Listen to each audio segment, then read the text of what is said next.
Chapter 1 Born in Sunagakure. Cold, darkness, and an indescribable feeling of pressure. Then, sudden lightness and a hazy light stabbing through fragile eyelids.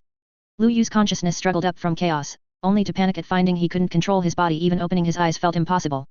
He sensed himself cradled by a pair of hands, surrounded by noisy yet distant voices speaking a language he didn't understand, though the urgency and tension were unmistakable. A crushing wave of exhaustion surged in, dragging his fragile mind back toward the dark abyss.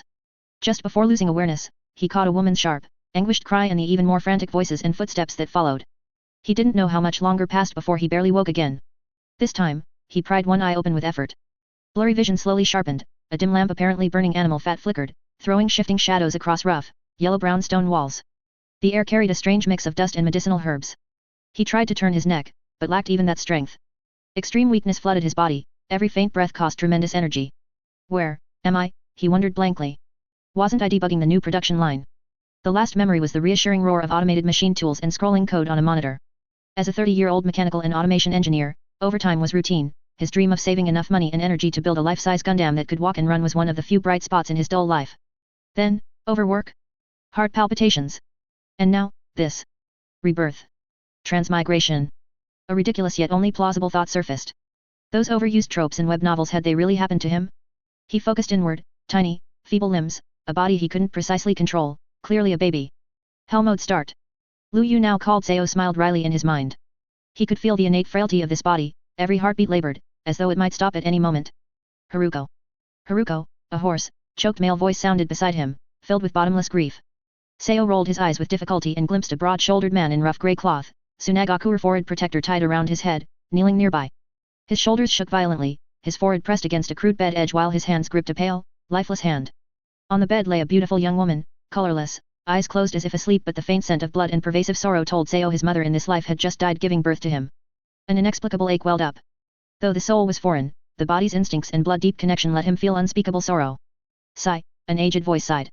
Only then did Sao notice a third person in the room. A woman stood by the bed, expression grave and exhausted. She wore different attire from the man, carried an air of authority, and her eyes showed weathered wisdom mixed with helplessness. Sao's gaze fixed on the traces of blood still on her hands. Shiryu, accept my condolences, the woman said, voice steady yet forceful. Haruko was strong, her final wish was for the child to live. The man named Shiryu jerked his head up, eyes bloodshot, tears streaking dust down his rugged face. He looked at the swaddled Sao, eyes a storm of grief, love, and perhaps a trace of bewilderment at losing his beloved. Elder Cho, Shiryu's voice was hoarse. The woman called Cho stepped forward, examined Sao's condition, and frowned slightly. Premature, congenitally weak, poor constitution. This child will have a hard road. Her words struck Shiryu's heart like a hammer and sank Sao's spirits too. As a mechanical engineer, he was fluent in Japanese. Dealing with Japanese heavy industry firms had been routine in his past life. Cho looked again at the devastated Shiryu, hesitated, then said, with your state of mind and an infant to care for, the front line is impossible. On the battlefield you'd only add casualties. Shiryu remained silent, offering no argument. Here's what we'll do, Cho decided. The maintenance squad 4 is headless since the old squad leader retired last year. Take that post as squad leader responsible for puppet upkeep. It's relatively safe and the hours are flexible, giving you time to raise the child. Her gaze swept over Shiryu and infant Sao. Haruko was a distant relative of mine, both duty and personal feeling make me want this child to survive. Shiryu stared at the frail, shriveled baby in his arms, then at his wife who would never wake, and finally nodded heavily. He buried endless grief and perhaps resentment deep inside. With a rough finger he gently brushed Sao's cheek. From today on, you are Sao, he whispered, as though promising his dead wife. I'll raise you no matter what. Sao. Lu Yu repeated the name in his mind. Sao. Sunagakure. The world of Naruto? That war-torn, perilous shinobi world? A vast helplessness overwhelmed him. Other transmigrators landed in Konoha clans or came with systems that let them steamroll everything. Him? A nightmare start. Reborn in Sunagakure village with almost no major plot presence and a brutal environment in a body as fragile as porcelain. His only family a Chunin father drowning in grief. His only cheat the 30 years of engineering know-how and DIY hobby. No system, no bloodline, no golden finger and the starter gift is a sickly weakling debuff. Exhaustion swept over him, an infant's body couldn't sustain much thought. I'm doomed, this is nightmare difficulty. Consciousness began to blur, outside sounds fading away. Before sinking into the sleep every baby needs, his final thought was, survive, first, I have to find a way, to live. The swaddled infant closed his eyes, breathing faint but steady as though those brief mental efforts had drained every ounce of strength. In the dim lamplight only the stifled sobs of his father Shiryu and elder Chiyo's silent sigh remained. Dear kind readers, please tap a like, leave a comment if you can, and maybe even give a 5-star review. Chapter 2, The Second War erupts. Born in the same year. Time slipped away in the hazy cycle of an infant who ate, slept, and ate again. Seo's, Lu Yu, awareness drifted in and out, most of each day swallowed by frailty and drowsiness. He could feel clearly that this premature body was like a tattered skiff struggling not to sink in life's storms. Every breath carried a faint rasp, his limbs were often ice cold, and his father, Shiryu, had to wrap and rub them with warm cloths again and again. Mostly he lay in a crude cradle, glimpsing through the curtain slit the ochre world outside and the ever-present howl of sandstorms. Shiryu cared for him well, though the man was still drowning in grief, eyes often hollow, movements slowed by exhaustion and sorrow. He never once neglected feeding or tending his son. That silent, clumsy paternal love reached across the 30-year gap in soul age, and Seo felt it clearly. Today Seo was awake longer than usual. He struggled to control his tiny hand, trying to grasp a simple hanging ornament dangling from the cradle, something Shiryu had ground from scrap puppet parts. Suddenly the mood in the village shifted. A formless tension spread through the air. In the distance urgent bells rang, accompanied by denser, swifter footfalls than usual. Even the wind outside could not drown out the oppressive feeling that a storm was about to break. Shiryu sat at the table wiping what looked like a puppet arm piecework he had brought home from the logistics squad to earn a pittance without neglecting the baby. His movements froze, he tilted his head to listen, brows knitting tightly. A rapid tread stopped outside the door. Shiryu. Squad leader Shiryu, are you there? A young anxious voice called. Shiryu rose at once and opened the door. Outside stood a ninja boy of about 10, soon a forehead protector on his brow, cheeks flushed from running and tension barely hidden. What is it, Ryoma? Shiryu recognized the genin who often brought messages. Emergency mobilization. Ryoma rattled off. The situation in the land of rain has exploded. Hanzo has declared war on fire, wind, and earth at the same time. The war's fully on. The Kazekage orders all available combat personnel to top alert. Some squads are already marching to the rain border. Shiryu's heart sank. Though transferred to logistics, a ninja's instincts remained. The Second Ninja World War had already begun, but only as scattered skirmishes. Now the salamander Hanzo's bold declaration meant the flames would spread and burn far hotter. Understood, he said, voice dry. What about the maintenance squad? Council's order, every logistics section must run at full capacity to keep puppets and supplies flowing to the front. You'll probably receive detailed orders soon. Ryoma saluted. Message delivered. I've more houses to hit. The boy spun and sprinted away, leaving Shiryu in the doorway, staring at the village shrouded in sand yet suddenly sharp with killing intent, speechless for a long moment. Seo lay quietly in his cradle. Though he caught none of the ninja jargon, the urgency in the voice and the weight of his father's reaction told him something huge had happened. War. He sighed inwardly. A man from a time of peace, he knew the word only in the abstract. Here, in this desolate shinobi village, its meaning crashed over him. He dared not dwell on it. His broken body probably didn't even qualify as cannon fodder. The days that followed grew ever tenser. More ninja units departed, those left moved with haste. Shiryu's hours at the logistics yard lengthened, each time he returned reeking of oil and exhaustion, his frown carved deeper. Now and then wounded were carried back, mangled sights and stifled groans drifting even to far corners, casting heavier gloom over the village. From scraps of talk between Shiryu and the occasional visits of Elder Cho, Seo caught fragments. He heard his father speak a name in a voice heavy, almost fearful: Konoha's white fang. A fearsome leaf ninja named Sakumo Hitaki had carved through Suna units like a blade again and again. One night Shiryu came home terribly late, white as paper, even forgetting to feed Seo, only sitting blankly in the dark. At last Elder Cho appeared in the doorway, her face colder and bleaker than ever before. Mission failed, she said, tone flat yet lifeless. They ran into the white fang. Shiryu's head jerked up, lips trembling without sound. To buy time for comrades to withdraw, they died in battle. Cho closed her eyes, drew a slow breath. They are the village's heroes. Seo understood, among the fallen were people Shiryu knew, perhaps revered. War's cruelty had slammed straight into this already grieving little home. Later Seo pieced together the fuller tale from villagers' hushed, bitter talk. To break the deadlock, the Third Kazekage had opened a new front, dispatching the village's most gifted puppeteer couple Sasori's parents on a secret strike at Konoha. Yet at the Land of River's border they met that phantom-like Konoha White Fang and both perished. It was said the sole survivor who brought the news was still trapped in guilt and terror. Seo also learned the fallen couple had left a 5-year-old son Sasori, the future Sasori of the Red Sand whose name would shake the ninja world. So this is when Sasori's parents die. Seo thought, staring at the dim ceiling from his cradle, heart-stirring. He knew the plot, yet never imagined the very year of his birth would host so much war, death, seeds of hatred all unfolding together. He did not yet know that, in distant Konoha this same year, other names destined to roil the world had just been born: Might Guy, Uchiha Obito, Kakashi, Rin Nohara, as well as Maitaram of the Hidden Mist and Zabuza Mamakai. They were born in the first year of the war. From this moment fate's gears began slowly to turn, grinding toward a future of gunpowder and blood. By contrast, he, a premature infant of Suna, seemed no more than a mote of dust in a storm, with no telling where the wind might carry him. A deeper helplessness, together with his body's own frailty, pulled Seo back into heavy sleep. Outside, the sandstorms of Sunagakure still raged, yet now they seemed to carry the iron scent of blood. Konoha Calendar, Year 37, the Second Ninja World War erupts. Dear readers, a thumbs up, a short comment, or even a shiny 5-star review would mean the world to me. Chapter 3: The Maintenance Squad, A Childhood Home. Konoha 39. Time had not fully mended the congenital weakness of his premature birth. Beside children his own age he was still painfully small, his face an unhealthy pallor, his breathing always a shade too shallow. A single strong sandwind could leave him coughing and feverish. Shiryu dared not leave Seo alone at home, let alone entrust him to anyone else. So the puppet squad's Ririkaf 4th Maintenance Squad became Seo's second and longest-lived home. The squad worked in a colossal cavern forge deep inside Sunagakure, sheltered from the wind and steeped year-round in a strange perfume, the sweet scent of planed wood, the slick odor of machine oil, the faint astringency of chakra-conductive metal, all laced with ever-present dust. With discarded but sturdy puppet planks Shiryu fenced off a tiny safe zone in a dry, windless corner. Soft blankets, fresh water, easy-to-swallow food, everything a frail child might need. It kept him clear of rushing feet and falling tools while giving him full view of the workshop's bustle. At first Seo slept most of the day, his feeble body tired at the least excuse. But as his waking hours lengthened, that corner became the perfect observation post. His eyes that housed the soul of a 30-year-old man began to devour the one thing in this alien world that felt familiar and exhilarating, puppets. The maintenance bay was a hive of activity. Ninja in grey coveralls, more craftsmen than shinobi, swarmed around puppets, scorched, snapped, or mangled beyond recognition. Clang. Clang. A hammer battered a warped metal joint back into shape. Screech, a graver schemed along a chakra channel groove, shaving away burnt residue. Whir, a simple lathe spun as someone carved a fresh wooden limb. The air rang with sawing, filing, low-voiced discussion and curt orders. Seo's dark eyes never blinked. Gears, link rods, bearings, ball socket joints, metal plates etched with intricate runes scattered on the floor, they were not lifeless scraps but artworks humming with logic and allure. He watched an uncle clamp a ruined puppet arm to a bench, pry open its casing with special tools and expose the delicate transmission and hair-thin chakra wires inside.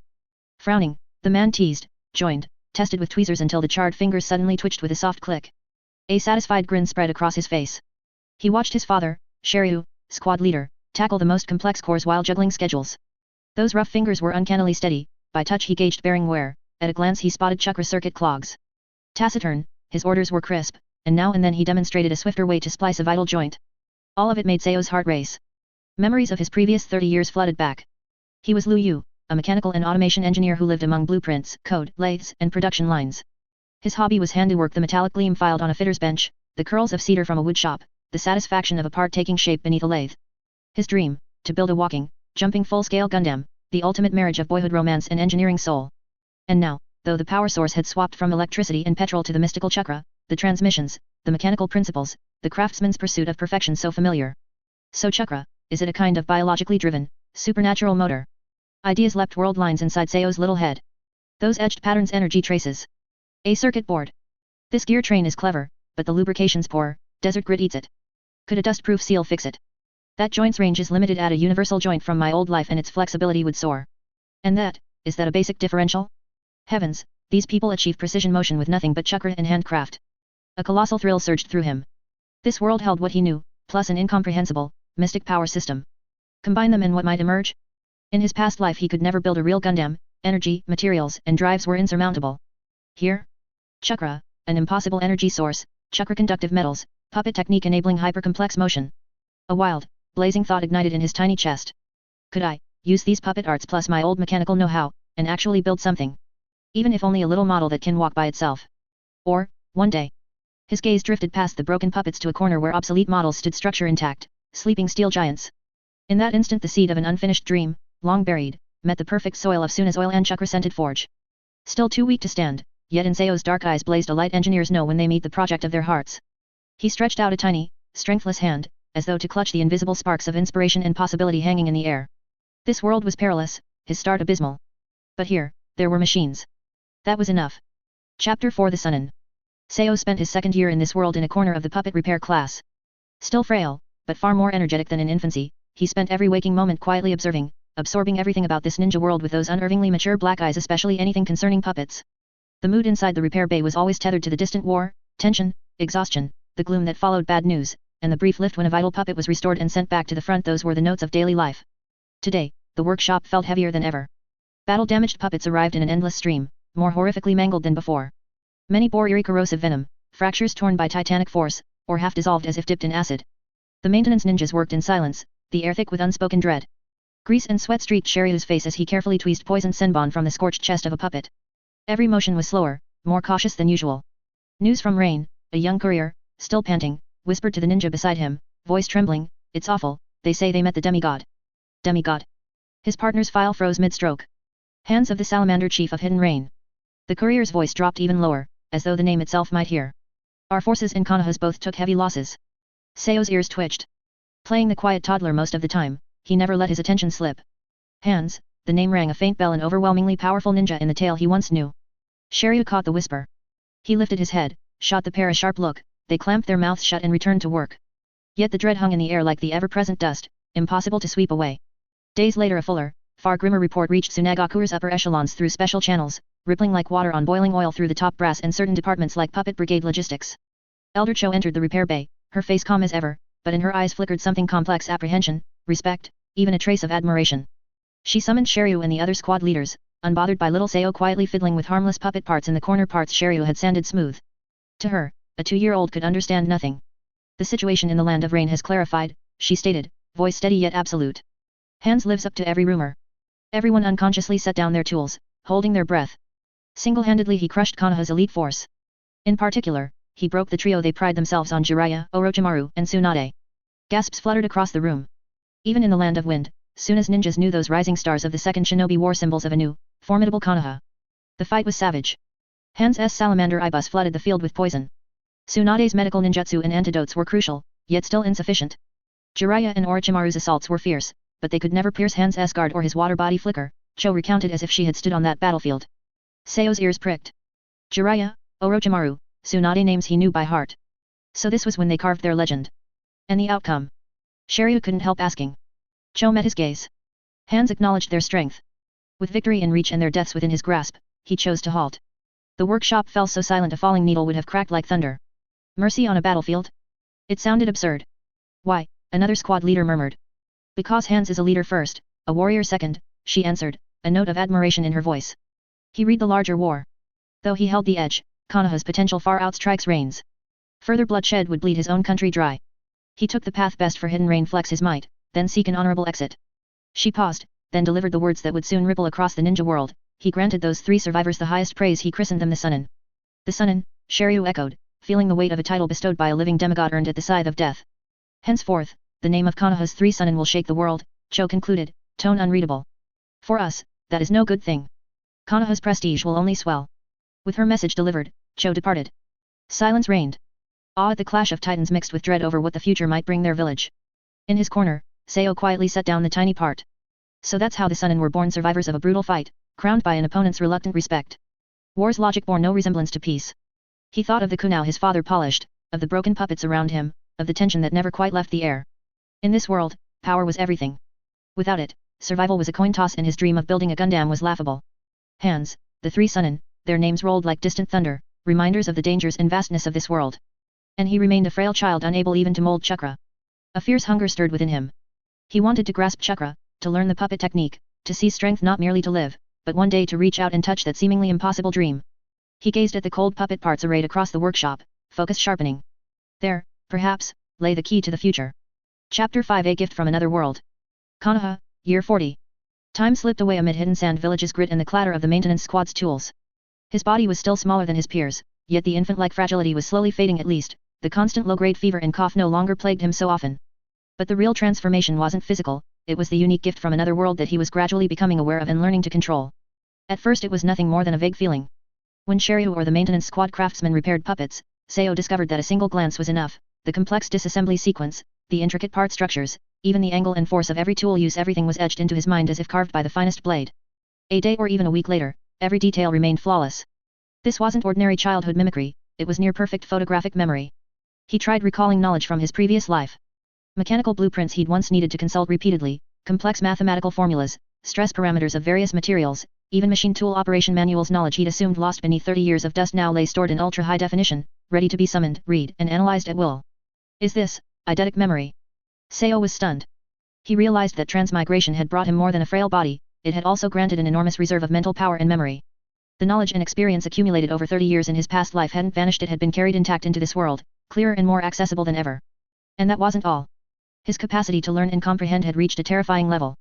When the maintenance squad discussed how the grain of chakra conductive metal affected energy efficiency, he not only memorized every sentence, his previous life knowledge of circuit board wiring and current loss analogs surfaced automatically, letting him grasp the underlying logic at once. The optimal path for energy flow is always similar, whether for electrons or chakra. An old craftsman grumbled that a certain spherical joint wore out too fast and kept gemming. Looking at the structure, Seo's mind leapt straight to the concept of ball bearings. Even if this world lacked standardized industrial bearings, he understood the principle and wondered whether more wear-resistant materials or altered lubrication might solve it. He even began attempting deeper observational learning. His gaze no longer lingered on a puppet's outer shell, instead it became a high-precision scanner, delving into the minutiae. He would spend long stretches watching a craftsman use a special graver to carve hair-thin chakra channels inside a metal part. His pupils contracted slightly, capturing every ray and detail. To his perception it wasn't cold engraving, it was the trajectory of energy. Every rise and fall, depth and turn of the blade corresponded to the future resistance and guidance of chakra flow within. He noticed that the best craftsmen possessed a unique cadence and steadiness, their breathing seemed to fuse with the carving rhythm, ensuring the energy lines were absolutely precise and smooth. Control. Seo gained a flash of insight. More than memory and comprehension, you need ultimate control to perfectly realize a design. He unconsciously raised his small, still weak hand and tried to mimic that stability. Though his muscles lacked strength, his will over minute finger movements was astonishing. If he wanted a finger to move 1 millimeter, it would never move 1.1 millimeters. This precision between intent and execution far surpassed ordinary children and many adults. It was a powerful spiritual control, born in the depths of his soul, projecting onto his physical body. The hardware lagged, but the software was top spec. He began consciously exploiting this advantage. Shiryu sometimes brought home scrap puppet parts, relatively safe ones for Seo to play with. Where other kids might bang them about, Seo would spend hours using his steady little hands to disassemble and reassemble them again and again, observing every clasp, every gear mesh, every bearing rotation. His movements were slow but uncannily precise, as though conducting rigorous scientific research rather than playing. He would stare at the broken chakra circuits on the parts, tracing the patterns with a fingertip while mentally simulating what would happen when energy flowed there, where it would run smooth, where it might jam, why a line suddenly widened, why a corner curved instead of forming a right angle. Previous life mechanical engineering knowledge and this world's puppet technique and chakra system began a marvelous chemical reaction inside the crucible of his vast mental power. He was no longer a passive observer. Inside his mind he began to design. Seeing the maintenance squad agonize over reducing weight yet retaining strength in a heavy puppet joint, he thought, if I used previous life hollow structures with internal ribs, would that work? Machining would be harder, but not impossible. Watching chakra lines burn out from prolonged high-load operation, he mused, energy overload, like current overload. Do we need a fuse mechanism? Or better heat dissipation materials? Or optimize line layout to prevent local overheating? An unprecedented learning machine was silently running at full speed in a corner of the Hidden Sands Puppet Squad logistics workshop. His database, 30 years of past life STEM knowledge. His sensors, those keen black eyes.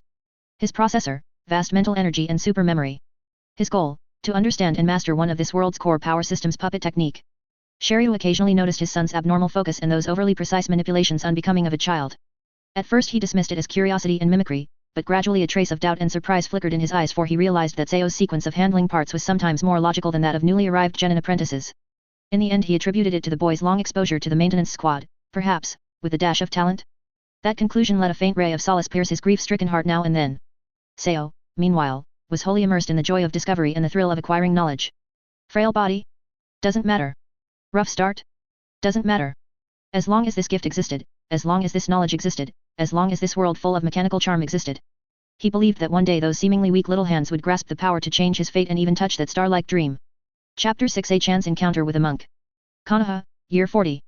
The improvement in his body was slow but real. He was still small and thin, yet he could now walk steadily on his own, no longer needing Shiryu to carry him every moment. This newfound mobility opened the first door to exploring the world. Shiryu still took him to the maintenance squad every day.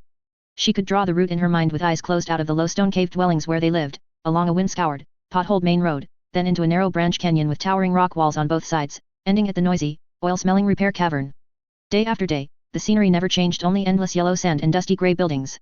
Yet a child's nature, or rather, the 30-year-old curiosity buried in Seo's soul, could not be completely caged. That day Shiryu received an urgent mission and had to stop at headquarters first, so she left Seo in the care of a familiar old craftsman at the maintenance squad gate. The moment the old craftsman turned to greet the transport team, the small, quiet figure vanished. Seo hadn't meant to wander. A tenacious little purple flower on a hardy sea buckthorn grass growing from a crack in the rock had caught his eye. He toddled after it on short legs, but the blossom danced in the wind, always just out of reach. Before he knew it, he had followed that rare splash of purple into a narrower, more remote path he had never walked. The trail wound downward, the cliffs on either side rising higher, blocking most wind and noise. The world became eerily quiet, only his tiny footsteps and soft breathing could be heard. When he finally gave up on the sea buckthorn and looked around, he found himself in a completely unfamiliar place. It seemed to be a forgotten corner of the village, utterly secluded. A short, ancient temple, almost fused with the cliff behind it, stood quietly ahead. Crudely built of rough stone, it bore no ornament, only the deep scars of years and sand. A tattered cloth curtain hung over the entrance, fluttering gently in the breeze. An inexplicable aura drew Seo forward. It wasn't the oil smell of the maintenance squad, nor the dust of the streets, but something, tranquil, ancient, even tinged with sorrow. He hesitated, curiosity won over caution. He stepped carefully toward the temple.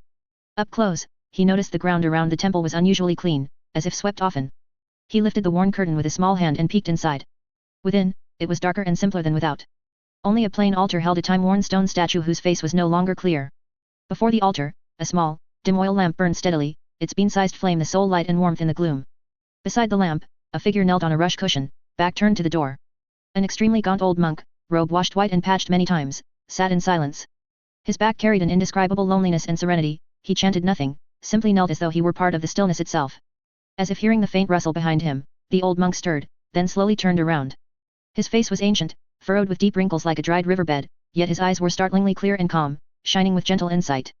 Seeing the tiny child at the door, black hair, black eyes, pale face, staring in pure curiosity without fear, his gaze softened further. A trace of genuine, warm surprise touched the old monk's face. It had been far too long since any visitor came here, especially a child so young. Amitba. His voice was hoarse yet gentle as spring wind, breaking the silence. Little benefactor, how did you find your way here? Seo sensed no malice from him, only profound stillness.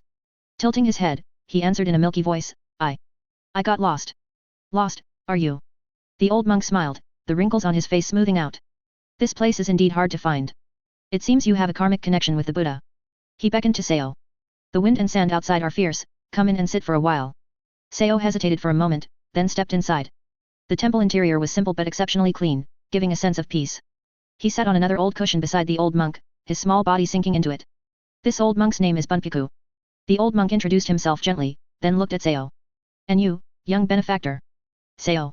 Seo replied, eyes still curiously scanning the surroundings. His gaze finally returned to Bunpuku, noticing that beneath the monk's robe, his wrists and ankles seemed to bear specially made, barely visible metal shackles, linked to chains embedded in the ground, allowing extremely limited movement. The discovery startled Seo. He vaguely guessed something. A monk imprisoned, in Sunagakure. Bunpuku noticed Seo's gaze but showed no sign of hiding or embarrassment, only smiling serenely, a smile carrying an understanding of all things and a trace of imperceptible compassion. A rather peculiar place, isn't it? Bunpuku asked softly, as though speaking of something unrelated to himself. Seo nodded. He felt no fear, instead, he sensed an inexplicable warmth from the old monk. In his previous life he had dealt mostly with cold machines and logic, yet this pure, gentle elder likewise inspired respect. Have you always been alone here? Seo asked. Yes, for a long time. Bunpuku's voice was distant. Keeping this old monk company are only the ancient lamp and Buddha, and a rather restless old friend. Old friend. Seo blinked. Bunpuku merely smiled without answering directly, instead asking, Little Seo, where is your family? How did you come alone to such a remote place? Father works in the puppet repair class, Seo answered honestly. I'm waiting for him to finish work. Puppet repair class. A flicker of understanding crossed Bunpuku's eyes. So you are the child of layman grains of sand. No wonder you've dealt with those cold creations since childhood. Thus the old and the young chatted idly in the dim, shabby temple. Bunpuku's tone remained gentle, full of patience. He asked Seo what he liked, and Seo spoke of gears and parts, of the wonders of their assembly. Bunpuku listened, nodding occasionally, never finding the child's words dull, on the contrary, thoughtful gleams often flashed in his eyes. Seo also found speaking with the old monk comfortable, he needn't pretend to be an ignorant child, for the other seemed to understand the logic and concerns beyond his years. Before they knew it, much time had passed. Then came Shiryu's anxious call from outside, Seo. Seo. Only then did Seo realize he had been away too long. He scrambled up from the cushion. Grandpa Bunpuku, my father's come for me, I have to go. Bunpuku nodded kindly. Go quickly, don't let your father worry. Seo ran to the doorway, then glanced back at the dim oil lamp and the thin yet serene old monk beneath it. Grandpa Bunpuku, may I come find you again? He didn't know why he asked, he simply sensed that, like the noisy repair class, this place too could give him calm and interest. Bunpuku seemed startled, then the wrinkles on his face relaxed into a truly warm smile. Of course, little Seo. As long as you don't find this place dull, this old monk will always welcome you. Seo nodded vigorously, then lifted the cloth curtain and ran out, loudly answering his father's call. Bunpuku knelt where he was, listening as the sounds of father and son reuniting outside faded into the distance, until once again everything returned to silence. Only the flame of the oil lamp flickered gently. He slowly closed his eyes, pressed his palms together, and softly chanted a Buddhist verse. From the depths of the quiet temple came what seemed an extremely faint, wild snort of disdain, which quickly dissipated as though an illusion. Chapter 7, One-Tailed Shukaku. Since that chance encounter when he got lost, Seo often thought about the old monk at the secluded temple. Grandpa Bunpuku's peace, kindness, and eyes that seemed to see through the world offered him a warmth different from the mechanical coldness of the maintenance squad. Thus, in the days that followed, whenever he had the chance, he would quietly sneak off to that small temple. Shiryu seemed to have noticed his son's little secret, but he didn't stop him. Perhaps he felt Elder Bunpuku was a safe person, or perhaps he was too busy with work to care, or maybe deep down, he hoped his frail child could have a quiet refuge. He simply accounted for the clean water or food rations Seo occasionally took to the temple in the family's expenses.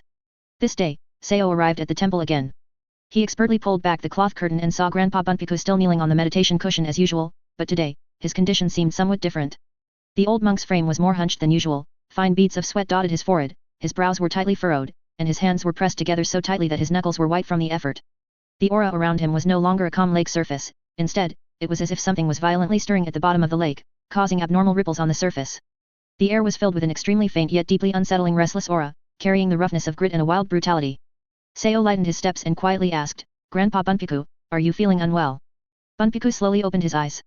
Seeing it was Seo, he tried hard to force out the same gentle smile as usual, but it looked strained. "It's little Seo. This old monk is fine, it's just that my old friend has a bit of a temper and bothered you." "Old friend?" Seo blinked, remembering that Grandpa Bunpuku had mentioned this term last time too. He looked around, the simple temple was empty save for the two of them. Just then, Bunpuku's body shook violently, as if he was desperately suppressing something. A trace of dark yellow chakra, almost imperceptible to the naked eye, burst from his body like a wild horse breaking free of its reins. Though only a wisp, it carried a heart-stopping, massive density and an evil aura. That wisp of chakra twisted in the air. Instead of attacking, it seemed to possess consciousness, condensing into a vague, resentful roar, "Stinky monk! You locked me up for decades. I'm suffocating. Let me out. Or I'll tear you to shreds." The voice was hoarse and savage, filled with endless malice and destructive intent. Seo was startled, and his small hands instinctively clenched. But he didn't scream or run like a normal child. His 30-year-old soul and vast mental strength made his first reaction not fear, but curiosity. This was the old friend Grandpa Bunpuku spoke of? What kind of existence was this? An energy life form? A consciousness aggregate? The texture and density of this chakra far surpassed any ninja he had sensed in the maintenance squad. This was like a wisp of volcanic ash leaking from an imminent eruption. That wisp of dark yellow chakra seemed to notice the little kid beside it. It twisted, projecting its brutal intent toward him. A brat? What are you looking at? Look again and I'll crush you into pulp. He. If it had been a normal child, they would have likely been scared out of their wits by this malicious threat. But Seo merely frowned slightly. What he felt was not fear, but a very childish irritability. It was like an old, malfunctioning instrument in his past life's laboratory that constantly emitted noise and false alarms seemingly terrifying, but with a simple and direct core logic. He tilted his head, looked at the rampant wisp of chakra, and instead of retreating, took a small step forward. He asked in his still young yet remarkably calm voice, "What are you? Why are you locked inside Grandpa Bunpuku's body? You look very unhappy."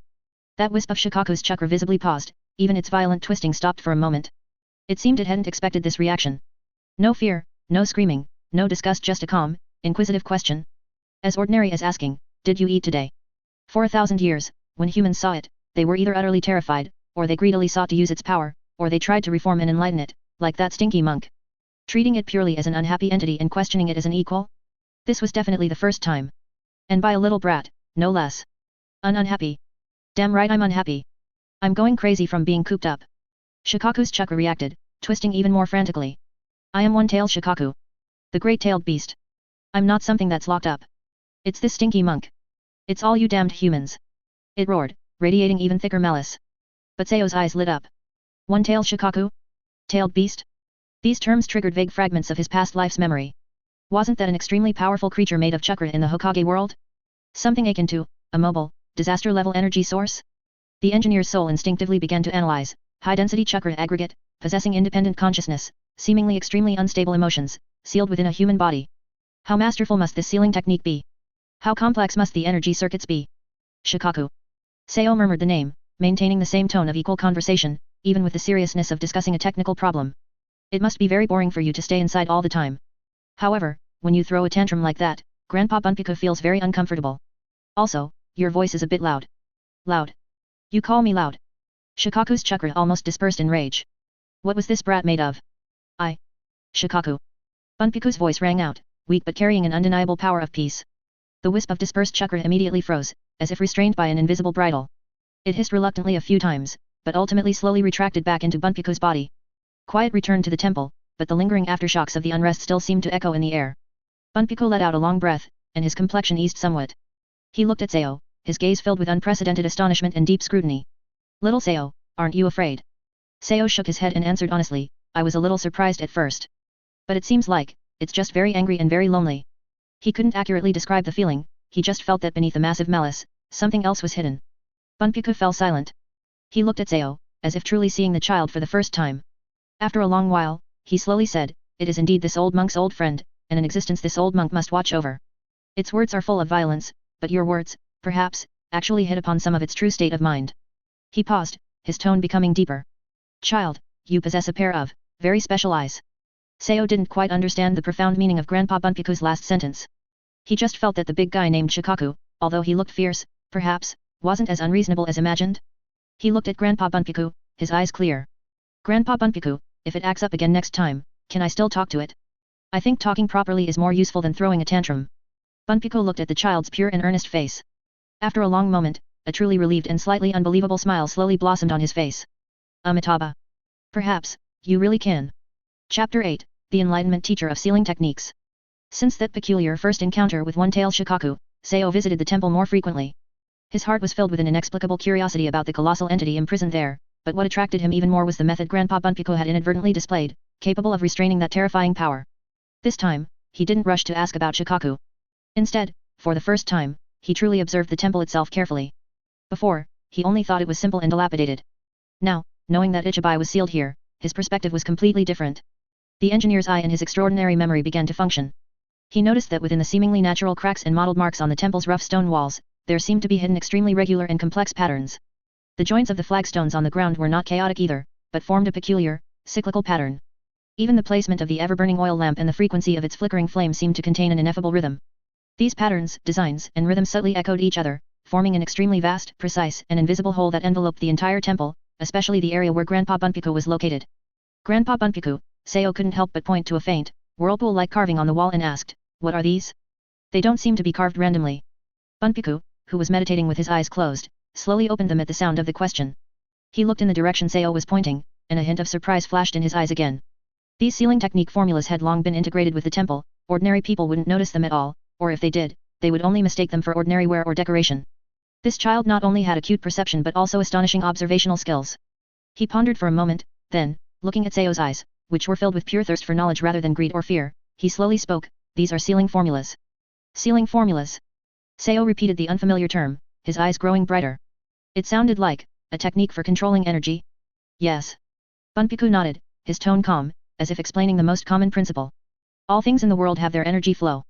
And sealing technique is the art of guiding, restraining, and even severing this energy flow. From sealing a scroll, to something as grand as. He paused, not finishing his sentence, but his gaze briefly swept over himself. Sao immediately understood. As grand as sealing a terrifying entity like one-tailed Shukaku. It can hold Shukaku because it restrains his energy. Sao immediately grasped the core, his tone filled with the excitement of an engineer encountering a new technology. You could say that. Bunpuku was slightly surprised by Sao's quick understanding of the core concept. He continued to explain, the core of sealing technique lies in the formula, which are these patterns you see. Different formulas have different effects. Some are like sturdy cages, used for locking, some are like precise clasps, used for binding, others are like guiding dams, used for channeling and control. He extended a finger and slowly drew a simple symbol, composed of circles and straight lines, in the air.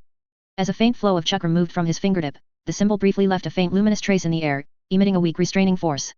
This is the most basic sealing imprint, Bunpuku said. Though basic, it is the starting point for countless profound sealing techniques. Its structure is stable and can effectively block subtle energy leakage. Sao stared unblinkingly at the gradually dissipating light imprint. His vast mental energy and memory operated at full capacity, instantly engraving every stroke of the symbol, the angles of its transitions, and the subtle sensation of the chakra flow it contained deep into his mind.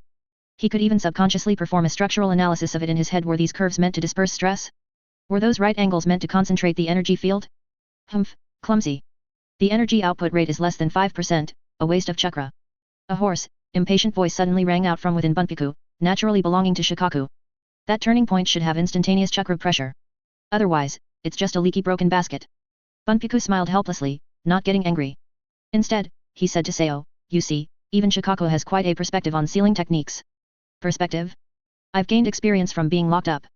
Shukaku retorted irritably. I've seen your human contraptions for decades, I'm sick of them. I know which parts are sturdy and which parts have flaws much better than you.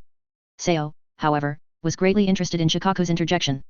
This was like an old user who had tested a product to its limits, its complaints often went straight to the critical flaws. Then how can we prevent it from leaking, Shukaku? Sao directly asked the party involved, his attitude still natural and equal, as if consulting a grumpy technical advisor. Shukaku seemed not to have expected Sao to actually ask it. It choked for a moment, then started to yell even more arrogantly, of course, you increase the energy infusion at the core nodes. Like plugging a leak.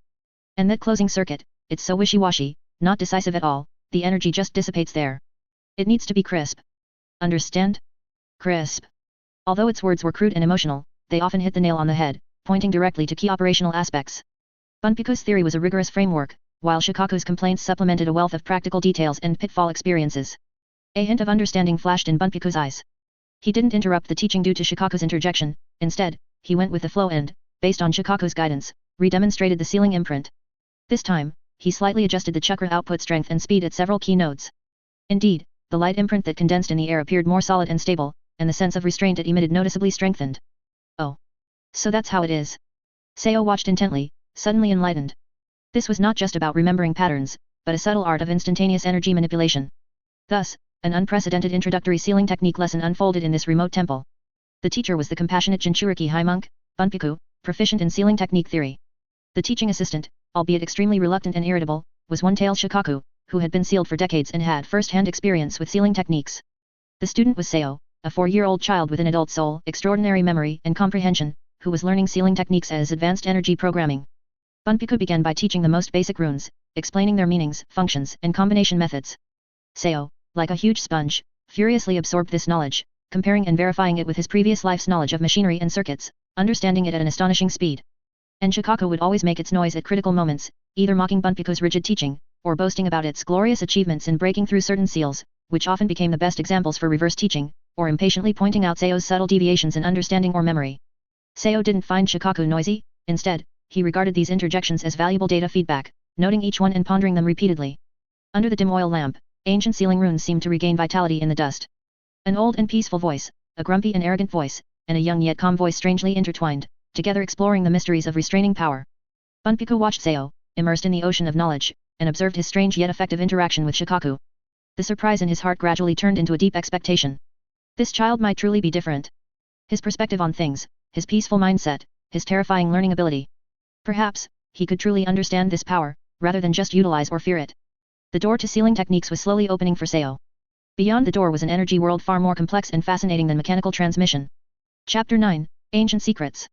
Seo mastered the fundamentals of the sealing technique incredibly quickly. The runes and principles that seemed obscure to others became systematic under his powerful memory and analogical reasoning.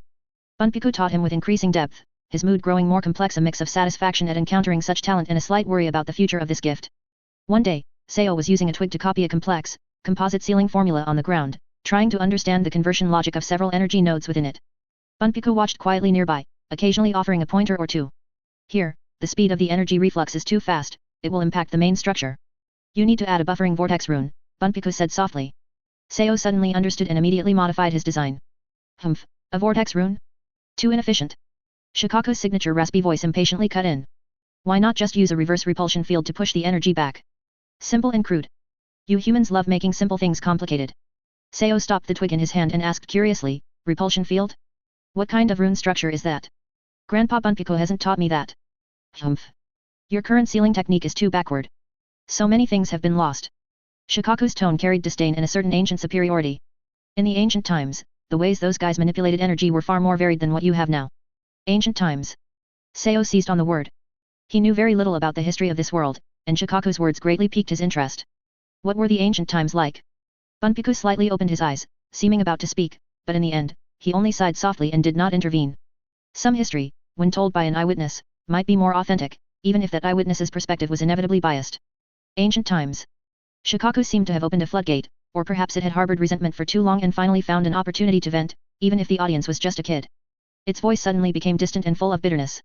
Back then, this world wasn't the desolate hellhole it is now. Especially this area. It seemed to point with an unseen force toward the land of wind outside the temple. This area. Seo looked at the eternal wind and sand outside the door. It's all desert now. Desert. Bah. Shukaku seemed to have been struck where it hurt, growing even more agitated.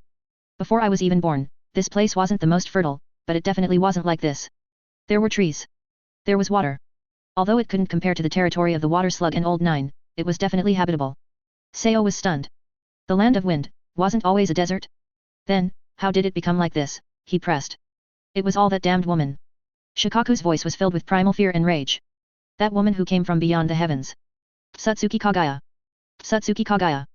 The name struck Seo's mind like a bolt of lightning, instantly hitting certain vague memory fragments deep within. Scattered short video recommendations from his previous life, occasional novel snippets he had schemed. Was this name the origin of Chakra in the Hokage story? The final boss? He held his breath, his heart involuntarily speeding up. That woman. Shukaku continued to roar, as if unleashing millennia of pent-up fury. She planted a damned tree in this land. That tree frantically absorbed the energy of the entire world. The earth withered, the rivers dried up. All life force was stolen by that tree. And this land was the first to bear the brunt of it. Seo's pupils suddenly constricted. Planting a tree? Absorbing world energy? The earth withering? He suddenly recalled the fragmented information he had seen in his previous life, the divine tree, the chakra fruit, the consumption of planetary energy. A terrifying, coherent hypothesis exploded in his mind. What happened to that tree later? Seo's voice was dry. Later? Later, she ate the fruit the tree bore and gained unimaginable power. Humph, but that also brought about even bigger trouble. Shukaku snorted, seemingly disdainful of Kaguya as well. And after that, it was her two good sons. The six-path sage. Otsutsuki Hago Romo. Seo blurted out subconsciously, this name was more deeply etched in his memory. Oh? You brat actually know that old man's name. Shukaku sounded slightly surprised, but was quickly overwhelmed by resentment again. That's right. It was that old man and his brother. They fought their mother until the world turned upside down. That was true destruction. Shukaku's voice carried a subtle sense of awe and fear toward that level of power. How exactly they fought, how should I know? I wasn't born yet back then. The six-path sage divided the 10 tails into 9-tailed beasts. I only heard the six-path sage mention it casually later, it mumbled. Anyway, the fight shattered mountains and caused the land to sink. This area, already nearly dried up by that damned tree, was completely ruined after the great battle between the mother and sons. The topography was totally altered, the water sources were completely cut off, leaving behind only this endless sand. Bah! It was all the fault of those bastards. A momentary silence fell over the temple. Only the flame of the oil lamp continued to flicker, illuminating Seo's extremely shocked young face. So that was it. That explained everything. The root cause of the vast, boundless desert of the Land of Wind was not natural formation, but originated from an earth-shattering catastrophe in the ancient era. The ancestor of Chakra planting the divine tree to plunder energy, followed by the six-path sage's sealing battle with his mother. The superposition of these double disasters was what completely turned this land into a barren wasteland. This explained why the environment of the Land of Wind was so harsh and why Sunagakure was so impoverished. The source of all this could actually be traced back to the mythological age of ancient times. Seo felt an inexplicable shiver. The sandy ground beneath his feet carried such a profound and cruel history. The trauma of war was so deep that it could alter the topography of a continent and persist for thousands of years. Bunpuku, who had been listening silently, finally spoke slowly, his voice carrying endless world weariness, ashes to ashes, dust to dust. The sins and struggles of the past have turned into today's wind and sand. What Shukaku said, though extreme, is largely true. This desert is a scar left jointly by the divine tree's plunder and the war of the gods. Seo lowered his head, looking at the half-drawn sealing technique formula on the ground. These refined techniques, used to constrain energy, seemed so insignificant compared to the energy abuse that nearly destroyed the world, yet they were so crucial. Once again, he deeply realized that Chakra, as a power, was both the cornerstone of this world and contained the seeds of destruction. At the same time, a thought uncontrollably surfaced: if the desert was caused by the plunder and destructive use of energy, was it possible, through the exquisite control and guidance of energy, to reverse and change this desert? This idea was too bold, perhaps even arrogant, yet it settled into his heart like a seed. Shukaku seemed tired of talking, or perhaps it was recalling unpleasant memories. It grumbled a few times and fell silent. Seo, however, could not calm down for a long time. He looked toward the outside of the temple, his gaze seemingly penetrating the thick rock walls to see the ancient secrets and eternal sorrow buried beneath the endless yellow sand. Chapter 10, The End of the Second War. The 40th year of Konoha was a year when the bloodshed and pain reached its peak across the entire ninja world before finally drawing to a slow close. Inside the hidden sand village, the atmosphere was strained to the limit. The maintenance squad worked day and night, the grating sound of metal friction and the weary panting of the artisans seeming to never cease. Damaged puppets piled up like mountains. Many were not even injured by kunai or ninja tools, but bore strange dissolving marks or massive lacerations, as if smashed apart by some terrifying force. The air was no longer filled solely with the smell of oil, but also an indescribable mix of medicine and faint decay, the scent carried by the wounded brought back from the front lines who had not yet been fully treated. Seo stayed quietly in his corner. At 4 years old, he could already sense the despair and exhaustion permeating his surroundings more clearly. His father, Shiryu, had sunken eyes and was usually too tired to speak when he returned, merely checking on Seo before collapsing into sleep. Able-bodied male ninja were almost non-existent in the village, and even some older boys had been conscripted into the logistical transport teams. An oppressive feeling, like the calm before a storm, shrouded the entire village. Then, the largest mobilization order arrived. The Third Kazekage, the man hailed as the strongest Kazekage in history and possessing the magnet release bloodline limit, made a desperate decision. Facing Konoha, which they could not breach, and the increasingly heavy casualties, he decided to gather all the remaining forces the hidden sand village could muster, lead them personally, and launch a decisive total offensive. Elder Cho, one of the pillars of the village, would lead her puppet squad as the vanguard. When the massive ninja army set out, Seo was held in Shiryu's arms, standing on the rock wall outside the maintenance squad headquarters. He watched the ninja corps pouring out below like a stream of sand. Banners, though tattered, waved, and ninja tools clanged with cold sounds. However, the atmosphere of the corps was not spirited, but one of almost tragic determination. Granny Chiyo's figure was at the very front of the line, appearing exceptionally small yet exceptionally resolute. Shiryu held his son tightly, his lips pressed into a hard line. His eyes were filled with complex emotions: loyalty to the village, worry for his comrades, and a deep sense of powerlessness. He was only a logistical chunin and could not participate in such a decisive battle. Father. Seo whispered, can we win? Shiryu remained silent for a long time, finally just hugging him tightly without answering. News of the war, like fragments carried by the wind and sand, trickled back to the village intermittently. Initially, the fighting was fierce, with both sides locked in a brutal tug-of-war near the border of the Land of Fire, resulting in extremely heavy casualties. Elder Chiyo's puppet venom caused huge trouble for Konoha. Then, news that could sway the war arrived. Jiraiya, one of the Konoha's 3 Sunin, suddenly left the Land of Rain battlefield and rushed to reinforce the Land of River's direction. It was said that he had previously been teaching 3 war orphans in the Land of Rain, but his urgent recall showed how immense the pressure on Konoha was. Immediately afterward, another chilling piece of news circulated among the higher UPS and logistical departments. During an extremely brutal skirmish, a young Konoha jonin named Kato Dan, said to be an important partner of the other Sunin, Tsunade, was fatally poisoned by Elder Chiyo's venom and suffered critical injuries while executing a key mission. Ultimately, rescue efforts failed, and he died on the battlefield. His death was rumored to have caused immense shock and a blow to the morale of the Konoha forces, especially Tsunade. Meanwhile, Jiraiya resolutely took over the command of the Land of River's battlefield, and with his bold, unrestrained, yet incredibly reliable style, he directly withstood the frenzied assault of the Third Kazekage and the Sunagakure main forces. The war entered its most brutal stage of attrition. Every day, casualty lists were sent back to the hidden sand village, and the sound of weeping echoed through the dim stone caves. The maintenance squad received fewer and fewer damaged puppets, because many puppeteers would never be able to bring their puppets back. The lifeblood of the hidden sand village was slowly being drained by this war. Konoha also suffered heavy casualties. The blade of White Fang and the power of the Sunin were all operating under extreme stress. But their foundation and resources were ultimately far more substantial. Finally, the continuous bleeding made it impossible for the hidden sand village to sustain the fight any longer. What came back from the front line were no longer battle reports, but orders for retreat and negotiation. The Second Great Ninja War concluded with the complete defeat of the hidden sand village. When the remaining Sunagakure ninja dragged their exhausted, scarred bodies back to the village, they were met not with cheers, but with deathly silence and lingering sorrow. The village's population had visibly thinned out considerably. The Third Kazekage's figure remained imposing, but his brow was filled with weariness and gloom. Elder Cho looked even older, her eyes vacant. The war was over. But what the hidden sand village gained was not peace, but the humiliation of defeat, potential further budget cuts from the daimyo, and the loss of an entire generation of ninja, leaving countless broken families. Shiryu held Seo, standing on the edge of the crowd, silently observing the numb or weeping faces of the survivors. Seo watched all this. Even with his memories of a past life, the 4-year-old still found it difficult to grasp the complex causes and effects of war between ninja, but he deeply remembered the almost suffocating despair and pain hanging in the air. A fragment about Tsunade's hemophobia seemed to flash through his hazy past life memories, but at this moment, it was just distant, unverified, and incomprehensible information, appearing utterly insignificant compared to the real suffering before him. He knew the war was temporarily over. But he knew even more that the road ahead for this deeply scarred land of wind and sand that nurtured him would be even harder. Chapter 11, Seo enrolls. In the 41st year of Konoha, cold wind carrying sand and gravel whipped against the low rock walls of the hidden sand village. The Second Ninja World War brought not the glory of victory, but deep-seated trauma and an irreparable void. The simple stone gate of the Ninja Academy opened exceptionally early this year, admitting a population far more complex than in previous years. The order was mandatory: all children of age must enroll early to quickly replenish the village's nearly exhausted ninja reserves. And so, 5-year-old Seo, wearing a wide grey ninja uniform resized from his father Shiryu's old clothes, stood among this group of children. His figure stood out sharply. Not because he was unique, but because he was excessively thin and pale. Standing among a group of children who, even at the same age, mostly appeared rugged and strong due to years of harsh environment, he looked as if he could be blown over by a gust of wind. The surrounding air was filled with a buzzing noise, mixed with some crying. Some children were too young to understand why they had to leave home. Shiryu's large hand pressed down on his son Seo's slender shoulder, his brow furrowed tightly. He looked at the motley crew of children, ranging from 5 to 7 or 8 years old, and his worry deepened.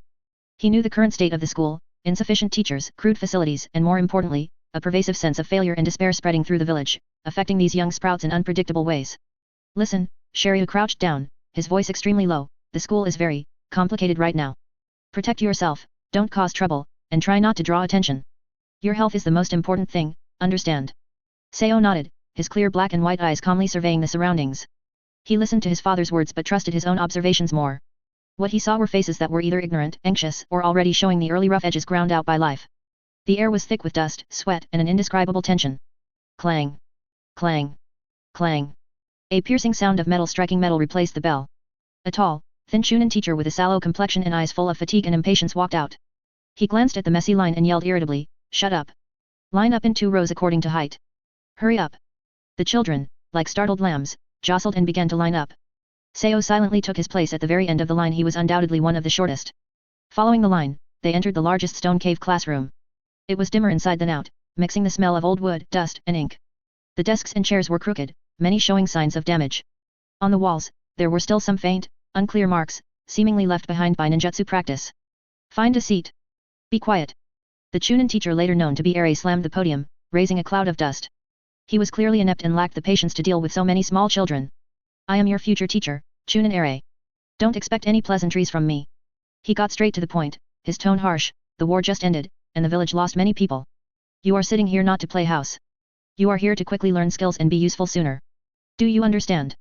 Silence fell below the platform. Most of the children were frightened by his fierce tone, only a few bold ones nodded blankly. "Humph," Teacher Eri sneered, picking up a rough list. "Now, roll call. If your name is called, shout present. And make sure you remember the person next to you, you'll be in the same class from now on." Black Ant. A dark-skinned boy with thick arms suddenly stood up and shouted loudly, "Present," causing a round of suppressed laughter. Kelly. A girl with 2 messy pigtails and freckles on her face timidly replied, "Present." Wenshu. A somewhat dull-looking boy wearing broken glasses adjusted them and stood up a beat late, "Present." Hahan. A boy who looked mischievous, his eyes darting around, jumped up cheekily, "Present." Seo. Seo calmly stood up, his voice soft but clear, "Present." His gaze quickly swept over the students whose names had just been called, recording their names and features, then he quietly sat down. His composure seemed out of place in this environment, and Teacher Eri gave him an extra look.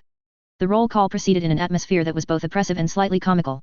Seo silently memorized the names and initial impressions of the roughly 20 children in the class. There were the honest ones, the timid ones, the bookish ones, the mischievous ones, and most were ordinary children like him, carrying confusion and a hint of fear. None of the familiar names were present. This was the truest, most common next generation of the Hidden Sand Village. After the roll call, Teacher Eri skipped all pleasantries and roared, "Now, everyone gather outside on the training ground. We are conducting a physical test. The last 10 today don't get lunch." The children immediately erupted in an uproar, fear instantly overriding all other emotions. On the training ground, the wind and sand were even stronger. The so-called test was simple and brutal, running laps around the small field until they couldn't run anymore. As the whistle blew, the children bolted out like a herd of driven small beasts, stumbling and shoving. Seo was nearly swallowed by the crowd the moment he started. His lungs felt like they were being scraped by sandpaper, his legs were heavy and unresponsive, and he was quickly left far behind by the main group, becoming one of the last few stragglers. The robust boy named Black Ant took the lead. The girl named Kelly ran, face flushed red, desperately trying to keep up with the middle group. Wenshu tripped and fell after only a few steps, his glasses askew. Hohen, who had sprinted quickly at the start, began walking and slacking off after half a lap, watching the people behind him with a grin. Seo gritted his teeth, ignoring the sympathetic or scornful glances of those who ran past him, and ignoring Teacher Eri's impatient shouts.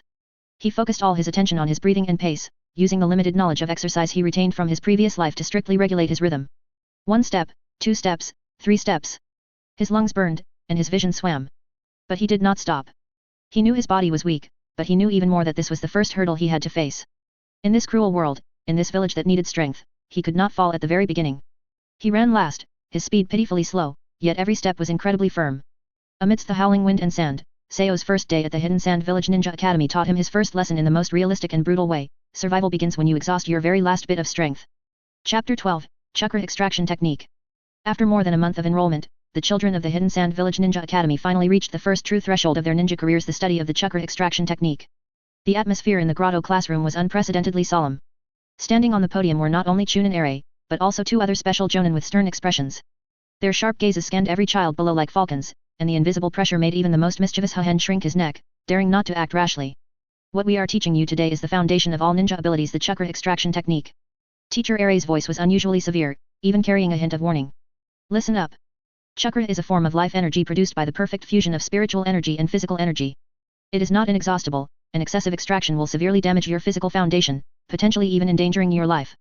He paused, his gaze growing colder. "Therefore, the village stipulates that until you have fully mastered and can freely control it, no one is strictly allowed to extract chakra privately without the supervision of an instructor or a family ninja guardian. Do you understand? This is not a joke. Violators will face severe punishment." The audience was silent. The children seemed to understand yet not understand, but they were all intimidated by the teacher's unprecedented serious demeanor. Seo sat quietly in the corner, understanding clearly. This rule, seemingly strict and rigid, was actually a necessary protection. For these children who were just beginning to touch the ninja way and had weak physical perception and control, blind extraction without supervision was tantamount to playing with fire. At the same time, he clearly felt the gap implied by this rule. Children whose parents were ninja could naturally practice more under their parents' supervision at home, while children from civilian families could only cling tightly to the limited time in the classroom. The starting line was already different. He couldn't help but recall his father, Shiryu.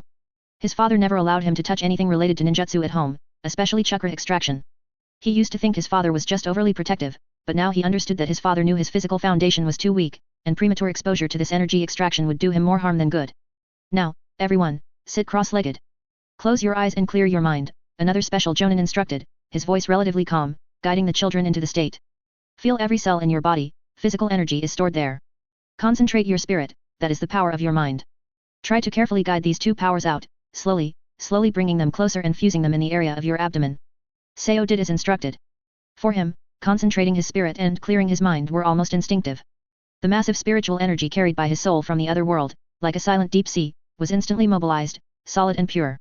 However, when he tried to sense the so-called physical energy, he encountered enormous resistance.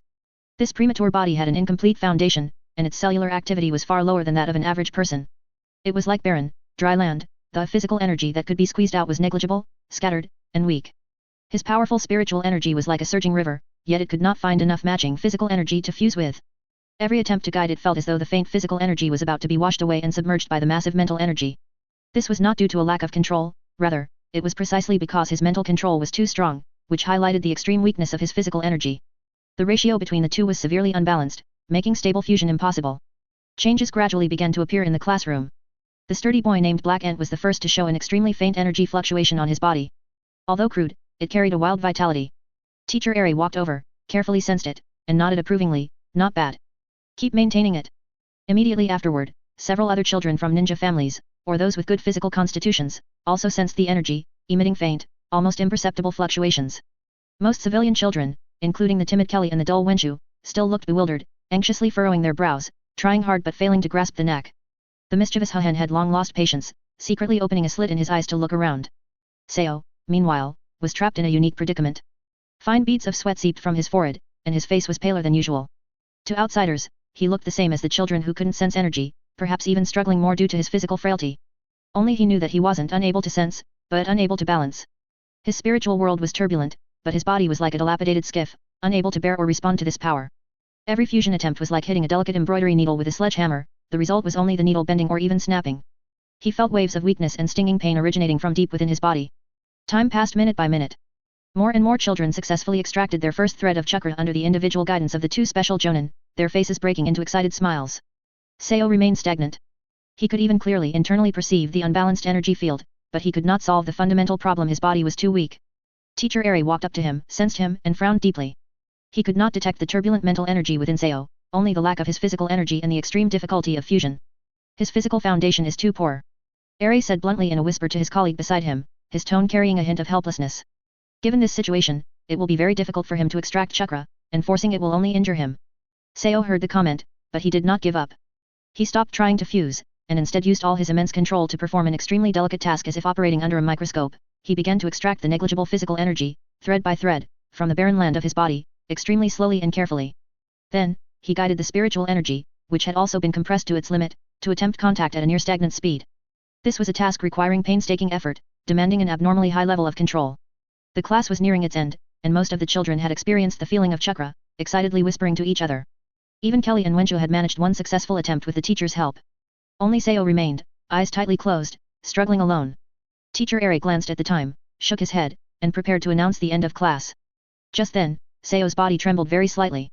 An energy flow thinner than a strand of hair and so weak it was almost undetectable finally, under his extremely precise control, fused together with difficulty and brevity, forming an extremely faint wisp of breath in his danshin, as if it could extinguish at any moment. Success. But the feeling of success was so faint that even Teacher Eri beside him didn't notice it at first. It wasn't until the other, more keenly perceptive special Jonin let out a surprised "huh" and looked closely at Seo. Eri, wait, this child, it seems, succeeded. Teacher Eri was stunned, immediately leaned down to sense carefully, and after a long moment, confirmed in disbelief, he actually succeeded?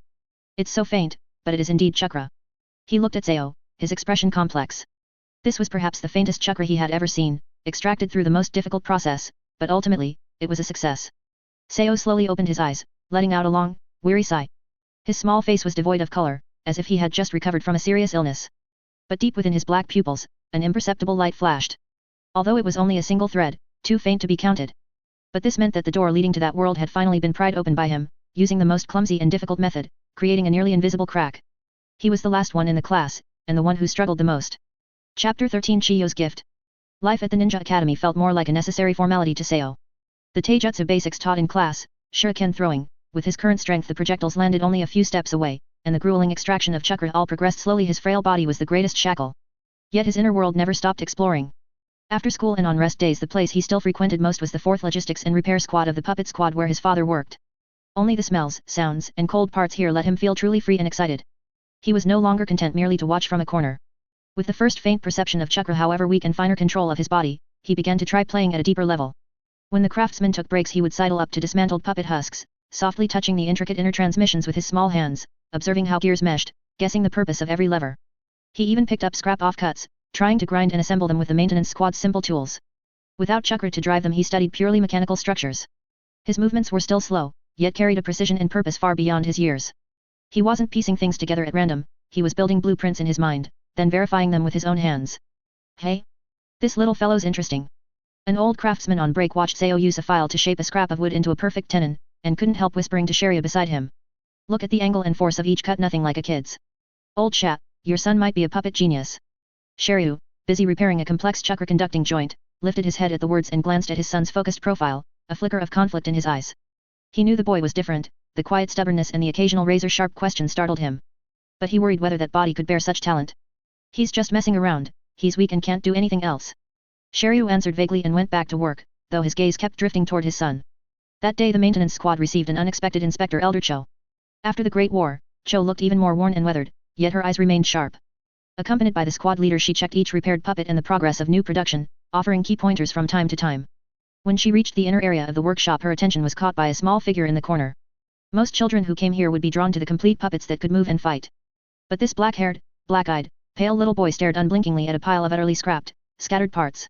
In his hand he held a tiny gear, examining the toothware against the light, his small brows slightly knit as if pondering something. Cho stopped and watched quietly. She saw Sao pick up a damaged bearing, dab a little oil on his finger, try to lubricate it, then mimic its rotation as if testing smoothness. She saw him shake his head at a metal plate edged with a failed chakra circuit, muttering soundlessly, the expression not of a child but of a picky inspector. What startled her most was that Sao seemed to sense her gaze. He raised his eyes to her. There was none of the usual childish fear or curiosity, only calm appraisal, which then shifted into the courtesy of a junior toward an elder. He set down the part and gave a small bow. Whose child is this? Cho asked, voice level.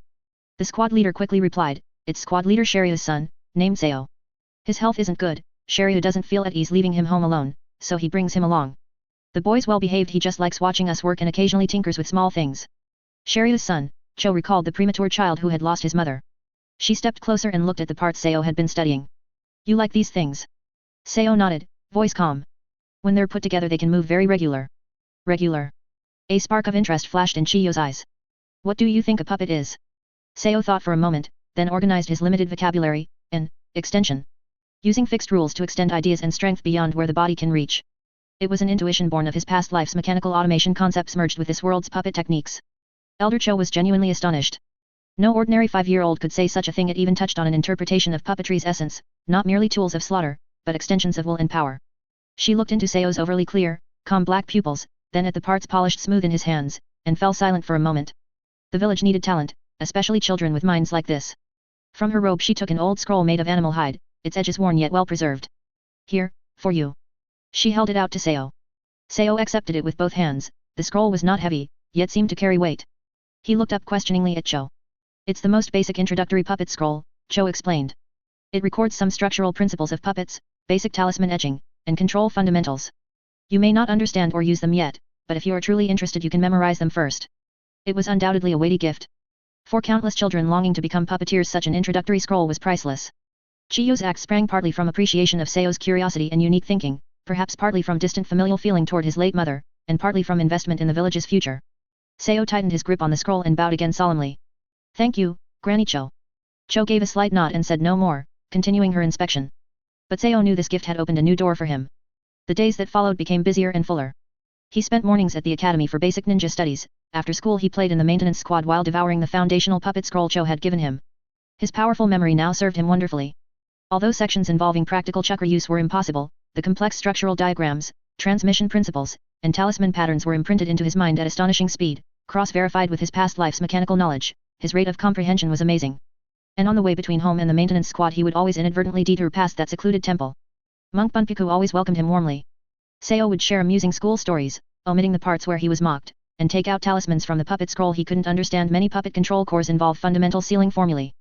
Bunpuku would patiently explain, presenting sealing knowledge in simple terms. Sometimes Shukaku would cut in impatiently, ridiculing some rune's structure as flashy but useless, or bragging how easily it had once broken a similar seal. Seo treated every such rant as valuable study material and carefully noted it all. His web of knowledge, like plant roots greedily absorbing moisture in the desert, quietly and stubbornly extended downward from both puppetry and sealing, waiting for the day it would burst through the surface. Chapter 14, Sasori of the Red Sand. The foundational scroll on puppet technique gifted by Elder Cho was nothing short of a brand new treasure trove for Seo. The knowledge recorded within far exceeded the fragmented experience available to the maintenance squad, systematically explaining puppet structure, transmission principles, the engraving of basic core runes, energy flow, and even the most rudimentary techniques for condensing chakra threads. He absorbed the knowledge ravenously. Many phenomena he had observed in the maintenance squad were theoretically proven, and more knowledge related to mechanics from his previous life found an application interface in this world. However, the scroll was ultimately an introductory item, leaving many profound areas vague or involving content that required extensive chakra and practice to verify, which made him unbearably restless. After hesitating for a few days, Seo decided to pluck up his courage and personally go to Elder Chiyo's house for guidance. When his father, Shiryu, learned of this, he paused in silence, then carefully gave Seo the directions to Granny Chiyo's house and sternly reminded him to be polite. The residential area for the high-ranking officials of the Hidden Sand Village was relatively quiet, and the houses were noticeably more orderly. Following his father's description, Seo found a courtyard that looked quite old. He took a deep breath, stood on his tiptoes, and knocked hard on the heavy wooden door. After waiting for a moment, light footsteps sounded from inside. The door was pulled open just a crack, revealing not the kind or imposing face of Granny Cho, but an extremely young, even slightly boyish, yet unusually pale and indifferent face. His short red hair resembled a burning flame, and a pair of deep purple eyes looked down apathetically at the little figure at the door, devoid of any expression, as if looking at an inanimate object. Seo was startled, immediately realizing that this must be Granny Chiyo's grandson, the legendary genius Sasori. He remembered his father and the maintenance squad mentioning this name, always accompanied by amazement and a faint, hidden sense of pity. "Excuse me. Is Granny Cho home?" Seo looked up and asked politely. Sasori's gaze swept over him, lingering for a moment on the visibly resized old ninja uniform and the overly pale face. His voice was flat and emotionless. "No. What do you want?" My name is Seo. Granny Cho gave me a scroll before, and there are some parts I don't understand, so I came to ask her for guidance." Seo held up the precious scroll in his hand. Sasori's eyes fell on the scroll, confirming it was his grandmother's item. His gaze seemed to flicker with an extremely faint ripple, but it quickly returned to dead silence. He paused, not closing the door immediately, but said faintly, "She won't be back for a while." Just as Seo felt disappointed and was about to take his leave, his gaze unintentionally passed Sasori's side, catching a glimpse of the scene through the slightly ajar door of a room in the back of the courtyard. It appeared to be a workshop, filled with various tools, wood, metal parts, and some, indescribable, half-finished puppet structures. The precision and complexity of those structures instantly captured Seo's entire attention. They far surpassed the standardized puppets of the maintenance squad, and were even more ingenious than what was described in Chiyo's scroll. His eyes instantly lit up, and he blurted out, "Are those, made by you? That's incredible." This praise, driven purely by astonishment and curiosity, without any worldly reverence or pity mixed in, seemed to take Sasori by surprise. He looked down again at the little kid whose eyes were shining with undisguised obsession, remained silent for a moment, and then suddenly pulled the door open wider. "Come in." His voice still lacked warmth. Seo was momentarily stunned, then carefully stepped over the threshold and followed Sasori into the courtyard. Sasori did not lead him to the living room, but walked straight toward the workshop and pushed the door open. A much clearer sight came into view. Fine carving knives and files were scattered across the workbench, along with some chakra-conducting metal plates currently being engraved, their patterns complex enough to be dazzling. Several half-finished puppet limbs stood nearby. The exquisite structure of their joints and the bizarre transmission methods completely overturned the basic knowledge Seo had learned from the scroll. The air was filled with a mixed scent of pine, metal, and some special coating. Seo was completely mesmerized. He forgot his purpose, forgot his nervousness, and walked quickly to the workbench, his eyes almost glued to the components. He mumbled unconsciously, "This joint isn't using a conventional bearing? Is it a miniature composite joint made of elastic metal sheets? That would increase flexibility, but the demands on material and precision are too high. And this rune, why is it engraved in the internal interlayer? Is it to reduce dissipation during energy bursts? It's so ingenious." He was completely immersed in the world of technology, even subconsciously reaching out a finger to trace the trajectory of a certain rune in the air, trying to understand its design intent. Sasori stood behind him, and for the first time, genuine emotion surprise appeared in his purple eyes. This seemingly weak little brat was not only unafraid of him, but his insight was astonishingly sharp. In just a few glances, he had grasped the key points of several of his proudest designs. Although his articulation was still very childish, the direction of his understanding was entirely that of an expert. You understand it. Sasori's voice was still flat, but it lacked some of the absolute indifference from before. Seo snapped back to reality, put down his hand somewhat sheepishly, and answered honestly, Granny Chiyo's scroll had some basics, but what you've made is much more complex. I don't understand exactly how it's achieved, but I think it's incredibly impressive. His tone was filled with sincere admiration and thirst for knowledge. He looked up and bravely faced Sasori. Sasori. Senior? Can I ask you something? About the stress analysis of this composite joint, and the energy guidance efficiency of this internal rune. His questions came one after another. Although some terminology sounded strange, mixed with concepts from his previous life, the core of each question accurately pointed to critical technical difficulties in puppet manufacturing. Sasori did not answer immediately. He was accustomed to others reacting to him with fear, reverence, or pity, but he rarely encountered someone who could discuss technical problems with him so purely and without reservation, especially a child so young. He silently walked to the workbench, picked up the miniature joint Seo had been focusing on, and spoke, a rare occurrence. His voice was still monotone, but he began to explain, conventional bearings wear out quickly in the desert environment. This structure uses elastic deformation to replace rolling friction. The drawback is fatigue strength. He then pointed to the internal rune. External runes are easily damaged during energy bursts. Engraving it internally, and conducting energy through the structure, increases loss but improves stability. His explanation was concise and to the point, addressing the core issues without any unnecessary words. Seo listened intently, his brain working rapidly, etching every word and detail Sasori spoke into his mind, verifying it against his existing knowledge. Many previous doubts were instantly cleared up. This brief lesson lasted less than 15 minutes. Sasori seemed to have exhausted all his patience, or perhaps felt he had said enough, and closed his mouth, reverting to his cold, indifferent demeanor, signaling Seo that it was time to leave. Although Seo still wanted to stay, he knew when to stop. He bowed seriously to Sasori, thank you very much. Senior Sasori. I learned a lot. Sasori merely gave a faint humph, and turned away, no longer looking at him. Seo left Chiyo's house, filled with immense gains and excitement. Although he hadn't seen Granny Cho, this unexpected encounter and the few pointers from Sasori of the Red Sand were worth far more than he had anticipated. The door leading to higher-level puppet technique had been pushed open wider for him by the unintentional aid of this young genius. He didn't know that in the workshop, Sasori, who had picked up his carving knife again, looked at the delicate component in his hand. An extremely faint ripple, one he hadn't even noticed himself, flashed through his purple eyes. Perhaps, in this cold world, a pure look that understood his craftsmanship, even if it came from a weak child, had briefly dispelled a trace of the loneliness within him. Chapter 15, The Beginning of Ninjutsu and Magnet Release. Time quietly slipped away amidst the sandstorms of the hidden sand village. Seo had been enrolled for half a year. The Ninja Academy curriculum remained more painful and agonizing than enjoyable for him. He was always the dead last in physical training, and his shuriken throws were weak and crooked due to insufficient arm strength. The only thing worth mentioning was his academic performance. His photographic memory and powerful comprehension allowed him to far surpass his peers in theoretical knowledge. Regarding chakra cultivation, he was stuck in a strange stalemate. He was no longer the child who couldn't merge energies. In class, he could skillfully and extremely stably refine chakra. However, the amount was still negligible, like a flickering candle in the wind. It was so weak that it was barely enough for him to sense its presence, and maintaining the most basic refinement technique practice was already his limit, certainly not enough to support any substantial ninjutsu training. His body, this barren land, provided far too little physical energy, severely restricting his limits. But this half year of training was not without benefit. His already strong mental control was refined to be pure and more meticulous through the daily process of trying to squeeze and refine this meager amount of chakra. His precision in controlling chakra was probably far superior to that of his classmates, whose chakra reserves vastly exceeded his. One day, Shiryu returned home early, a rare occurrence. Looking at his son's slightly gloomy face because of yet another failed physical test, he was silent for a moment before suddenly speaking, Seo, you've been cultivating chakra for a while now. Today, I'll help you test your chakra nature. Chakra nature. Seo looked up, a hint of curiosity flashing in his eyes. He had learned in his school's theory class that chakra possesses basic natures, which are the foundation for learning corresponding ninjutsu. Shiryu nodded and carefully took out a special chakra paper from an old, locked box at home. The paper looked precious, its edges already slightly yellowed. Focus your chakra and inject it into this paper. Remember, do what you can, just a thread is enough. Seo solemnly took the paper, holding his breath and concentrating. He focused all his attention on his fingertip, mobilizing that weak but incredibly obedient thread of chakra, and carefully injected it. The next moment, the chakra paper changed. The middle part of the paper suddenly became moist and soft, as if soaked in water, but upon closer inspection, it resembled the dampness of soil. And almost simultaneously, the edge of the paper abruptly became dry and wrinkled, followed by a soft hiss, and an extremely subtle yet incredibly clear cutting mark appeared. This is... Shiryu's pupils contracted slightly, and an expression of confirmation appeared on his face. Earth nature, and wind release. As expected, it's a dual nature. Earth represents the land, solid, heavy, and defensive. Wind represents the airflow, sharp, swift, and cutting. These two seemingly somewhat opposing natures appeared simultaneously on his son. Seo watched the change in the paper, a light of realization flickering in his dark eyes. So that was it. This was the fundamental nature of his chakra. Possessing a nature is only the first step.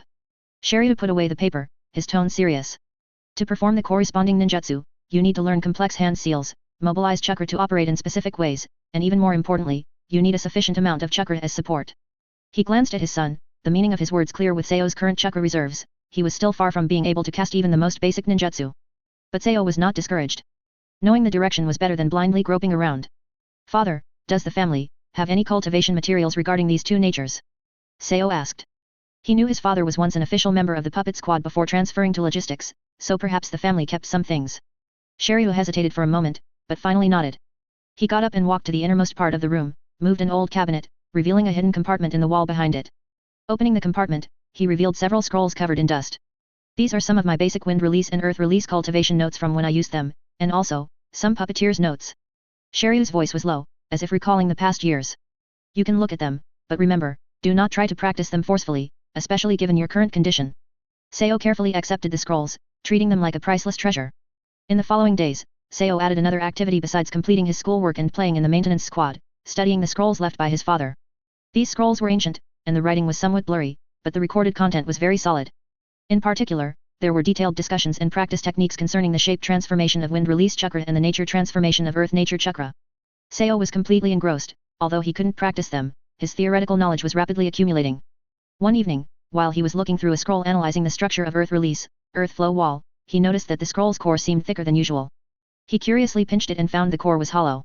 He carefully disassembled the seal at one end of the scroll and poured out a smaller, more antiquated parchment roll from inside. Opening the parchment roll, the handwriting was even older, appearing to be research manuscripts.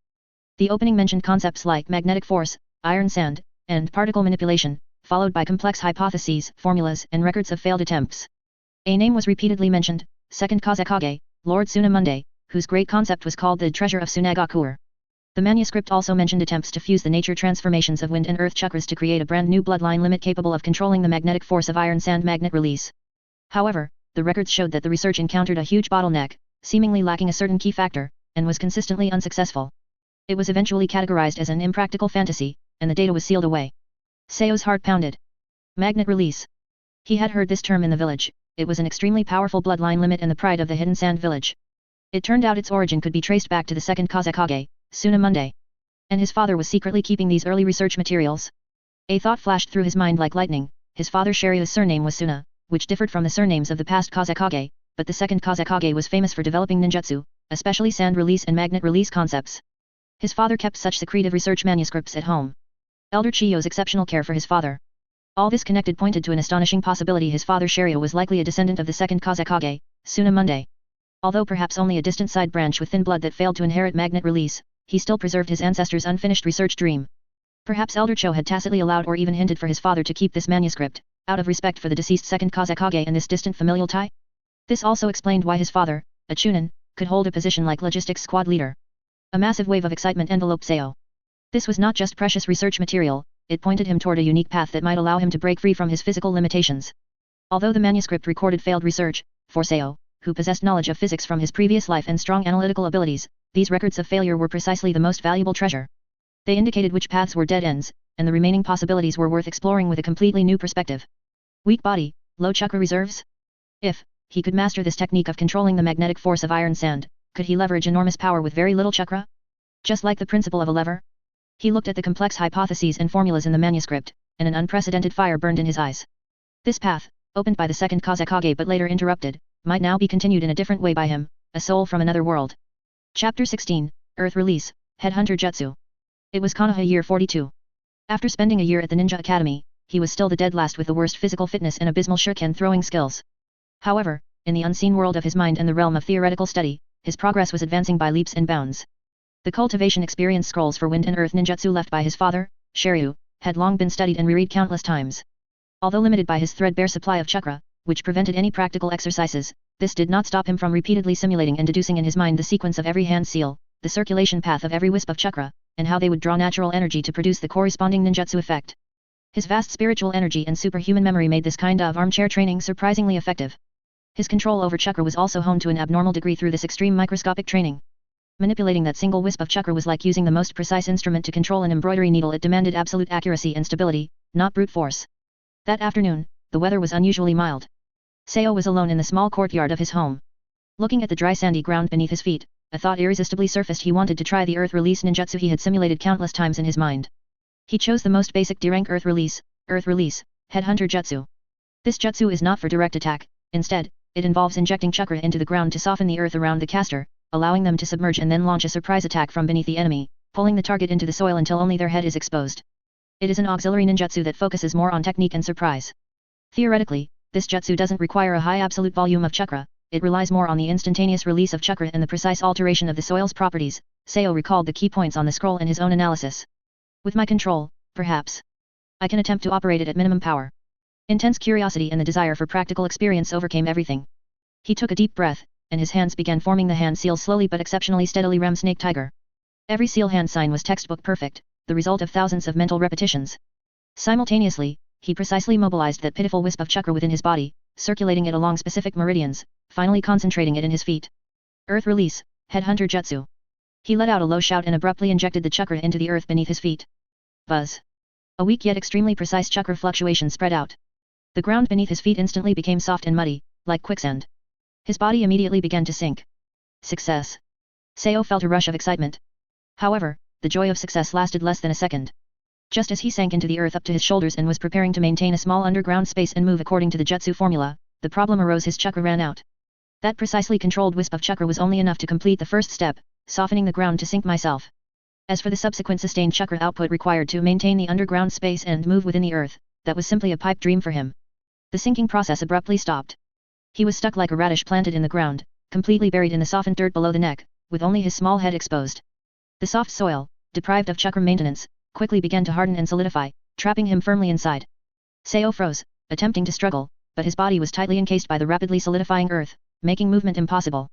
With only his head sticking out, he looked incredibly comical yet slightly pathetic. He tried to mobilize chakra, but his body was empty, that single wisp of chakra was completely spent. His powerful spiritual energy was useless at this moment. A clever housewife cannot cook without rice. The sun slowly set, casting a long shadow, though it was only the shadow of a head. The courtyard was silent, save for the faint sound of wind blowing over the sand. For the first time, Seo experienced what it meant to be truly immobilized. He began to reflect on the entire process and analyze the failure, calculation error. Underestimated the sustained consumption of the jutsu formula, overestimated my total chakra volume. Energy output power control was precise, but insufficient energy reserves are a critical flaw. Need to remodel, or find a lower consumption alternative. He was completely engrossed in technical analysis, temporarily forgetting the embarrassing predicament of being stuck in the dirt. After an unknown amount of time, the courtyard gate was pushed open. Shiryu, returning home from work, walked into the courtyard with tired steps, habitually wanting to see what his son was doing. Then, he witnessed the astounding scene. A small head was abruptly sprouting from the flat ground in the center of his courtyard. It was his son, Seo. His black pupils were gazing at him, his expression filled with calm analysis, and a hint of helpless embarrassment. Seo. Shiryu wondered if he was too tired and hallucinating. What are you doing? Father, Seo's voice was still calm, despite the bizarre situation. I was practicing the earth release, headhunter jutsu. But I ran out of chakra and got stuck. Can you help me get out? Shiryu was stunned for several seconds, then his shoulders began to shake uncontrollably. He fought back his laughter, the fatigue on his face significantly lessened by the comical sight. He walked over, looking at his son stuck in the dirt with a serious expression, and finally burst out laughing. Ha ha ha ha ha. Earth release, headhunter jutsu. Ha ha ha. You certainly managed to sever the head and leave it exposed. Ha ha ha. Shiryu laughed while crouching down and began digging away the solidified earth around his son. Seo watched his father laugh so heartily, a hint of helpless amusement appearing on his own small face. This was indeed a bit humiliating. Soon, Shiryu dug his son out of the ground. Seo was covered in mud, looking like a mud monkey. You rascal, Shiryu patted the mud off his son, his tone a mix of amusement and affection. Your idea was good, your control seems fine, and your hand seals were standard. But your chakra volume, sigh, he sighed and ruffled Seo's hair. Next time you want to practice, wait until I'm home, okay? It's too dangerous. Yes. Seo nodded obediently. This experience gave him an incredibly clear realization of his greatest current weakness: energy reserves. He possessed a top-tier control system and design concept but lacked the driving energy. At the same time, he became more certain of his advantages. To accurately activate the first stage of a jutsu formula with such a minuscule amount of chakra was a feat of control that many chunin might not achieve. Furthermore, his powerful sensory ability allowed him to clearly capture every subtle process of chakra circulation and nature transformation within the soil while he was buried, which was also invaluable experience. The path to becoming stronger remains long, but the direction has never been so clear. Chapter 17 The Accumulation of Knowledge. After that humiliating buried head incident, Seo was not discouraged. Instead, like steel tempered in fire, his will became even firmer. That failure stabbed into his heart like a thorn, reminding him every moment of this body's limits. He had to change this frail body. That thought became the driving force behind every action. Yet he knew better than anyone that brute effort was meaningless. Improving the body couldn't be done overnight. Until he found a fundamental method, the only thing he could do was frantically stockpile knowledge, using unmatched wisdom to bridge the gap in power. He poured all his longing for a strong physique into a ravenous devouring of theory. His life became a high-efficiency learning machine. The Ninja Academy's theory classes could no longer satisfy him. He could fully understand and memorize everything the teacher said after hearing it once, even using his free periods to self-study the upper-grade curriculum. He devoured every book the school library allowed: histories, geographies, basic ninjutsu analyses, storing them all in his vast memory palace. His family's scrolls of Wind and Earth release insights were elevated to research-grade material. He was no longer content with knowing what, he had to know why. He began deconstructing every technique with his previous life's physics and engineering, calculating the energy density needed for Earth release hardening, analyzing the optimal cutting angle of wind release airflow, modeling chakra nature transformation losses. His notes were filled with mechanical diagrams and energy flow formulas. Anyone seeing them would think them the mad manuscripts of some research institute. The sealing technique knowledge learned from Bunpuku reacted wonderfully with ninjutsu theory. He treated sealing as a programming language for energy, trying to merge its exquisite control concepts into chakra manipulation: how to use the smallest formula to gather or isolate energy most efficiently, directly targeting his core pain point of low chakra reserves. And the ultimate target of all this study was the magnet release beginner research notes he treasured and hid deepest. In the dead of night he would secretly take out that worn parchment scroll and, under a dim oil lamp, read it ravenously. The second Kazekage's wild, imaginative concepts thrilled him, while the dense failure records were treated as his most valuable signposts. Wind and earth nature fusion, frequency resonance, manipulation of micromagnetic particles, he murmured, fingers tracing the complex old formulas. His past life's knowledge of electromagnetic induction couldn't be applied directly, but it offered a new dimension of thought. He tried to understand the relation between this world's magnetism and chakra, sketching possibilities on scrap paper. Progress was slow, limited by conditions and understanding, yet his theoretical grasp of magnet release was deepening at astonishing speed. His theoretical foundation, in a way that defied age and common sense, grew ever thicker, more eclectic, and dangerous. The body of knowledge he commanded had already surpassed an ordinary Suna Chunin, even brushing the realm of special Jonin, though he himself could not yet perform the most basic D-rank ninjutsu. Theory needs practice to verify and consolidate. The maintenance squad became his best testing ground. He was no longer satisfied with watching and asking questions. Using scraps, he began personally crafting the simplest, most rudimentary puppet parts. With a small file and sandpaper he patiently polished tiny gears and link rods, pursuing dimensional precision. He tried branding the most basic chakra conducting patterns onto wood with a red-hot needle. Every attempt failed because he couldn't inject chakra, yet he enjoyed it, training hand stability and rune structure understanding. He even imitated the compound joint he'd seen in Scorpion's workshop, using springy metal sheets and micropins to assemble a vastly simplified model. Though immobile, its structural concept was already embryonic. His father, Shiryu, watched all this in silence. He watched his son scrawl demon-like notes under the oil lamp, watched those small hands grind parts clumsily yet with uncanny precision, saw the calm thought in those dark eyes that faced failure without discouragement. He neither stopped nor asked much. He simply acted. He would accidentally leave more advanced scrap parts or blueprints of precision structures in Seo's workspace, the battered little table in the yard. He would prepare handier small tools in advance. In this silent way he supported his son on this different, arduous path. Seo felt his father's wordless support and was warmed inside. He knew that every scrap of knowledge he accumulated, every tiny part he crafted, was paving the road for the future. His body remained thin, his chakras still faint. But beneath that small frame, a vast core built of countless theories, formulas, concepts, and practical experience was glowing hotter day by day, waiting for the moment to break its shell. He was like an uncut jade buried deep in the desert, enduring the grinding of sandstorms, quietly storing the power to change himself and perhaps the world. Chapter 18, The Opportunity for Medical Ninjutsu. The sands of time flowed slowly. Seo's theoretical knowledge grew deeper by the day, having devoured almost every field he could access. However, a core dilemma remained like an unmoving boulder before him: how could he fundamentally improve his congenitally weak body? By studying earth release, he learned how to change soil structure. By studying wind release, he understood the cutting and propulsion of airflow. By studying puppet technique, he mastered mechanical transmission and precision. By studying sealing technique, he glimpsed the restraint and guidance of energy, and even through the profound magnet release data, he touched upon the grand blueprint of microscopic matter manipulation. This knowledge was vast and powerful, but it was like a weapon forged for a giant, and he was merely an infant who struggled even to lift a wooden stick. He possessed the skill to slay a dragon but lacked the strength to tie up a chicken. All his theories eventually stalled at the same bottleneck: the energy required to drive it all, his own meager life force. He needed a power that could act directly upon himself, excavate his potential from within, and repair his foundation. This idea took root in his heart like a seed, subtly guiding his research direction to change. He began searching for all information related to life, repair, and cells in the scrolls his father brought back, the corners of the school library, and even the remnants of medical puppets occasionally found by the maintenance squad. The clues were scattered and vague, until one day, while reviewing a scroll on fundamental chakra theory, he saw a sentence that was merely glossed over: medical ninjutsu is a technique based on yang release chakra, supplemented by precise control, to stimulate cell activity and accelerate division and regeneration, thereby achieving a healing effect. Yang release chakra.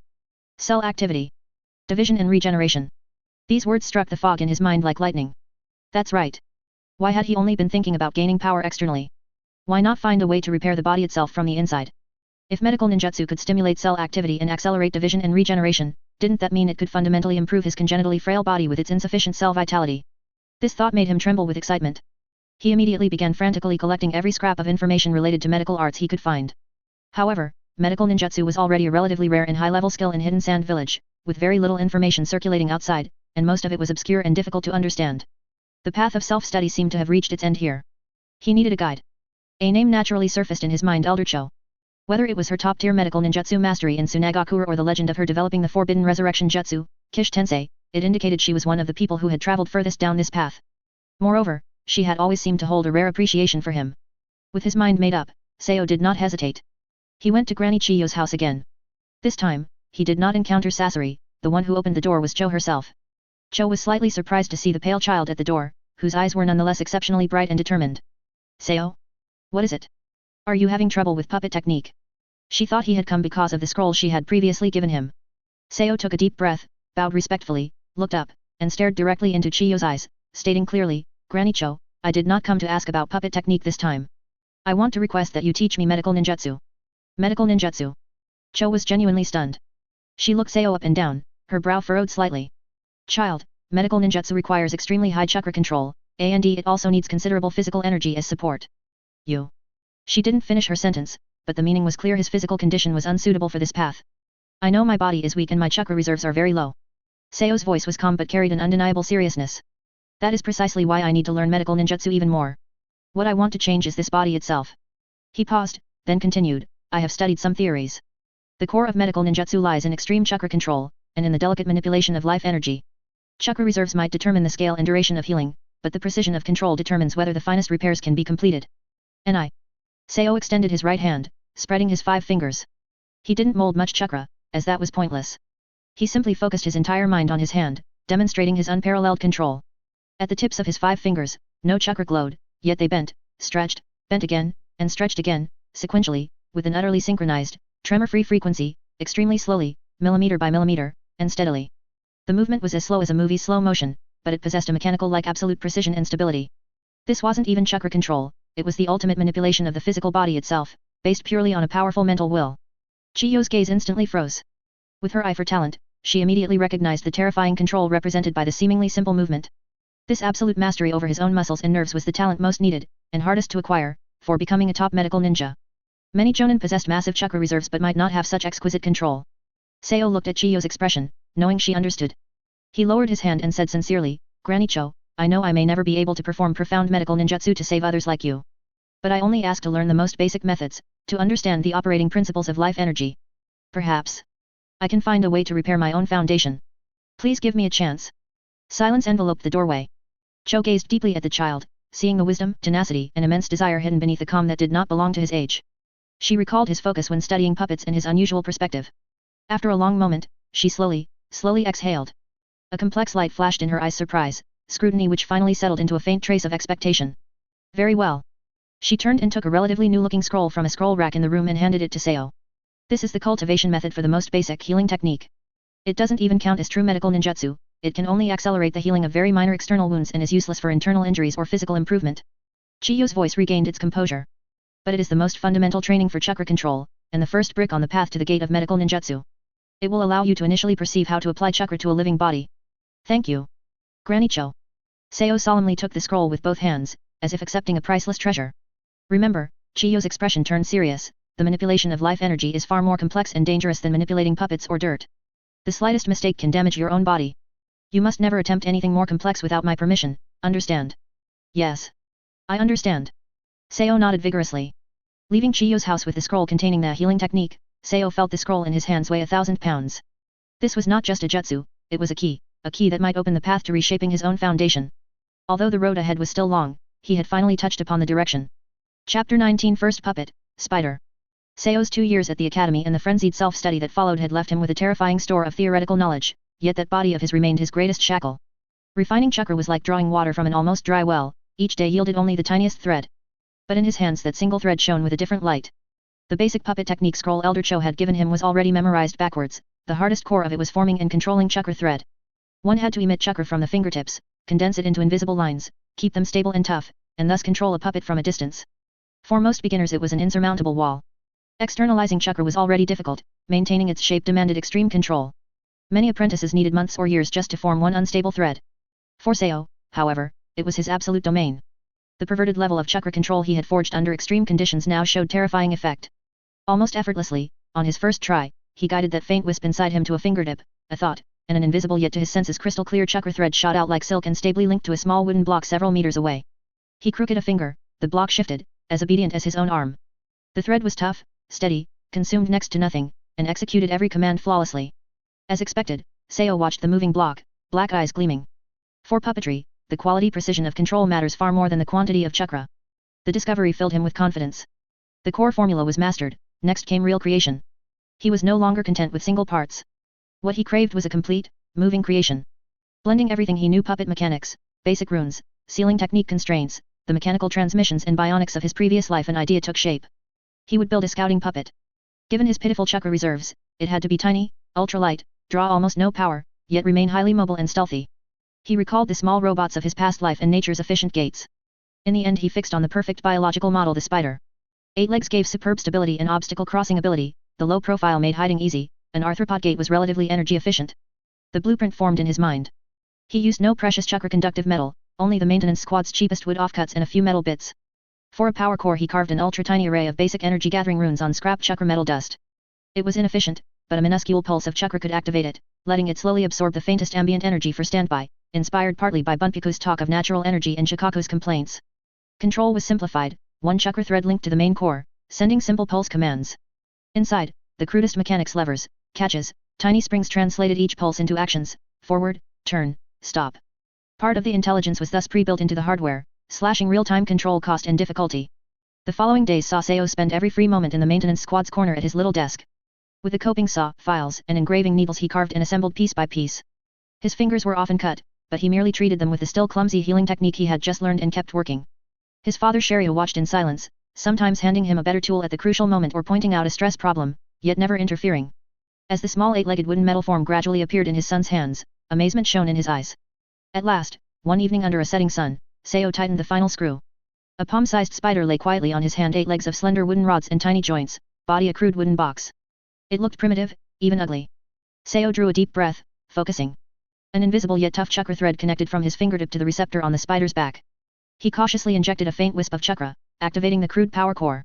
Buzz, the rune on the core flashed with a barely visible glimmer. Inside the spider came the faint click of gears engaging. Seo held his breath and sent a simple forward pulse through the thread. The next instant the wooden spider's 8 legs began moving in a stiff yet steady rhythm.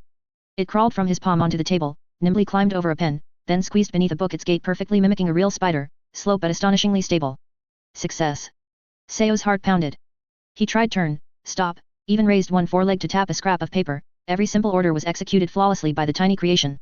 It had no attack power, its scouting ability was limited to see whatever the spider reached, and its range was strictly the length of the chakra thread, yet for a 7-year-old with only a thread of chakra it was a milestone miracle. With the most trivial energy, the crudest materials, and knowledge from 2 worlds, he had given dead matter life. Watching the tireless little spider crawl across the desk, Seo's eyes blazed. This was more than a puppet, it was the starting point of his dream, proof to a harsh world that even a frail body could stride toward power through wit and creativity. He named it Spider. Chapter 20, Live Combat Drill. Just our luck teamed up with you two again. Zhou Si glared at the scrawny Seo and timid Hina, complaining without restraint. Especially you, Seo. What good is that ragged spider toy of yours? We're definitely losing this round. Hina kept her head down, fingers twisting the hem of her shirt, too scared to speak. Seo ignored the grumbling, he calmly studied the opposing lineup and the surrounding terrain: jagged rocks and uneven pits, perfect spots for ambushes and traps. Listen, Seo said, voice quiet yet carrying an unquestionable calm. If we want to win, do exactly as I say. Zhou Si, you've got stamina, feint head on, draw their attention, but don't trade blows, use the rocks to circle. Zhina, hide in that rock crevice, guard our flag, if anyone comes close, shout. And you? Zhou Si snapped. You can't even fight. I scout and support. Seo drew the crude wooden spider from his robe, with an almost invisible flick of a finger, a chakra thread connected precisely. The starting whistle shrilled. Black Ants sighed, banking on raw strength, charged in a fan formation, fierce and fast. Here they come. Zhou Si dashed out, following Seo's orders, ducking behind boulders, yelling taunts to lure them. Seo ducked behind a huge rock and closed his eyes. All his focus funneled into the invisible chakra thread and the faint feedback from the spider. Under his control, the spider scuttled like a living thing, 8 legs weaving nimbly through stone gaps, utterly silent. Its tiny, dull body blended into the chaotic terrain. Soon the spider's field of view shared through the chakra thread caught the enemy squad's movements. Black Ants chasing Zhou Si head on, moving fast. Another's flanking left for a pincer. The third, lying in ambush in the right pit, waiting for Zhou Si to be driven there. Eyes still shut, Seo reported each opponent's exact position as if he were watching firsthand. Hiding in the crevice, Zhina gaped at Seo's spot on intel.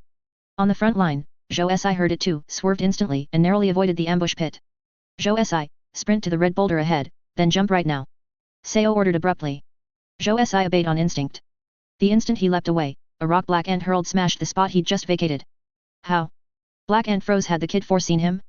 Without pause, Seo had the spider crawl beside the ambusher, its slender forelegs nudged a few loose pebbles. The clatter drew the ambusher's gaze, he instinctively peeked out, exposing himself. Right side ambusher, 1/3 of his head showing past the rock, Seo called instantly. Zhou Si, harried but inspired, scooped a pebble and flung it blindly that way. Ow! The ambusher yelped as the stone clipped his shoulder. Not serious, but it broke his rhythm. The tables turned, with pinpoint scouting, Seo's weaker team held its ground. Yet Black Ant's stronger taijutsu soon reasserted itself, roaring, he surged again, and Zhou Si was on the verge of collapsing. Zhina, pull the vine at your feet and string it across the ground behind the third rock in front of you. Seo shouted rearward.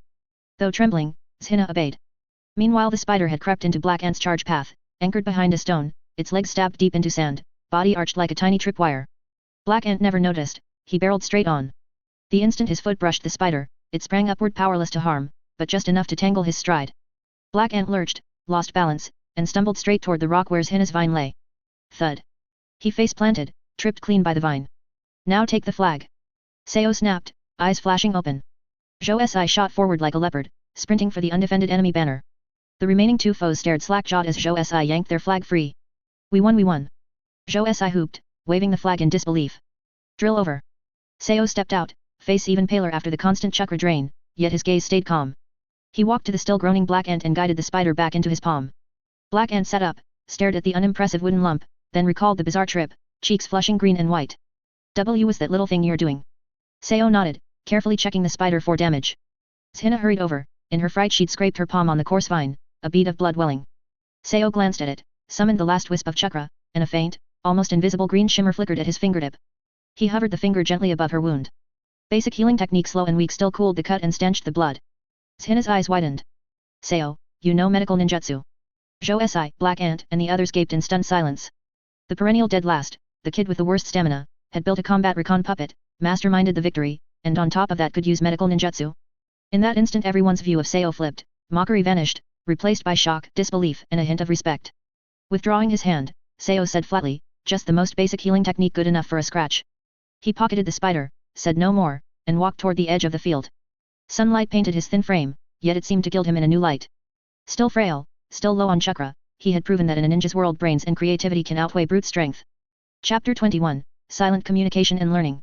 Dusk in the hidden sand village painted the sandstorm a warm gold. Seo's small figure passed through the gradually quieting streets, skillfully turning onto the path leading to the secluded temple. Inside the temple, the oil lamp flickered like a bean. Monk Bunpuku was still sitting on his simple cushion, and seeing Seo enter, a gentle smile appeared on his wrinkled face. You've arrived. Great master. Seo nodded lightly and sat down on the cushion opposite him, his gaze involuntarily drifting toward the complex sealing formulas on the old monk's abdomen. He could feel that the big guy seemed restless today. Humph. Brat, you've come to disturb this lord's peace again, a sharp, hoarse voice rang directly in his mind, carrying a hint of impatience. It was Shukaku. Seo silently replied in his mind, don't you complain about being bored all day? I came to keep you company, and you're still complaining. TCH. Who needs your company? This lord is the noble Ichibai, not a playmate for a beansprout brat like you, Shukaku retorted angrily, but Seo could feel that the consciousness held no real malice, but rather, a hypocritical expectation. Sao, Bunpuku slowly began, interrupting the silent communication between the man and the beast. Today, we will learn the basic rune structure of the four-symbol sealing technique. It involves the delicate balance of space and energy. The old monk dipped his finger in water and outlined complex lines on the stone floor. Sao immediately focused his mind, watching intently. His mental energy, which far surpassed his peers, allowed him to clearly remember every turn of the rune and the implied flow of chakra. TCH, four-symbol sealing technique? Such shallow stuff, Shukaku snorted disdainfully in his mind again. This lord has seen more ancient seals than you've eaten rice. That adamantine sealing chains that can draw on natural energy, that's what you call, it suddenly stopped mid-sentence, seemingly realizing it had said too much. Sao's heart stirred. Natural energy?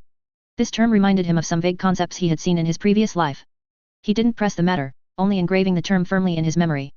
He knew that trying to pry information out of this tsundere raccoon dog required patience. When he left the temple, the night was deep.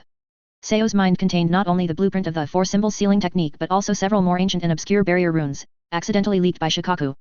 He didn't go straight home but turned toward Elder Chiyo's house. Today was the day he was allowed to borrow the medical ninjutsu scrolls. The one who opened the door, however, was Sasori of the Red Sand. Young Sasori's expression was still indifferent, and upon seeing Sao, he merely shifted slightly to let him enter. Granny Cho went to a meeting with the Council of Elders. Sasori's voice was flat. The medical scrolls are in the study inside, find them yourself. Thank you, Senior Sasori. Sao thanked him politely, but his gaze was involuntarily drawn to an unfinished puppet arm on the workbench in the studio. The internal structure of the arm was extremely delicate, gears and chakra-conducting metal wires were combined in a way he had never imagined, filled with a strange sense of beauty. Sasori noticed his gaze and, uncharacteristically, asked an extra question, can you understand it? Sao took a deep breath, suppressing his excitement, and pointed to several key connection points. Here, using flexible metal sheets instead of rigid connections, is that to absorb impact force? And this conduction circuit, it seems to bypass conventional nodes, is that to reduce chakra loss? A faint trace of surprise flashed in Sasori's eyes. He hadn't expected the seemingly frail brat to have such keen insight into puppet structure. Instead of answering, he picked up a tool, adjusted a tiny gear angle on the puppet arm, and then spoke coolly, the standard circuit has a 0.3 second delay. Modifying it like this shortens it to 0.1 seconds. The difference between life and death often lies in that 0.2 seconds. The sentence struck Sao like lightning. He stared blankly at the tiny adjustment.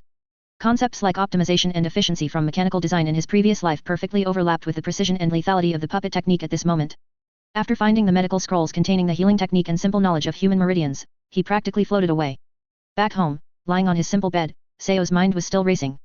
The grandeur and precision of sealing technique, the ingenuity and lethality of puppet technique, medical ninjutsu's exploration of life energy, and the wild idea regarding magnet release at home combining the material foundation, earth, with the energy form, wind.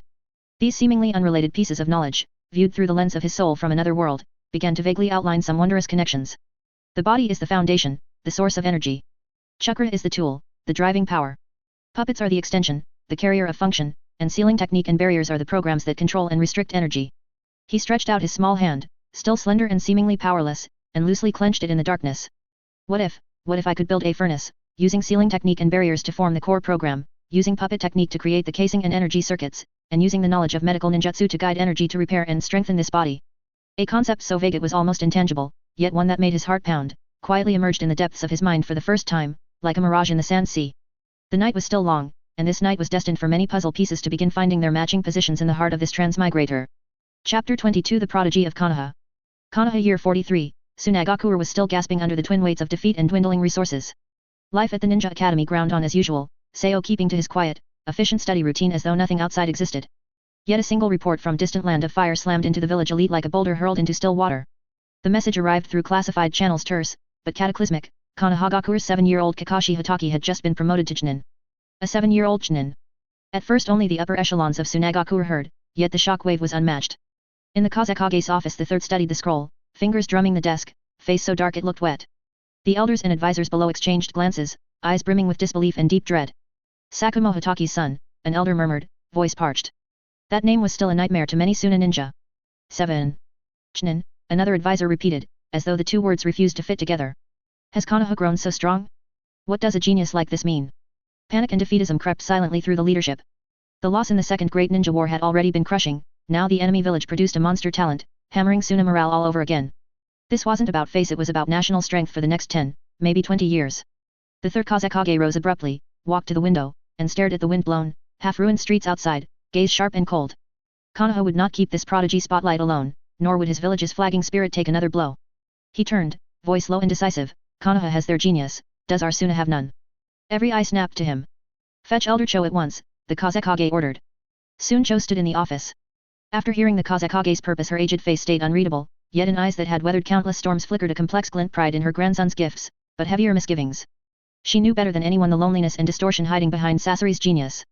Elder Cho, the Third Kazekage said, brooking no objection, we need a counter-voice to Konoha's propaganda. Sasori's gifts are treasures of the village and must not be buried. It's time, Wind Country time, the whole ninja world learns Suna also births unrivaled prodigies. This was no request, it was command. Village interest and prestige overrode personal will. Cho was silent a moment, then bowed slowly, I understand. And so, under the Kazekage's mandate and the council's drive, with Cho reluctantly fronting it, a quiet propaganda campaign unfurled inside Sunagakure and across the land of wind. Official channels began leaking and inflating Sasori's feats in the puppet technique. At 11 he's mastered every basic puppet art and can craft high-grade puppets solo. His design philosophy leaps ahead of his years, a once-in-a-century prodigy. Sasori of the Red Sand is Suna's future, destined to blaze across the ninja world. These claims spread via ninja, merchants, wandering performers. Already famed inside the puppet squad, Sasori's title of genius puppeteer snowballed through Wind Country's streets and even began seeping abroad. Villagers talked excitedly over tea of their homegrown genius, how his youth and skill might wash away the taste of defeat and balance the terror of Konoha's 7-year-old Chunin. In days Sasori was sculpted into Suna's emblem of pride and promise. In the maintenance squad even the artisans gossiped during breaks. Did you hear? Lord Sasori is incredible. No surprise he's Elder Chiyo's grandson. Let's see Konoha act smug now. Our village has its own genius. Seo sat quietly in his corner, polishing a tiny component, black eyes calm. He had met Sasori, seen the cold gaze and the obsessive, breathtaking brilliance beneath. The propaganda might exaggerate, but the talent was real. Yet to him this forced glory felt ill-fitting for the boy who cared only for his workshop. It smelled of political necessity, not genuine respect. He thought again of Kakashi Hatake, 7-year-old Chunin. What monstrous skill did that take? The ninja world was vast indeed. Invisible pressure mounted. Konoha's prodigy spurred Suna, and Suna's counter might prod other villages. A silent race for the future had begun. Seo lowered his head and kept filing the part. The uproar outside meant nothing. Kakashi of Konoha, Sasori in the spotlight, both were yardsticks on his road. His task was to keep learning, keep thinking, and in his own quiet way catch up and surpass. His path never lay beneath the stage lights, but amid silent seas of knowledge and cold, gleaming parts. Chapter 23 Graduation and Assignment. Konoha Year 44. 4 years at the Ninja Academy ended beneath the land of wind's endless yellow sand and the war clouds that never truly lifted. The ninja world now stood in a delicate, tense lull. The second great ninja war had closed with Konoha's victory, yet all 5 great nations were exhausted, their bones still bare. The vast power vacuum and broken post-war order stirred the appetites of smaller countries and hidden villages, local clashes and skirmishes flared. A cold peace blanketed the world, the air forever tinged with the faint scent of gunpowder. Reading the signs, Sunagakure's leadership Third Kazekage and Elder Cho issued a wartime decree. The academy would shorten its curriculum and accelerate training to meet any fresh storm. What once required more years was compressed, and Seo's class, after 4, now faced graduation exams. The exam ground felt murderous, graver than any practice. Teacher Yura's face was stone, unfamiliar special jonin served as proctors. Tests were brutally practical, extreme stamina, shuriken marksmanship, basic genjutsu resistance, trap laying and spotting, and, crucially, the 3 fundamental techniques in a live duel. Seo stood in the crowd, still tiny, his face pale against the sand. He placed dead last in stamina and barely passed shuriken. His genjutsu resistance thanks to 2 lifetimes of vast mental strength was effortless. Trapcraft was his forte, melding Spider's reconnaissance with theory, his snares were elegant and hidden, earning a rare nod from the judges. In the final live duel he was again grouped with Zhou Sion's Hina. Their opponents were stronger. Seo refused a head-on fight. Like a shadow commander, using Spider's precise vision and Zhou Si's stubborn defense, he issued orders, maneuvering his team to avoid the edge, weaving triplines and nuisance traps that crippled the enemy. Once, to save Hina, he raised an earth release, earth flow wall no taller than a brick, just enough to deflect a kunao. At last, with Hina's timid dust wind jutsu blinding the foe and Zhou Si's finishing blow, they scraped another victory. When it ended, every student waited in dread for the results. Teacher Yura unrolled the parchment and began to read names and postings. Black Ant graduated. Assigned to 3rd Battle Squad. Zhou Si graduated. Assigned to 7th Battle Squad. Hina graduated. Assigned to Logistics Medical Reserve.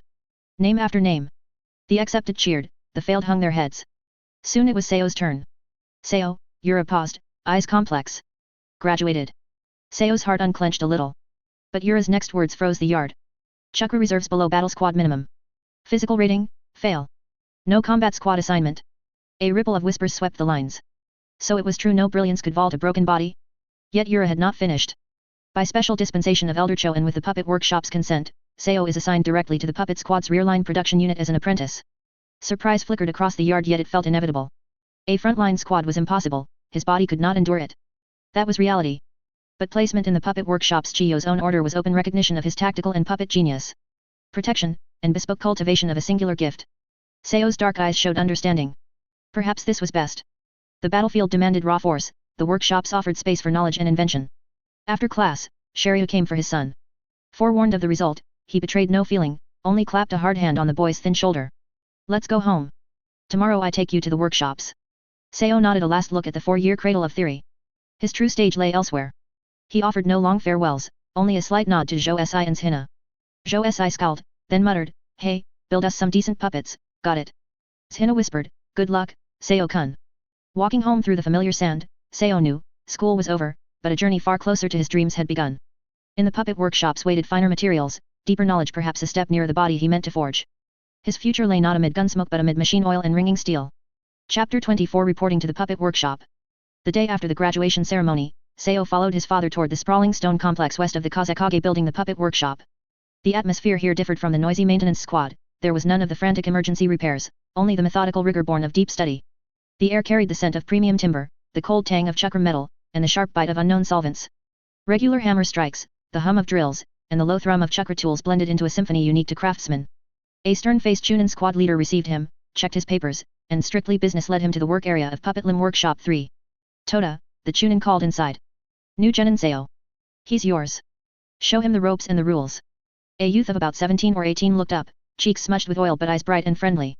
Seeing Seo, he blinked, clearly surprised by the boy's youth and slight build, then quickly smiled. "Yes, sir. Leave it to me." The squad leader nodded and left. The Genin called Toda set down his tools, wiped his hands on his apron, and stepped forward with an outstretched hand. "Welcome. I'm Toda, been here 2 years. You're Seo, the one Elder Cho singled out." Seo shook his hand calmly. "Yes, Toda-senpai. I'll be in your care." His manner was neither servile nor arrogant, showing no fear of the unfamiliar place. Toda studied him curiously while guiding him deeper into the workshop. "Our squad makes the standard limbs for mass-produced puppets, mainly arms and joints. That's the blueprint rack, every spec for standard parts is there, that's material storage, sign out anything you take, over there's rough machining for cutting and grinding, inside is fine machining and seal engraving needs extreme precision." Seo listened attentively, gaze flicking across every zone, memorizing the workflow, tool positions, and personnel divisions. Compared with the chaotic maintenance squad, this assembly line model felt familiar and efficient, like the workshops of his previous life. First day, start simple. Toda led him to a pile of half-finished wooden forearm parts. "Smooth these joints, don't alter the specs. Here's sandpaper, different grids for each stage."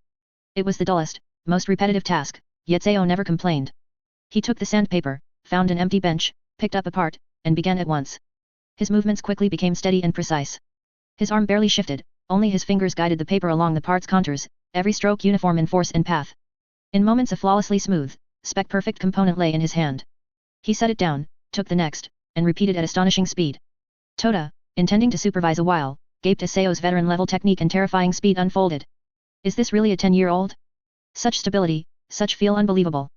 By noon Seo had finished the workload Toda had expected to occupy him the entire day flawlessly. At lunch Toda edged closer, exclaiming, "Seo, where'd you learn that? Incredible." "Watching my father and the others in maintenance, then practicing on my own," Seo replied simply, unwrapping his rations and water. "Genius." Toda marveled. "Seems Elder Cho chose right. This afternoon I'll take you through basic seal drawing drills, they demand even finer control." "Yes, thank you, senpai." Seo adapted to the department's rhythm at once. Taciturn but a lightning learner, he grasped every technique the moment it was shown. His chakra control far exceeded the norm, though his reserves were small. The precision and steadiness of his practice board lines made even the senior Chunin craftsmen click their tongues in admiration. He seemed born for this place. At supper Shiryu hesitated, then finally spoke. "Seo, you're settled now." "I applied for transfer back to the frontline puppeteer corps." Seo's chopsticks paused, he looked up. In his father's eyes smoldered a flame long dormant, the shinobi's hunger for field and duty, suppressed for years while he raised his son. "Father," Seo set down his utensils. "I know what you want to say." Shiryu cut in, voice firm. "Don't worry. I'm a ninja and your father, I can't hide in logistics forever. The village still needs fighters, I should be where I matter." Meeting the resolve in those eyes, Seo hesitated, then nodded slowly. "I understand. Please, be careful." He knew this was his father's choice, and a ninja's pride. Days later the transfer came through. Shiryu donned the battle gear he hadn't worn in ages and handed the maintenance squad keys to his replacement. Under Seo's calm gaze Shiryu clapped his son's shoulder, turned, and strode away back straight, vanishing into the village's sandy wind. The house grew quieter, Seo's life became simpler, workshop and home, nothing else. Without his father's direct shield he began, truly, to grow up alone. His world shrank to the parts in his hands and the endless sea of knowledge before him. Chapter 25 The concept of the body tempering furnace. Time quietly slipped away amid the puppet workshop's orderly, fulfilling routine. Like a stream merging into a river, Seo swiftly adapted to the new environment. His exquisite craftsmanship and keen grasp of structure soon won the approval of Third Section's members, especially Tota. The once skeptical glances cast at his age and build gradually gave way to admiration and curiosity. Yet beneath this outward acceptance, a deep anxiety grew daily within Seo. The workshop exposed him to advanced puppet techniques, but also made him acutely aware of the chasm separating him from a true puppeteer. He could polish the most precise components, grasp the most complex transmissions, even etch basic runes on practice boards with minimal error.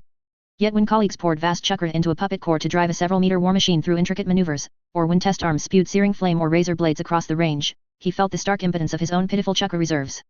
No matter how exquisite his spider, it couldn't change the frailty of his body. He was like an engineer with a top-tier designer's brain stuck in an old tractor limitless blueprints, but lacking the basic power to drive them. In this environment of stark power contrasts, that helplessness shone with painful clarity. He had to change.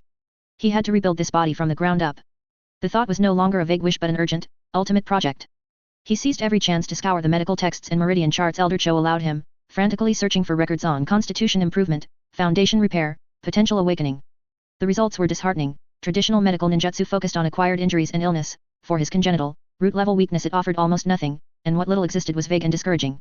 One day, watching a large puppet energy core being tested, its violent rotation sending out vast, stable waves, an old world memory flashed. Captain America's scrawny Steve Rogers lying inside that wondrous transformation pod, an unknown energy rewriting his life map into the perfect soldier. Energy, external energy infusion, transformation, Seo's black irises blazed. Wasn't chakra a universal life energy? It could destroy, yet also create and heal. If micro-level medical ninjutsu stimulation was limited, could macro, large-scale, directional use of refined chakra baptize and reconstruct the whole body, tempering steel like flesh? The idea made his heart race. He seized it at once and sketched frantically, build an energy pod, a person lying inside, supplied by an external source of stable, purified chakra, through complex conduits let the energy seep evenly into every cell, forcibly activating them, spurring division and regeneration, mending inborn flaws. He cautiously asked Elder Cho about using a stable external energy environment to strengthen oneself. After long silence the elder finally shook her head, dousing him with cold water, an ingenious notion. But chakra is not sourceless, it bears intense personal spiritual imprint. Alien chakra is near poison, forced infusion triggers violent rejection, even irreversible damage. This path is blocked. She had pinpointed the core barrier energy rejection.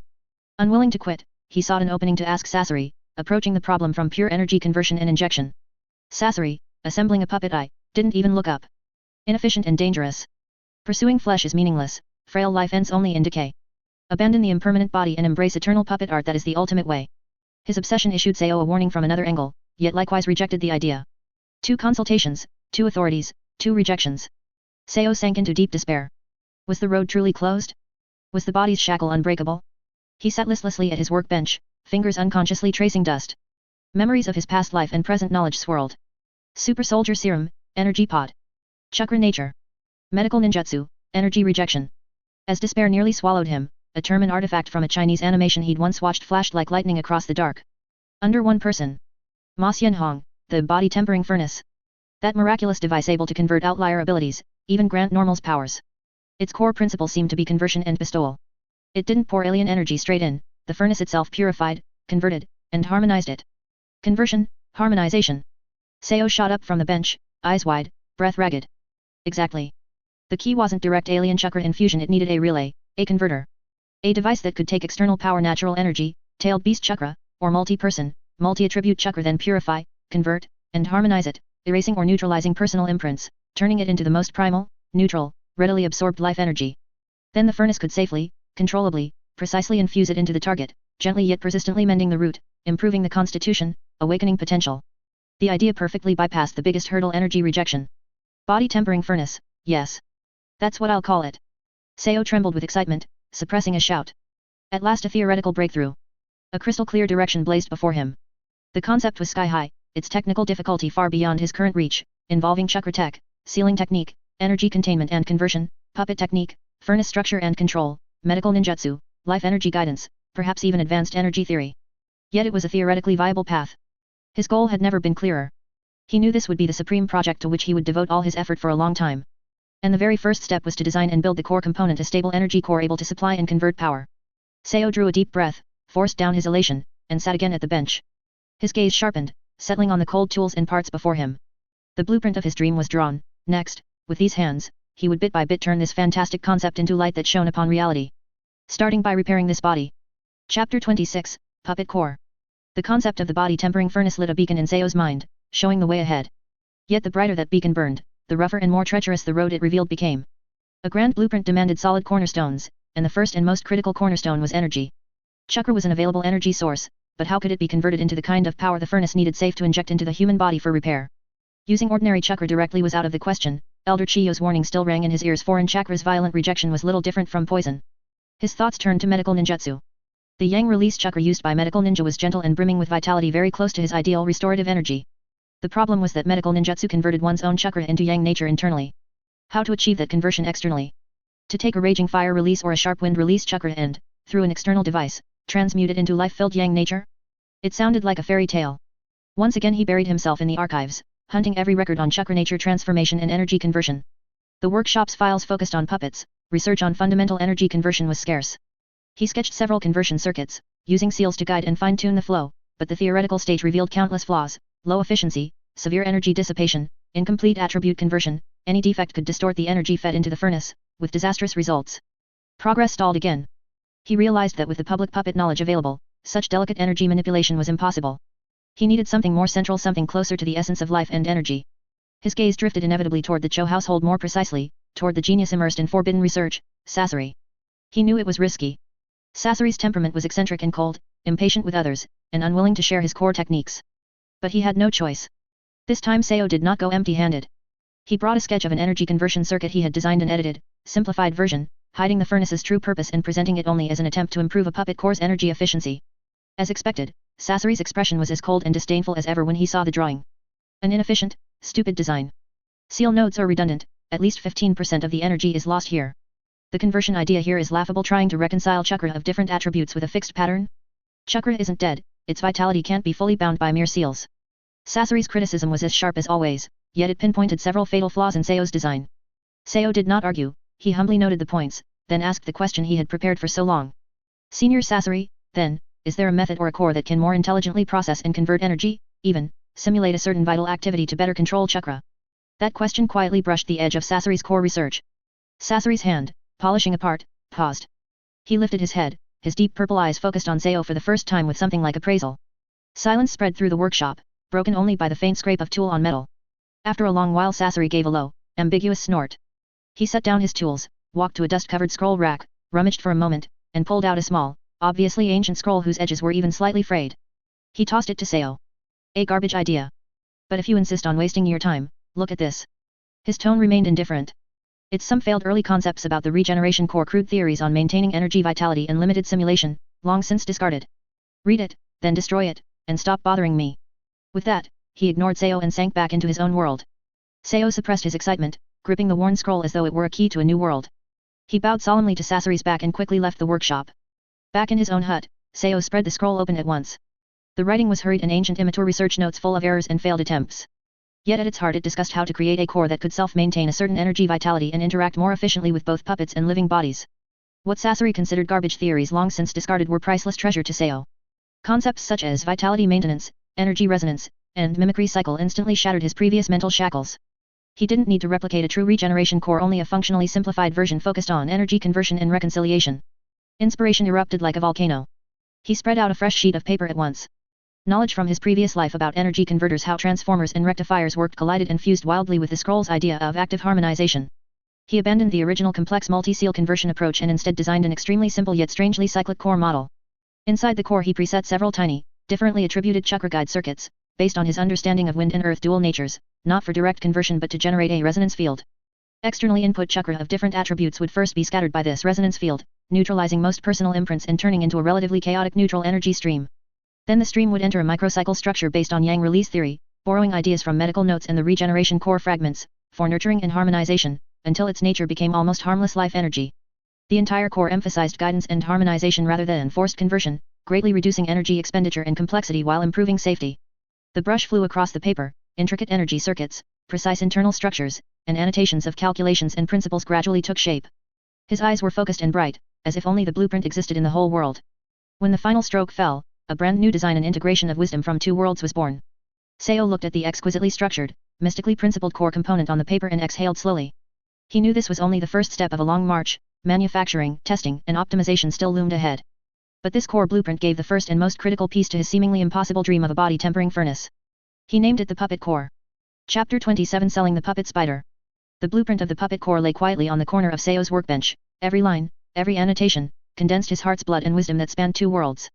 Yet a blueprint is only scenery on paper. Turning it into reality requires materials, tools, and above all else money. The production department only supplies standard parts for mass-produced puppets, and the application process is so convoluted it would never approve them for a personal project no one has ever heard of. Those special metals that conduct chakra, the rare crystals for fine energy modulation, every one of them carries a shocking price tag. On a genin's meager stipend it's nothing but a drop in the bucket. A wall of cold, hard reality stood immovably between him and his dream. Seo's gaze slowly shifted to another creation on the table, a wooden spider lying silently. After several rounds of refinement its structure was far more stable and its movements far smoother. An idea sprouted, perhaps it could become the first key to unlock this impasse. That evening his father, Shiryu, happened to be home on leave from the front line. After a simple dinner, instead of darting back to his room to pore over blueprints, Seo solemnly carried the spider to him. "Father, please take a look." Seo set the spider on the table, a fingertip twitched and a strand of chakra thread linked it silently. Shiryu eyed his son in puzzlement, then glanced at the crude little contraption.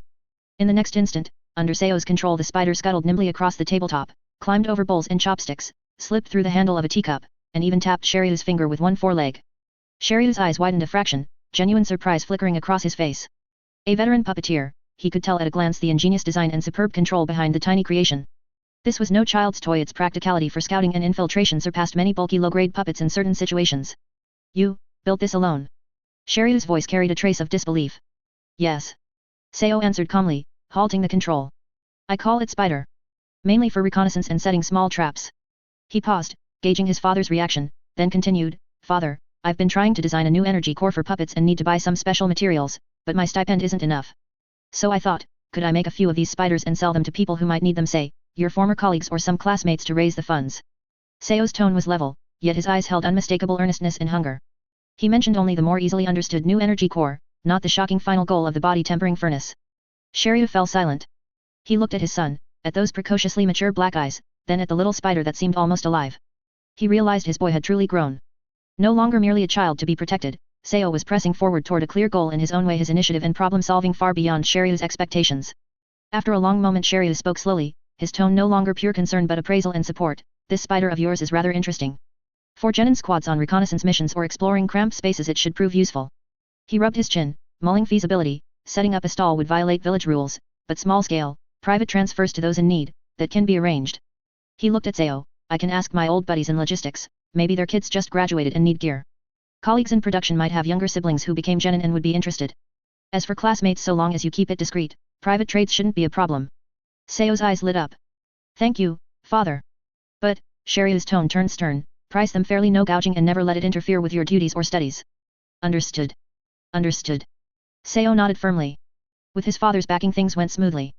Though Shiryu had returned to combat duty, the contacts he'd built over years in logistics remained. He quietly approached a few trusted old colleagues, vaguely mentioning his son had produced a compact scouting puppet that might help newly graduated genin. Meanwhile Seo occasionally demonstrated the spider during breaks at production.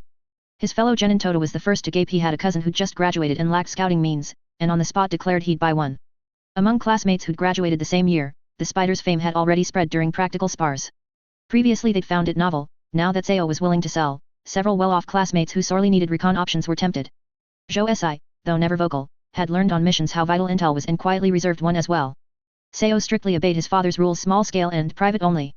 He scavenged scrap from the maintenance squad in his spare time and crafted each unit with care. Priced only slightly above material cost plus a token labor fee, the modest demand still brought him a tidy sum. He stashed the earnings carefully, spending most on those costly experimental materials and a fraction on better tools. The clink of hammer on metal was no longer merely building spiders for sale, it was laying real foundations for his grand dream. Watching the rare metals and crystals accumulate on his bench, Seo knew the trial production of the puppet core had drawn one step closer. The road was slow and hard, yet with his own 2 hands he was carving it out, step by step. Chapter 28 The core takes shape. Konoha, year 45. The past year felt as though time had accelerated for him. He hadn't grown much taller and remained thin, but the calm focus in his dark eyes had deepened far beyond his years. That year, he poured almost every spare moment into the tiny project codenamed Core. The funds from selling spider puppets, together with the money his father Shiryu squeezed from an already tight salary, all turned into increasingly exotic materials on the workbench, specks of chakra-conductive metal, a few small crystals that slightly boosted energy sensitivity, and specialty alloys for experimentation. The process was far harder than imagined. On paper, the blueprint for a puppet core was perfect, but translating it into reality proved brutal. Smelting the materials, shaping them, and carving the internal microrunes each demanded almost freakish precision. With Seo's current tools and skill, many steps could only be done by hand with the most primitive instruments, grinding away bit by bit. He failed countless times. A millimeter's error in etching the energy circuit would throw the entire core's resonant frequency off, making harmonization impossible. Mismatched thermal expansion coefficients caused different materials to crack the instant a trickle of chakra was fed in. The microcirculatory structure borrowed from regeneration core theory was even trickier. Repeated trials failed to create a stable energy flow, either it clogged or collapsed outright. Every failure meant expensive scrap and days or even weeks of effort gone in a blink. Yet he never considered quitting. Each failure was logged, analyzed, the blueprint revised, and another attempt begun. His vast spiritual energy and superb memory became his strongest weapons, ensuring he never tripped over the same stone twice. Throughout, he cautiously sought sideways guidance. He would take an innocuous question on energy circuit stability to Elder Cho. She would answer from the perspectives of medical ninjutsu and traditional puppet technique, offering insights on energy balance and control that, though indirect, often sparked unexpected inspiration. When stumped by material stress or structural issues, he would bring a modified design seemingly for an ordinary puppet part to Sasori. The criticism remained razor sharp: a single garbage structure, stress concentration 3 uses and it shatters would expose a flaw. On rare days when Sasori's mood was inexplicably good, he might even sketch an improved schematic, dripping with sarcasm yet so ingenious that Seo always came away wiser. These scattered bits of knowledge, which he had to digest and convert himself, were like loose pearls that his wisdom and persistence slowly strung together. His father Sherryo was his staunchest backer. He couldn't decipher the scribbled diagrams or grasp the esoteric energy theory, but he saw his son's focus and toil, the mounting failures on the bench and the dwindling materials. Quietly he increased the funding, sometimes using his status as a frontline puppeteer to obtain, through special channels, a sliver of some rare material Seo needed, never asking what it was for. Night after night the small room's oil lamp burned late, the soft scrape of files, cautious taps of a hammer, and the occasional stifled sigh of failure drifting out. At last, on a cold moonlit night, Seo finished the final step, sealing and energizing the core's staggeringly complex microcirculatory structure with a special coating laced with chakra metal powder. He drew a deep breath, condensed a wisp of pure chakra at his fingertip, and with utmost care fed it into the walnut-sized, finely patterned metal sphere. This time there was no explosion, no crack, no hiss of escaping energy. The sphere's patterns lit up with a gentle blue glow, the internal energy structure activated, forming a stable, self-contained microfield. Instead of a wild surge, it pulsed like a sleeping heart, slow, steady, serene. It drew in Seo's personal wind-earth chakra, channeled and harmonized it through the convoluted inner loops, and converted it into a thread of utterly pure, attribute-less life energy, thin, but undeniably real. Success. Seo held his breath, scarcely believing his eyes. More than a year of sleepless nights, countless retries rewarded at last. Though only a crude prototype, with dismal conversion efficiency and negligible output, nowhere near capable of driving something as large as a body-tempering furnace. Yet it proved the theory feasible, that the path of energy conversion and harmonization could be traveled. He gently stroked the still warm little puppet core, feeling its steady, strange pulse. A vast, wordless triumph mingled with exhaustion washed over him. This was but the first step of a long march, yet he knew the steepest ridge had been crossed. The road ahead remained long, but the light of hope had been kindled by his own hand in this dim little room. Chapter 29, The Initial Body-Tempering Furnace, activated. The success of the puppet core was like carving out the first ray of light in endless darkness, injecting Seo with unprecedented motivation. However, the core was merely the heart. It still required a body to contain it, a system that could effectively apply the converted energy to the human body. This was the furnace body of the body-tempering furnace. Over the next 3 months, Seo entered a state of near-frantic work. By day, he remained the taciturn, highly skilled junior apprentice in the puppet limb production class 3, efficiently completing his assigned tasks of manufacturing standard parts, leaving no room for complaint. But during all his breaks, even the few moments of lunch, he was immersed in his own world. The corner of his workbench was gradually taken over by an entirely different set of blueprints, a draft of a complex device that integrated a puppet frame, sealing technique guide grooves, and energy output conduits modeled after the distribution of human meridians. The materials were no longer ordinary wood and steel, but special materials with a certain affinity for chakra, which he had purchased piecemeal through various channels. The manufacturing process was far more difficult than making the spider or even the core. The furnace body required considerable space, forcing him to clear out a section of his cramped room. Lacking large machinery, many structures had to be cut, polished, and assembled by hand, piece by piece. The complex conduits used to guide the energies even diffusion demanded extreme patience and precision in carving. He once again utilized every resource available. He repeatedly visited the scrap material depot of the production department, looking for usable remnants. For simple metalwork, he would ask familiar old craftsmen in the maintenance squad during slow weekends to help process the pieces using large tools. As for the delicate carving involved in the energy circuits, he completed those entirely by hand, his powerful chakra control playing a crucial role, keeping the carving knife steady as a rock. Sherryo, the father, watched his son's efforts. He couldn't understand what the increasingly large and strange device was, but from its rigorous structure and the dedication his son poured into it, he knew it was no child's play. All he could do was offer more support, quietly converting more of his salary into materials, sometimes coming over after work to lend a hand, helping steady a component, or using his rough but experienced craftsmanship to complete some heavy work that didn't require precision. He stopped asking questions, showing silent trust through his actions. After 3 months of non-stop work, the dark circles under Seo's eyes were more pronounced, yet his spirit was in a state of high excitement. Finally, on a weekend evening, a cylindrical device half a person's height, slightly rough and bulky in structure, and patched together from various materials stood silently in the center of his room. It looked like a crude technological creation forcibly inserted into the world of ninjutsu, its surface covered with winding rune lines and metal conduits, with a recess reserved in the center perfectly sized to hold the puppet core. This was the first-generation body-tempering furnace, the chakra version. Seo stood before the furnace, his breathing slightly ragged. His father, Shiryu, stood behind him, his expression solemn, his eyes filled with worry and a hint of imperceptible anticipation. The room was permeated with a strange scent of metal, paint, and residual chakra. "Father, I'm starting." Seo's voice held a trace of an almost imperceptible tremor. Shiryu nodded heavily, taking a step forward.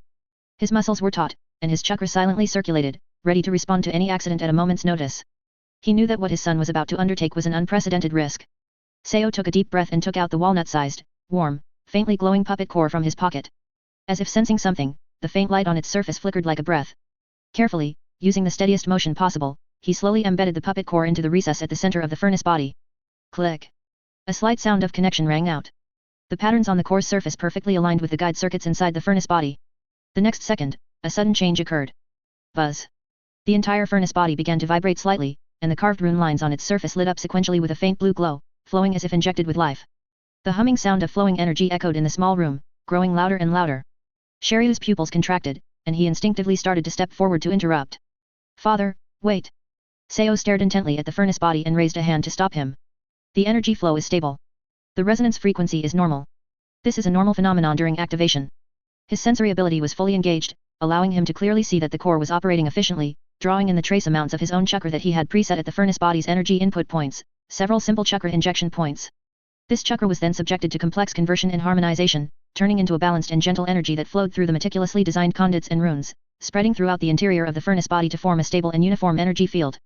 The inner wall of the furnace chamber lit up with a soft white light. It wasn't dazzling, instead, it gave off a warm and comfortable feeling. The loud humming sound gradually subsided, transforming into a low, stable breathing sound, like the respiration of some giant creature in slumber. Success. The furnace body had successfully activated.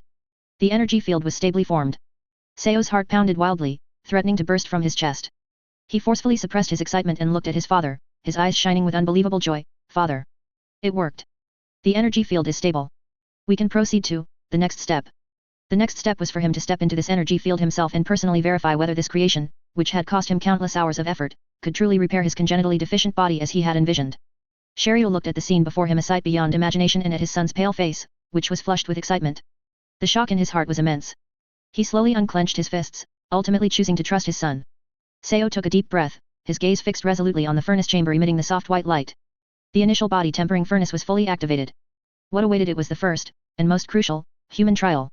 Chapter 30, Foundation Repaired. After the initial excitement of the furnace successfully starting, came an even more cautious and prolonged debugging phase. Seo knew better than anyone how dangerous it was to apply insufficiently tested energy to oneself. For the next 3 days, he didn't rush to lie inside the furnace. Instead, he worked with his father, Shiryu, on an extremely meticulous test run. He made several simple biological tissue simulacra mainly using animal meat blocks of different densities and activities and placed them inside the furnace chamber.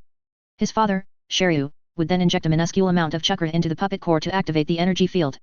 Seo, in turn, focused intently on perceiving every subtle change in the energy field, recording the data with a pen.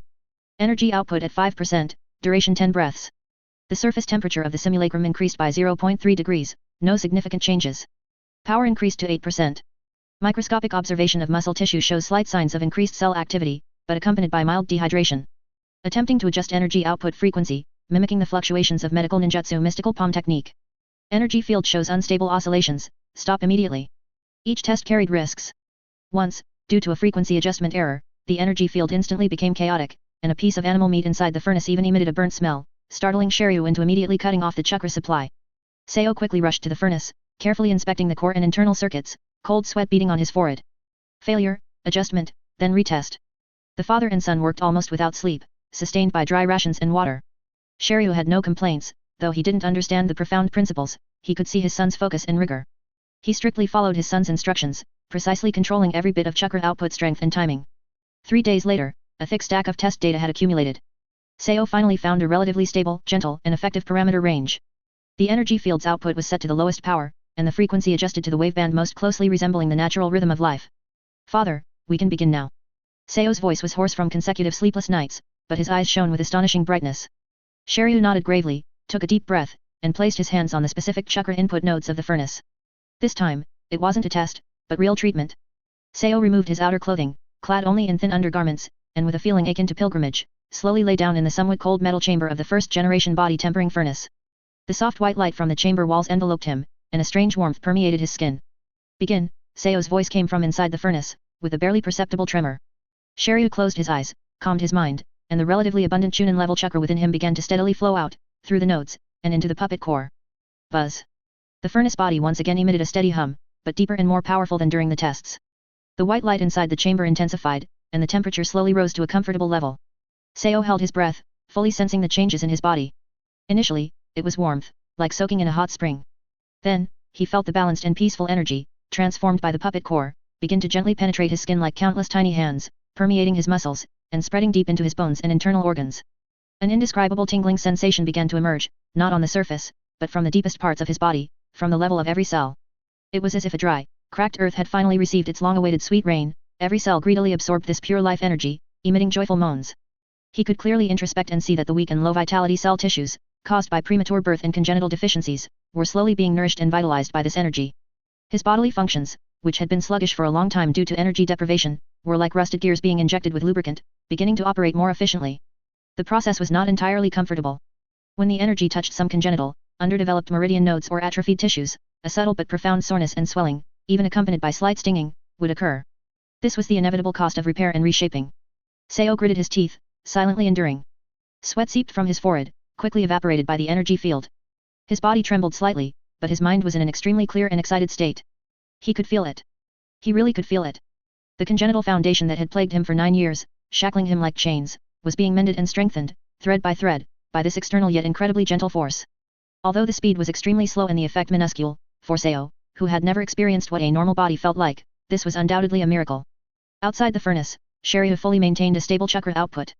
He could see the furnace operating steadily and hear his son's subtle, suppressed gasps. He didn't know exactly what was happening inside, but he could infer from the chakra consumption and the stable operation of the furnace that the process seemed to be going smoothly. His heart was filled with an indescribable anticipation and tension. Time slowly passed. When Shiryu felt about half of his chakra consumed and was preparing to stop according to the pre-planned schedule, the energy field inside the furnace began to gradually weaken, and the humming sound faded. The white light receded, revealing Seo lying in the furnace chamber. He was drenched in sweat, his face pale, and his lips even widened from clenching, as if he had just recovered from a severe illness. However, in his opened dark eyes, an unprecedented brilliant light burned. He slowly sat up, flexed his fingers, and then tried to clench his fist.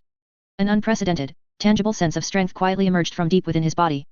Although still weak, far from comparable to a normal person, he could clearly feel that the omnipresent weakness originating from his fundamental foundation had lessened.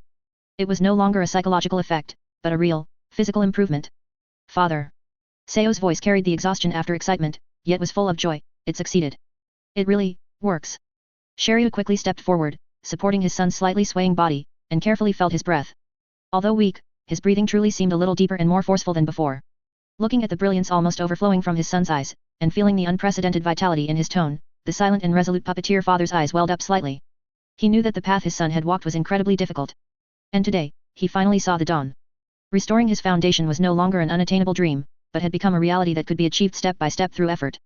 Chapter 31, Genin Chakra. Since the first-generation body tempering furnace was successfully activated and its restorative effects were confirmed, Seo's life entered a new, hopeful routine. Every night, when the hidden sand village fell silent, with only the sound of sand hitting the window lattices, it was the busiest and most anticipated time for Seo and his father. Shiryu would finish his day's squad mission, and no matter how tired he was, he would return home on time. Seo would have already checked the body tempering furnace and made all the preparations. The process was far from easy or pleasant. Each activation required Shiryu to continuously output a considerable amount of chakra. Half an hour of output was a significant burden even for a Chunin like him. Afterward, his face would be pale, and he would need to meditate and recover for a while. As the direct recipient of the energy, Seo had to endure a process that outsiders could hardly imagine. The gentle energy that permeated his body did not bring complete comfort.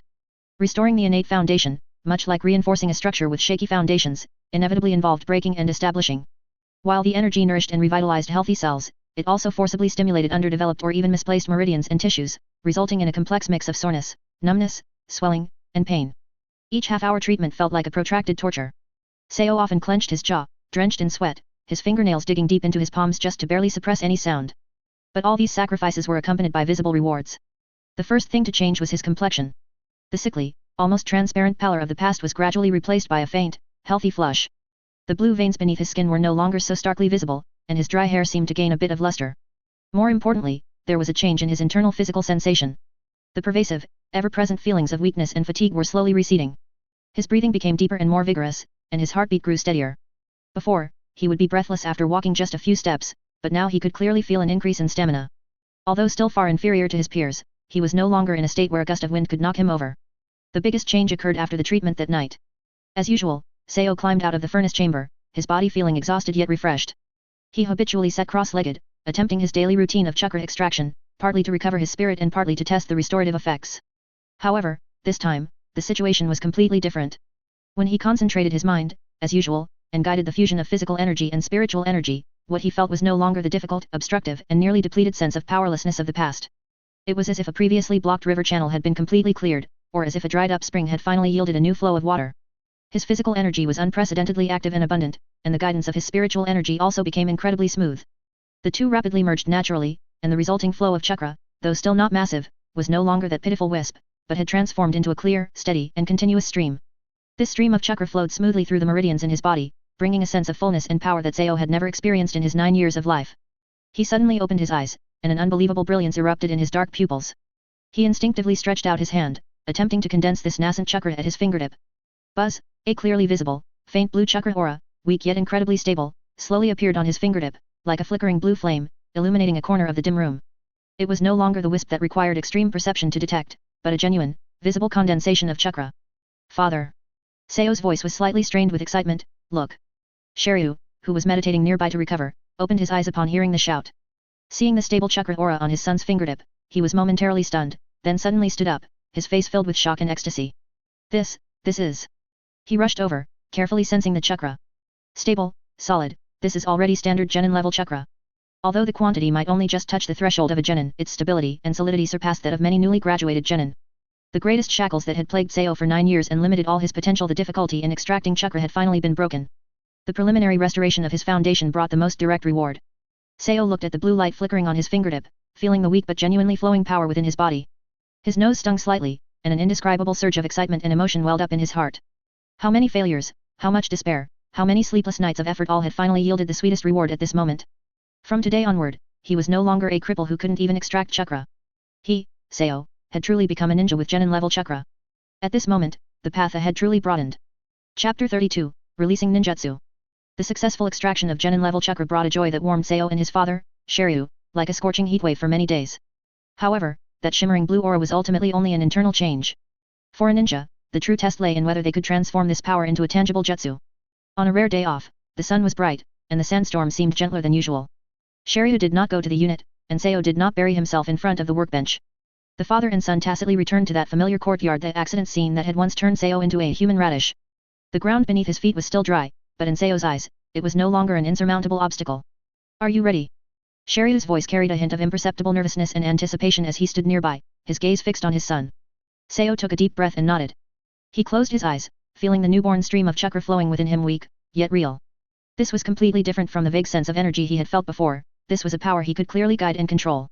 His hands slowly and steadily began forming the hand seals: ram, snake, tiger. Every seal had been practiced thousands of times in his mind, and now, executing them was fluid and precise, imbued with an unprecedented confidence. Simultaneously, he mobilized the chakra within his body, circulating it along specific meridians before concentrating it in his feet. This time, the chakra responded with unparalleled speed and abundance. Earth release, headhunter jutsu. He let out a low cry and fiercely injected the chakra into the earth through his feet. Buzz. A wave of chakra fluctuation, significantly stronger and more stable than last time, seeped underground. The earth beneath his feet responded instantly, softening into mud faster than before, like quicksand opening its embrace, gently and swiftly enveloping his body. Sinking, smooth sinking. Knees, waist, chest. This time, there was no pause, no hitch. He could clearly feel the chakra circulating around his body, not only softening the ground but also forming a faint yet tangible chakra space around him, resisting the pressure of the soil and maintaining the stability of the jutsu formula. In the blink of an eye, his entire body was completely submerged underground, vanishing from the surface. The ground returned to flatness, as if nothing had happened. Only an extremely faint chakra fluctuation indicated that the space below was not empty. Success. Not just sinking, but completely and successfully executing the first phase of the entire jutsu. Shiryu held his breath, his heart pounding, his eyes fixed on the seemingly normal patch of ground. The next moment, the ground not far from Shiryu's feet slightly arched, and a hand burst forth, followed by Seo's small, black-haired head. His face and hair were covered in dirt, making him look slightly disheveled, but his black eyes shone like stars, flickering with ecstasy, excitement, and disbelief. He succeeded. Not only did he submerge himself, but he could also rely on the residual chakra from the jutsu formula and his faint connection to the earth to move short distances within the ground and emerge on his own. This was a complete, successful ninjutsu release. Father. I succeeded. Seo's voice was hoarse with excitement. He struggled to climb completely out of the earth, ignoring the dirt clinging to him, and looked at his father excitedly. Shiryu dashed forward, grabbing his son's shoulders tightly with a force that made Seo wince slightly. He scrutinized his son, looking at his dirt-covered face, which was nonetheless brimming with vitality, and feeling the faint yet genuine chakra fluctuation emanating from him. The tough ninja, who had weathered countless battles and witnessed too many partings of life and death, instantly had red eyes. His lips trembled, as if he wanted to speak, but not a single word came out. Only his slightly shaking hands betrayed the turbulent emotions surging within him. 9 years. Ever since his wife traded her life for this child, and ever since he was told that the child had a congenital deficiency and damaged foundation, possibly preventing him from extracting chakra or releasing ninjutsu like a normal ninja for his entire life, the heavy guilt and despair in his heart had almost crushed him.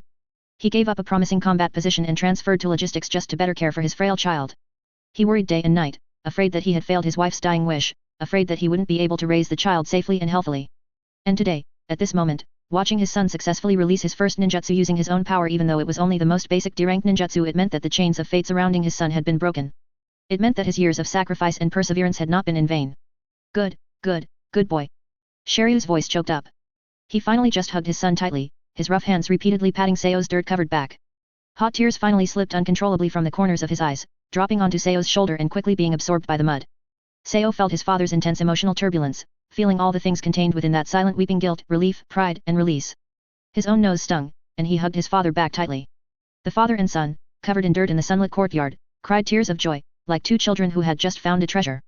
These tears washed away the gloom and hardship of the past 9 years, and watered the hope and future that had broken through the earth. Shiryu raised his head, looking at the clear blue sky, as if silently speaking to his deceased wife. Haruko, did you see? Our child, he did it. I did not fail you. Chapter 33, Busy Cultivation. With his physical foundation initially restored and his chakra reserve stable at the genin level, Seo did not keep this rebirth-like joy to himself. He knew that his difficult journey was inseparable from those who had cared for and helped him, both openly and secretly. He first went to visit Elder Cho. In Chiyo's study, filled with the scent of herbs and scrolls, Seo did not dwell on the hardships of the process, but calmly informed her that his physical condition had improved and chakra extraction was no longer an issue. Cho put down her brush and carefully observed Seo. Her eyes, which had seen much of life's vicissitudes, were sharp enough to immediately discern the changes in Seo.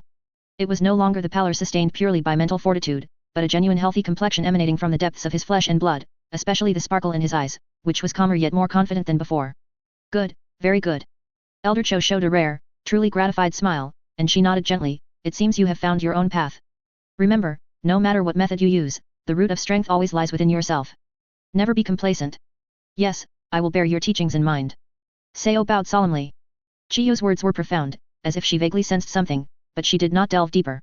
This respect and trust filled Seo with gratitude. Then, with a hint of apprehension, he knocked on the door of Sasori's workshop again. He still did not reveal the secret of the body tempering furnace, simply saying, "Senior Sasori, my body is a bit better than before, and my chakra is sufficient." Sasori looked up from a pile of precision parts, his purple eyes coldly sweeping over him, lingering for a moment on his indeed slightly rosier cheeks and the faint but stable chakra fluctuations around him. "Humph, at least you don't look like you'll shatter at a touch anymore." Sasori's tone was still harsh, but seemed to lack some of the previous complete indifference. "It seems I can waste a little more material. If you have nothing else, leave, don't disturb me." He waved his hand, as if shooing away a fly, but Seo keenly noticed that the scroll on joint load optimization notes Sasori threw him for reference today seemed a little more advanced than his usual junk. This was Sasori's awkward yet genuine way of expressing approval. Finally, he arrived at the secluded temple. Monk Bunpuku, upon hearing his good news, broke into a genuine, sun-like warm smile, repeatedly chanting Amitabha, excellent, excellent, as if he were happier than if he had regained his own freedom. And Shukaku's hoarse voice, for once, didn't mock him, merely grumbling a few words. "Finally, you don't look like you're about to die anymore, otherwise that stinky monk would have nagged for ages. Now you can probably withstand a few more of my insults, hey." Feeling the varied forms of care from all sides, a warm current flowed through Seo's heart. These connections were proof of his roots in this world. After the joy came even busier and more fulfilling cultivation. The improvement in his body was like shedding the last shackles, allowing him to truly devote all his energy to improving his strength. Outside of work, during breaks, all fragmented time was utilized by him. With stable chakra, he could finally begin to practice the ninjutsu he had already rehearsed countless times in his mind. Earth release, headhunter jutsu was naturally the most proficient. Now, when performed, sinking, moving, and breaking out of the earth were all done in one smooth motion, without any hindrance. He even began to try to stay in the earth for a longer time and practice more precise movements. But this was far from enough. He turned his attention to the wind release scroll left by his father. Wind release represents sharpness, cutting, and swiftness. It perfectly complements the steady defense of his earth release. The first wind release he chose was the D-rank wind release, Gale Palm. This jutsu concentrates chakra in the palm, generating a powerful impact airflow, that can repel enemies from a medium distance or enhance close-range palm strikes. The cultivation process once again demonstrated the advantage of his abnormal chakra control.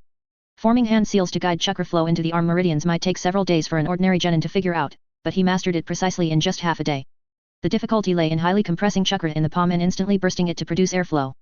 Ordinary genin often fail to control the compression force and the timing of the burst, either the airflow is weak and powerless, or it directly explodes in their palm, injuring themselves.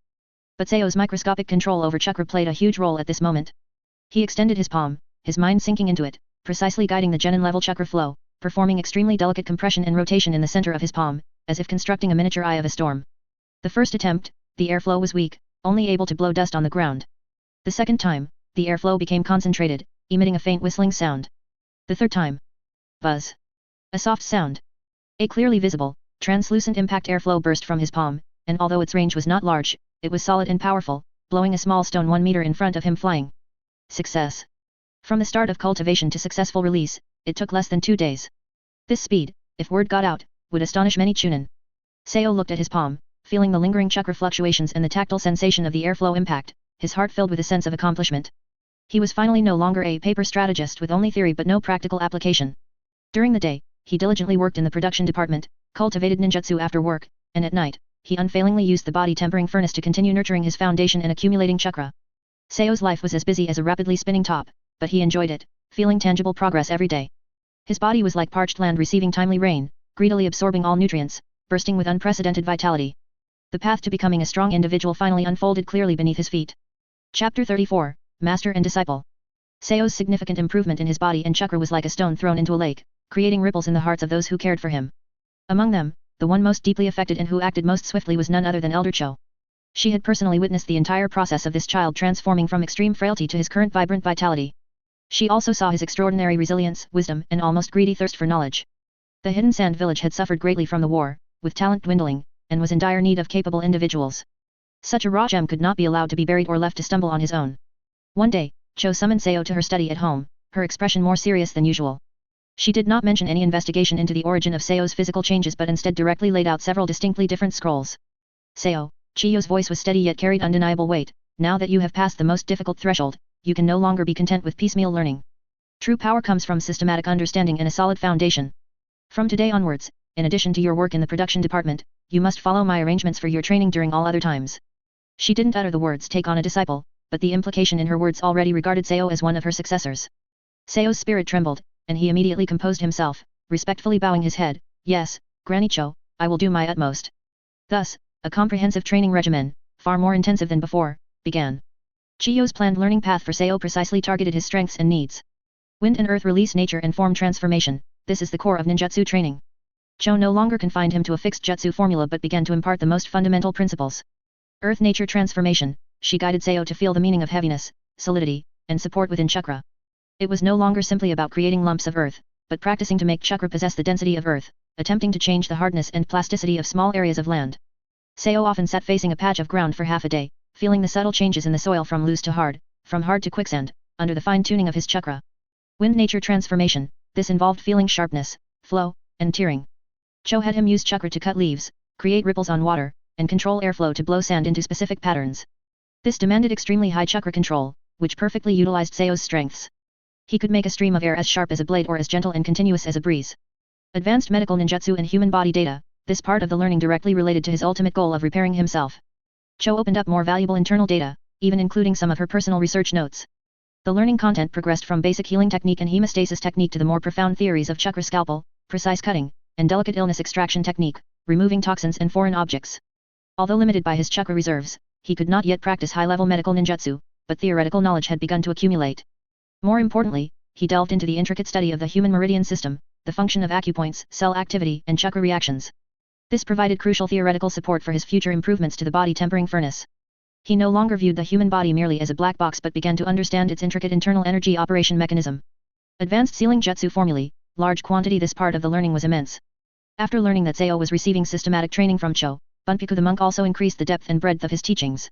The learning content expanded from simple evil sealing method and 4-symbol sealing technique basic forms to complex compound barrier jutsu, energy binding jutsu, and even ancient runes involving concepts of spatial confinement. Bunpuku's teaching was easy to understand, while Shukaku's live commentary provided a wealth of negative examples and practical perspectives. Seo had to spend a great deal of time memorizing, analyzing, and understanding these incredibly complex jutsu formula structures, which placed immense strain on his mental energy, but also deepened his understanding of the rules of energy. All this knowledge would become key to upgrading the puppet core and body tempering furnace in the future. Advanced puppet technique and puppet manufacturing technology, this was his foundation, and Chiyo's demands were even stricter. She began to impart exquisite control techniques beyond basic scrolls, such as multitasking with one mind, training to simultaneously control multiple chakra threads for different operations, and how to attach elemental chakra to puppets for enhanced attacks. In terms of manufacturing, he began to learn about more complex transmission structures, energy circuit optimization, and how to apply sealing jutsu formulae to the puppet core to enhance its performance or grant special abilities. She even allowed Seo to observe her process of repairing or creating high-level puppets, the techniques within which greatly benefited Seo. Such a massive amount of learning squeezed almost all of Seo's time and energy. He was like a sponge thrown into an ocean of knowledge, frantically absorbing everything. During the day, after finishing his work in the production class, he used every spare moment to deduce nature transformations or memorize sealing jutsu formulae. At night, after completing the nourishment of the body tempering furnace, he would burn the midnight oil, studying medical notes or puppet blueprints. Was he tired? Of course, he was tired. But Seo relished it. He could feel himself growing stronger at a terrifying speed, not just a simple increase in power, but a comprehensive, deeply rooted growth. Cho watched Seo digest the knowledge she imparted at an astonishing rate, and while amazed, she also cultivated him with even more dedication. Although they did not have the formal title of master and disciple, they already acted as such. The future of the Hidden Sand Village needed such new blood, possessing wisdom, perseverance, and creativity.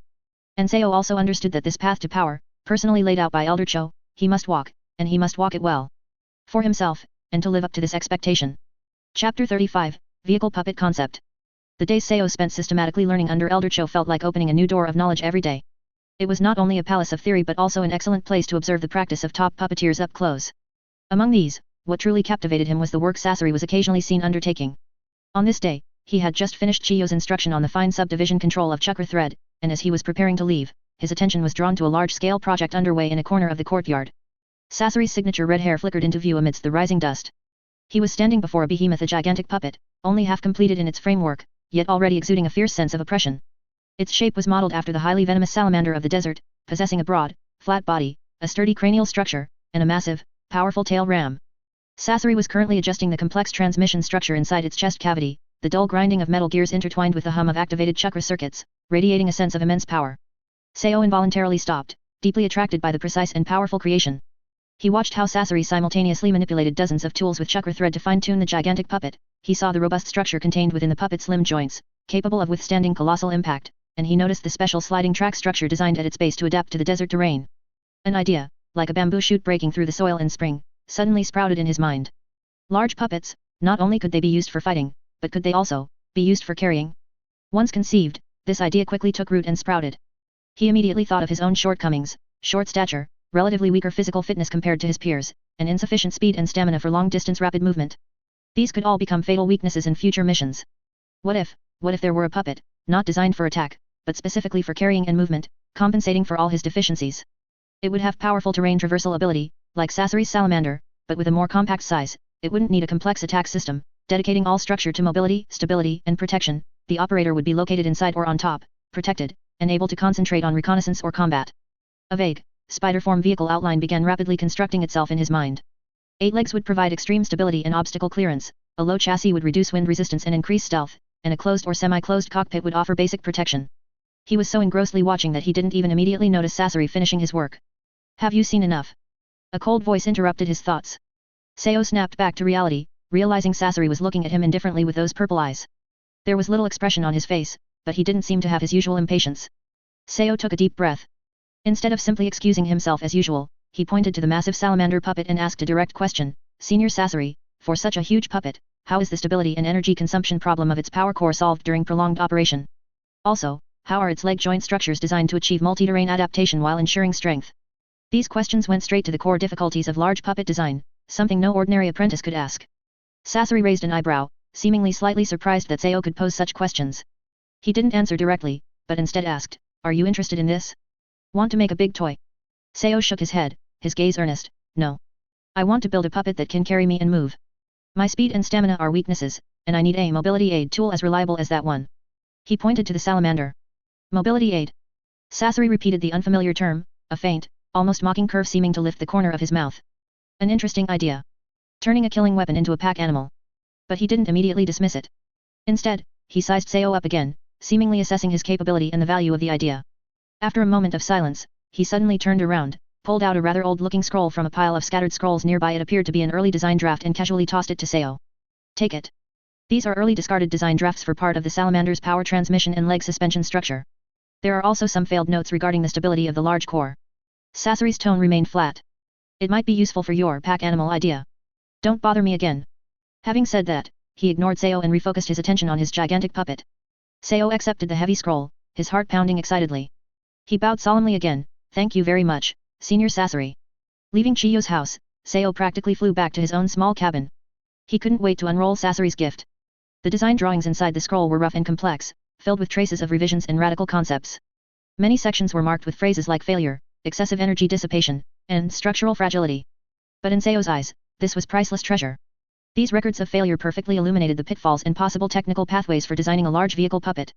Combining the macro concept of the salamander with the precious detailed information provided by Sasori, Sao immediately threw himself into his own design work. He didn't need the massive size or attack power, everything revolved around movement, carrying, and stability. The power system borrowed the concept of stable energy supply but was scaled down significantly. The leg structure referenced the multi-terrain adaptive suspension but was modified into a spider leg design more suitable for rapid movement and maintaining stability, with significant optimization of the joint strength-to-weight ratio. The control system completely abandoned the complex multi-thread attack mode, simplifying it to centralized control of movement and balance. Countless sketches were drawn and discarded, and the structure was continuously optimized. With the key information provided by Sasori, he avoided innumerable detours.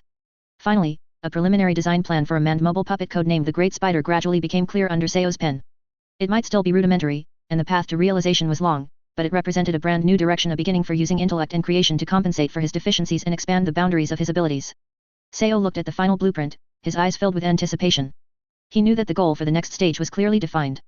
Chapter 36, The Great Spider Appears. Time flew by as Sao frantically absorbed knowledge. His learning progress under Elder Cho was astonishingly fast. He quickly grasped the basics of nature transformation training, which caused headaches for ordinary ninja. Relying on his extraordinary perception and control, his eidetic memory allowed him to easily record and understand the fundamental logic of complex and profound sealing jutsu formulas. Deep medical knowledge and human meridian charts were absorbed into his vast knowledge system like water into a sponge. Even the most complicated puppet schematics and control techniques, he could master their essence in a very short time and propose unique insights. His talent was no longer merely decent or good, but truly astounding. Elder Cho witnessed this, and amidst her surprise, she became even more determined to cultivate him fully. She realized that allowing Sao to continue repetitive work on standard parts in the production department was a tremendous waste of his time and talent. One day, Cho summoned Sao before her, her expression solemn. Sao, your work in the production department ends here. I have already spoken to them. Starting tomorrow, all your time must be dedicated to cultivation and study. You need to systematically and deeply refine your fundamentals and thoroughly integrate everything I teach you. The village needs self-reliant powerhouses in the future, not just excellent craftsmen, understand? Sao paused slightly, then nodded solemnly, Yes, Granny Cho, I understand. He understood this represented Chiyo's extremely high expectations and focused cultivation, and he felt nothing but gratitude. Thus, Sao's life rhythm changed again. He completely left the third puppet limb production squad, immersing himself entirely in the higher intensity cultivation curriculum Cho had planned for him. His days became more monotonous, but also more fulfilling, as he felt his own strength making solid progress every day. However, the concept of personal transport never faded in his heart. On the contrary, with the rapid growth of theoretical knowledge, especially concerning the power, structure, and energy transmission of large puppets, the design blueprint for the Great Spider was constantly refined and optimized in his mind. Unable to use the public tools and materials at the production department anymore, he focused on his own small house and the simple set of tools he had brought from the maintenance squad. All materials came from the savings he earned selling spider puppets, occasional support from his father, and any discarded parts he could find. Time became the biggest issue. The training Cho arranged occupied almost the entire day. Thus, Late nights and early mornings became his secret workshop hours. When the village was silent and most people had fallen asleep, a faint light still shone in Seo's small house. Inside, there were extremely slight grinding sounds and careful assembly noises. He utilized every spare moment to polish the joint of a spider leg, carve a small conduction rune, and debug the miniature power transmission structure. This process was 100 times more difficult than making the spider puppet. Many structures required repeated modification, insufficient material strength required finding ways to reinforce them, and matching the output of the power core with the leg drive required countless micro-adjustments. He encountered innumerable failures, sometimes even nearly embarrassing himself during the next day's training due to lack of sleep and exhaustion. But he never tired of it. This was not just about building a tool, it was a comprehensive practical test of all the knowledge he had acquired. He cleverly integrated the knowledge he learned from Cho, Sasori, and Bunpuku into this creation, using sealing techniques to stabilize the miniaturized energy flow, drawing on medical meridian knowledge to optimize chakra transmission within the puppet's body, and utilizing Sasori's schematics to avoid load-bearing defects. Hard work pays off. On a morning when the first light of dawn appeared, Seo completed the final assembly and inspection. A strangely shaped puppet stood silently in the center of his small house. It was about half a person tall, possessing 8 slender, multi-jointed legs made of a mixture of tough wood and metal. A simple, semi-enclosed cockpit, only large enough for one person to crouch, was located in the center of the body. A polished, transparent crystal was embedded in the front of the cockpit for observation. Overall, it looked crude and simple, yet it possessed a cold, mechanical aesthetic and a sense of structural stability. This was it, the Great Spider. Seo took a deep breath, suppressing his excitement, and carefully climbed into the narrow cockpit. He grasped the internal control levers with both hands, extending chakra threads from his fingertips to connect to the receiver points of the base core. He slowly injected chakra. Buzz. A low, stable hum emanated from inside the Great Spider. The rudimentary version of the puppet core in its abdomen was activated, and the runes on its surface lit up sequentially with a faint glow. The joints of the 8 spider legs emitted extremely subtle mechanical sounds. Seo gently pushed the control levers. Click. Clack. The Great Spider's 8 legs began to move with a strange yet coordinated rhythm. Carrying Seo, it steadily took its first step inside the house, then its second. The movements were slightly stiff but remarkably stable, the 8 legs perfectly distributed the weight and adapted to the uneven ground. It could move forward, backward, and turn slowly.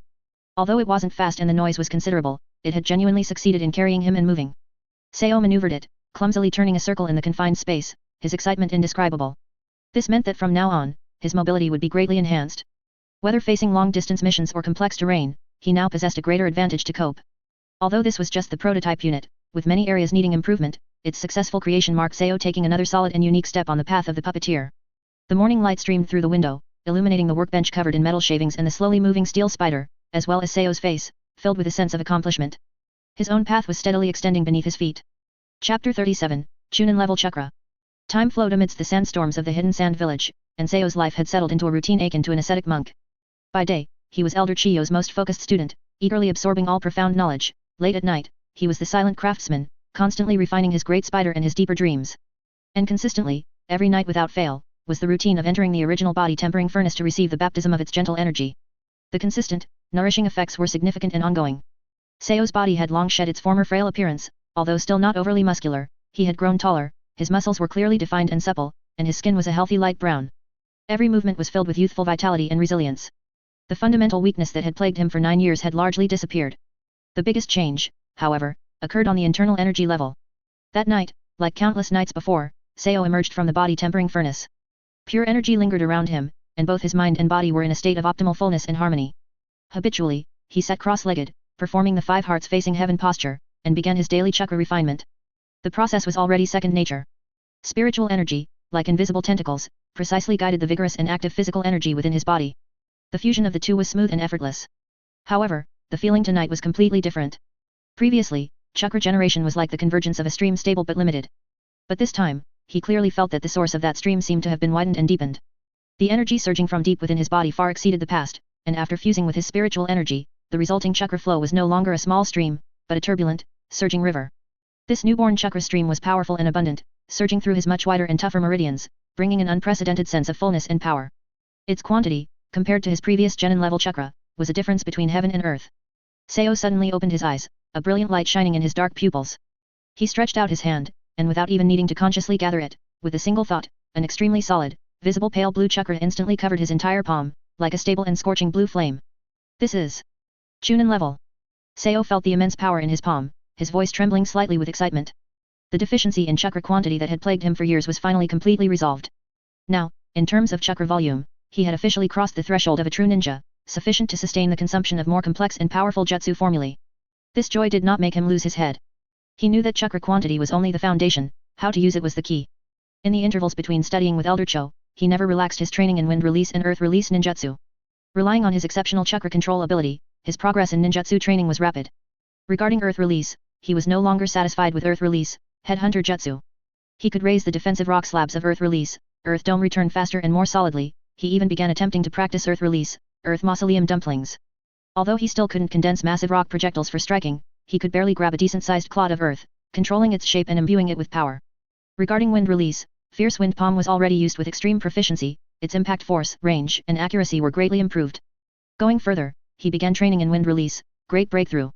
Although the scale of the whirlwind he exhaled was far inferior to that of a veteran Chunin due to his total chakra volume, the intensity of the wind pressure and the utilization rate of the chakra were extremely high, making it condensed and orderly. Quantitative change finally laid the foundation for qualitative change. Once his chakra quantity successfully stabilized at the Chunin level, and he gained a deeper personal understanding of the nature transformation of both wind release and earth release, an ultimate subject long suppressed, stemming from his bloodline and family records was finally put on the agenda. He once again retrieved the elementary magnet release research documents, which originated from the Second Kazekage and were hidden in the most secret place. Before, he had the theory but lacked the power to practice. Now, Chunin level chakra gave him the fuel to drive it, exceptional control gave him the steering wheel for precise manipulation, and a deep understanding of wind release and earth release nature transformation allowed him to truly begin touching the critical point of their fusion. He no longer just theorized on paper but began the very first, cautious practical attempts. He spread out new blueprints on his workbench, with the magnet release documents and thick calculation papers beside them. He attempted to simulate the fusion of the sharpness and penetration characteristics of wind release chakra with the bearing and stability characteristics of earth release chakra, using a specific frequency and ratio. The process was extremely difficult and dangerous. If he was even slightly careless, the two energies of different natures would conflict and annihilate each other, or even cause small-scale chakra disruption, leaving his arms numb. But relying on his abnormal control ability, he could always pull them back from the brink of chaos. Countless failures, countless adjustments. The calculation papers were filled with complex formulas and energy ratio data. Finally, during one attempt, when he vibrated a trace of wind release chakra at an extremely high frequency and integrated it into a highly condensed earth release chakra mass, an anomaly occurred. The fused chakra mass neither exploded nor dispersed. Instead, it emitted a strange fluctuation with a faint attractive force. The tiny metallic dust particles in the surrounding air were slowly drawn to it and adhered to its surface. Although it lasted only for an instant before dissipating, that tangible magnetic effect made Seo's heart almost stop beating. Success. It was the most insignificant step, yet it was a monumental breakthrough from 0 to 1. The great door of magnet release research was finally pushed open a crack by him, thanks to his solid foundation and powerful abilities. The road ahead was still long, but fierce flames had ignited in Seo's eyes. Having Chunin level chakra, mastering stronger ninjutsu, and officially embarking on the path of bloodline limit development, his future was filled with infinite possibilities. Chapter 38, The Death of Konoha's White Fang. In the following days, Seo's life remained immersed in intense and orderly cultivation and research. His Chunin level chakra gave him wings, his nature transformation training in wind and earth grew increasingly profound, and his initial exploration of magnet release showed him infinite possibilities. The nightly nurturing from the body tempering furnace was an unbreakable routine, steadily solidifying his foundation. However, the ninja world never stopped its turmoil for the sake of individual focus. A sudden piece of news, like a biting cold wind, instantly swept across the major ninja villages in the ninja world, naturally reaching Sunagakure in the land of wind. Konoha's White Fang, Sakumo Hitaki, committed suicide. The news did not arrive via formal official announcement, but through secret channels and the mouths of rogue ninja, carrying all sorts of incredible speculation and size, quickly spreading among the ninja of the hidden sand village. Initially, Seo did not pay much attention. His understanding of Konoha's White Fang came only from the fear occasionally displayed by his father, the terrified expressions of the old craftsman in the maintenance squad, and the fact that he was the direct killer of Sasori's parents. The death of a powerful enemy didn't seem like a bad thing for Sunagakure. He even heard some Sunagakure ninja privately applaud the news, believing it was justice manifest, avenging their Sunagakure comrades who had died by his hand. It wasn't until the next time he went to Chiyo's house to seek guidance on puppet technique. The atmosphere that day was noticeably different. Elder Cho was not home, so Seo went directly to Sasori's workshop. The workshop door was ajar, and instead of the usual rhythmic sounds of carving or assembly, there was dead silence. Seo knocked on the door, but received no response. He hesitated for a moment, then gently pushed the door open. Sasori was not at the workbench, instead, he stood quietly by the window, his back to the door, gazing at the sandstorm-shrouded sky outside. His back was rigid, like a cold stone, and he emitted an aura that was even more chilling than usual. Sasori-senpai. Seo called softly. Sasori slowly turned around. His face was still expressionless, but deep within his dark purple eyes churned an incredibly complex emotion Seo had never witnessed. It was not the satisfaction of vengeance achieved, but a darker, more frantic, emptiness and fury. You're here. Sasori's voice was extremely hoarse, as if he hadn't spoken for a long time, or perhaps was suppressing a volcano about to erupt. Seo keenly sensed that something was wrong, and he asked cautiously, "Are you, all right?" Sasori didn't answer directly. He stared intently at Sao and suddenly asked out of the blue, "You heard, didn't you? That man is dead." Sao immediately understood he was referring to Konoha's White Fang and nodded, "Yes, I heard." "Dead, haha." Sasori let out an extremely strange, brief, humorless laugh. "He just died like that, committed suicide? Because of ridiculous rumors and so-called rules? This is utterly preposterous." His tone suddenly became agitated, his voice rising, carrying an indescribable sense of indignation and distortion. "How could he just die like that? He should have died by my hands. Died beneath the artwork I meticulously crafted for him. His blood and wails should have been the offering. But he escaped in this manner. This is an absolute insult to me. It's a desecration of my parents' deaths." Sasori's emotions were almost out of control, his surrounding chakra fluctuating wildly, causing the parts on the workbench to tremble slightly. Sao watched him silently, understanding the situation. For Sasori, personally killing his enemy was one of his greatest obsessions and spiritual pillars for living. White Fang's suicide did not bring him relief, instead, it completely stripped him of his target for revenge, causing the hatred he had accumulated for years to instantly lose direction, turning into a destructive emptiness with nowhere to vent. Just then, Sasori's mood suddenly shifted, and the monstrous hatred seemed to find a new outlet. His gaze became incredibly sinister, and his voice was like a poisonous snake flicking its tongue. "It's all because of that incompetent man. If it weren't for his mistaken command, if he hadn't sent my parents on that certain death mission, they never would have encountered White Fang. Everything is his fault. He killed my parents. And now, even my right to revenge has been stolen. Unforgivable. Absolutely unforgivable." Sao's heart tightened. He knew exactly who Sasori meant by that incompetent man. It was the supreme leader of the Hidden Sand Village, the Third Kazekage. Sasori had completely transferred all his hatred from the deceased White Fang onto the Third Kazekage. This extreme and dangerous thought sent a chill down Sao's spine. But he did not speak up to dissuade or refute him. He knew that Sasori was completely consumed by hatred at the moment, and any words would be futile. He just stood there quietly, like a silent witness, watching the genius puppeteer before him sink deeper and deeper into the vortex of hatred, heading down an increasingly obsessive and dark path. After venting, Sasori seemed to have exhausted his strength and reverted back to that cold stone. He ignored Sao, merely waving his hand to signal him to leave, his retreating figure filled with suffocating loneliness and madness. Sao silently backed out of the workshop, gently closing the door. Walking home, the wind wailed softly. Sao's mood was heavy. The death of Konoha's White Fang was like knocking over a domino, and the resulting chain reaction was quietly changing the destinies of many people. He knew that Sasori's resentment was not baseless, the Third Kazekage's decisions during the Second Great Ninja War were indeed controversial. But he also knew that this warped hatred would ultimately drag the consumer itself into the abyss. "It seems our village won't lack for storms in the future," Sao thought, raising his head to look in the direction of the Kazekage rock, sighing inwardly. An oppressive feeling, signaling an impending storm, quietly spread amidst the sandstorm. Chapter 39, Hirako. Although Sao's first Great Spider unit was crude upon completion, its unique vehicle concept and relatively stable mobility still garnered some attention within a limited scope. This attention naturally included Sasori, who had dedicated almost his entire life to the art of puppetry. One time, while Sao was operating the Great Spider for an adaptability test in Chiyo's courtyard, Sasori happened to be watching nearby with a cold gaze.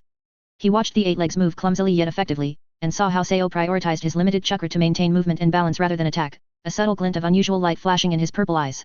He did not offer any comments, but Sao could feel that Sasori's gaze lingered on the Great Spider longer than it had on anything else before. In the days that followed, the activity within Sasori's workshop changed somewhat. Whereas before there were the small sounds of intricate carving, that period was marked by the frequent, heavier noises of larger component assembly and testing, and the air was filled with a sharper, more dangerous aura than usual. Sao had a faint premonition. Until this day, when he went as usual to ask for advice on the stability of Earth-release chakra frequency, he naturally concealed his true research purpose, claiming it was merely theoretical study. Sasori uncharacteristically did not immediately dismiss him, but instead pointed toward the empty ground outside the workshop with his chin. "Bring out that pack animal of yours." Sasori's voice was flat, yet held an undeniable authority.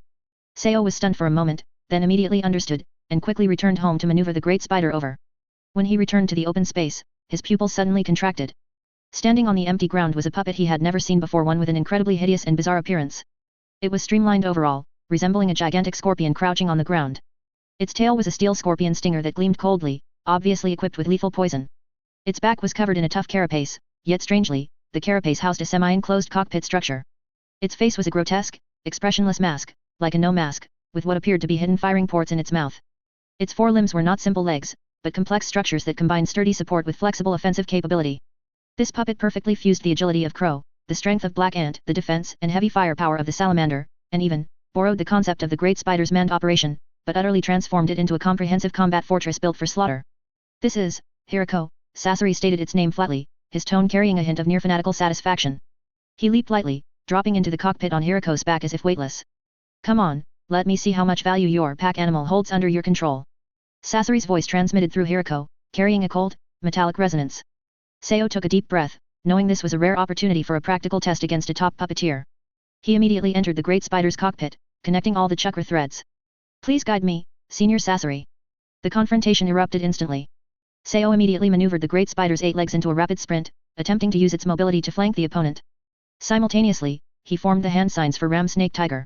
Earth Release, Headhunter Jutsu. Instead of submerging himself, he directed his chakra into the ground in front of Sasori, attempting to create a trap to impede Hirako's movement. However, Hirako's reaction was astonishingly fast. Sasori didn't even move. Hirako's lethal scorpion tail plunged into the ground like a venomous snake striking from its hole. Bang! With a muffled sound, the softened area Seo had created was instantly shattered and restored by the immense force contained within the scorpion tail, and the jutsu formula was violently broken. Too naive, Sasori's cold voice rang out. Several small holes suddenly opened in Hirako's dorsal carapace, and countless poison senbon needles rained down upon the Great Spider. The coverage was so vast that complete evasion was impossible. Seo's pupils contracted. He desperately maneuvered the Great Spider to retreat rapidly, its 8 legs blurring into an illusion, while simultaneously forming a hand sign with one hand. Wind Release, Fierce Wind Palm. A powerful gust of air erupted from his palm, not to attack the enemy, but to deflect the trajectory of most of the senbon. Yet, a few still grazed the Great Spider's legs, leaving deep gouges and scattering wood chips. The Great Spider shook violently, and Seo focused all his effort on maintaining balance. Sasori's attack followed immediately. Hirako suddenly lunged forward, moving much faster than the Great Spider, and its giant steel pincer slammed down fiercely, tearing through the air. Seo gritted his teeth, frantically injecting chakra into the Great Spider's legs. Bang! The Great Spider narrowly managed to jump backward and sideways, leaving a large crater where it had been standing. But Hirako's tail, as if anticipating the move, was already waiting there. The poisonous stinger flashed coldly, aiming straight for the cockpit. There was no escaping it. Seo instantly abandoned the puppet controls and rapidly formed hand signs with both hands. Earth Release, Earth Dome. A thick earth wall instantly rose up in front of him. Crack! The poisonous needle easily pierced the earth wall, but it was momentarily obstructed nonetheless. That split second was enough. Seo maneuvered the Great Spider into a clumsy retreat once more, widening the distance from Hirako. The difference in skill was immediately apparent. Seo's tactics were flexible, his reactions swift, and his combination of ninjutsu and puppet control was impressive. But facing Sasori's absolute strength and Hirako's overwhelming performance, Seo was reduced to merely struggling to survive, unable to fight back. His attacks could not inflict effective damage on Hirako, while any single attack from Hirako could potentially deliver a devastating blow to the Great Spider. That's enough, Sasori seemed to have lost interest. From the mouth beneath Hirako's mask, a stream of high-pressure poison shot out like a water cannon, covering a vast area. Seo had just finished executing his earth release technique, leaving a momentary gap in his chakra flow, and was about to be engulfed by the poison.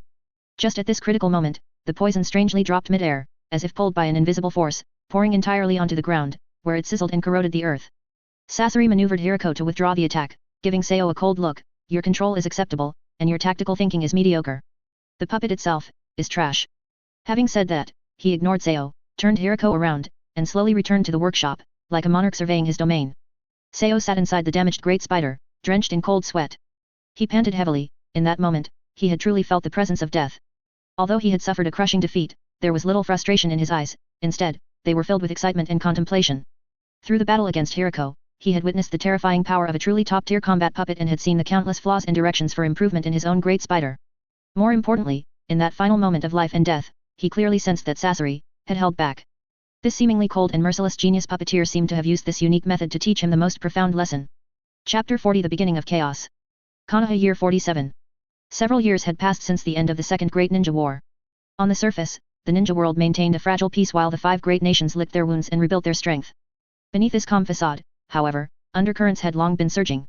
Nearly a decade of relative peace had greatly eroded the 5 great nations' absolute control over surrounding minor countries and regions. A vacuum of power inevitably bred ambition and turmoil. Friction between nations grew daily, skirmishes and proxy wars over resources, territory, and strategic strongholds quietly erupted across the ninja world.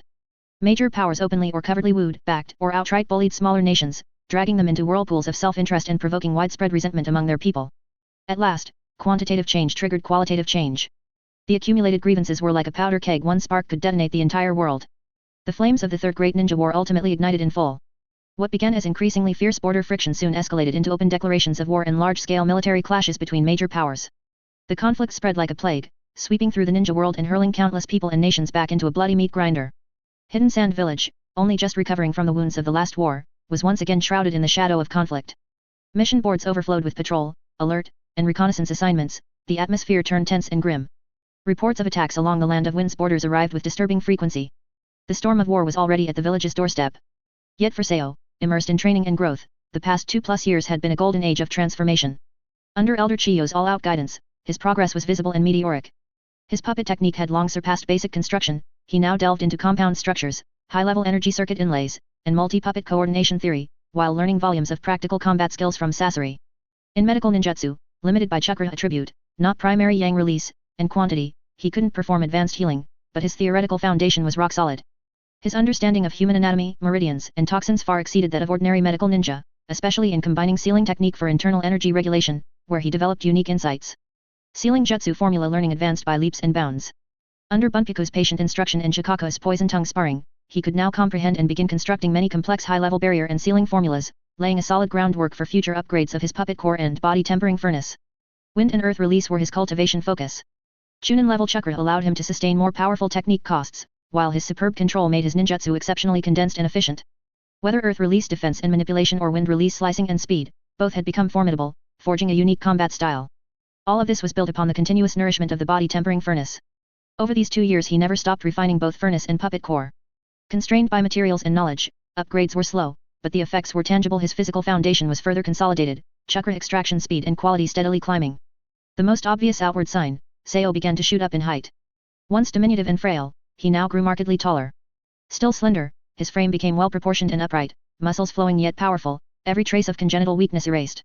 Childhood roundness left his face, replaced by the clear-cut lines of adolescence, his dark eyes grew deeper and calmer, occasional flashes of sharpness commanding respect. Of all his training, the most arduous yet exhilarating was the research and development of magnet release. After countless failures, adjustments, and retries drawing upon profound understanding of wind and earth nature transformation and hair-splitting chakra control, he at last achieved a breakthrough. At this moment, in the open ground behind his cottage, Seo held his breath and focused. He extended his right hand, palm up, chakra within his body circulated and fused in an unprecedentedly complex way. A faint silvery black mist seemingly composed of innumerable ultrafine metallic grains slowly condensed and spiraled above his palm. It was no mere chakra shape shift, it radiated a unique magnetic fluctuation. Seo's eyes narrowed, the clump of magnet release chakra on his palm quivered slightly. Swish! Swish! Swish! Several training shuriken scattered on the ground were yanked upward as if seized by invisible hands, clinging tightly to the silvery black chakra mist. Though the magnet release chakra collapsed after only a few seconds and the shuriken clattered back to earth, that brief phenomenon marked Seo's official entry through the doorway of a bloodline limit. Magnet release initial success. Watching the fallen shuriken, Seo slowly clenched his fist, heart brimming with excitement and pride. More than 2 years of arduous cultivation, sweat, and persistence, had at last borne the sweetest fruit. Yet at that very moment, a hurried bell pealed from the village center, shattering the morning quiet. It was the emergency assembly signal. Seo lifted his gaze toward the sound, brows knitting. The storm of war was finally about to sweep even this sanctuary of his growth into its maelstrom. The peaceful days of training might soon be over. Chapter 41 Forming the Squad. Konoha Year 47, the sandstorms of Sunagakure still raged, yet the air carried a tension unlike any other. Rumors of war circled like vultures overhead, impossible to dispel. Reports of border skirmishes arrived daily, the mission board now showed far more patrol and reconnaissance assignments, their ranks quietly rising. Elder Cho stood at the window, gazing down the austere street, her aged eyes heavy with thought. As one of the village's top decision-makers, she felt more acutely than anyone that the ninja world was sliding toward fresh turmoil. In such times Sunagakure needed warriors who could be thrown straight into battle. Her gaze settled on Seo, who in the courtyard was practicing chakra-shaped transformation. The boy's growth these past years had been miraculous puppetry, ninjutsu, medical knowledge, even sealing techniques, in both theory and speed he outstripped his peers. Most outstanding was that exquisite chakra control and the fledgling magnet release he had awakened omens of a future without limit. Yet Joe knew, theoretical genius does not equal battlefield strength.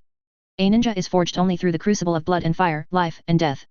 Without real combat, untested by slaughter and sacrifice, the richest knowledge can shatter at the first true crisis. Seo was now 11, his physique set, his chakra stable at Chunin level. It was time he left this relative sanctuary and saw the real world. That day, as Seo finished sharpening his wind nature chakra, an Anbu messenger materialized and handed him a scroll sealed in red. Genin Seo, report to the 4th mission hall at once. You are assigned to temporary sandstorm squad for border area reconnaissance. Seo took the scroll, heart tightening, then nodded. What must come will come. He felt no fear, only eagerness. He needed real missions to test what he had learned. Back in his hut he checked his gear, the improved Spider Scout puppet, several custom smoke bombs and trap tags, a medical kit, and the bulky but vital scroll containing the Great Spider Transport puppet. Ready, he hurried to the 4th mission hall. The hall buzzed with grim purpose. Seo quickly spotted his temporary teammates. Their leader was a lean, businesslike man of perhaps 28, face stern, eyes hawk-sharp. Standard Suna combat dress, 2 long swords crossed on his back. Simply standing there he exuded the honed edge of a veteran and the distinctive keenness of a wind user. Noticing Seo, he paused on the boy's young face, brows flicking almost imperceptibly. Special Jonin, Irie. Wind Specialist, Squad Captain. The introduction was terse, brooking no argument. You're Seo? Follow me. Yes, Captain Irie. Genin Seo, Specialties Puppetry and Earth Release. Seo answered evenly, glancing at the other two. One was a girl about his age, pretty but visibly nervous, fingers twisting her sleeve. Ji Genin Su, pleased to work with you. Her voice was tiny, a frightened woodland creature, the very portrait of a rookie untouched by carnage.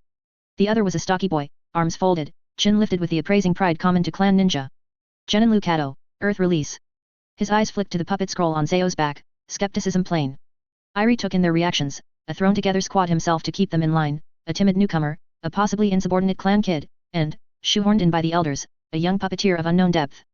Mission details en route. Not a wasted word, voice like a blade. From this moment we are one body. My orders are absolute, any solo act can kill us all. Clear. Clear, the three answered together, conviction varying. Move out. At Irie's word the 4 shot from the hall like arrows, racing into the vast, unknown sea of sand beyond the village. Seo ran at the rear, coarse wind stinging his face, eyes calm and resolute. The age of theory was over. The true path of the ninja thorned, bloodied, dust-covered now stretched out beneath his feet.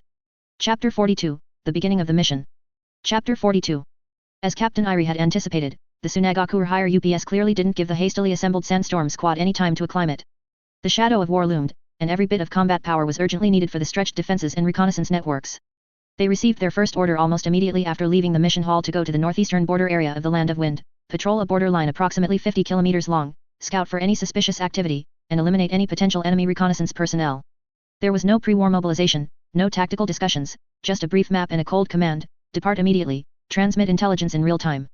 Irie's expression was grim, clearly dissatisfied with such a rushed arrangement, but military orders were absolute. Everyone, keep up and stay alert. Oh, stay in the center, focus on sensing your surroundings. Lucado, left flank. Seo, right flank, use your puppets to expand the reconnaissance range. Maintain silence during the operation. He quickly issued commands, and with a movement of his body, he shot out like an arrow released from a bow. Oh nervously responded, trying to concentrate his senses. Lucado snorted, seemingly displeased that Irie directly acknowledged Seo's puppet technique, but still quickly followed. Seo, on the other hand, said nothing and quickly formed hand signs. With a soft bang, an improved spider puppet appeared on his shoulder, then silently slipped into a nearby rock crevice, quickly scouting ahead into the flanks. The mission began in this hurried and unfamiliar state. The initial journey was dull and oppressive. The 4 maintained a combat formation, moving at high speed through the desolate Gobi Desert and Rocky Mountains. Aside from the whistling wind and footsteps, hardly anyone spoke. Irie's commands were concise and effective. He always managed to avoid complex terrain or potential ambush points in advance, demonstrating rich outdoor experience. Although O's sensing abilities were nascent, he still detected distant sandwolf packs several times in advance, avoiding unnecessary disturbances. Lucado's earth release came in handy when crossing a cliff, quickly setting up temporary footholds. And Seo soon made Irie shed that initial hint of disdain. His spider puppet was like a tireless phantom sentinel, always transmitting clear terrain information and safety signals hundreds of meters ahead of the team, greatly reducing Irie's reconnaissance pressure. Once, the spider even discovered an extremely well-hidden exploding tags trap in advance. Had it not been for its warning, the squad might have suffered casualties. Along the way, they encountered a small group of rogue ninja attempting to infiltrate the border, most likely cannon fodder hired by another country. The battle erupted suddenly. Irie roared, "Move! End this quickly!" Wind release, vacuum orb was unleashed instantly, precisely suppressing the enemy leader. Lucado reacted a little slower but immediately formed hand signs: earth release, earth spear. Several sharp stone spears shot up from the ground, forcing back the enemies on the left. Oh, however, seemed somewhat flustered, and his kunai throw missed its mark. Just then, a rogue ninja silently lunged from the shadow of a rock on the flank, aiming directly for the seemingly weakest O. "Watch out!" Seo's calm voice rang out. Almost simultaneously, the ground beneath the rogue ninja's feet suddenly became muddy, a localized application of earth release, headhunter jutsu, causing him to falter. The next moment, Seo himself had ghosted close, his fingertips condensing highly compressed swirling wind release, violent wind palm, striking precisely at the opponent's ribs. Crack! A clear sound of bone breaking echoed, and the ninja screamed as he flew backward, losing his combat capability. The battle ended quickly. Irie glanced at the enemy Seo had instantly defeated, then at Seo's calm, unruffled face, and his eyes showed genuine surprise for the first time. This kid was fast and ruthless, with excellent tactical choices, and his use of compound ninjutsu was nothing like a genin. What surprised him even more came later. While clearing the battlefield, Lucado's arm had a cut, neither deep nor shallow, from a kunai, and it was bleeding. "Don't move. Seo squatted down, his hands glowing with a soft green chakra light, healing technique, carefully cleaning Lucado's wound, stopping the bleeding, and accelerating the healing. Although he couldn't instantly heal it, the treatment was professional and efficient. Lucado looked at Seo, much of the arrogance on his face fading, and awkwardly said, "Thanks." Irie completely abandoned his prejudice against connected individuals. This Seo was simply a monster. Reconnaissance, combat, medical, he had almost no weaknesses. His displayed calmness, decisiveness, and comprehensive abilities were even comparable to some veteran special jonin. His deep chakra reserves were also evident after long-distance travel and continuous use of ninjutsu. In the following days, missions came one after another. Patrols, reconnaissance, eliminating infiltrators, escorting confidential intelligence, the Sandstorm Squad rushed like a firefighting team along the long border of the Land of Wind. Seo thrived in this high-intensity practical training. He applied the theoretical knowledge accumulated over the past few years to practice. Proficiently using various D-rank and C-rank wind and earth release ninjutsu for crowd control, defense, and offense. He even used the B-rank earth release, earth flow wall during a covered retreat, raising a solid wall to block the fierce attacks of the pursuers. Puppet technique shone even brighter, spider reconnaissance and great spider short-range vehicle assaults repeatedly achieved remarkable feats. Medical ninjutsu saved injured teammates several times in time. He even subconsciously used a trace of magnet release power at a critical juncture, disrupting the control of the enemy ninja's tools and creating an opportunity for a counterkill, although no one saw the momentary anomaly. He accumulated valuable mission experience at an astonishing speed, quickly transforming from a theoretical genius into a true combat ninja. Captain Irie's role gradually shifted from commanding to trusting and relying on him. O was filled with gratitude and admiration for him.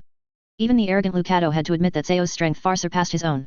Seo was, through his concrete performance, establishing his indispensable position in this temporary squad. The crucible of war was rapidly forging this already unsheathed blade. Chapter 43, The Disappearance of the Third Kazekage. Just as Seo was rapidly growing during border missions and gradually becoming the backbone of the Sandstorm Squad, an earth-shattering upheaval, completely unannounced and capable of overturning the entire structure of the hidden sand village, suddenly swept over them like the deadliest sandstorm in the desert. The incident originated from a seemingly ordinary high-level inspection of the border. Facing the increasingly tense border situation, and in order to stabilize morale and demonstrate that the hidden sand village's military might remain formidable, the Third Kazekage, hailed as the strongest Kazekage in history and possessing the terrifying magnet release bloodline limit, decided to personally lead a guard unit composed of elite Anbu on an inspection tour of the northwest border. On the day of departure, the weather was clear, and the wind and sand persisted. When the Third Kazekage appeared at the village entrance, his figure was still tall and imposing, and the powerful chakra fluctuations were reassuring. Many villagers even felt encouraged, believing that with the Kazekage himself taking action, they would surely deter minor threats and the border would be safe. The team quickly disappeared into the vast wind and sand under the gaze of the onlookers. Days passed one by one. For the first few days, everything was normal, and occasional encrypted routine messages were sent back, reporting all clear. However, the scheduled inspection period ended, but the Kazekage's team did not return as expected. Initially, the village higher UPS were not overly worried. Given the Third Kazekage's strength, which was considered the pinnacle of the ninja world, combined with elite Anbu, it was hard to imagine them encountering any insurmountable danger, perhaps they were just delayed by minor matters. But soon, clouds of unease began to gather. 1 day, 2 days, 3 days. A whole week passed. The Kazekage and his guard unit remained completely missing. There was no emergency distress signal, no combat report of encountering a powerful enemy, nothing. The team, which represented the highest military power of the hidden sand village, seemed to have been completely swallowed by the endless sea of sand, leaving no trace behind. Panic, like ink dropped into clear water, began to spread uncontrollably throughout the village. Has the Kazekage still not returned? The patrol teams haven't found anything, it seems. Impossible. That's the Third Kazekage. Whispers circulated in the streets, mission halls, and even ninja households. The villagers' faces lost their usual composure, replaced by worry and fear. An extremely ominous premonition weighed heavily on everyone's hearts. Seo's Sandstorm Squad quickly felt the panic permeating the air. When they returned to the village for resupply during a mission break, they clearly noticed the strange atmosphere. The staff at the mission center looked solemn and whispered among themselves. The villagers on the road hurried along, their faces edged with anxiety. Captain Irie was also urgently summoned by the higher UPS when he went to hand in the mission. When he returned, his expression was extremely grim. "Captain, what happened?" Su, who was observant, was the first to notice something was wrong and asked quietly. Irie remained silent for a moment, his gaze sweeping over the 3 squad members, his voice low and hoarse. "The higher UPS have ordered a change in our mission priority. The original mission is cancelled. The new task is to expand the search radius and look for traces of the Kazekage." The Kazekage. Lucado raised his head in astonishment. What happened to the Kazekage? He's missing. Irie uttered the 3 words as if it cost him all his strength. Along with his guard unit, he completely lost contact at the northwest border. It's been over 10 days. What? Su covered her mouth in shock, her face instantly turning pale. Lucado also widened his eyes, his expression full of disbelief. Seo's heart sank heavily. Although he was mentally prepared, hearing the definitive news still felt like a huge shock. He really disappeared. The man who was called the Pillar of the Hidden Sand Village vanished without a trace. He immediately thought of Sasori, of his increasingly twisted hatred and the phrase unforgivable. A cold truth instantly surfaced in his mind: Sasori did it. Only he, the genius who inherited his parents' exquisite puppet technique and harbored extreme hatred for the Third Kazekage, could possibly accomplish such an unbelievable feat. But he couldn't say anything. There was no evidence, and revealing the truth would only cause greater chaos, perhaps even instantly inviting disaster upon himself. In the following days, the changes were visible to the naked eye. All high-level meetings requiring the Kazekage's presence were indefinitely postponed. The village's defense level was raised to wartime status, the number of patrolling ninja greatly increased, and the atmosphere was grim. The already tense border situation became even more volatile because of this incident, as if a larger war could ignite at any moment. Search teams were sent out in wave after wave, but all returned empty-handed, bringing back only deeper confusion and fear. No sign of the living, no corpse of the dead. This complete, bizarre disappearance was more capable of destroying morale than a devastating defeat. It implied the unknown, suggesting that the opponent might possess unimaginable and incomprehensible means. The sky above the hidden sand village seemed to have collapsed halfway overnight. The confusion and panic resulting from the loss of their strongest weapon and highest leader infected every corner of the village like a plague. Seo stood on the bustling yet deathly silent street, looking at the empty position on the Kazekage rock, his heart surging. He knew that the Third Kazekage's disappearance was by no means the end, but the beginning of an even more turbulent and dangerous era. The shadow of war had not yet dissipated, but a massive internal crisis had already erupted first. He, his squad, and even the entire hidden sand village were swept into the eye of this sudden storm. Chapter 44, Panic. The disappearance of the Third Kazekage dragged on from several days to several weeks. The rumors, which were initially barely suppressed, finally broke through all obstacles like an undercurrent beneath the desert during the rainy season, exploding within the hidden sand village and escalating into a massive panic that swept through the entire village. Did you hear? The Kazekage wasn't just on patrol, he was ambushed. Nonsense. He defected. Someone saw him meeting with a mysterious person. I heard he was completely annihilated by a terrifying forbidden ninjutsu, leaving nothing but ash. It's over. If even the Kazekage met with misfortune, what will happen to us? Is the village doomed? All sorts of absurd and shocking speculations spread wildly in taverns, markets, and even the corners of the ninja academy. Every version was told in vivid detail, as if witnessed firsthand, intensifying the fear and anxiety in people's hearts. The foundation of trust began to shake, and the air was filled with suspicion and despair. In the mission hall, the number of ninja coming to accept tasks noticeably decreased, many wore worried expressions, whispering among themselves, no longer focused on the missions themselves. Facing this escalating chaos and obvious external threat, the village high command, led by Elder Cho and Ebizo, was forced to adopt the strongest measures to stabilize the situation. Emergency orders were issued one after another from the high command conference room and quickly disseminated to various departments. Full troop contraction, all ninja squads executing non-absolutely essential missions outside must immediately return to the village at the fastest speed, regardless of mission completion. Prioritize the assembly of active forces. Mission control, suspend acceptance of all cross-border and high-risk missions. Only retain minimal domestic patrol and reconnaissance missions, which must be led by special jonin or higher ranks, doubled in size, and strictly required to return quickly, forbidding any form of delay. Exit ban, all ninja currently within the village are strictly forbidden from leaving the village perimeter without special permission from the high command. Violators will be treated as village defectors. This order had a direct impact on Seo's squad, Sandstorm. They had just completed a border reconnaissance mission, returning to the village covered in dust and fatigue to submit their report. Before they could even catch their breath, this order locked them directly inside the village. What the hell? We can't leave. Lucado scratched his hair in frustration, staring at the order stamped with a bright red seal on the bulletin board. Doesn't that mean we have nothing to do? Shut up, Lucado, Captain Irie reprimanded in a low voice. His expression was more solemn than ever. This is the highest directive.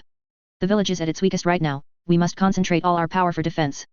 Do you want to go outside and be inexplicably killed? Although his words were harsh, they highlighted the brutal reality. Su nervously pulled back his neck and whispered, the village should be safer, right? Seo silently looked at the bulletin board, understanding the situation. This was the High Command's most instinctive and correct reaction in the face of a massive crisis to pull back the fist, protect the vital points, and prevent strength from being further dispersed and consumed. However, this also meant that the village's control over the outside world would drop to freezing point, intelligence sources would sharply decrease, and they would become much more passive. The scene in the village confirmed this. The number of patrolling ninja on the streets had greatly increased, and they were all solemn, well-equipped core forces. The atmosphere was so oppressive it was suffocating. Villagers hurried along, quickly returning home after buying necessities, locking their doors and windows, as if this could isolate them from external danger. A state of fortification was rapidly forming. Seo returned home to find that his father, Shiryu, had also been temporarily recalled from the frontline troops to manage the puppet defense arrangements in critical areas within the village. The father and son met, speechless, each able to see deep worry in the other's eyes. Don't wander around lately, stay safely in the village, Shiryu instructed in a deep voice, his tone filled with exhaustion. It's very unstable outside right now. Seo nodded. He knew what his father was referring to. The disappearance of the Third Kazekage was like a signal, and those powers that had long coveted the Land of Wind would certainly not miss this once-in-a-lifetime opportunity. He was trapped in the village, but his thoughts flew outward. He knew the truth, knew the culprit hiding in the shadows who had caused all this chaos. Sasori. What was his true purpose in capturing the Third Kazekage? Was it merely revenge? Or did he have a more terrifying plan? Sasori now possessed the Third Kazekage human puppet, a weapon of mass destruction. What would his next target be? Would he attack the village itself? This feeling of knowing the danger was everywhere yet being powerless and only able to wait passively made Sao feel a surge of anxiety. He could only throw himself more frantically into training and study, continuously improving the Great Spider, and delving into deeper ninjutsu and magnet release, trying to gain a bit more power for self-preservation and protecting others in the coming storm. The hidden sand village, this massive desert fortress, was forced to curl up in the agony of losing its leader, sinking into chaos and waiting, besieged both internally and externally. And the storm, clearly, was only just beginning to brew. Chapter 45, The Search Mission. Paper, after all, cannot wrap fire. The Third Kazekage's disappearance had lasted so long that no excuse could cover it up. Rumors in the village had already escalated into boiling panic, and continued concealment would only lead to a more severe breakdown of trust and internal turmoil. After a long and painful high-level meeting, the decision-making body of the hidden sand village, led by Elder Cho and Ebizo, finally made a difficult choice. One morning, all Sunagakure ninja, regardless of rank or position, were urgently summoned to the village's central plaza by an emergency assembly order. A suffocating heaviness permeated the air, an ominous premonition weighing on everyone's hearts. Elder Chiyo's figure appeared on the high platform. She looked older and more fatigued than usual, but her eyes were exceptionally firm. Without unnecessary pleasantries, she announced in a grave and clear voice the cruel truth that all ninja had already guessed but were unwilling to believe. Fellow compatriots of the hidden sand village. Here, I must announce with immense sorrow. Our Sandame Kazekage-sama, after a border patrol mission, has been missing ever since and is now officially declared disappeared. Despite being mentally prepared, when the news was officially confirmed, the crowd below still erupted in an uproar. Gasps, sighs, and disbelieving murmurs instantly rose, and panic spread like a tangible entity. Elder Cho raised her voice, quelling the commotion. I know you are shocked and afraid. But now is absolutely not the time for panic. The Kazekage-sama's safety concerns the survival of the village. We must use all our strength, spare no expense, to find the Kazekage-sama. Her sharp gaze swept across the entire plaza, therefore, the high command orders, effective immediately, the entire village enters level 1 combat readiness. All ninja are to suspend all regular missions. All work is to make way for the mission to search for the Kazekage-sama. All village entrances are strictly sealed, allowing entry but no exit, until further notice. We will form teams and conduct a carpet search across the entire Land of Wind, especially the northwestern border region. We must find him alive, or his body. This is Sunagakure's highest and only priority mission. Everyone, the future of the village rests on your shoulders at this moment. The order was absolute, beyond question. The entire hidden sand village, like a massive war machine, instantly switched modes. All production, training, and regular missions ceased, and the village's entire strength was focused on one thing: finding the Third Kazekage. Sao's Sandstorm Squad was naturally no exception. They were almost immediately assigned a search area, a vast and rugged mountainous region of rock in the northwestern border, where the terrain was complex and caves were abundant, making it theoretically the most likely place to hide traces or for an accident to have occurred. When they exited the village again, the atmosphere was completely different from previous missions. The usual rush and tension for a specific target were gone, replaced by a heavy sense of aimless searching and oppression, like looking for a needle in a haystack. Looking out, countless Sunagakure squads were being scattered like seeds into the boundless deserts, gobi, and rock mountains of the Land of Wind. Our area is B7, this region has many canyons and underground caves, making the search very difficult, Captain Irie said, spreading out the map, his face incredibly serious. Stay alert, everyone. Don't miss any clue, no matter how small. But at the same time, maintain maximum vigilance. No one knows what happened to the Kazekage-sama, and the enemy might still be nearby. Odo nodded nervously, her small hand tightly gripping her kunao. Lucado also put away his usual arrogance, his expression solemn. Sao listened silently, his heart as clear as a mirror. He knew that all this was destined to be futile. Sasori's methods would leave no obvious traces. The Third Kazekage had probably already been made into one of his terrifying collections. But they had to search, it was the only way to stabilize morale and fulfill their final duty. Leave it to me, Sao said. He quickly formed hand signs, this time not summoning a single spider, but 3 simultaneously. The improved spider puppets moved more swiftly and stealthily. I will have them prioritize searching all rock crevices, caves, and hard-to-access areas. If any abnormal chakra residue or unnatural traces are found, they will immediately report back. Captain Irie heavily patted Sao's shoulder, good. We're relying on your puppets. Odo, expand your sensory range and watch for abnormal chakra. Lucado, you're responsible for vigilance and terrain reconnaissance. Move out. The squad set off again, delving deep into the desolate and silent rock mountains. This time, the mission's purpose was no longer combat or enemy reconnaissance, but to search for a faint glimmer of hope in despair. Sao controlled the 3 spiders, like extended nerve endings, meticulously exploring every suspicious corner. His mood was exceptionally complex. On one hand, he had to diligently conduct the search, but on the other, he was soberly aware that it was all in vain. This lucid pain was far more tormenting than simple confusion. The mission to find the Third Kazekage was like a heavy and helpless giant haze shrouding the entire hidden sand village. Every search squad that went out carried the village's hopes but also tasted the bitterness of dwindling hope. Seo's squad was just one inconspicuous wave among countless search efforts, yet still striving forward. Chapter 46, Encounter Battle in the Desert. The search mission was tedious and long, like trying to fish a lost needle from an endless sea of sand. Seo's squad had been traversing the designated B7 area for several days, finding nothing but weathered rocks and eternal dunes. Fatigue and a sense of hopelessness began to quietly grow within the team. That day, they were searching along a dried-up ancient riverbed. Seo's 3 spider puppets were scattered across the front and the rock walls on both sides, acting as the most loyal sentinels. O effortfully expanded her sensing range, while Lucado vigilantly watched the surrounding terrain. Captain Irie's brow was tightly furrowed, a faint sense of unease lingered in his heart. As an experienced special jonin, he possessed a beast-like intuition for danger. Suddenly, Seo and Irie's expressions changed almost simultaneously. Enemy attack. Northeast direction. High-speed approach.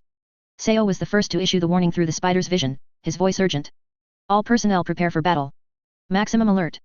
Irie instantly drew the twin blades from his back and shouted sternly, his wind-release chakra already becoming volatile. Before his voice faded, 4 figures clad in Uegakure ninja attire suddenly rushed out from behind the rock mountain on the flank like specters. Without any warning, their opening moves were deadly strikes.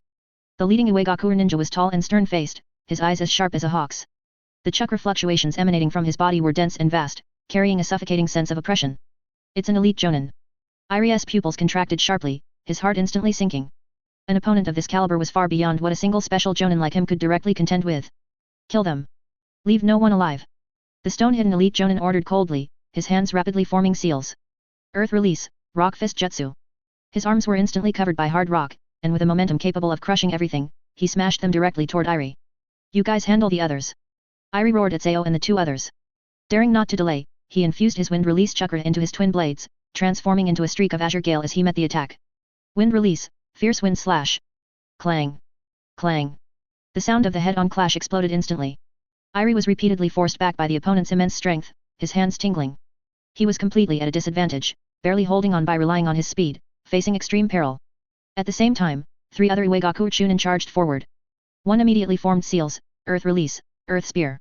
A sharp stone spear erupted from beneath Lucado's feet. Another wielded a kunao and rushed toward O, who appeared to be the weakest. A third attempted to bypass the front line and attack the struggling Irie from the flank. The situation instantly became extremely critical. Once Irie was defeated, the entire squad would face annihilation. Lucado. Defend. Seo's voice was unnaturally calm for a youth. Both his hands moved simultaneously, and one spider puppet shot down from the rock wall, precisely disrupting the hand seals of the Uegakure ninja who was performing the earth-rising spear. Lucado reacted, immediately forming seals, earth release, earth flow wall. An earth wall rose, blocking the kunao aimed at O, but he was also tied down by another Uegakure ninja, plunging into a tough fight. O was terrified, her face pale, but she still tried hard to throw shuriken to restrain the enemy. Seo's mind raced, his gaze locked onto the stone-hidden elite jonin who was crushing Irie. He had to help him. Otherwise, everyone would die. While manipulating 2 spiders to flexibly harass and restrain the other 2 Uegakure chunin, relieving pressure on Lucado and O, he searched for that fleeting opportunity. Irie's situation worsened rapidly. His wind release attacks struggled to break through the opponent's rock defense, and every one of the enemy's strikes was heavy and powerful, causing his internal organs to shake, and blood already seeped from the corner of his mouth. Now, a sharp glint flashed in Seo's eyes. He noticed that the stone-hidden elite jonin, in his effort to fully suppress Irie, had exposed an extremely brief weakness on his rear flank. Without any hesitation, his mind commanded. A spider puppet, originally hidden beneath the sand, silent, minuscule in size, and identical in color to the grains of sand, suddenly sprang up like a poisonous scorpion. Its abdomen opened, revealing a tiny poisoned needle glowing with an eerie blue light. This was a trump card he had specially prepared using the potent paralyzing toxin gifted by Elder Cho. Whoosh! The poisoned needle shot out silently, aiming precisely for the gap in the stone-hidden elite jonin's calf muscle. That was a weak spot where the rock armor struggled to provide complete coverage. True to his status as an elite, the stone-hidden elite jonin sensed the danger at the last moment and violently twisted his body to dodge. But he was still a fraction of a second too slow. The poisoned needle grazed his calf, leaving behind a minuscule scratch. The stone-hidden elite jonin grunted, feeling a violent wave of paralysis instantly spread from the wound. The movement of his entire leg immediately became sluggish. Although he immediately tried to suppress the toxin with chakra, his movements inevitably showed a hint of stiffness and distortion. For Irie, who was engaged in a high-speed duel, this was undoubtedly a heaven-sent opportunity. A good chance. Although Irie didn't know what had happened, his battle instincts allowed him to seize this fatal opening. He poured all his chakra into his twin blades, his body surging forward like a whirlwind. Wind release, vacuum consecutive waves. Several highly compressed wind blades, like the Shinigami's scythe, furiously slashed at the rock armor, whose defense was fluctuating due to the toxin's effect. During the instant the opponent's movements stiffened. Crack. Boom. The rock armor finally succumbed to the stress and shattered violently. The wind blade sliced directly into the opponent's body. The stone-hidden elite Jonin's eyes widened. He stared in disbelief at his gushing blood, then crashed to the ground, lifeless. With their leader suddenly dead, the remaining 3 Uegakure Chunin instantly fell into chaos, their morale collapsing. Kill. Irie suppressed his injuries and, along with Seo, Lucado, and O, seized the opportunity to launch a counterattack. Having lost their backbone, the remaining Uegakure ninja were quickly defeated one by one. The battle ended, and the desert returned to silence, leaving behind only a few cold corpses and the heavy scent of blood. Irie leaned on his blade, breathing heavily. He looked at Seo with extremely complex eyes filled with lingering fear, shock, and immense gratitude. He knew very well that if it hadn't been for Seo's miraculous and perfectly timed sneak attack, their squad would surely have been annihilated today. Seo, you, he tried to speak, but finally just said heavily, well done. Seo nodded calmly, walked over, and retrieved the poisoned needle spider that had played the crucial role. However, there was little joy in his heart. This was just one cruel corner of the war. They had survived, but more danger lay ahead. Chapter 47, Recuperation After Battle. The skirmish with the Uegakure Elite Jonin squad, though a Pyrrhic victory, came at a considerable cost to the Sandstorm squad. Captain Irie suffered internal injuries and severe chakra depletion, requiring time to recover. Lucado and O also sustained minor injuries, and more importantly, the mental exhaustion and shock from such high-intensity life-and-death combat needed to be appeased. They dared not linger. After a quick cleanup of the battlefield, they forced themselves to move towards the nearest settlement. After trekking for most of the day through the desolate Gobi, they finally spotted a small village nestled in a leeward mountain hollow before nightfall. The village was tiny, with only 20 or 30 households. The houses were built from packed earth, low and dilapidated, as if they could be swallowed by sandstorms at any moment. At the entrance, several sallow, skinny children, seeing the 4 ninja covered in blood, dust, and carrying ninja tools, immediately scurried back into their homes like frightened rabbits, peeking out only through cracks in the doors. An old man, who appeared to be the village chief, tremblingly came out to greet them, his eyes a mixture of awe, fear, and a hint of numbness. He offered them a relatively intact empty room to rest and brought some clean water and a meager amount of dry rations, a few hard, coarse wheat cakes and a plate of pickles. I apologize, esteemed ninja, the village, this is all we have. The old village chief's voice was dry and apologetic. Irie thanked the old man and closed the door. The 4 squad members sat around the earthen kong, silently gnawing on the teeth-breaking wheat cakes with their water. The room was filled with the scent of wound ointment and a heavy silence. The relief of surviving was quickly overshadowed by the fatigue of reality and the extreme poverty. Seo's gaze peered through the window crack, surveying the village. He saw ragged villagers returning with weary bodies from the barren land, their harvest meager. He saw children wrestling over a small sweet potato, only to be weakly scolded by an adult. He saw an old woman sitting by the door, under the dim twilight, meticulously picking out sand from the wheat grains, her focused expression as if the grains in her hand were the world's most precious jewels. The air was thick with poverty, thirst, and a numbness forged by the heavy burden of life. This wasn't the first time he had witnessed such a sight. During long search missions, they had traversed many similar villages and oases in the land of wind. Almost always, he saw the same scenes. Barren land, endless yellow sand devoured fertile fields, water was as precious as gold, and crops struggled to grow. Scarcity of resources, food, medicine, cloth, all daily necessities were extremely scarce. Oppression and hardship, wandering ninja, bandits, and even the pawns of some smaller ninja villages would often come to plunder the already scarce resources. Villagers were powerless to resist and could only silently endure. He had personally witnessed the desperate and helpless eyes of villagers after their village was ransacked by a group of rogue ninja. In the past, he focused more on his own cultivation and missions. These sights, though seen, never truly entered his heart. But now, having just fought a life-and-death battle for the village and for the Kazekage, seeing these ordinary people who sustained the village but lived such difficult lives, an unprecedented feeling struck his soul with great force. What exactly were they, the ninja, fighting so desperately to protect? Was it a barren, sand-swept land where even its own people couldn't live in peace and prosperity? His father Shiryu's silence and resilience, elder Chiyo's worries, Sasori's hatred twisted by war, the root of all this seemed to be inextricably linked to the suffering of this land. A vague yet firm thought quietly sprouted in his heart and quickly took root. He wanted to change all of this. Not just to change his frail body, not just to become a powerful ninja. He wanted to change this cruel land that gave birth to him and raised him. He wanted the people of the land of wind to no longer suffer from thirst and barrenness, and no longer be arbitrarily bullied by outsiders. This idea was not an impulsive boast, but stemmed from the depths of his soul across 2 lives, the instinct of the engineer Liu Yu, who wanted to build and create. In his previous life, he used machinery to change production. In this life, could he use ninjutsu, puppet technique, and wisdom to change the fate of a nation? Magnet release can manipulate gold dust, but can it also change sand? Can powerful puppet technique be used to dig canals and improve farmland? Can medical ninjutsu save more people from illness? Can sealing technique lock up precious water sources? Ideas sparked in his mind like fireworks.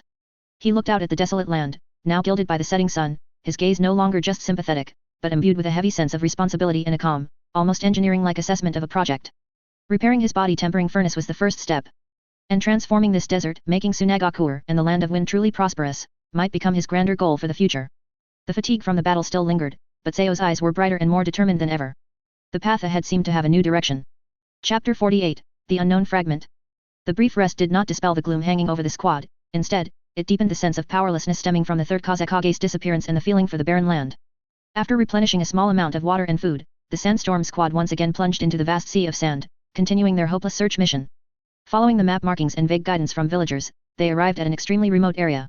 It was far from any known trade routes or oases, filled only with bizarre, heavily wind-eroded rock pillars and bottomless ravines, a corner seemingly forgotten by the world.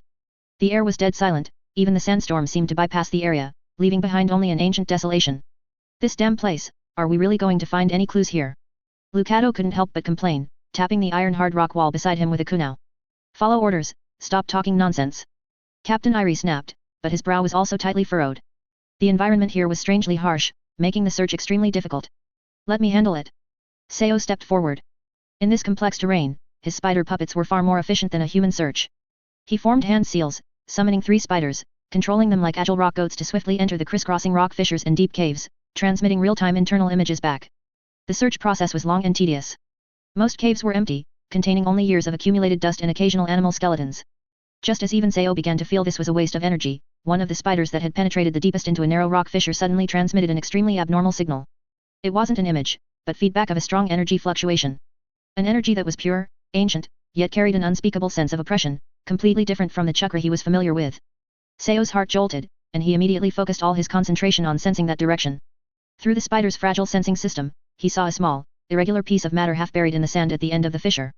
Its material was unknown, neither metal nor wood, and its color was dark. Yet, its surface was naturally inscribed with incredibly complex patterns, seemingly containing the ultimate truths of heaven and earth. That strange energy fluctuation was emanating precisely from it. Did you find anything? Irie noticed Seo's abnormality and immediately asked. Seo made a decision instantly. The aura emanating from this object was too extraordinary and too unknown. He absolutely could not expose it before figuring out what it was. He forcibly suppressed the turmoil in his heart, his face returning to calm, and shook his head. Nothing, the fissure ended. Just some strange rock structures. The spider couldn't go any further.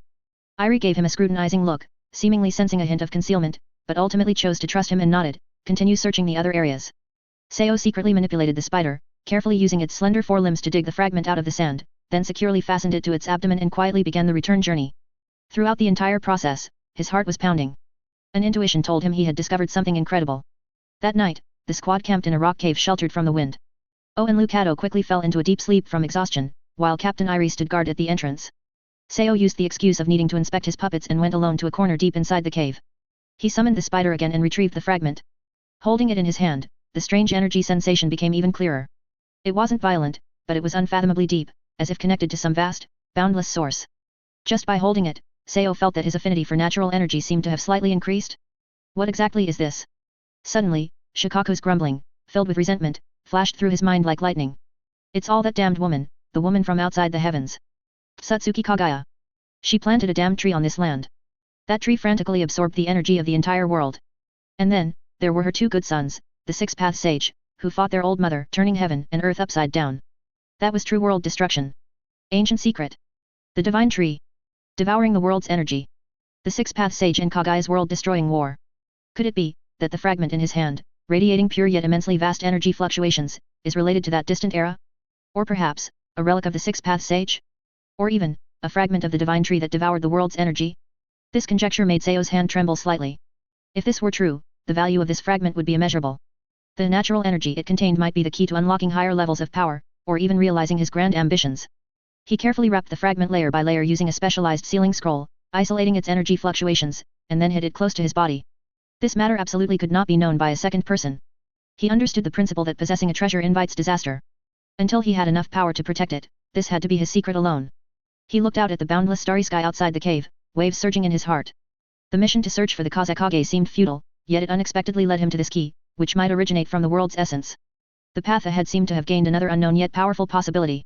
Chapter 49 Core Upgrade and the Body Tempering Furnace. The desert night was biting cold. A pale moon hung against the indigo sky, spilling wan light across the endless sea of sand and illuminating a hidden nook sheltered by an enormous rock on the edge of Team Seo's makeshift camp.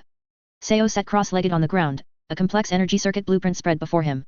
Scattered around were odd materials, offcuts of the god tree gleaned from ancient ruins, still faintly pulsing with energy, a tough, chakra-conductive metal discovered in the shattered tool pouch of an IWA elite jonin after an ambush, and rare ores and timber he'd bartered using mission pay and the profits from selling his spider puppets through his father's connections from village stores or the black market. The hunt for the Third Kazekage had dragged on for months without a clue, the team blundering like headless flies along the land of wind's vast border. Grueling battles, monotonous reconnaissance, hopes kindled and dashed. This pressure could drive anyone mad. Yet for Sao, the grind and danger doubled as a chance to test his learning and harvest resources. Every post-battle sweep, every venture into the unknown, he scoured for scraps that might serve the grand blueprint in his mind. His theoretical knowledge shone here. A past life as a mechanical engineer gave him insights into materials and energy flow beyond most native ninja, while the ancient ceiling and barrier lore gleaned from Bunpuku and Shukaku and the puppet core science traded with Cho and Sasori provided the shinobi means to turn theory into reality. A chakra-powered body tempering furnace is still too inefficient. By moonlight, Sao traced a finger over the blueprint's center labeled puppet core. The original core could only perform basic chakra element conversion, turning his father's ordinary chakra into faintly yang-tinted energy better suited to nourishing flesh, but its conversion rate and purity were limited, making the meridian repair slow and intermittent. The chance acquisition of that god tree shard, plus Shukaku's offhand remarks on natural energy, opened a new path.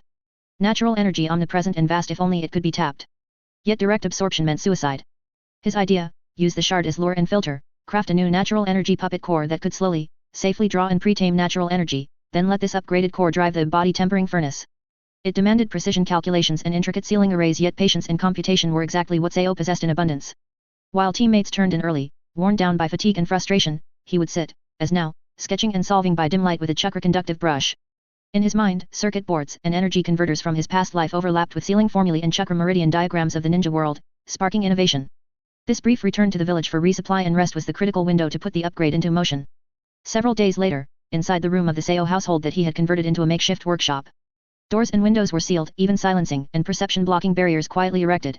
The workbench brimmed with tools, every material lay sorted. The 11-year-old's gaze was sharp, his hands steadier than many veterans. First came the smallest god tree shard. Following methods pieced together from Shukaku's hints and Bunpuku's advanced sealing theory, he used a special solvent to grind slivers into a powder humming with odd energy. On an adamantine base he mixed the dust with other conductive materials, inscribing microscopic array patterns. One slip in chakra control could trigger an energy surge or collapse the array. Holding his breath, he released hair-thin chakra threads, activating every node with pinpoint accuracy.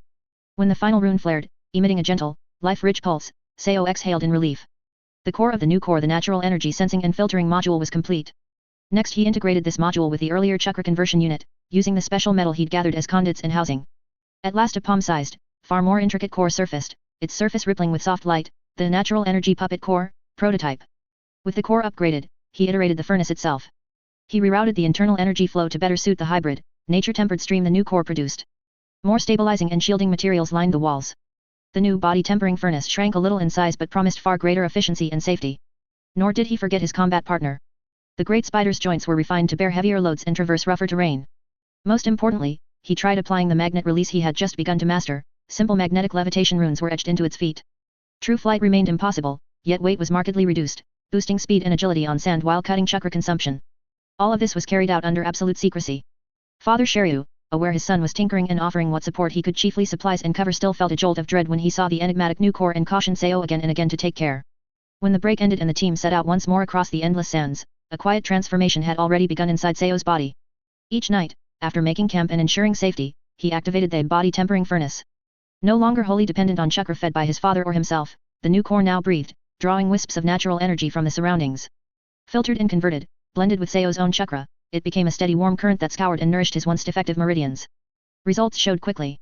His formerly thin frame filled out, muscles defining themselves beneath healthy skin, his ashen complexion turned robust. Most striking was his chakra pool, the bottleneck that had stalled him just below Chunin level shattered, and reserves kept climbing. He was still no Jonin, but the speed and volume of his chakra extraction were on another plane entirely. Under the moon, Sao finished a short session, eyes opening to a calm gleam. He clenched a fist, feeling surging power and a smoothness he had never known. Gazing into the dark desert, his sight seemed to pierce the dunes, already fixed on the wider stage ahead. The upgrade had only just begun, ever-growing strength would be the bedrock of every dream he meant to realize in this turbulent ninja world. Chapter 50 Magnet Release begins to emerge. The long search dragged on, hope fading with every mile, yet Sao's strength quietly took root in that soil of despair and flourished. Tempered day and night by the body tempering furnace MK2, his chakra now brushed the lower edge of Jonin levels, and his mastery of every ninjutsu element climbed to a new summit. The sharp swiftness of wind release, the steady defense of earth release, no longer mere techniques, they felt like extra limbs. A thought, and they answered. Fierce wind palm's edge grew surgical, earth flow wall rose faster and tougher, in a pinch he could even snap off a headhunter jutsu to open a window for himself or a teammate. But the real leap came from the power buried in his bloodline, awakened by stubborn wit and will magnet release. Theories rehearsed in candle-lit tents and small-scale drills at last met live combat, buoyed by abundant chakra and a body that could shoulder the strain. While crossing an iron-rich gravel basin they again stumbled on an Uegakure Recon Squad 1 Jonin, 2 Chunin. Enemies locked eyes, no words, no warning battle exploded. Captain Irie met their Jonin head-on, twin blades whirling wind release against the enemy's earth release in a grinding stalemate. Lucado and Shiger strained every nerve to pin the other 2 Chunin, but the pressure was crushing. Seo, the roaming striker, harassed with his spider puppet, fenced them in with earth spears, and lashed them from afar with fierce wind palm. The fight seesawed, stuck fast. He had to break the deadlock. Seo's gaze sharpened, sweeping across the dark ochre, iron-laden sand beneath his feet. Now. His fingers flashed through an odd, self-devised seal. Chakra half wind sharp, half earth heavy twisted together in a complex resonance. An invisible, uncanny field rippled out with him at its heart. Magnet release, iron sand drizzle. He barked the name and whipped his right arm forward. From the ground rose a humming cloud of glittering black grains. Called by magnetic force, the iron sand lifted like a swarm of enraged hornets, folding into a dark tide that shot straight for the Uegakure Jonin trading blows with Irie. Blinding speed, sweeping breadth the air hissed like tearing silk. The stone Jonin, busy countering Irie's flurry, never saw the out-of-category strike coming. When alarm finally sparked, the iron storm was already on him. What the? Panic cracked his voice, he tried to armor up with earth release. But magnet-driven sand carries both blunt impact and piercing magnetic flux. Thud thud thud. Grains punched through his hastily molded earthen shell. Each fleck was trivial, yet thousands of them, laced with disruptive magnetism, flooded him with pain and jumbled his chakra network. His stance buckled. Now. Shocked though he was, Irie's combat instinct seized the opening Seo's bizarre trick had carved. Wind release, vacuum great ball. A compressed sphere of vacuum slammed into the staggered Jonin's exposed core. Boom. The stone elite screamed, chest caving in, and slammed to the dirt, finished. With their leader downed in a blink, the 2 remaining Chunin faltered, hearts shattered. End them. Irie snarled. Together with Seo, Lucado, and Shiger they cut down the rattled pair before they could flee. The skirmish ended faster than any before. Irie leaned on his sword, breathing hard, eyes fixed on Seo and the faint magnetic shiver still making iron grains dance around the youth's boots. That was magnet release. Irie's voice came hoarse with disbelief. The legendary Kekii Genkai of the strongest Kazekage, the third, a tale from the old scrolls. How could it bloom in a boy barely out of his teens? The field around Seo faded, suspended sand hissed to the ground. He gave a small nod. Barely the first step still rough. Lucado and Shiger crowded in, staring at him like he'd sprouted a second head. Manipulating iron sand to wound from a distance? None of them had even heard of such a thing. In the skirmishes that followed, Seo's nascent magnet release became the squad's ace in the hole. An enemy beginning a large-scale earth release? A pinpoint iron sand drizzle shredded his seals and scrambled his chakra mid-cast. A taijutsu or tool specialist. A hasty sand shield or a tug that magnetically spoiled the flight of his kunao. Seo could even rake iron grains across the ground to make a tripline that slowed pursuit. Crude still, limited in range and finesse, the technique's odd angles and brutal disruption turned fight after fight in their favor. The boy once dismissed as frail had grown into the team's indispensable spearhead master scout, field medic, and now bearer of a decisive offensive bloodline. On the whetstone of real war, the edge of magnet release had at last been bared. Chapter 51 The situation in the ninja world.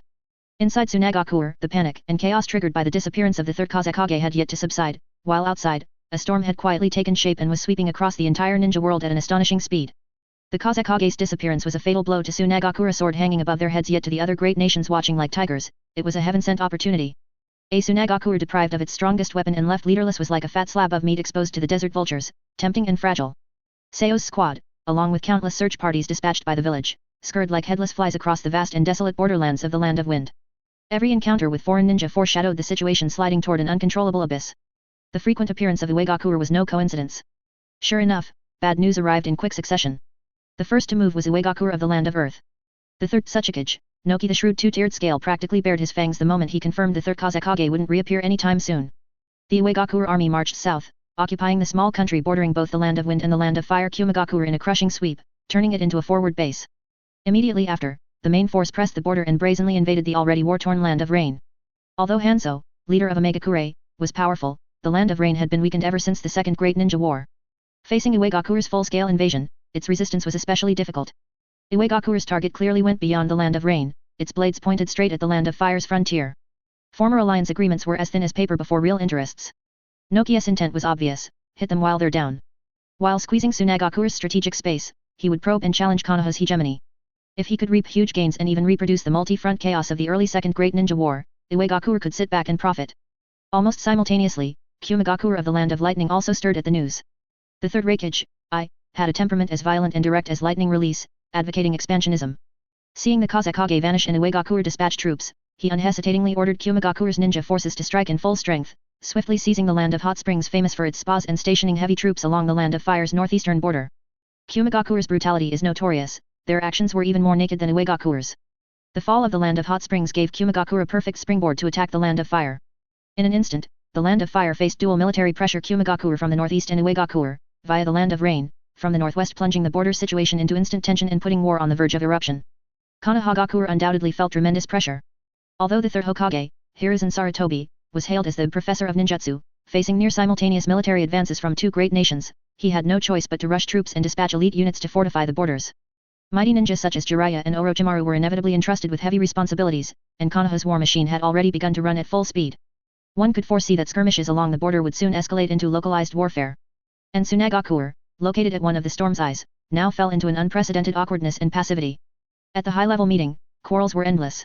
The conservative faction represented by Ebizo insisted on continuing to prioritize the search for the Kazekage, believing that entering the Great War leaderless would only incur heavier losses. The war faction argued that even with the Kazekage missing, Sunagakure could not sit idle while its territory and interests were eroded, and had to respond forcefully to Iwagakure's provocations, lest its status as a great nation be lost. Elder Cho sat among them, her face gloomy. She worried both for her younger brother's safety and for the village's future. Scorpion's parents had died at the hands of Konoha's White Fang, now the Kazekage was also missing. She was filled with distrust and resentment toward Konoha and even the entire ninja world order, yet the harsh reality made it hard for her to decide. In the end, Sunagakure had to make a painful and helpless decision: drastically reduce the number of teams searching for the Kazekage abroad, pull the main force back inside the country, focus on defending the northern border that might touch Iwagakure, and keep a close eye on the war situation among Konoha, Iwagakure, and Qimigakure, ready to act when opportunity arose. When this order reached Seo's squad, Captain Irie remained silent for a long time. They had just survived a fierce battle with an Iwagakure reconnaissance unit. Although Seo's nascent magnet release ability to control iron sand had grievously wounded the enemy Jonin, every member of their own team was injured. The situation has deteriorated to this point. Irie stared at the order scroll, voice hoarse. Officially, large-scale searches for the Kazekage were virtually halted. The chance that the Third Kazekage was still alive became even slimmer. Seo wiped bloodstains from his spider puppet, saying nothing. Images flashed through his mind, the barren villages he had seen along the mission, the gaunt villagers, the pitiful oasis within the Land of Wind being eroded by sandstorms. Internal hardship and external enemies, this was the reality Sunagakure faced. He unconsciously touched the fragment he had found in an ancient ruin, the one emitting a strange energy fluctuation. Shukaku's fragmented mutterings about the god tree, Kagaya, and Six-Path Sage seemed faintly connected to this fragment. The energy contained within was completely different from the chakra he knew, older, vaster, and natural. Chaos is a ladder, Seo murmured, recalling a line from his previous life whose source he could no longer recall. The current collapse of the ninja world was a crisis for Sunagakure, yet for him it might also hide opportunity. Only true strength could change anything. He lifted his gaze toward the village. The materials to upgrade the puppet core and the body tempering furnace were almost gathered. It was time to return. Before the full-scale war erupted, he had to grow stronger and realize the blueprint of Mirage as soon as possible. The wind carried dust and the smell of distant gunpowder, heralding that the curtain of the Third Great Ninja War, accompanied by the disappearance of the Third Kazekage, was completely rising. Chapter 52 Cloud Strike. 6 months had passed since the Third Kazekage vanished. The heavy gloom had not lifted. Like a desert sandstorm it kept growing, crushing Hidden Sand Village under its weight. The initial all-out search found nothing, and day after day of futility snuffed the last sparks of hope.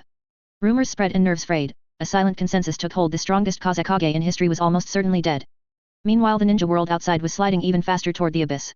Hidden Sand's leadership received suffocating reports. Iwagakure and Konoha were clashing ever more fiercely in the Land of Rain, small skirmishes now routine. Qimigakure had massed troops along Konoha's northeast border in the Land of Hot Springs, the tension as taut as a drawn bowstring.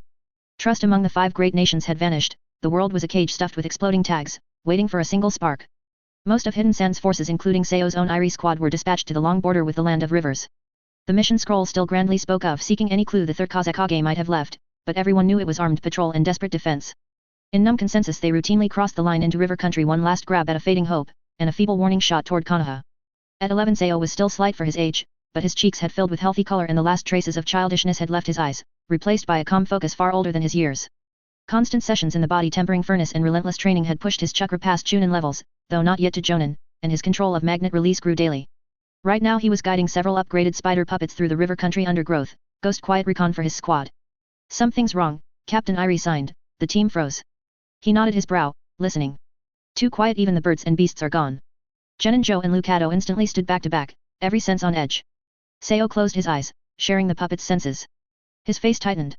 Captain, 5 kilometers southeast massive lightning chakra flared, chaotic, not natural. Southeast. Irie blinked. That's the coast. What's happened to the village? As if answering, the emergency receiver at his hip shrieked the highest level alarm. Irie yanked it out and flooded it with chakra. Through bursts of thunder and screaming the voice was torn to shreds. Coastal line, breached. It's Cloud. Full-scale invasion. Enemy is the combination. Repeat combination. Request ARG. A deafening blast cut the signal dead, leaving only static. The combination. Irie, Joe, and Lucado went white, shouting in horror. In the ninja world that name meant Cloud's Peak Might A, son of the Third Kazekage, and Killer B the Eight-Tails Jinchuriki. They were supposed to be facing Konoha on the hot springs front. How had they materialized on Wind's southeast coast? They slipped. The main war target is the village. Irie saw the trap at once. Strike while hidden sand was leaderless and hollow, a decapitating blow. All missions aborted. His voice cracked with fury and fear. He flung an arm toward the rolling thunder, top speed back to the village. Move. Without hesitation Sayo recalled every scout puppet.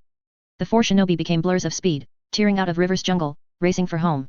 As he ran, Sayo's fingers locked on the ceiling scroll at his back, his newest work, the experimental Mirage flight platform and combat puppets.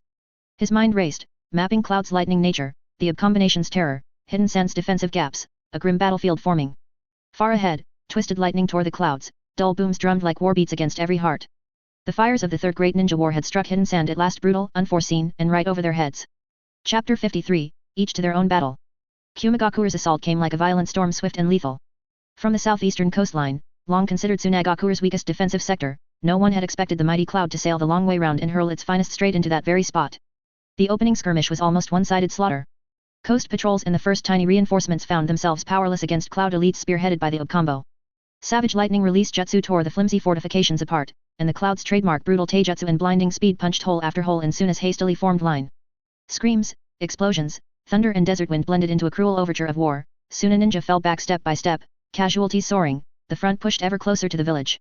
Panic spread like a plague through the follow-up Suna forces. The bewilderment of losing their Kazekage, the shock of an assault by a superior foe, and the terror of watching comrades die threatened to crush their will. Just as the line was about to collapse for good, several mighty chakras slammed into the battlefield like immovable pillars, halting the rout dead. Scorch release, extreme steaming murder. A cold, sharp cry cut through the clamor. A lithe figure darted between Cloud Ninja who had broken through, brushing them with her hands. Warm, bright orange spheres drifted out and settled precisely over her targets. Before the fierce Cloud Shinobi could even scream, their bodies withered, carbonized, toppling as blackened, desiccated mummies. The horror froze every nearby Cloud Ninja in place. It's Lady Pakura. Thank heaven's reinforcements. The surviving Suna burst into cheers of deliverance. Jonin Pakura's bloodline limit scorch flash boils every drop of water in a victim, its cruelty and efficiency are feared on any battlefield. Her arrival instantly steadied a pocket of the line. Meanwhile, on the other flank. Wind release, wind cutter. Wind release, great breakthrough. Young Baki had yet to reach his future heights, but already showed the makings of an elite Jonin. His seals flashed, chakra surged, and his large-scale wind jutsu swept wide, edges razor-sharp. Howling gales whipped up blinding sand, ruined Cloud vision, and scythed down enemies in swathes, blunting the Cloud's mass charge and buying precious seconds for comrades to rally. At the very center, where the pressure was fiercest, a brother-sister pair stole the spotlight. Older sister Karura wielded unique sand-like chakra, raising sturdy barriers to shield allies one moment and flowing like quicksand to bind foes the next, her control precise and fluid. Younger brother Yashimaru, though still a youth, fought with vicious finesse, ghosting along the edge of the fight with poison senbon and exploding tags. Every strike claimed a Cloud Ninja caught in his sister's sand. The siblings' flawless teamwork held an entire Cloud assault squad at bay. Yet what truly reversed the early rout and lit a fire in every Suna heart was the figure who suddenly appeared on the foremost line, commanding a sky full of glittering gold. Magnet release, gold dust lattice. With a steady, thunderous roar, countless grains of gold burst from the desert, forming a vast, ever-shifting defensive rampart that slammed into the Cloud's vanguard, splitting their charge in two.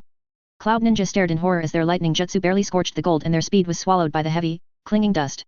Screams rose as spikes of gold speared up or quicksand mouths gulped the foremost attackers down. The gold parted, revealing the man behind it, crimson-haired, iron-faced, a tide of floating gold dust orbiting him while his sharp eyes pinned the enemy ahead. Lord Raza. Magnet release, it's magnet release. Lord Raza's come to back us up. A deafening cheer rocked the Suna ranks, morale soaring. Though not yet Kazekage, Raza's mighty magnet bloodline had become the very emblem of Suna's strength and hope. His arrival was a shot of adrenaline to leaderless, panicking troops, showing them they could still hold on. Raza's face was cold as he worked the gold, now a bulwark against lightning, now a colossal hand smashing down, now a hail of projectiles. His presence was a sudden dam, holding back Cloud's keenest edge and, above all, pinning down the terrifyingly huge chakras at the Cloud center where the combo stood. The timely arrival of these elite Jonin, each wielding great power, barely held Cloud's first and fiercest wave, steadying a line that had teetered on collapse. The carnage settled into a brief stalemate, the desert was red with blood, the air reeking of scorched flesh. Every Suna ninja knew this was only the beginning. The Cloud would not stop, and the fabled combo had yet to fight at full strength. Team Irie raced in and reached the battlefield's edge, only to behold a scene from hell and their elite Jonin still locked in desperate combat. Split up. Hit their weak spots. Captain Irie ordered, voice trembling at the sight yet hard with resolve. Seo's eyes swept the field, analyzing in an instant. They lingered on Raza's huge gold dust clash with the Cloud main force, then on Pakura, Beiki, and Karura Yashamura's separate struggles.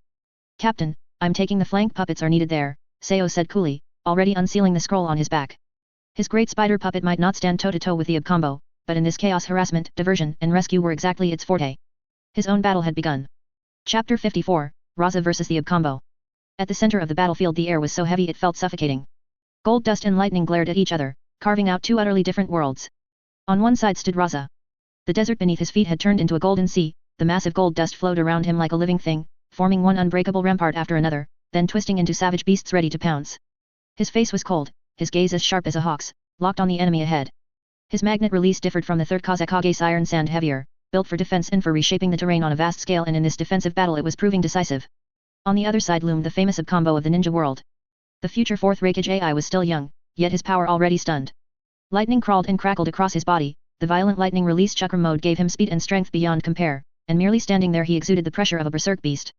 Beside him, Killer Bee struck a series of odd poses while rapping off-key, but the tailed beast-level chakra inside him was as deep as an abyss and just as frightening. Phantom tentacles of the 8 tails flickered behind him. Oh yeah. Golden sand, shiny bright. But you're still way too light, to block Big Bro and me, you damn clown. Killer Bee rhymed in his trademark cadence. Shut it, Bee. Focus. AI snarled, voice like thunder. His patience was spent, Suna's stubborn resistance, especially this red-haired man's magnet release, had enraged him. Lightning release, lariat. AI vanished, turning into a blue bolt that tore toward Raza faster than the eye could track. Air ripped apart with a shrill boom, the force behind the blow could shatter stone ramparts. Magnet release, gold dust shield wall. Raza's eyes narrowed. Without hesitation he shaped a vast tide of gold dust into a thick, metallic gleaming rampart before him. Boom. A deafening blast erupted. AI's lariat slammed into the gold dust shield, wild lightning chakra and solid gold collided, spraying electric sparks and golden grains. The wall shuddered, fine cracks racing across its face, yet it held, stopping the thunderous strike cold. The recoil forced AI half a step back, surprise flashed across his face, followed by deeper fury. Magnet release, gold dust spears. Even as the shield held, Raza's counterattack was already launched. From behind the wall dozens of razor-edged spears of gold dust formed, screeching through the air like a steel rain toward the retreating AI and Killer Bee behind him. Humph. Petty tricks. AI's lightning blazed brighter as he prepared to evade with raw speed. Yo. Check this, scale powder cloak jutsu. Killer Bee was faster, spewing a cloud of inky octopus ink laced with chakra. The pitch-black smog not only blocked sight but also scrambled chakra's senses. The dense spears plunged into the ink. Most lost their aim, others were slapped aside by phantom octopus tentacles, a string of dull clangs echoing through the haze. Lightning release, guillotine drop. Using the ink as cover, AI vaulted sky-high, concentrating raging lightning chakra through his leg like a titanic axe of the thunder god, then chopped down toward Raza's position, its span covering nearly half the battlefield's center. Raza's expression hardened. Hands flashed through seals, then slammed the ground. Magnet release, gold dust burial. The sea of gold dust beneath him roared upward like a true tidal wave, not to bury, but to meet the strike head-on. Golden surf and blue lightning axe collided head first. Boom! An even greater explosion rocked the field. A shockwave of sand and gold dust swept outward, forcing every nearby ninja to retreat. The central war zone was scoured bare in an instant. Lightning and gold intertwined, then annihilated each other in a terrifying display. The smoke slowly cleared, revealing the scene beneath. A large depression had formed in the sand at Raza's feet, and he was breathing hard. Obviously that last move had cost him dearly. Descending from the air, A landed beside Killer Bee, his face dark. His powerful strike had once again been blocked by that clumsy yet brutally effective defense.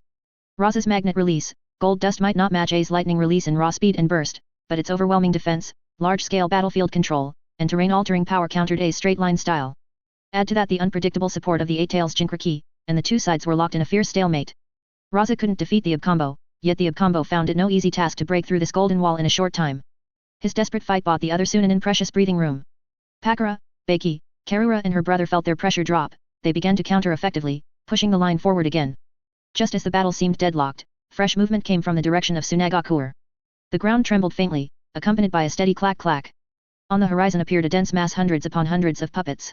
Each form differed, some held blades, some spewed poison, some carried giant shields, forming a cold, mechanical army of slaughter.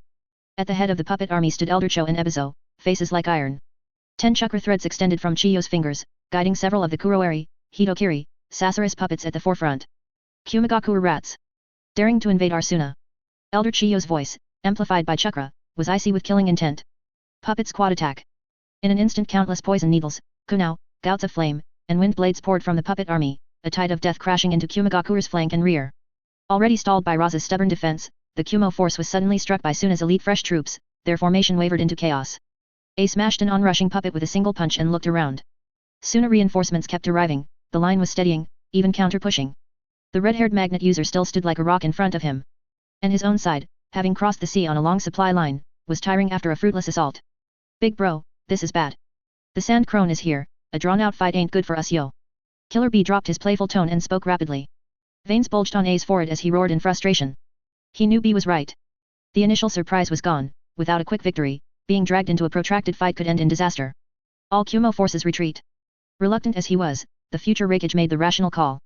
He gave the order, then with Killer B turned into twin bolts of lightning, racing back toward the coast. On the command, the Kumagakure ninja broke contact, alternating covering fire as they pulled back with practiced discipline. Seeing them flee, the Sunanin burst into cheers of victory and started to pursue. Do not chase a desperate foe. Shore up our line. Elder Chiyo's calm voice halted the impulsive shinobi. She knew the Abkombo's strength, reckless pursuit would only cost lives. Raza slowly let his gold dust disperse and exhaled, beads of sweat covering his forehead. Facing the Abkombo alone had been more taxing than he'd imagined. Thanks to the elite Janin's desperate stand and Elder Chiyo's timely arrival with her army, Sunagakure had barely held its home and repelled Kumagakure's carefully planned surprise attack. Standing at the edge of the battlefield, Iri's squad and Seo watched the Kumo forces recede like the tide, surveying the scarred earth. Relief at survival mingled with a deeper hunger for strength. Seo's gaze lingered on Raza's tall back, the overwhelming might of magnet release had left its mark on him. Kumagakure's retreat was not the end, only the beginning of Suna's hard struggle to survive the Third Great Ninja War. Chapter 55, The Fourth Kazekage. Kumagakure's retreat brought little sense of victory, what remained was devastation and heavy grief. Sunagakure's southeastern line had been almost obliterated, scorched earth, shattered puppet wreckage, blood not yet dry, and the lingering stench of burnt flesh mingled with iron, all bearing witness to the brutality of the battle. Casualty reports were rushed in, every figure weighing on the leaders' hearts. A large number of Chunin and precious puppeteers had perished in the opening assault, infrastructure ruined. Though the enemy had been repelled, Sunagakure paid a staggering price, its strength already weakened by the Third Kazekage's disappearance now further crippled. The morning after, atop Kazekage's building, the conference room felt graver and more stifling than ever. Elder Cho and Ebizo led the council of elders, heads of every department and elite jonin who had distinguished themselves in the war sat in attendance. Raza, Pakara, Beiki and the rest were all present, exhaustion and solemnity etched on every face. The situation is clear, Elder Cho said, voice hoarse, breaking the suffocating silence. She surveyed the room, gaze finally settling beyond the window on the ruined land. The Sandame has been missing nearly half a year, hope of survival is slim. Kumagakure dares strike across the sea precisely because they see our fatal flaw: no acknowledged leader, a village weakened within. She paused, tone sharpening. This time we held barely. Next time? Iwagakure watches from the northwest, Konoha's stance remains ambiguous, smaller neighbors stir. Without a strong, recognized leader to unite us and speak with one voice, Sunagakure may not survive this ninja world war, indeed, may face annihilation. No one disagreed.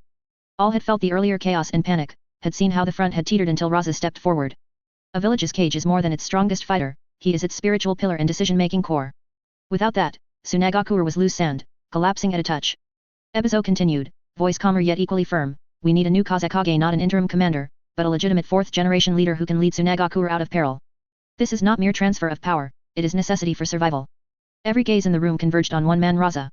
He sat there, crimson hair still vivid, face showing battle fatigue, yet back ramrod straight. In head-on clashes with the Ab combination he had displayed formidable power, magnet release, gold dust steady command, and, most crucially, the feat of turning the tide. When Sunagakure teetered on collapse, he had stepped forward, blunting the sharpest spear and steadying the line.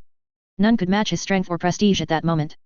Pakara pressed her lips, her scorch release had also one merit, yet in strategic value of a bloodline limit and the role of anchor on a large battlefield it was indeed slightly inferior to Raza's magnet release. Beiki's seniority was shallow, Karura's siblings still young. As for the elders, their years made the burden of cage untenable.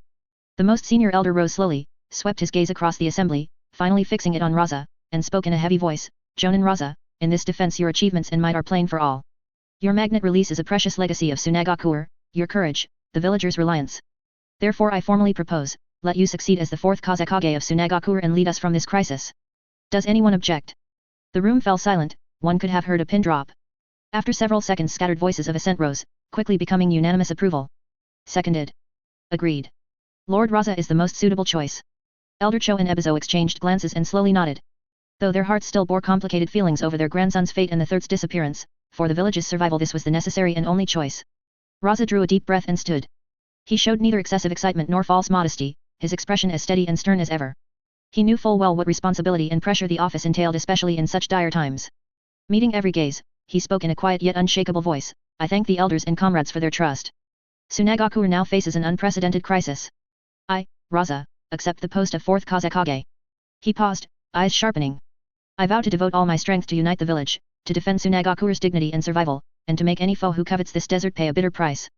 No grand ceremony, no cheers of multitudes within this war-tainted, pressure-laden chamber. The Fourth Kazekage of Sunagakure was decided. Official word soon spread through the village. Learning that Lord Raza had become Kazekage, most shinobi who survived the brutal fight breathed easier, as though a backbone had been found.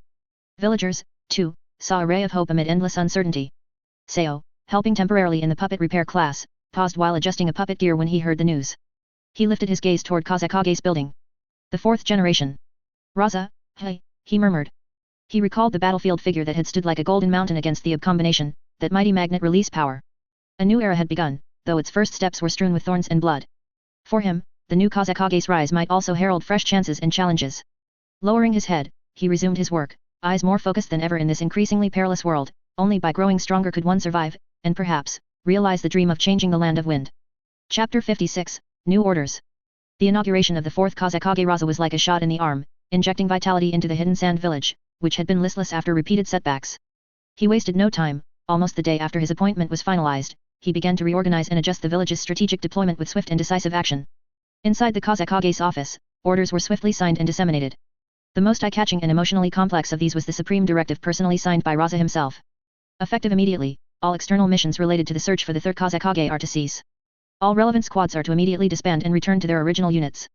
This order was like a heavy, helpless sigh, officially marking the end of the fruitless search operation that had lasted nearly half a year. It formally announced the Sunagakure High Command's collective pessimistic assessment of the third Kazekage's survival, meaning the village had to completely abandon hope and face the cruel reality of being without its strongest spear. Concurrently, another order was issued. Given the current tense situation, all combat squads, after completing necessary border patrol missions, shall undergo rotational rest and reorganization in units of companies. During this rest period, all ninja must enhance their personal training, improve their combat strength, and be ready to respond to potentially larger-scale conflicts at any time. This order was pragmatic and calm. Raza knew that after the Kumagakure surprise attack, the village urgently needed to recover. Blind external actions would not only consume already insufficient manpower but could also lead the village into another nation's trap. Defending, recovering, and improving were the wisest choices right now. The order quickly reached Team Irie. Finally, it's over. The Geninsu let out a sigh of relief, his tone carrying a sense of release and also a hint of sadness. The long, aimless search had been a huge drain on both spirit and stamina. Special Jonin Irie looked at the order scroll and nodded. The fourth generation leader's decision is correct. What we need now is to build up our strength. He turned to his squad members. We will have a period of rest and reorganization. Do not slack off, you must seize this time to train. We don't know when the next battle will arrive. Seo listened silently. He didn't feel much about stopping the search for the third Kazekage, as that cage was quite distant to him. However, he completely understood and agreed with Raza's strategy. Drawing back the fist was preparation for a more powerful strike later. After the rest period began, the training grounds inside the hidden sand village became unusually bustling.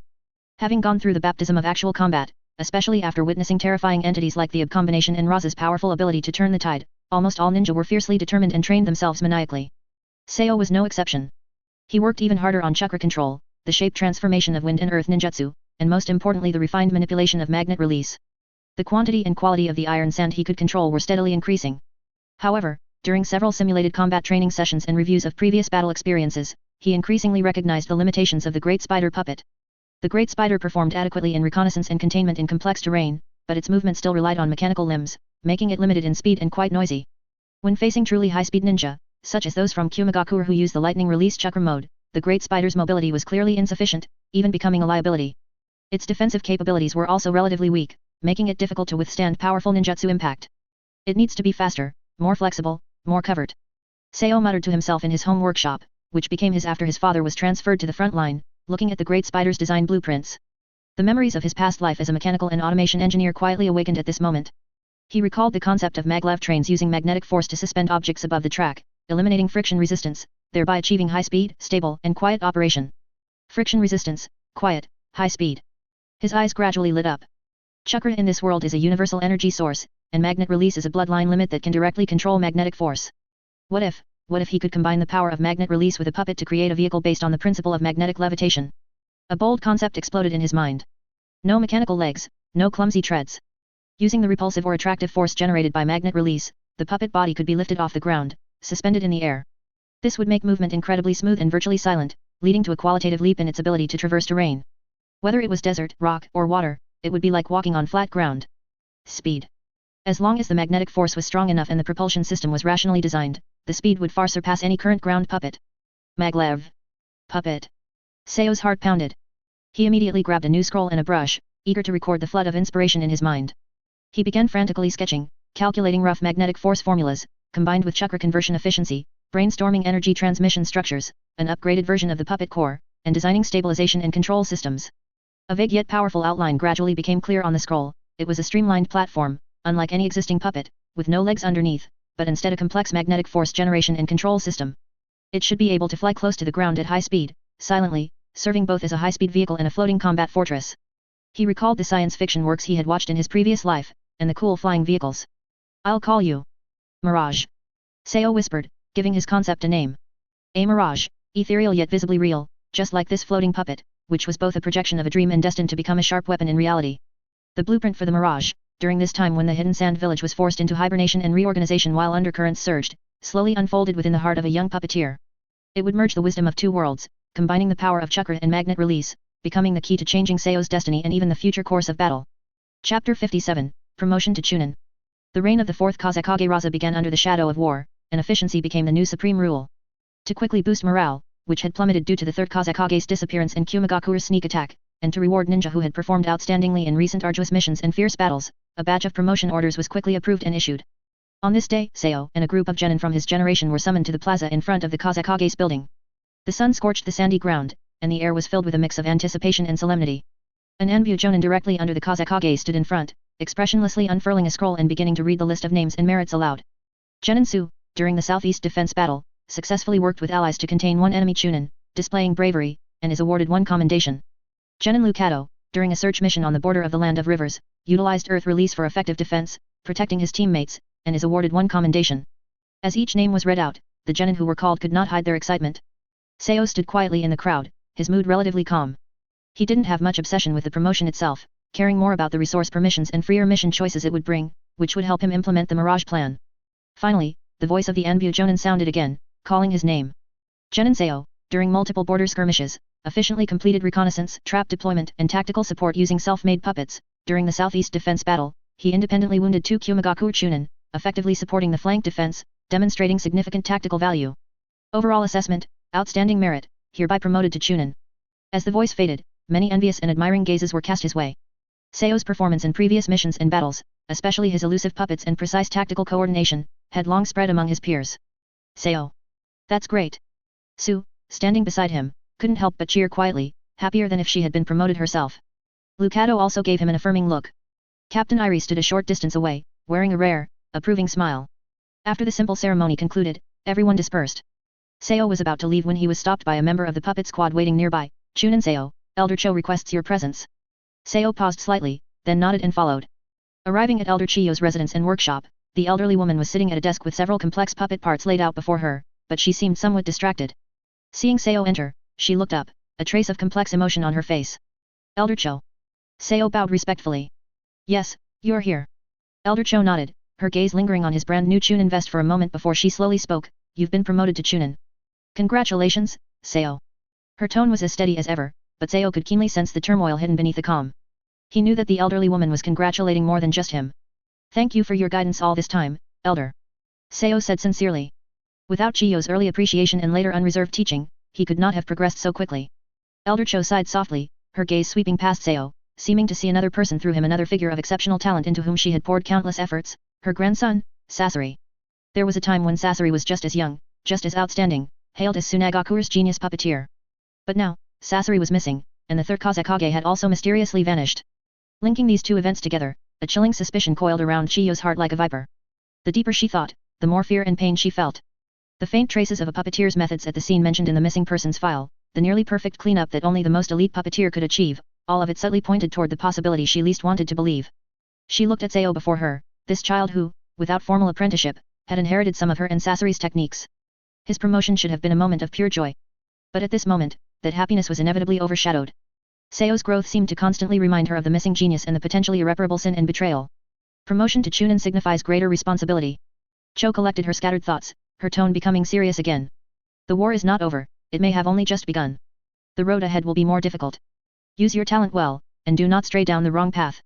These words seemed to be both encouragement and a profound warning. Yes, I understand. Sao nodded solemnly. He could vaguely sense that Elder Chiyo's emotions were unusual, but he didn't know the specific reason. After leaving Elder Cho, Sao met the members of Iri's squad who were waiting specifically for him. Sao. Congratulations. Su jumped up happily, patting his shoulder hard. You're a great Chunin now. Well done. Your responsibilities in future missions will be heavier, Captain Iri said with a smile, his eyes full of approval. Congratulations, the taciturn Lucado also expressed simply. Returning home, his father Shiryu had already prepared a simple celebratory meal. He looked at his son, dressed in the Chunin vest, his eyes slightly moist. He patted Sao's back hard, his voice catching, good boy. You've grown up. If your mother could see this, she would definitely be proud of you. His father's relief and melancholy brought a warmth into Sao's heart. He knew that every step of his growth was a comfort to his deceased mother and the best repayment for his father's years of hardship raising him. That night, Sao sat alone at his workbench. On the table lay his Chunin certificate, and beside it, the unfolded design blueprint for the Mirage. The promotion to Chunin was a new starting point. It brought recognition and responsibility, as well as a broader stage and richer channels for resource acquisition. He touched the streamlined outline on the blueprint, his gaze resolute. The shadow of war remained thick, and future challenges would only increase. He needed to become stronger faster, he needed to turn the concept in his mind into reality. Mirage. He murmured softly.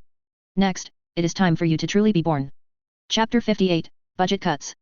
The succession of the fourth Kazekage Raza required not only the recognition of the village but also the formal conferment by the daimyo of the Land of Wind to gain legal legitimacy and, most importantly, national financial support.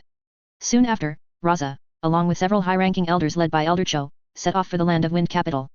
The ceremony itself was solemn and tedious, filled with aristocratic pleasantries and reserve. The daimyo expressed formal condolences for the disappearance of the Third Kazekage and offered formulaic encouragement for Raza's succession.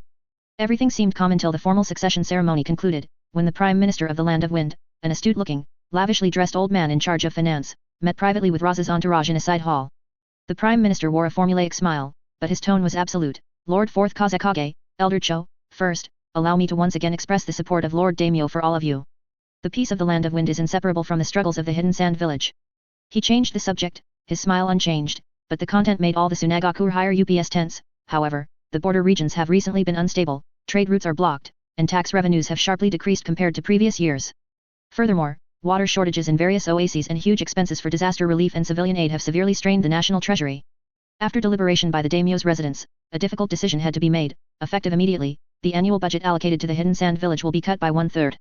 We hope Lord Kazekage and the elders can appreciate the difficulties faced by the national government and work together through these tough times. Cut by 1/3. A fiery-tempered elder was about to burst out, but Ebizo, standing beside him, held him back with a firm look. Raza's expression instantly darkened until it looked like it could drip water, but he forcibly suppressed his anger and spoke calmly, his voice icy. Prime Minister, that is incorrect. A ninja world war is about to break out. Kumagakure just attacked our village, Iwagakure is massing troops in the northwest, and powerful enemies surround us. The Hidden Sand Village urgently needs funds to expand military readiness, compensate casualties, and train new recruits. Cutting the budget now is tantamount to destroying our own defenses. If this leads to the collapse of our defense line and the flames of war reach the heartland of the Land of Wind, the losses will be far greater than just this budget. The smile on the Prime Minister's face faded slightly, but his tone remained firm. The national government is naturally aware of the Kazekage's concerns. But a clever housewife cannot cook without rice. The emptiness of the national treasury is a fact. As for border defense, this is precisely the time to test the abilities of the ninja of the Hidden Sand Village. We trust that even under difficult circumstances, you will continue to protect the nation as always. How to increase revenue and reduce expenditure is something Lord Kazekage needs to carefully consider. His words even carried a subtle hint of disdain. The meeting ended in a tense atmosphere of mutual displeasure. On the way back to the Hidden Sand Village, Raza, Cho, and the others remained silent, the air heavy as lead. The drastic budget cuts meant that all development plans, military expansion, and ninja compensation would be severely affected. The path to the Hidden Sand Village's resurgence was shrouded in a thick shadow before it had even begun. The news quickly spread among the village hierarchy, and an invisible anxiety began to spread. Sao also vaguely heard the rumors, making him feel the urgency of increasing his own strength even more acutely. Relying on the village's resources would become increasingly uncertain. Although his body-tempering furnace was highly effective, its efficiency had reached a bottleneck relying on his father's and his own chakra for power. Furthermore, the massive energy demands of his conceptual Mirage vehicle were far beyond what the existing puppet core could satisfy. The fragment he found in the ancient ruins, emitting strange fluctuations, became his key hope for breaking through the bottleneck. He came once again to the secluded temple. Monk Bunpuku was still sitting there quietly, as if the outside world's troubles had nothing to do with him. One-tailed Shukaku also seemed to be asleep. The temple was peaceful. Master Bunpuku. After bowing respectfully, Sayo carefully took out the fragment wrapped in special sealing talisman paper. When a slight gap was revealed in the paper, that ancient, immense, and natural energy fluctuation spread out once again. Oh! Monk Bunpuku, who had been quiet, suddenly opened his eyes, staring sharply at the fragment. Almost simultaneously, the sealing pattern on his abdomen lit up, and a hoarse, astonished voice rang out directly in the minds of Sayo and Bunpuku. That feeling, is that a shard of that thing? Kid, where did you get that? Shukaku was awake, and his emotions clearly showed surprise. Sayo's heart tightened. He quickly summarized how he had found the fragment, then eagerly asked, Master Bunpuku, Shukaku, do you recognize this item? The energy it contains is very peculiar, unlike chakra, but I feel it is incredibly powerful. I want to know if it's possible to utilize it safely. He briefly explained his idea of using it as a stronger energy source. Monk Bunpuku took the fragment and sensed it carefully for a long time before slowly saying, this power, is pure, ancient, and full of vitality, yet it carries a hint of compassion and nirvana. Unbelievable. Humph. Idiot. Ignorant. Shukaku's voice rang out again, tinged with arrogance and nostalgia. Of course, this is a good thing. This is a fragment of the divine tree. The divine tree. Although Sayo had suspected it, having it confirmed still sent a massive shock through him. That's right. It's the tree that woman planted, the one that devoured the power of the entire world. Shukaku seemed lost in distant memories, his voice becoming somewhat heavy. It was later shattered during the great battle between the old man Six Paths and her mother.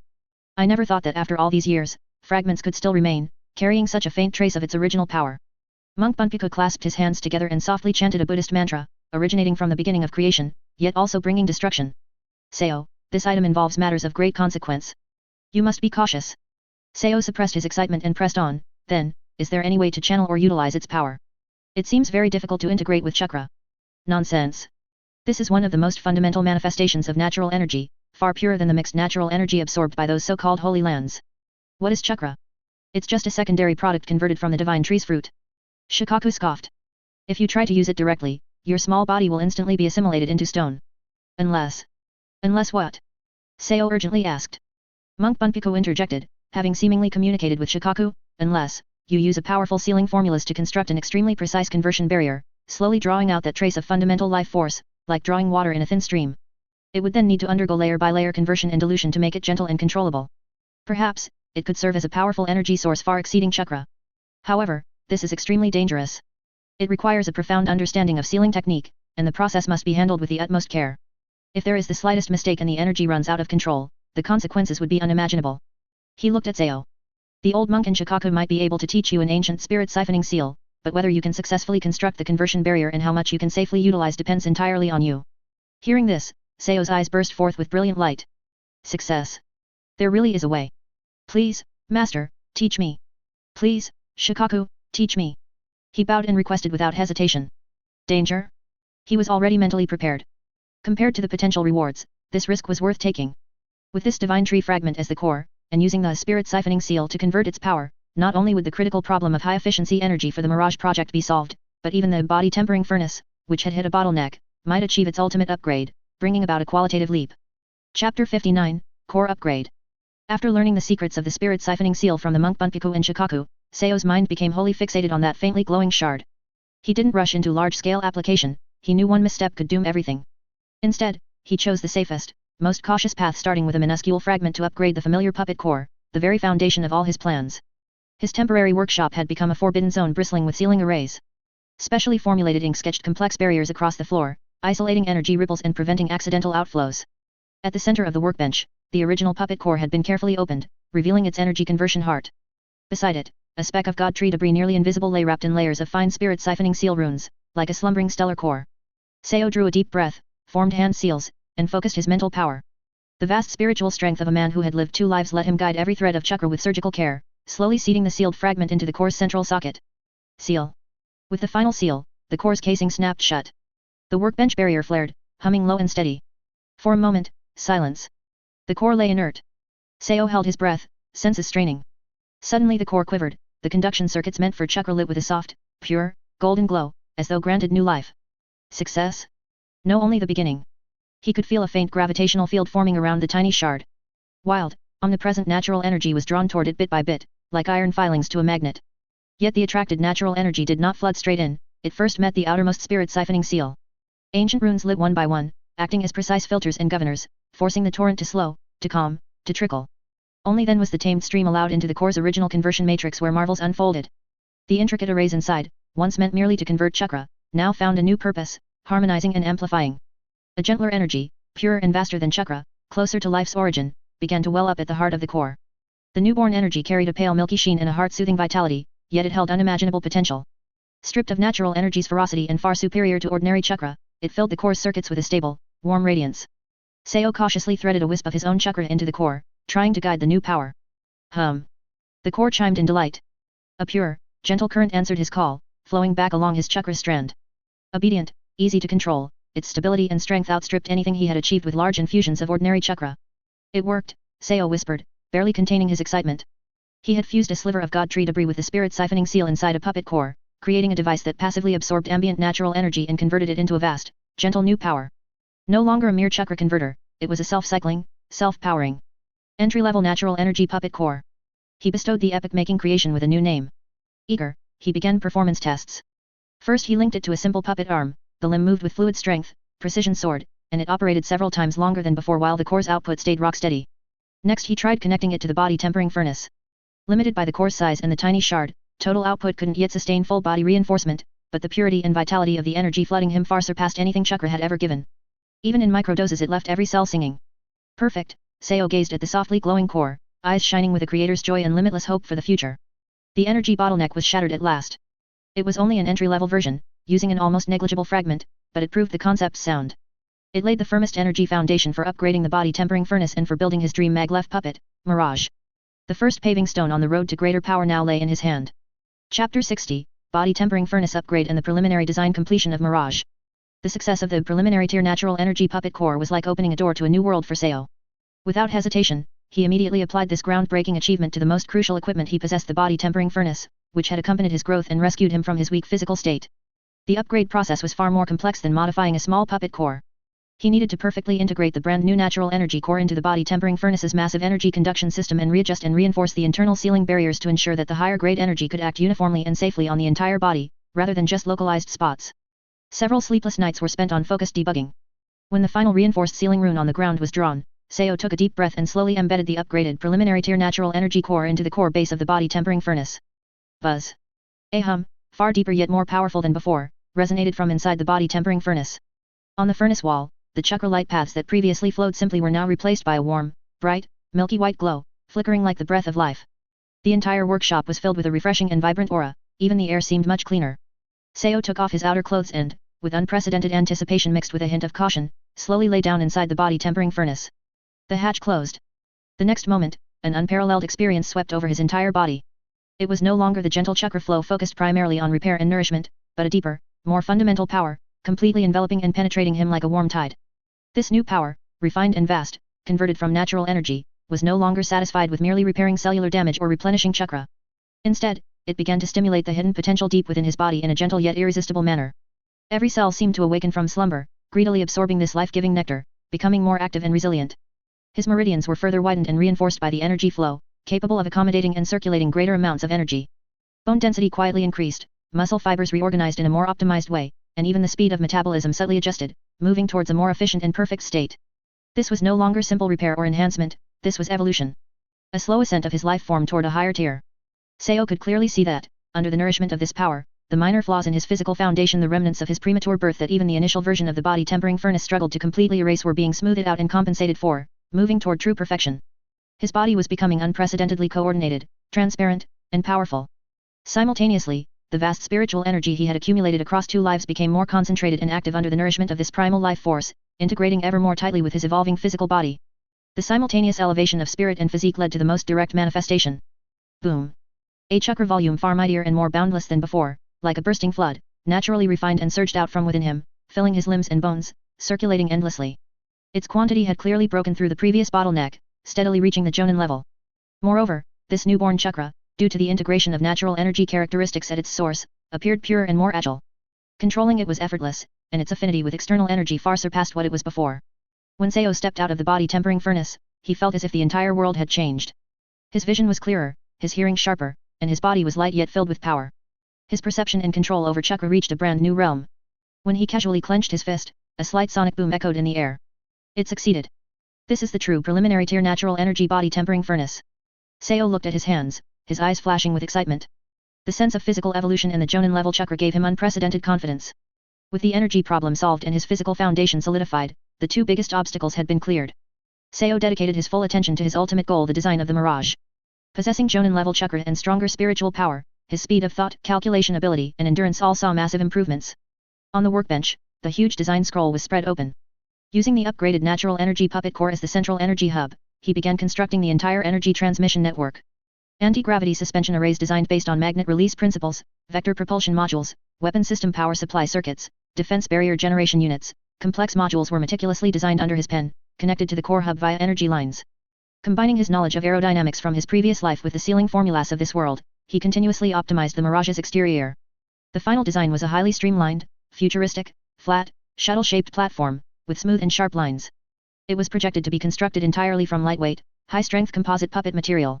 There were no traditional movement mechanisms beneath the platform, instead, there were complex and precise magnetic force generation and control system runes. Leveraging his increasingly profound understanding of magnet release, he detailed how to convert energy into specific frequency magnetic fields to achieve stable suspension, high-speed movement, instantaneous directional changes, and even the formation of a magnetic shield. After countless calculations, demolitions, and restarts, Seo let out a long, satisfied sigh as the final stroke connected the ultimate interface of the weapon system, tentatively set to fire highly concentrated magnet release, iron sand prisms, to the energy core. The preliminary design draft of the Mirage was finally complete. On the scroll lay a complete blueprint for a strategic, manned platform that surpassed all current Ninja World puppet concepts, integrating natural energy, magnet release suspension, and automated combat systems. Although this was only a design on paper, there was still a long road ahead before actual manufacturing and combat readiness, requiring massive resources, more sophisticated craftsmanship, and countless experiments. The most crucial step had been taken. Seo looked at the design drawing before him, a culmination of his wisdom from 2 lives, countless hours of effort, and all his current hopes, his eyes shining brightly. The Gundam of his dreams might still be far away, but this Mirage, capable of soaring freely above the sea of sand, had already given him his first pair of wings. Chapter 61, The Mirage Prototype. Deep within the hidden sand village, inside an independent workshop belonging to the Puppet Research and Development Department, the lights burned brightly all night. Unlike the wind-eroded earthy yellow tones outside, the interior of the workshop was meticulously clean, with various tools sorted and hung on the walls within easy reach.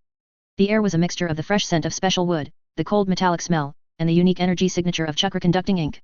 Seo stood before the large workbench, his posture straight, having long shed the frailty of his youth. The continuous nourishment provided by the natural energy body tempering furnace had caused a slow transformation, leaving him with balanced musculature, abundant energy, and a composure and focus in his eyes that surpassed his age. His gaze was fixed on an extremely complex design blueprint spread out on the table, the long-conceived plan for the prototype of his manned mobile platform, named Mirage.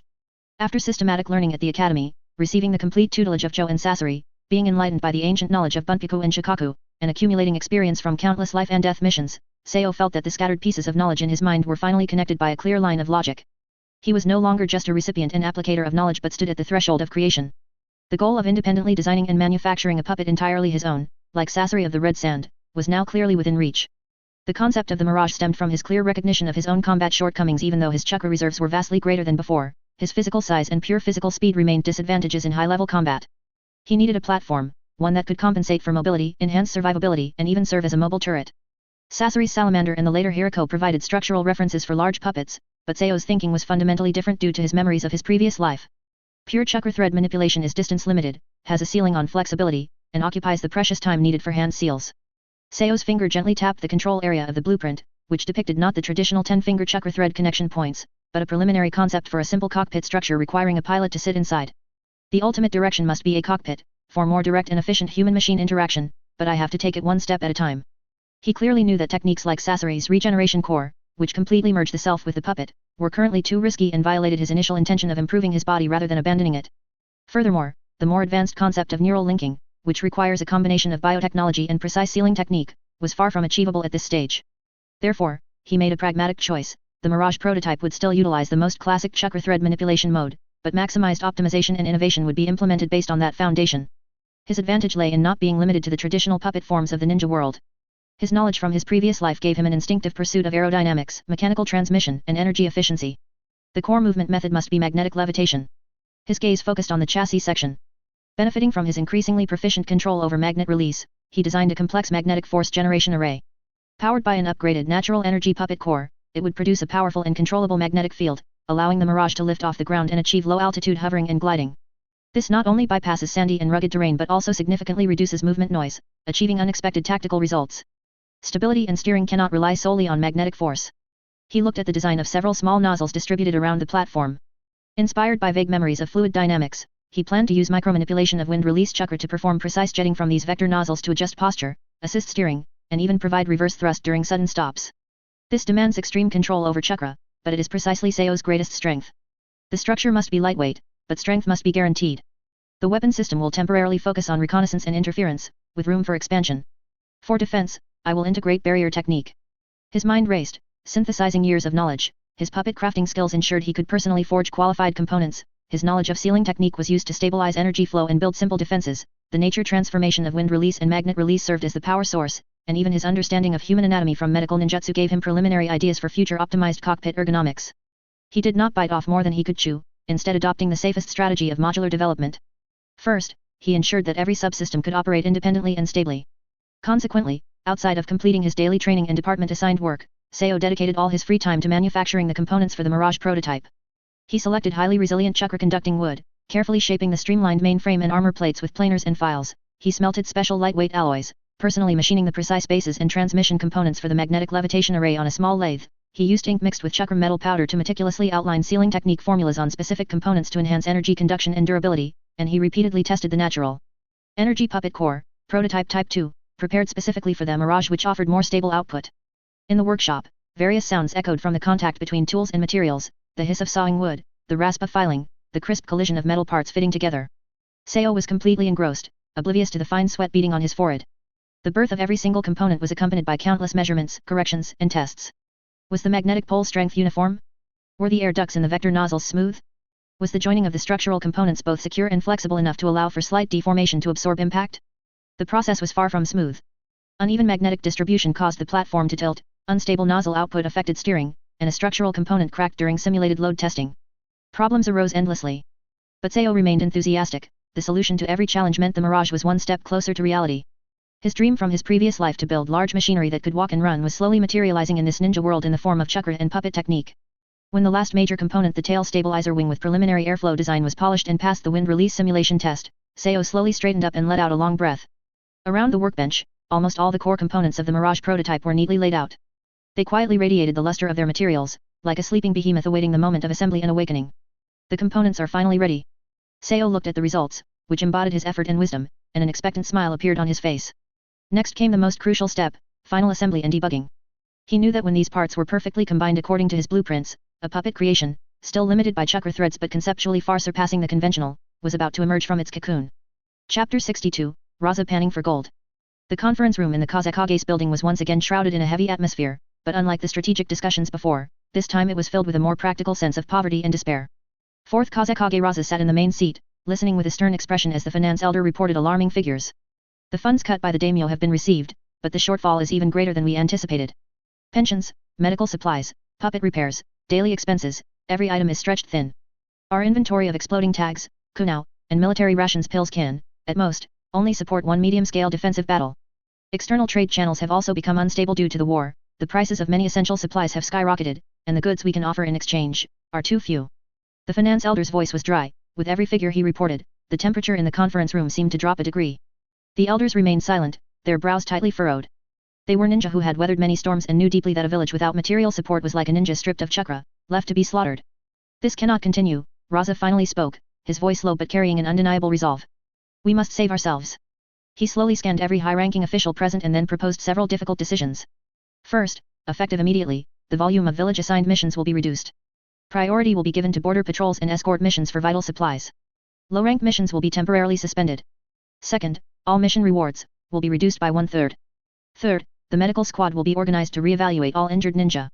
Those who are permanently disabled due to injury and can no longer execute missions, will be advised to retire, given a small pension, and sent back to their homes. As soon as his voice fell, a collective gasp echoed through the conference room. Kazekage-sama. Reducing missions and rewards will likely cause dissatisfaction and panic among the lower-ranked ninja. An elder responsible for mission assignment urgently stated. And forcing severely injured ninja to retire, this will break the hearts of our warriors. They shed their blood and sweat for the village. Another elder also voiced his objection. Raza's hand on the table clenched slightly, his knuckles turning white. How could he not know the cruelty of these decisions? But he had no choice. Dissatisfaction and panic are better than dying for nothing during a mission due to insufficient equipment or lack of supplies. Raza's voice suddenly rose, carrying a hint of suppressed fury. Forcing ninja who cannot fight to retire is allowing them to leave this meat grinder, giving them a chance to live. It's better than having them drag their crippled bodies, draining the last of our resources, only to die meaninglessly in some corner. That is the greatest cruelty. He took a deep breath, forcibly suppressing his emotions, and said coldly, "This is an order. Carry it out. I will bear all the condemnation." The meeting concluded in an atmosphere of immense pressure. The orders were quickly relayed through the various squad captains, like a massive stone dropped into an already turbulent lake, causing huge upheaval and undercurrents within the hidden sand village. Complaints, confusion, and even quiet curses began to circulate among the ninja, and an air of pessimism and resentment quietly took root. Raza heard these rumors, but he showed no reaction. He knew that explanations were weak and useless, only tangible results could stabilize the situation. A few days later, deep within the vast, boundless desert of the Land of Wind, a solitary and determined figure appeared. Fourth Kazekage Raza had taken off his official robe, which symbolized his status, and was wearing only combat-ready ninja attire, standing atop a massive sand dune. The scorching sun baked the golden sand, and the air shimmered due to the high temperature. He slowly closed his eyes, and vast amounts of chakra began to surge. He formed hand signs and slammed his hands onto the scorching sand. Magnet release, gold dust grand funeral. Boom. Centered on him, the desert within a radius of several kilometers seemed to come alive, violently churning and surging. Countless grains of sand were repelled by an invisible force, while the extremely tiny, faintly shimmering golden particles deep within the sand were precisely adsorbed and extracted by powerful magnetic force. The sight was incredibly spectacular. It was as if a golden river was pouring out from the depths of the sand sea, converging above Raza, gathering more and more, gradually forming a dazzling, brilliant golden cloud. Sunlight hit it, reflecting a mesmerizing light. This process was extremely taxing on his chakra. Fine beads of sweat appeared on Raza's forehead, and his face turned slightly pale. But his eyes were sharp, and he maintained the ninjutsu with full effort. He controlled the magnetic force, meticulously filtering and purifying the adsorbed gold dust, constantly stripping away impurities. Finally, suspended before him was an astonishingly large mass of extremely high-purity gold dust, radiating a rich metallic luster. Raza took out the specialized sealing scroll he had prepared beforehand and changed his hand signs. Seal. The enormous mass of gold dust was completely sucked into the scroll. He breathed lightly, looking at the heavy scroll in his hand. There was no joy in his eyes, only the weight of responsibility. This was his method. Using his unique magnet release, gold dust technique, he forcibly extracted valuable gold from this endless desert. This was the fastest way to acquire hard currency, and only he could accomplish it. Thereafter, Raza would venture deep into the desert alone at regular intervals. Every time he returned, he brought back a heavy scroll sealing high-purity gold dust.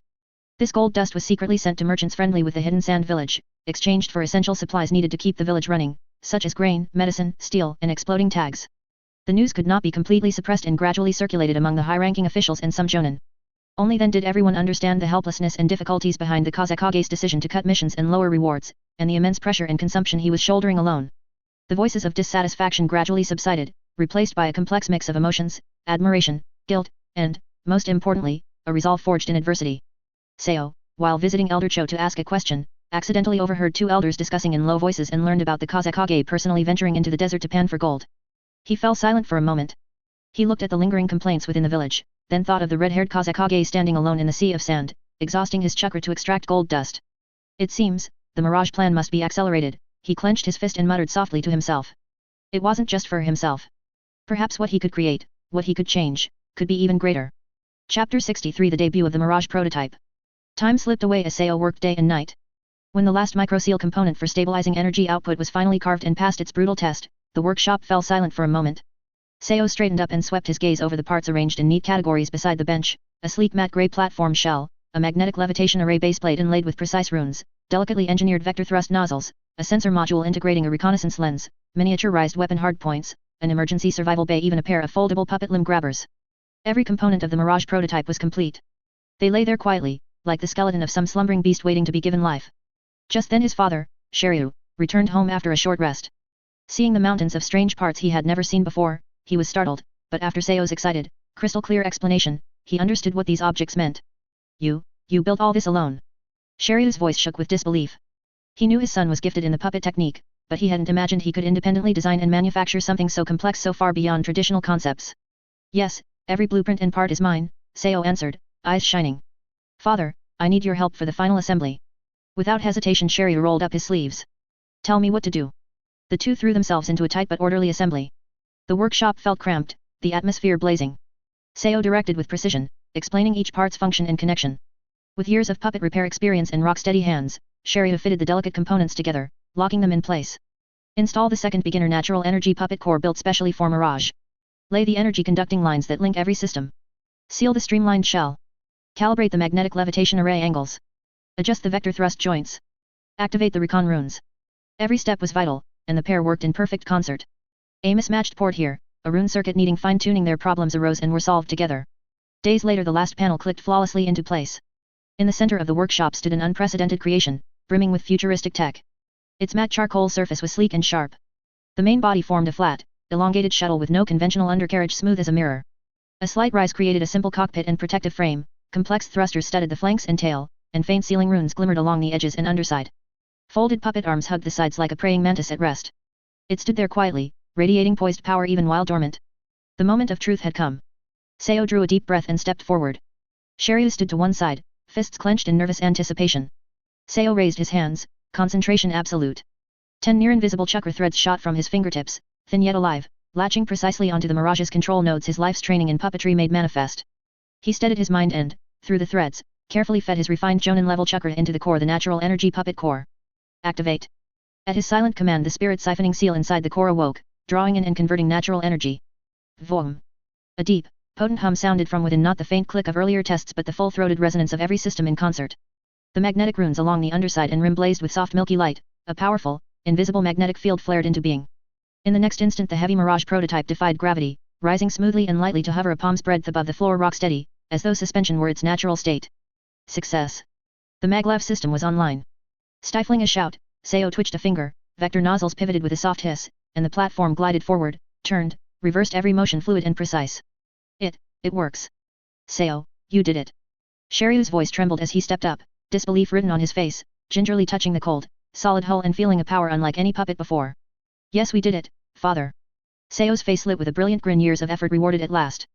The two grinned at each other, elated.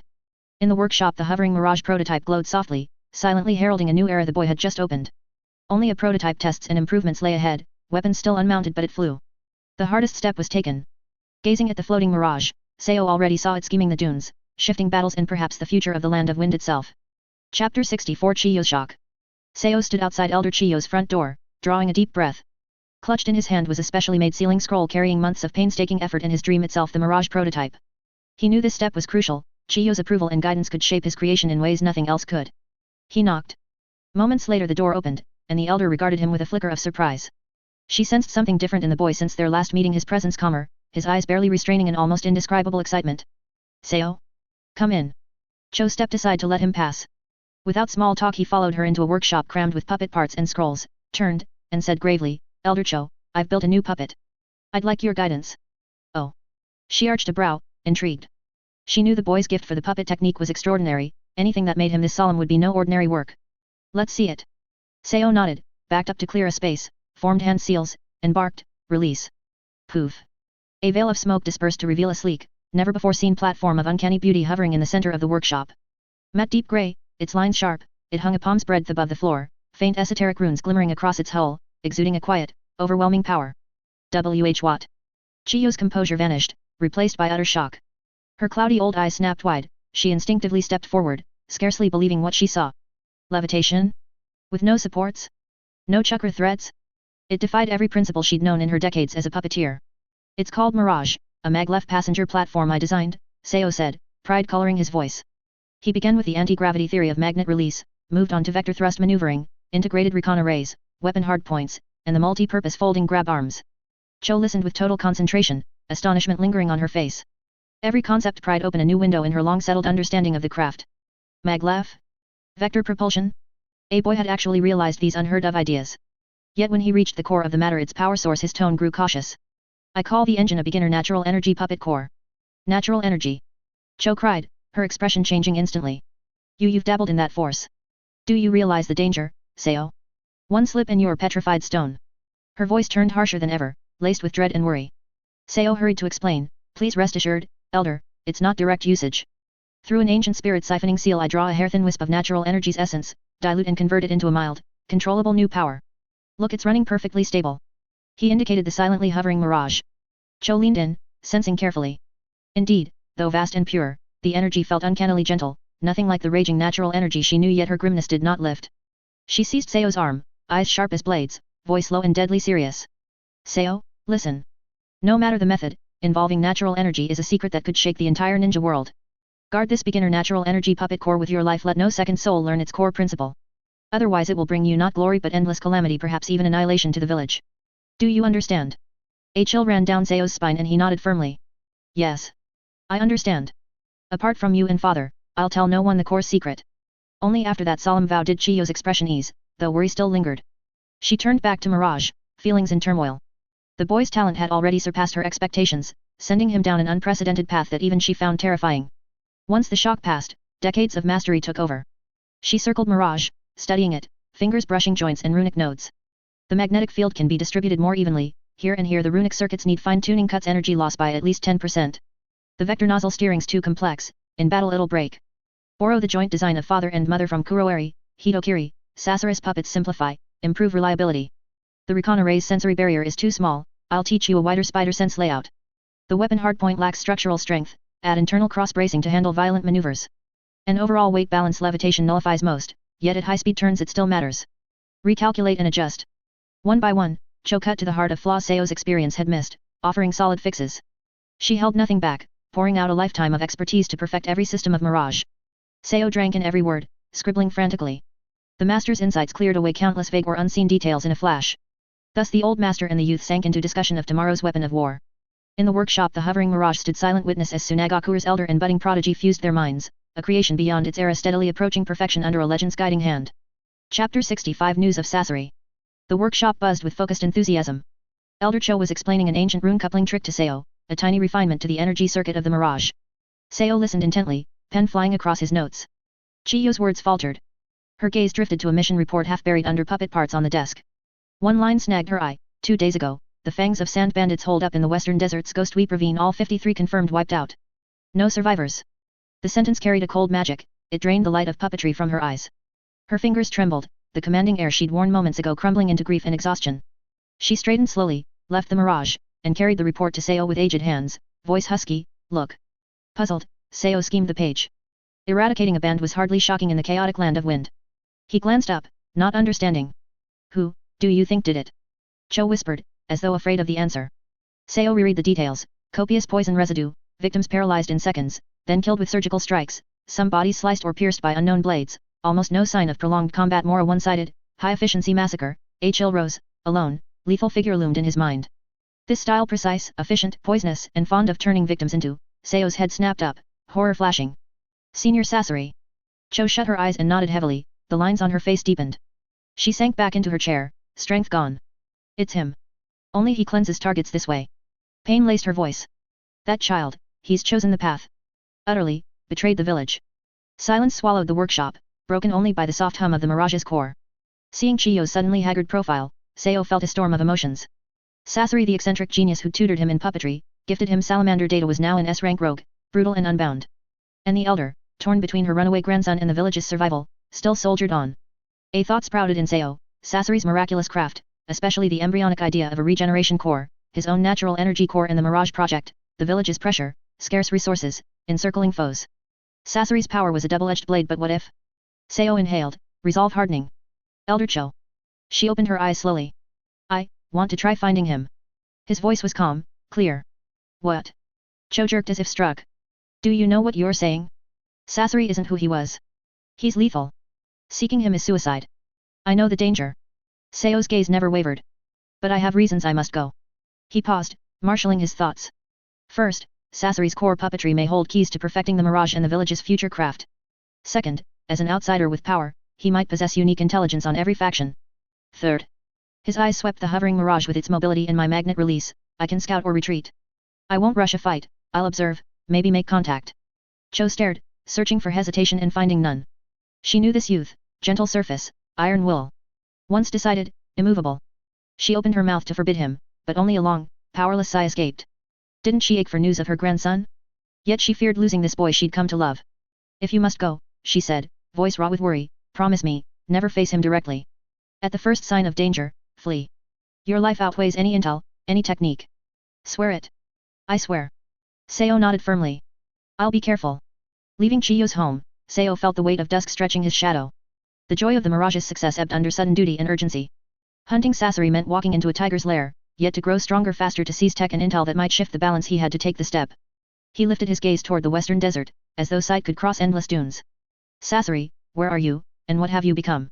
Chapter 66 Found, Scorpion. Endless desert raced past beneath him, scorching wind whipped at his ears, yet it could not dislodge the weight of urgency from Seo's heart. Piloting the Mirage refined once more under Elder Chiyo's guidance, he tore toward the depths of the western Badlands at breakneck speed. The current Mirage differed slightly from the hovering prototype in his workshop. Temporary armor plating now sheathed its hull, key-rune notes had been reinforced, the overall lines were sleeker to cut wind resistance at high speed. Like a silent grey swallow it schemed the dunes, hugging their curves, leaving only a faint wake that the sand erased in moments. Following Chiyo's brief and scattered reports along the way, Seo focused on the site where the Ghost Cry gang had been wiped out. When he reached the out-of-the-way canyon camp, even forewarned, the sight turned his stomach. The camp lay in deathly stillness, no smoke, no signs of large-scale ninjutsu devastation, yet the reek of death was suffocating. Dozens lay twisted on the ground, faces black or stiffened by poison, others had been torn or sliced with surgical precision, wounds bloodless because every drop had already clotted. Fighting nausea, Seo landed the Mirage at the camp's edge. Instead of stepping inside, he released several upgraded spider reconnaissance puppets to scan every detail. Toxin analysis, blended neurotoxin and coagulant, extremely fast-acting. Attack pattern analysis, precise, efficient, mostly one-strike kills, attacker count, minimal, possibly a single individual. Chakra residue, faint, but chilling. Puppet fragments found, special alloy, non-standard. Each report fed back through the puppets confirmed Seo's suspicion, the cold, efficient, unmistakably personal style could only belong to Scorpion. On the camp's perimeter the recon puppets detected a faint indentation almost erased by wind, neither human nor any known beast, but like the tip of an arthropod limb pointing northwest. A lead. Seo recalled the puppets, lifted the Mirage and sped after it, staying low to avoid alerting his quarry, sensors at maximum, combing the ground below. The chase lasted a day and a night. Scorpion was a master of concealment, the trail vanished and reappeared, sometimes deliberately false. Yet again and again Seo relocated the faintest clue, relying on the Mirage's speed and reach and on his own sharpening senses and patience. At dusk the second day, amid even bleaker terrain of wind-scoured pillars, the sensors caught a wisp of that same frigid chakra, originating inside a vast, hollow rock ahead. Seo's pulse quickened. He set the Mirage down behind a distant dune and sealed it into a scroll. From here he must go on foot, any chakra-driven device might be sensed instantly. Like a desert lizard he slipped through rock shadows, using his affinity with sand, drawing closer. The farther he went, the clearer that icy chakra became, laced with the faint reek of preservative and machine oil. At last he reached a fissure in the rock and peered inside. The cavern was spacious, artificially leveled. Piles of mechanical parts and scrolls lay in corners. In the center, a figure sat with his back to the entrance at a crude workbench. A black coat, shock of red hair. One arm was not flesh but a gleaming prosthetic puppet limb. With it he carved something on the bench, producing a faint rasp. Even from behind, even changed, Seo knew him at a glance. Sasori of the Red Sand. Seo held his breath, heart racing. After more than half a year he had found the genius puppeteer who had been mentor and elder brother and had since chosen a diametrically opposed path. He hesitated, call out, or watch a moment longer. At that instant Scorpion froze. Without turning, his cold, slightly hoarse voice rang through the dead cave, little mouse that's followed me all this way, watched enough planning to stay hidden. A jolt ran through Seo. He'd thought himself perfectly concealed, Scorpion had known all along. Pointless to hide any longer. Seo drew a breath and stepped from the crevice. Senior Scorpion. His words echoed faintly in the cavern. The figure at the bench turned slowly. When the face came fully into view, prepared though he was, Seo felt ice crawl up his spine. The once cool yet youthful visage was now an eternal, doll-like beauty, untouched by time and devoid of warmth. Violet eyes regarded him with no flicker of reunion, only the detached appraisal of a predator and a trace of curiosity. Oh. Scorpion's gaze lingered, a faint, unreadable curve at his lips. So it's you, brat from Sunagakure. Thus, after more than half a year, their reunion began amid the stench of oil and death inside that desolate rock. Chapter 67, Seo and Sasori, their respective changes. Inside the rock cave, the air seemed to solidify. Two figures, one standing and one sitting, gazed at each other, time having etched vastly different marks upon them. Seo stood tall in the sparse natural light filtering in from the cave entrance. Nearly a year of continuous use, especially after the deep nourishment and evolution from the elementary natural energy body tempering furnace, had thoroughly washed away the traces of his early frailty and illness. His current height far surpassed his peers, his physique was well proportioned and slender, with smooth, powerful muscle lines that were neither bulky nor weak. His skin had a healthy glow, with black hair and black eyes, and his gaze was calm yet sharp, containing immense confidence and restrained brilliance. Anyone seeing him now would be unable to connect him with the scrawny, pale premature infant who was the last to extract chakra at the Ninja Academy years ago. His transformation was a burst of life towards perfection and strength, a rebirth as if shedding his mortal coil. Meanwhile, Sasori, sitting opposite him, had moved to another extreme. His fiery red hair was still striking, but it appeared somewhat disheveled, as if it hadn't been properly cared for in a long time, with a few strands falling across his forehead, adding to his gloomy aura. His face eerily maintained the handsome features of his youth, even more refined, with smooth skin that lacked blood color, presenting an inhuman, porcelain-like texture. Most unsettling were his purple eyes, devoid of any ripples, like two perfectly set gems, cold, hollow, reflecting everything external but refracting no inner emotion. He wore a long black robe embroidered with red clouds, its wide sleeves obscuring part of his body, but the right hand, exposed and slowly lowering a carving tool, was distinctly a precisely structured, articulated puppet prosthesis, gleaming with the cold light of inorganic metal. But this was far from the most astonishing change. Seo's perception was far more acute than before, especially after the baptism of the natural energy body tempering furnace. His perception of life force and energy forms had become exceptionally clear. He focused his senses on the Sasori before him, and his heart sank abruptly, a chill spreading uncontrollably. He could barely perceive the vibrant life force that should have been present in the other party. Within that body, there was no surging vitality of blood, no warm life force field, and even his breathing was so faint it was almost stagnant. Instead, there was an extremely condensed, cold, yet overwhelmingly vast chakra core, located in the center of his chest, like a cold energy furnace slowly pulsating, driving this perfect shell. Seo understood instantly. Elder Chiyo's subtle worries, the terrifying speculation about the disappearance of the Third Kazekage, and this eerie state before him. Sasori had completed his regeneration core. He had abandoned his fragile human body, transferring and sealing his core including his brain, heart and all chakra circulatory systems into that self-made, eternal energy core. The one sitting before him now was not a ninja in a black robe at all, but a meticulously crafted human puppet, identical to Sasori's original appearance, driven by the regeneration core. It seems. Sasori's cold, hoarse voice broke the suffocating silence once more. He slowly raised his puppet right hand, his 5 fingers flexing agilely, emitting a faint mechanical whir, his purple eyes emotionlessly scrutinizing Seo. The village's food is quite good. It's made you, this little mouse, look quite presentable. His tone carried an inhuman indifference and a condescending scrutiny, as if evaluating an insignificant object. Seo suppressed the shock in his heart, trying to keep his voice steady. Sasori-senpai, your changes are even greater. Sasori's lips seemed to curve ever so slightly, perhaps a mocking arc, but on that lifeless face, it appeared particularly eerie. To pursue eternal art, one naturally needs to discard boring and perishable flesh. It seems you are still obsessed with this low-level, self-deceiving growth of life. His gaze swept over Seo's well-proportioned figure, as if looking at an imperfect semi-finished product. Seo ignored his mockery and took a step forward, looking directly into those cold purple eyes. I didn't come here to discuss the merits of art. Sasori-senpai, the village is in great difficulty now, the Kazekage-sama. Shut up. Sasori's voice suddenly became sharp and cold, interrupting him. Mentioning the Kazekage seemed to touch a sensitive nerve, and the temperature of the surrounding air seemed to drop a few degrees. That village, that position, has nothing to do with me anymore. If you came to talk about these boring old matters, then you can leave now, before I decide to turn you into a new collection. The atmosphere in the rock cave instantly became tense. Seo looked at the familiar yet strange puppet body before him, complex emotions welling up in his heart. He knew that Sasori, as he was now, had completely severed ties with his past and embarked on a lonely and obsessive path. After more than half a year apart, both had become unrecognizable. One embraced life and evolution, the other pursued coldness and eternity. Chapter 68, The Puppeteer's Showdown. The deadly silence within the cavern was instantly shattered. When Seo's gaze swept past Sasori's shoulder and landed on the figure deliberately placed in the shadows of the workbench behind him, a figure that looked as if it were merely sleeping, all the blood in his body seemed to freeze instantly. That body wore the familiar black Kazekage robe and a conical hat embroidered with the character wind. Its face was tranquil but lifeless, its skin possessing a non-human texture similar to Sasori's. What truly made his scalp crawl were the clearly visible chakra threads extending from the back of that body, connecting to Sasori's 10 fingers. The Third Kazekage. Although Seo had been mentally prepared, and the vague memory fragments from his past life had hinted at this, witnessing this cruel and sacrilegious scene firsthand, and realizing the fate of a cage-level powerhouse, an uncontrollable fury mixed with bone-deep chill instantly overwhelmed all his rationality and his original plan to stall for time. It was because of this man's disappearance that the hidden sand village fell into leaderless panic. It was why Sunagakure was able to exploit their weakness, and why so many familiar comrades died on the battlefield. Why his father had to return to the dangerous front lines. Why the village was forced to cut funding, unable even to pay pensions. All the turmoil, sacrifice, and suffering, its root cause actually stemmed from the betrayal and desecration committed by the person before him. You actually. Seo's voice trembled slightly with extreme rage, as he stared intently at Sasori's cold, purple eyes. Turned the Third Kazekage-sama into a human puppet. Sasori slowly stood up, his black robe fluttering without wind. He was completely unfazed by Seo's anger, speaking in a tone that was almost lyrical, yet utterly chilling. Oh? You recognize him? Very good. This is a truly eternal work of art. It is his honor to have his most powerful abilities preserved permanently in this form. These words were the final spark that ignited the dynamite. Art. You lunatic. Seo roared, throwing all hesitation and probing aside. His strong sense of justice and responsibility to the village made it impossible for him to remain calm.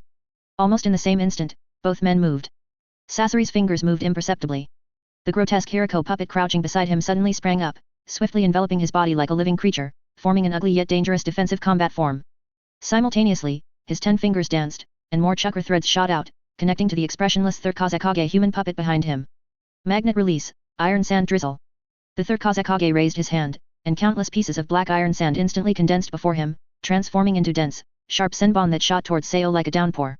The speed was astonishing, and the power far surpassed any ninjutsu Seo had witnessed before. Seo's pupils contracted, but his reaction was extremely fast. Mirage.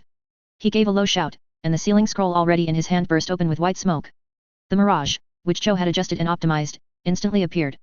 Its magnetic levitation system activated at full power, carrying Seo in a hair's breadth, rapid lateral shift. SSSSHHH. The dense iron sand senbon were deeply embedded in the rock wall where he had just stood, penetrating several feet, demonstrating their terrifying power. Spider Legion. Deploy. Seo, mid-air, used both hands.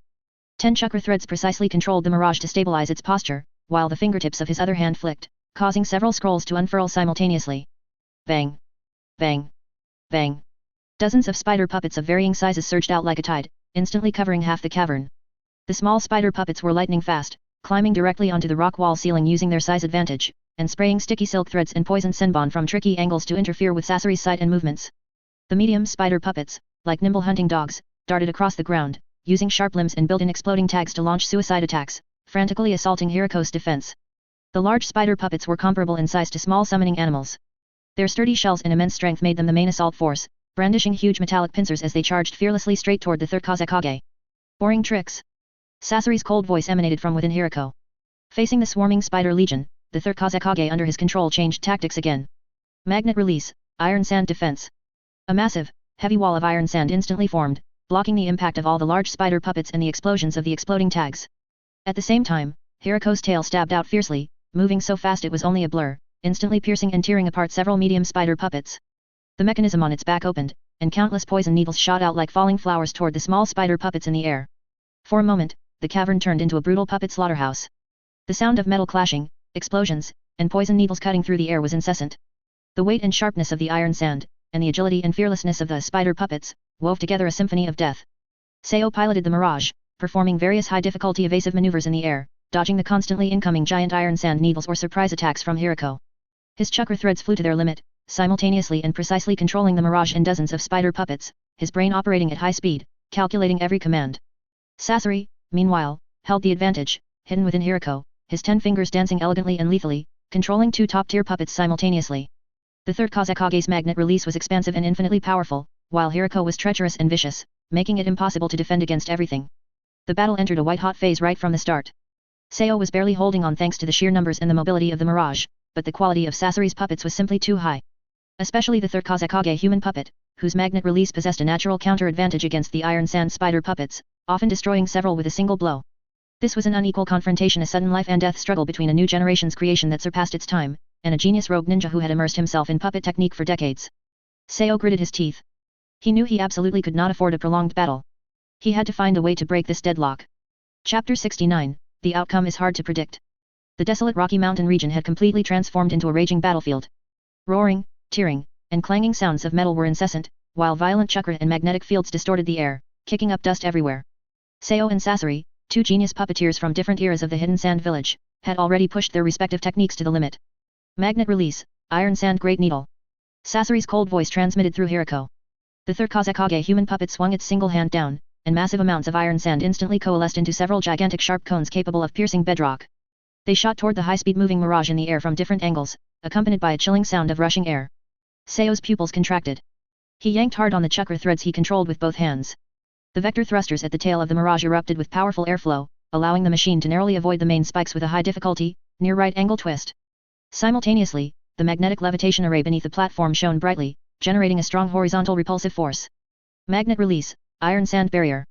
He roared, manipulating the iron sand he could control to quickly form a relatively thin but extremely solid black shield at his side. Boom! Boom! The gigantic iron sand needles grazed the edge of the Mirage and slammed violently into the rock face behind, causing a fierce collapse. A portion of the iron sand shield that failed to fully dodge was instantly shattered by the residual force of one of the giant needles, but this bought Sao precious time to evade. Iron sand scattered everywhere, and Sao felt a sweetness in his throat, forcing down the surging blood pressure. Wind release, vacuum great ball. Having avoided the fatal blow, Sao immediately counterattacked. Runes preset on the side of the Mirage lit up, and a highly compressed air cannon roared down toward the Hirako below. Hirako, needle 8 waves. The mechanism on Hirako's back opened wide, and countless poison-tipped senbon sprayed upward like a torrential rain, colliding with the air cannon. A series of muffled puffs sounded as the poisoned needles were shredded and blown away by the airflow, successfully neutralizing the wind release attack. The battle on the ground was equally fierce. After sacrificing over 2/3 of the medium and large spider puppets Sao had released, a few finally charged fearlessly toward the Third Kazekage human puppet. Explode. Sao's eyes sharpened, and he unhesitatingly detonated the exploding tags preset inside those few spider puppets. Boom. The fierce explosion engulfed the figure of the Third Kazekage. However, before the smoke could dissipate, countless amounts of iron sand surged out like a living black tide, instantly extinguishing the residual flames and shockwaves of the explosion. The Third Kazekage stood unharmed in place, surrounded by a flowing defense of iron sand, with Sasori's chakra thread still firmly connected to it. Futile, Sasori commented coldly. The battle lasted from day to dusk. Both sides traded blows, exchanging ninjutsu attacks, and their puppets fought fiercely. They were even forced into several perilous close-quarters combats. Sao controlled the Mirage to slash with magnetic blades, while Sasori retaliated by swinging Hirako's steel tail and poisonous arm blades. Sao maneuvered using the Mirage's mobility and the flexibility of his own magnet release, while Sasori relied on the absolute strength of his 2 top-tier puppets and his abundant combat experience. The Rocky Mountain region was devastated beyond recognition, littered with deep craters, cracks, broken puppet parts, and solidified iron sand. Sao's chakra reserves were severely depleted, his face was pale and his breathing ragged, yet his eyes remained sharp. He struggled to sustain the fight, relying on the continuous energy supply from the natural energy core and the resilient body forged by the body tempering furnace. Sasori, hidden inside Hirako, appeared outwardly composed, but controlling 2 such powerful puppets in such high-intensity combat was also a huge drain on his chakra and stamina. What astonished him more was that this kid in front of him could actually fight him to this extent. Although the quantity and quality of this kid's magnet release were far inferior to the Third Kazekage's, the finesse of his control and the speed of his transformations, especially when combined with that strange floating puppet, proved incredibly difficult to deal with. Added to that were the seemingly endless puppet C tactics, though he could tell most were low-level puppets, and his precise chakra control. This kid's growth rate far exceeded Sasori's expectations. It even reminded him of his own prodigious self many years ago. I can't drag this out any longer. A desire to retreat sprouted in Sasori's heart. This was still within the land of wind. Given the magnitude of the battle, the longer it lasted, the greater the chance of attracting a large force from the hidden sand village to surround him. Although he wasn't afraid, he didn't want to engage in a pointless war of attrition, especially if he might have to face the old Hagcho. With his mind made up, Sasori's attacks suddenly became even more ferocious. Magnet release, iron sand world method. The Third Kazekage clapped his hands together. Massive amounts of iron sand instantly formed countless huge spikes and cubes, crushing down on the Mirage in the air from all directions like a gigantic cage, sealing off all avenues of evasion. Sao's expression changed drastically. He fully activated the Mirage in his own magnet release, attempting to find a breakthrough. However, at that moment, Hirako suddenly opened its large mouth. Hirako, prosthetic arm senbon. An extremely concealed mechanism activated, launching several special senbon, much faster than before, silently mixed within the massive iron sand attack, aimed at Sao's vital points. This strike was treacherous and vicious, a true killing move. Sao's entire focus had been drawn to the massive iron sand world method, and he was half a beat too slow in noticing the concealed sneak attack. He struggled to twist his body, and the Mirage shifted rapidly sideways. Pft! Pft! Although he avoided his vital points, 2 senbon still grazed his arm and calf, instantly causing numbness and sharp pain. His movements controlling the Mirage involuntarily paused. Now. Sasori didn't even look at the result. The moment he launched his strongest attack and treacherous sneak attack, he had already retracted most of his chakra threads. Hirako abruptly burrowed into a fissure created by the battle below, while the Third Kazekage human puppet transformed into a black shadow and fled at extreme speed toward the depths of the desert. The massive iron sand world method lost its subsequent chakra support. Just before it could completely close in on the Mirage, it suddenly collapsed, turning into a sky full of black sand falling to the ground. Sao gasped for air, enduring the numbness and pain from his wounds, and watched the direction Sasori had fled, choosing not to pursue. He knew that if Sasori had fully committed to entanglement after that last strike, his own fate would likely have been grim. The opponent had actively retreated. The fierce battle, which had lasted most of the day, abruptly drew to a close in this manner. The outcome was undecided, but Sao clearly understood that a huge gap still existed between himself and that rogue genius. He looked down at the tiny wounds on his arm. The poison was slowly being neutralized by the body that had been strengthened by the natural energy body tempering furnace. Sasori's resolute retreating figure and his cold, ruthless appearance while controlling the Third Kazekage were deeply imprinted in Sao's heart. The conviction to become stronger had never been so intense. Chapter 70, Elder Cho arrives. The earth-shattering battle between Sao and Sasori generated chakra fluctuations and deafening roars that spread rapidly like ripples from a massive stone thrown into a calm lake. A Sunagakure border patrol team tens of miles away from the Rocky Mountain area was the first to sense the anomaly. The captain, an experienced chunin, immediately stopped and looked toward the depths of the western desert with a serious expression. Such terrifying chakra collision, and signs of massive puppet activity. Judging by the direction and distance, it's coming from the Wailing Ghost Valley. A team member reported, filled with shock and doubt. Immediately use the communication falcon to send the highest emergency alert to the village. Report the location and the anomaly. Everyone, speed up and cautiously advance toward the source of the fluctuation to scout. The captain ordered without hesitation. A well-trained ninja hawk instantly soared into the sky, turning into a black dot as it flew rapidly toward the village. Inside the hidden sand village, the Kazekage's office and the Council of Elders were instantly shaken by the highest emergency alert. The Western Desert had just seen the incident where Sasori wiped out the bandits, and now a battle of such intensity had erupted again, a possibility that sent shivers down their spines. It's Sasori. He must still be in that area. Who could he be fighting? Elder Chiyo's heart instantly tightened. Her first thought was of Sao, who had gone off on his own to find Sasori. Immediately organize a support squad. I will lead the team myself. Elder Cho commanded, practically shouting. Her aged figure burst forth with astonishing speed, charging directly toward the village entrance. Soon, a quick reaction squad consisting of 20 elite chunin and 5 jonin was assembled. Led by Elder Cho, they rushed out of the village at top speed, heading toward the western desert. However, no matter how fast they were, they ultimately relied on traditional ninja running methods. The desert terrain was complex and the distance vast. Even though they pushed their speed to the limit, severely depleting their internal chakra, by the time they reached the Rocky Mountain area, the battle had already ended hours ago. When Elder Cho and her group rushed into the battleground, which was now a scene of utter devastation, even these battle-hardened ninja were stunned by the sight. The massive Rocky Mountain looked as if it had been struck by a giant's fist, covered in spiderweb cracks and large areas of collapse. The ground was riddled with bottomless pits, glacified sand melted by high temperatures, and dense traces of sharp spikes. The air still contained remnants of violent lightning release chakra, simulating Sasori's surprise attack, chilling poisonous chakra, sharp wind release aura, and the chaotic force field resulting from the collision of two distinct but homologous magnet release chakras. The most shocking sight was the scattered wreckage of various types of puppets. Most were spider puppets, shattered into pieces, with broken limbs and parts everywhere. Many showed signs of charring and corrosion. Besides some large chunks of iron sand, they could also see fragments of several strange, finely structured puppets that clearly did not belong to the Sunagakure standard. The entire battlefield silently attested to the ferocity and high level of the previous battle. Spread out and be vigilant. Search for survivors and traces of the enemy. The leading jonin immediately ordered. The ninja quickly dispersed, forming a defensive formation, cautiously investigating the silent ruins. Elder Cho remained still, her eyes anxiously sweeping across the battlefield, her heart nearly leaping out of her chest. She saw the wreckage of the spider puppet Sao's signature. Her greatest fear seemed to have come true. Just then, a slight noise came from behind a large rock. All the ninja instantly grew tense, pointing their kunao and shuriken toward that direction. A figure stumbled out from behind the rock. His chunin vest was damaged in several places, covered in dust and a small amount of dried, darkened blood. His arms and calves were simply bandaged. His face was pale from excessive chakra depletion, but his eyes were unusually bright. He was currently looking down, organizing a large sealing scroll, seemingly retrieving something. It was Sao. He noticed the commotion outside and raised his head, meeting Elder Chiyo's complex gaze, which was a mix of extreme worry, lingering fear, and profound relief.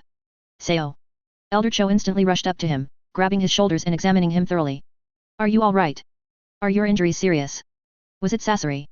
Where is he? The rapid-fire questions revealed her inner anxiety. Elder Cho. Sao sighed in relief when he saw who it was, then frowned slightly as he moved his wounds. I'm fine, just some superficial injuries and excessive chakra consumption. It was Brother Sasori, he has already left. Confirming that Sao was not in mortal danger, Elder Chiyo's heart finally settled halfway. But upon hearing that Sasori had left, her eyes dimmed somewhat, and the hands gripping Sao's shoulders dropped weakly. She turned around and spoke sternly to the leading jonin, lead all squad members to conduct a detailed reconnaissance, radiating 1 kilometer outward from the battle site. Look for any suspicious traces, residual chakra signatures, or human traces.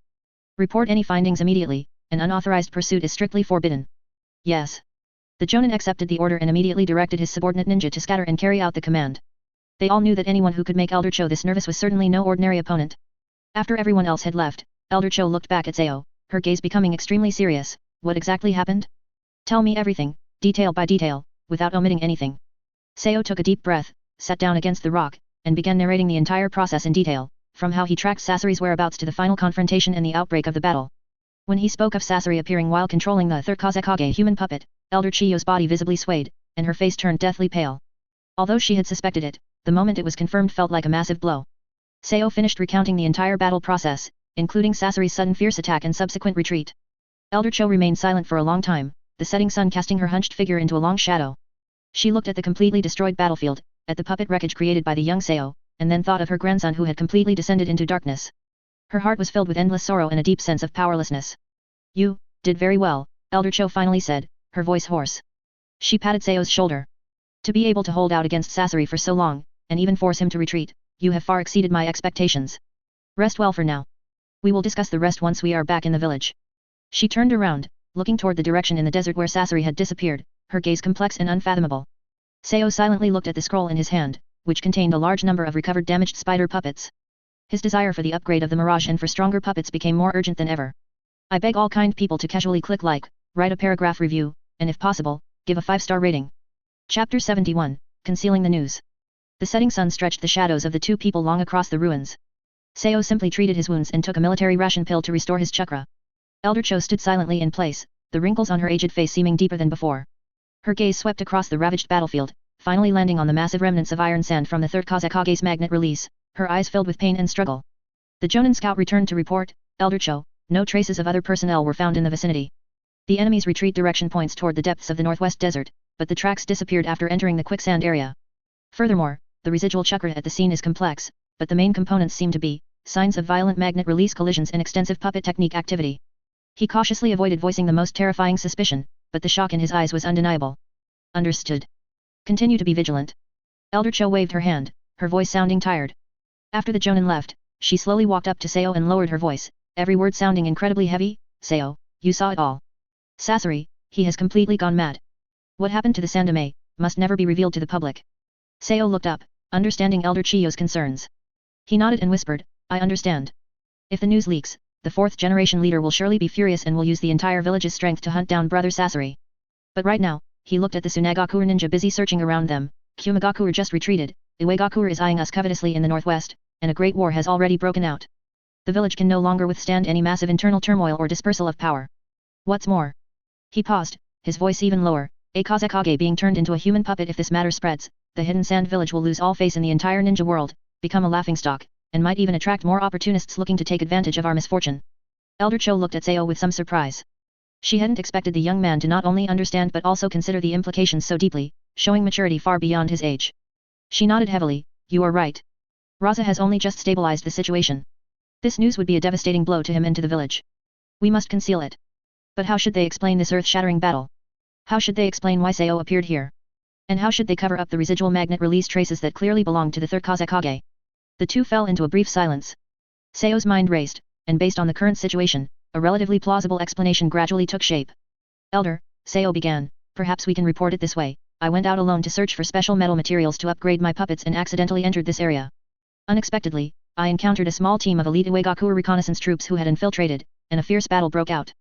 I barely managed to repel them using the puppet technique and magnet release, but my puppets were severely damaged, and I was also injured. As for those powerful magnet release traces, we can explain that there was a powerful individual in the Iwagakure squad skilled in earth release or a similar bloodline limit, or that they used some kind of powerful earth release/magnet release ninja tool. Elder Cho listened carefully, her cloudy eyes brightening slightly. Although this explanation couldn't completely eliminate all doubts, it was enough to confuse the public. Friction between Iwagakure and Sunagakure was constant in the northwest, making the infiltration of a small squad for reconnaissance reasonable. Blaming everything on the enemy is the most common approach during wartime.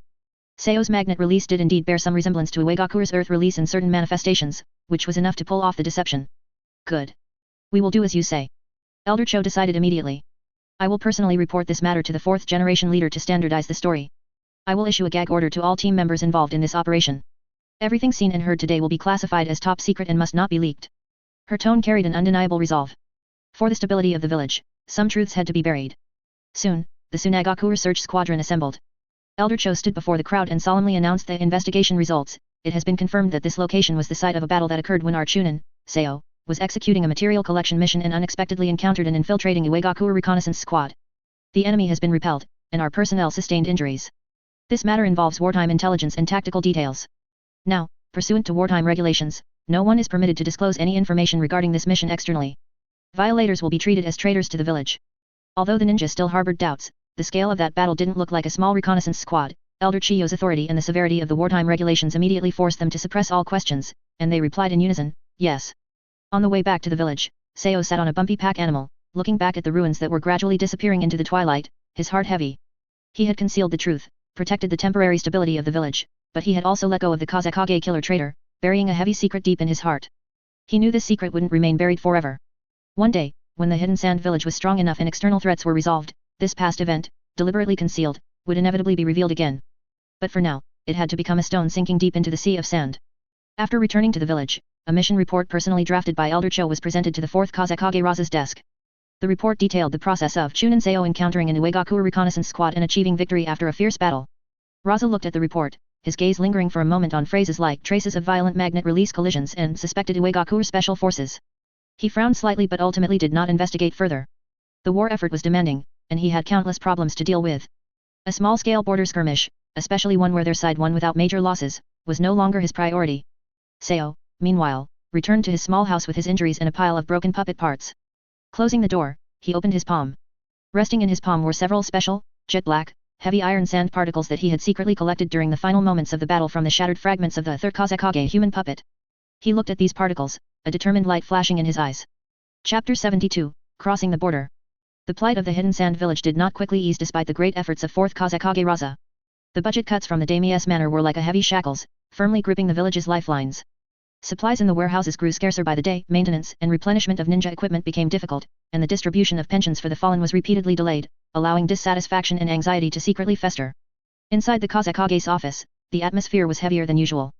Raza looked at the shocking report detailing the scarcity of supplies on his desk, his expression grim. The emergency meeting with the Council of Elders had already lasted an entire morning. We can't wait any longer. Raza finally broke the silence, his voice hoarse but carrying an undeniable resolve. Waiting for death is the only path to ruin. We must take the initiative and acquire the resources and space necessary for survival from the outside. An elder worriedly asked, Lord Kazekage, what do you mean? Raza's finger pressed heavily onto the unfurled map, landing within the land of rivers, which bordered the land of wind, here. The land of rivers. The land is fertile, resources are abundant, and it is a crucial passage leading to the land of fire. Currently, Konoha's localized conflicts with Uegakure and Kumagakure are intensifying, their forces must be scattered, and their control over the land of rivers is at its weakest point. He raised his head, his gaze sweeping over everyone present, under the pretense of searching for the Third Kazekage's whereabouts. The entire army will mobilize, cross the border, and enter the land of rivers. This move, firstly, can shift internal conflicts within the village and inspire morale. Secondly, it can establish practical control over parts of the land of rivers, allowing us to plunder, to appropriate local resources and sustain the war effort. And thirdly, it can point our military might directly at the land of fire, testing Konoha's true strength. If the opportunity arises, we might just be able to tear off a piece of fat. This plan was bold and risky, but in their desperation, it was the only step they could take that had the highest chance of breaking the deadlock. After intense debate, the vast majority of the elders chose to agree. War is sometimes the only choice when there is no choice left. Orders were quickly issued. The entire hidden sand village stirred like a sleeping behemoth, awakening and baring its ferocious fangs. The ninja forces quickly mobilized, and the stocked exploding tags and military rations were distributed, though in limited quantities. Puppets were taken out of the warehouses for final inspection and tuning. Appointments were announced. Elder Cho would serve as the supreme commander of the front lines, leading the vast army. Her experience, prestige, and powerful puppet technique were the most vital guarantee for this battle. 4th Kazekage Raza, meanwhile, would remain in the village's central command, coordinating the overall situation and constantly preparing to respond to threats from other directions. Sandstorm Squad. Assemble. The voice of Special Jonin Iri rang out in the camp. Seo, Xi, and Lucado quickly came before him. After recuperation and the synergy gained from their last mission, the squad members' eyes were firmer, especially Seo. After surviving the life-or-death battle with Sasori, his demeanor became even more calm and reserved, and his strength was unfathomable. The mission is clear. Our unit is assigned to the vanguard force. Depart immediately, follow Elder Chiyo's main force, and penetrate the land of rivers. Iri stated concisely. Check your gear, we leave in 5 minutes. Seo took a deep breath and touched the scroll behind his back. Inside, there was not only the repaired and strengthened Spider Legion, but also his greatest reliance, the Mirage. He knew that the real war was only just beginning. Soon, the massive Sunagakure forces poured out of the village like a yellow torrent, surging mightily toward the eastern border. The clacking sound of the puppets walking, the heavy footsteps of the ninja, and the irrepressible killing intent mixed together, forming a suffocating pressure. Meeting almost no decent resistance, the Sunagakure army easily crossed the border and entered the territory of the land of rivers. Elder Cho commanded from the central army, her gaze sharp as an eagle's, continuously issuing orders. Squad 1, occupy the high ground to the left of the main camp. Squad 2, advance and scout the right flank. Puppet Squad, disperse and set up defensive barriers. Move quickly. The vanguard forces rapidly penetrated forward like drawn blades. The Sandstorm Squad followed closely, responsible for clearing small pockets of scattered resistance and scouting enemy movements. The land of rivers came into view. Unlike the endless yellow sand of the land of wind, sparse vegetation, rivers, and villages began to appear here. The Sunagakure ninja looked upon all this, their eyes revealing complex emotions, greed, curiosity, and the cold ruthlessness of conquerors. Seo piloted the Mirage in low-altitude flight, performing reconnaissance. He watched the land of rivers civilians fleeing in panic below, and the villages quickly being controlled by the Sunagakure ninja, his heart heavy. This was war, not about right or wrong, but only about survival. However, everyone knew that the real test had yet to arrive. Their actions could not possibly escape Konoha's notice. Crossing the land of rivers and pointing their military might directly at the land of fire, the clash with Konoha, this towering giant tree was now inevitable. The sandstorm squad followed the surging torrent, like a grain of sand merging into the massive storm that was about to sweep across the entire ninja world. Chapter 73, The Third Great Ninja War. The winter of Konoha year 47 was exceptionally cold. The powder keg that the ninja world had suppressed for so long was finally detonated by the Hidden Sand Village Army's cross-border movement, and the flames of war swept across the entire continent like a prairie fire. The banner raised by the Hidden Sand Village was searching for the missing Third Kazekage, publicly accusing Konohagakure of being involved. Although Konoha vehemently denied it, this provided the Hidden Sand with a seemingly legitimate reason for military action. Hundreds of Sunagakure ninja, like a breaching flood, rapidly crossed the land of rivers under the command of Elder Cho, their military edge openly directed toward the land of fire border. Wherever they went, resources were seized, villages and towns were controlled, and the land of rivers instantly became a bloody chessboard for the confrontation between the two great nations. However, Sunagakure's preemptive attack was like a giant stone thrown into a pond, stirring up layered chain reactions that dragged more nations into the quagmire of war. How could Uegakure, which had always coveted the rich land of fire, let slip such a heaven-sent opportunity? Noki, the cunning Two Scales and Tsukikage, decided on a two-front war almost simultaneously with Sunagakure's mobilization. On one front, he ordered Kitsuka to lead an elite force to rapidly infiltrate the land of wind homeland from the northwest, which was lightly defended because Sunagakure's main force had advanced eastward. They were to wreak havoc and seize territory, attempting to raid Sunagakure's home base and force Raza to divert troops for reinforcement. On the other front, Uegakure's main army marched grandly into the land of grass, which borders the land of fire, stationing troops at the border and engaging in fierce conflict with Kazekage forces. Their target was also Konoha. They intended to tear open the defenses from the north while Konoha was stretched thin. Almost simultaneously, the hidden cloud village in the land of lightning also revealed its sharp fangs. Although they were repelled by the combined efforts of Raza and Cho during their surprise attack on the hidden sand village, the expansionist ambition of the Third Kazekage remained undiminished. Seeing that both the land of wind and land of earth had mobilized, the hidden cloud army immediately crossed the land of hot springs, which they already controlled, and like raging thunder beasts, amassed at the northeastern border of the land of fire, forming a confrontation with Konoha's defense forces. A major battle was imminent. Thus, the four most powerful nations in the ninja world, fire, wind, earth, and lightning, were all drawn into the conflict, each deploying tens of thousands of troops. The battle line stretched thousands of kilometers, extending from the northwest to the southeast. The Third Great Ninja War had fully erupted. Konohagakure, the entity renowned as the strongest ninja village, was currently facing the most severe test since its founding. It was like a colossal tree surrounded by wolves, simultaneously dealing with massive military pressure from three directions: west, Sunagakure; northwest, Uegakure; and northeast, Kumagakure. Third Hokage Hiruzen Sarutobi stayed awake through the night, mobilizing every usable force at his disposal. The Konoha's three sons each guarded a sector, while rising powerhouses like Minato Namikaze, Uchiha Fugaku, and Hyuga Hayashi were entrusted with heavy responsibilities and dispatched to various battlefields. Countless Konoha ninja bid farewell to their loved ones, setting out on their journey with unwavering determination to defend their homes and nation. The war machine operated frantically, and the entire land of fire was permeated with an atmosphere of tension and tragedy. Meanwhile, overseas, the hidden mist village in the land of water, though temporarily holding its forces, was not internally unified. Radical factions, represented by the 7 ninja swordsmen of the mist, were constantly advocating for getting a piece of the pie during the chaos. Intelligence already showed that small reconnaissance units and elite ninja from the hidden mist had begun quietly landing on the southeastern coastline of the land of fire, carrying out infiltration and sabotage activities, like venomous snakes hidden in the mist, waiting for their chance to strike. The entire world seemed to have plunged into a vortex of madness. Fragile agreements between nations were completely gone, and peace became a luxurious fantasy. The reasons for the war no longer mattered, survival and plunder became the only dominant theme. On the land of rivers front, the Sunagakure vanguard continued to advance, constantly engaging in fierce firefights with Konoha's border defense units and the Konoha ninja arriving as reinforcements. The Sandstorm squad moved through the chaotic battlefield. Captain Irie commanded calmly, while O and Lucado fought desperately. Seo piloted the Mirage, roaming the skies above the battlefield like a phantom. His magnet release controlled the iron sand, sometimes forming barriers to protect teammates, and sometimes transforming into sharp spikes to attack enemies. His elusive spider puppets were especially hard for the Konoha ninja to guard against. He had completely shed his youthful naivety and become a powerful ninja capable of surviving and influencing the tide of a brutal war. However, as the front line advanced, the resistance they encountered grew stronger. Konoha ninja were equally well trained and fearless in the face of death. Fire, lightning, gentle fist, secret techniques, various powerful bloodline limits and ninjutsu bloomed on the battlefield, and every step forward required a price paid in blood. Standing on the Mirage, Seo looked down at the smoke-filled, deafening battlefield, his heart heavy. This was total war, a massive, brutal meat grinder. The power of the individual seemed so insignificant within it, yet so crucial. He knew this was only the beginning. More brutal fighting lay ahead. And he, along with his Mirage, was destined to play an increasingly important role in this storm sweeping across the entire ninja world. Chapter 74, Shifting Tides, Part 1. On the northeastern border of the Land of Fire, at the junction with the Land of Hot Springs, the terrain gradually transitioned from hot spring hills to dense forests and perilous mountain passes. Here, the most extreme speed duel in the history of the ninja world was currently unfolding. The Qing army, like a black thundercloud, pressed in. Standing before them was the Konoha defense force led by Minato Namikaze. The battle entered a heated phase from the very beginning, but the protagonists were not the chaotic melee of thousands of soldiers, but three figures clashing like lightning. Lightning release, lariat. Yo. Idiot. Bastard. Liger bomb. AI and Killer Bee's cooperation was seamless. One transformed into a blue lightning flash, charging in a straight line with unparalleled power, the other wielded short blades wrapped in lightning, launching continuous stabs from strange angles, while also spewing ink to interfere and occasionally extending octopus tentacles for binding. Their combined assault was furious and swift. Ordinary Konoha ninja couldn't even track their movements before being instantly defeated. However, they encountered their nemesis.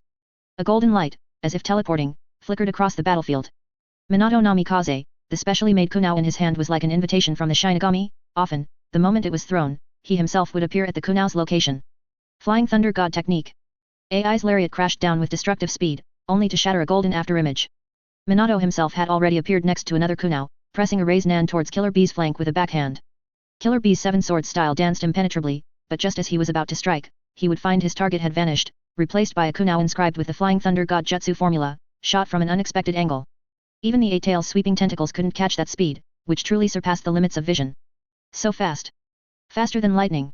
Killer Bee, uncharacteristically, was not in the mood for rapping, his tone grave. Damn it. I can't hit him at all. AI roared furiously. His speed in lightning release chakra mode was already at its peak, but the opponent's space-time ninjutsu completely defied logic. It was a conceptual fast. Minato's figure was like a golden flash, sometimes in the east, sometimes in the west. He didn't engage the combination in prolonged head-on clashes, but instead used his absolute speed advantage to continuously flash, harass, rescue Konoha comrades in danger, and precisely sever Kumigakure's offensive nodes. Every time he appeared, it was inevitably accompanied by the fall of a Kumigakure elite, or the neutralization of a powerful Kumigakure assault. After several large-scale skirmishes, Kumigakure was astonished to discover that their proud combination, their strongest spearhead, was being single-handedly held back, and even subtly suppressed, by an unknown young jonin from Konoha. The massive Kumigakure forces lost their sharpest breakthrough point, and their offensive was forced into a stalemate. Konoha's defense line, supported by Minato, became exceptionally resilient. Ultimately, the Kumigakure army had to accept reality, forming a standoff with the Konoha forces along the border. Although small-scale skirmishes continued, the large-scale warfare temporarily ceased. This was an utter humiliation for the fiercely tempered, offense-oriented Third Kazekage AI. Inside Kumigakure, the Third Kazegage's fury nearly tore off the roof. A surprise attack on Sunagakure was repelled by Raza and Cho working together, resulting in troop losses. A full-scale attack on Konoha, where the highly anticipated combination failed to achieve any merit, was forced to a halt by a young Konoha ninja. The continuous setbacks caused his prestige within the village to plummet to rock bottom. Voices of doubt began to emerge from the Council of Elders, criticizing his overly aggressive decisions that led to Kumigakure's passive position. Damn it! The Third Kazekage smashed the desk in front of him with a punch, lightning uncontrollably leaping across his body. Konoha. Sunagakure. And that damned Noki from Uegakure. Are they all laughing at me? He would never tolerate this situation continuing. Kumigakure must win a victory to regain face and re-establish its status as a great nation. His gaze sharply swept to another direction on the map, the Land of Earth. Noki, you old fox, you want to take advantage of the chaos? Your main forces are all on the borders of the Land of Grass and the Land of Wind, right? A crazy and resolute glint flashed in the Third Kazegage's eyes. You wouldn't expect this. I'm going to do the exact opposite. An extremely bold, almost insane plan formed in his mind. Give the order. Assemble the most elite Kazekage direct subordinate troops. Notify B and AI, border defenses entrusted to them, make them hold their ground there for me. The Third Kazegage's voice was like thunder. I will personally lead the team and launch a surprise attack on the Land of Earth. I will strike directly at Uegakure's lair. Let's see if that old geezer Noki comes back to save it. Meanwhile, on the Konoha front lines in the northeastern border of the Land of Fire, the moniker Yellow Flash was spreading throughout the ninja world at an astonishing speed. Minato Namikaze, with his miraculous Flying Thunder God technique, single-handedly forced a stalemate with Kumigakure's combination and stabilized the entire northeastern front, earning the reverence of all Konoha ninja and the deep fear of his enemies. Kumigakure even issued an order: any ninja encountering the Konoha Yellow Flash during a mission could immediately abandon the mission and flee without penalty. A pinnacle speed duel had temporarily concluded, but its impact, like a boulder dropped into water, was pushing this great war in an even more unpredictable direction.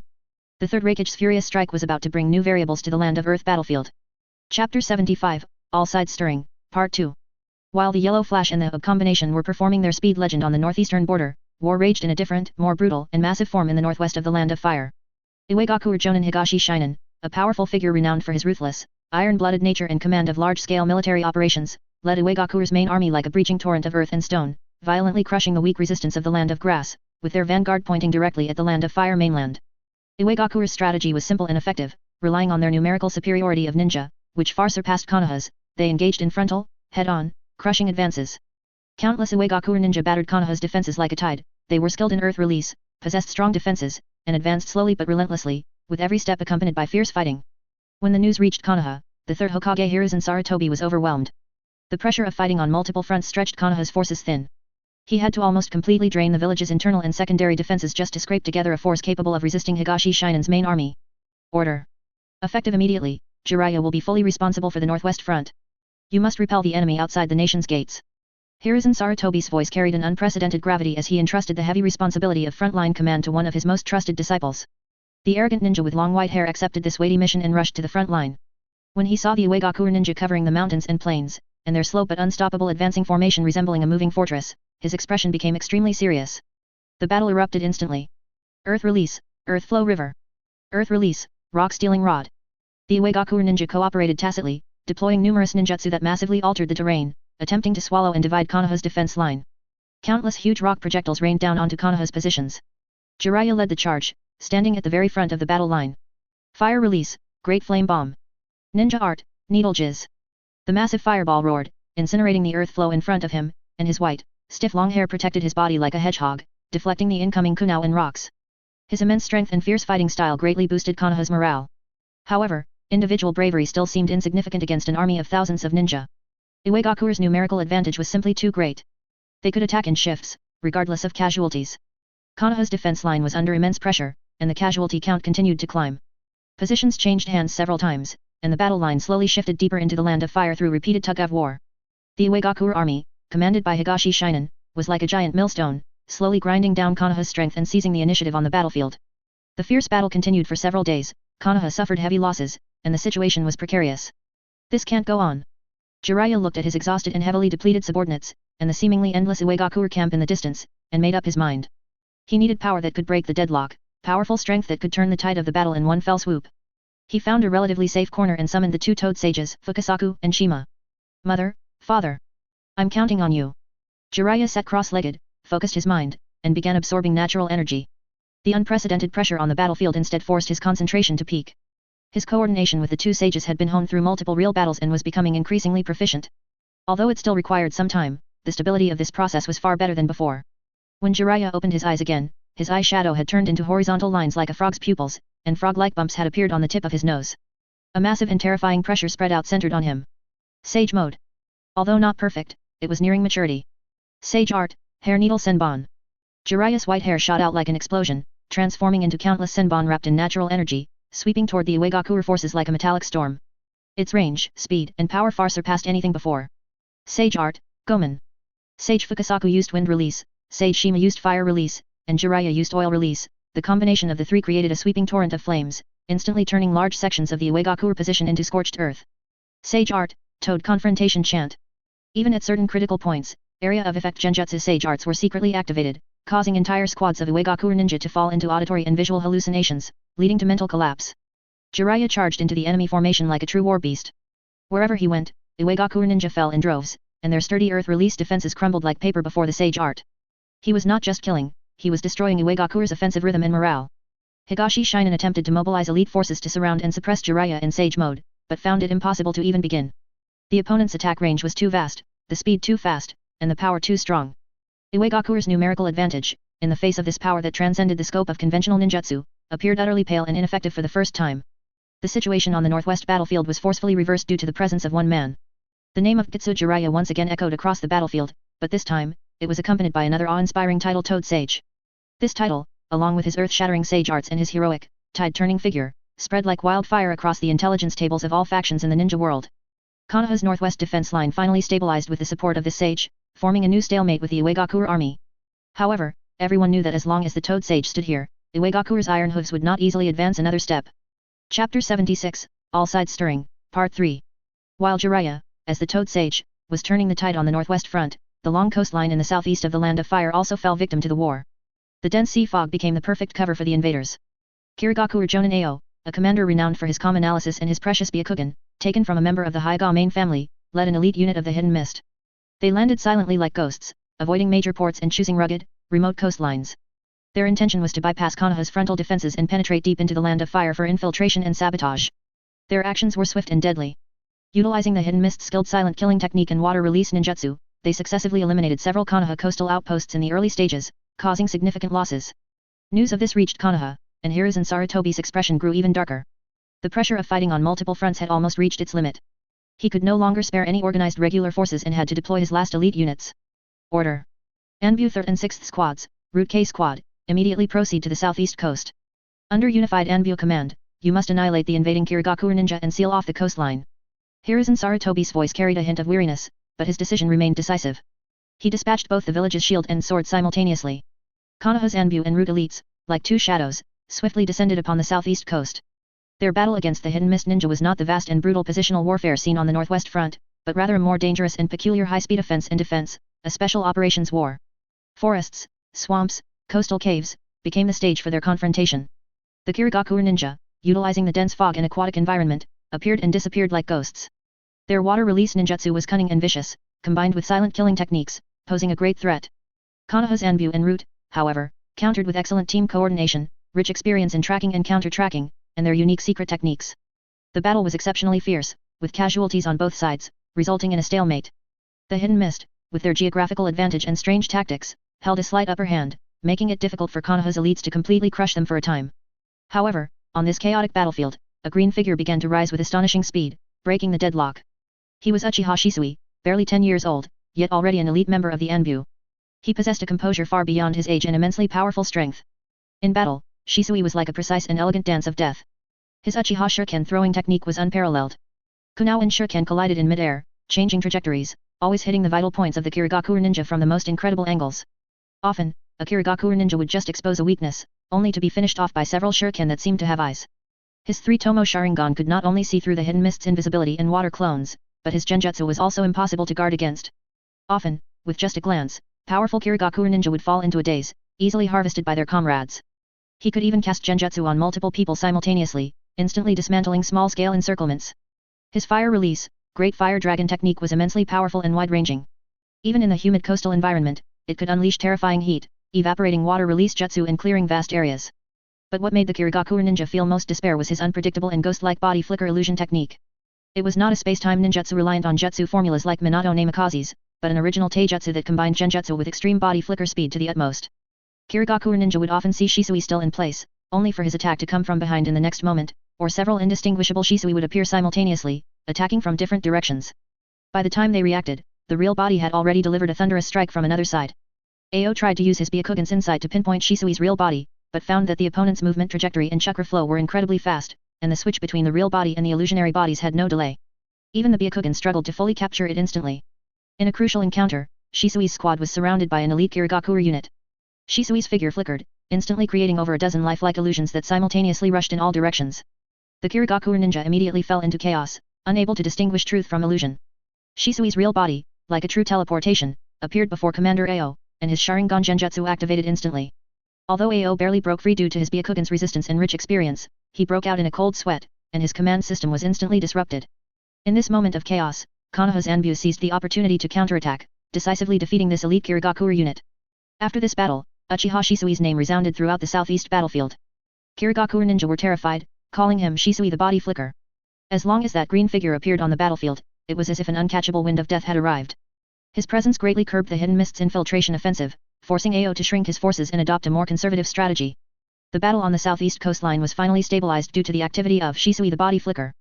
Konoha, this giant war tree, after enduring the storms from the west, north, and east, finally had a solid barrier propped up by a genius youth in the most dangerous southeast direction. The name Shisui the Body Flicker, along with the news of the Hidden Mist's retreat, quickly spread to all sides, becoming another brilliant new star rising in Konoha village during the Third Great Ninja War, following the Yellow Flash and Toad Sage. Chapter 77 Assault of the Iwagakure Ninja. Sunagakure's decision to take the initiative, marching across the land of rivers to threaten the land of fire, sent ripples through the ninja world like a lone stone stirring 1,000 waves, and it attracted covetous onlookers. Just as Elder Cho led Sunagakure's main force to smash through the land of rivers and squeeze Konoha's defense line, a disaster from the northwest poured like ice water into the Kazekage's office. Report. Urgent intelligence. Iwagakure Jonin Kitsuka leads an elite unit across the northern border and has breached our territory. Several border posts have fallen, and the rock ninja are pushing into our heartland.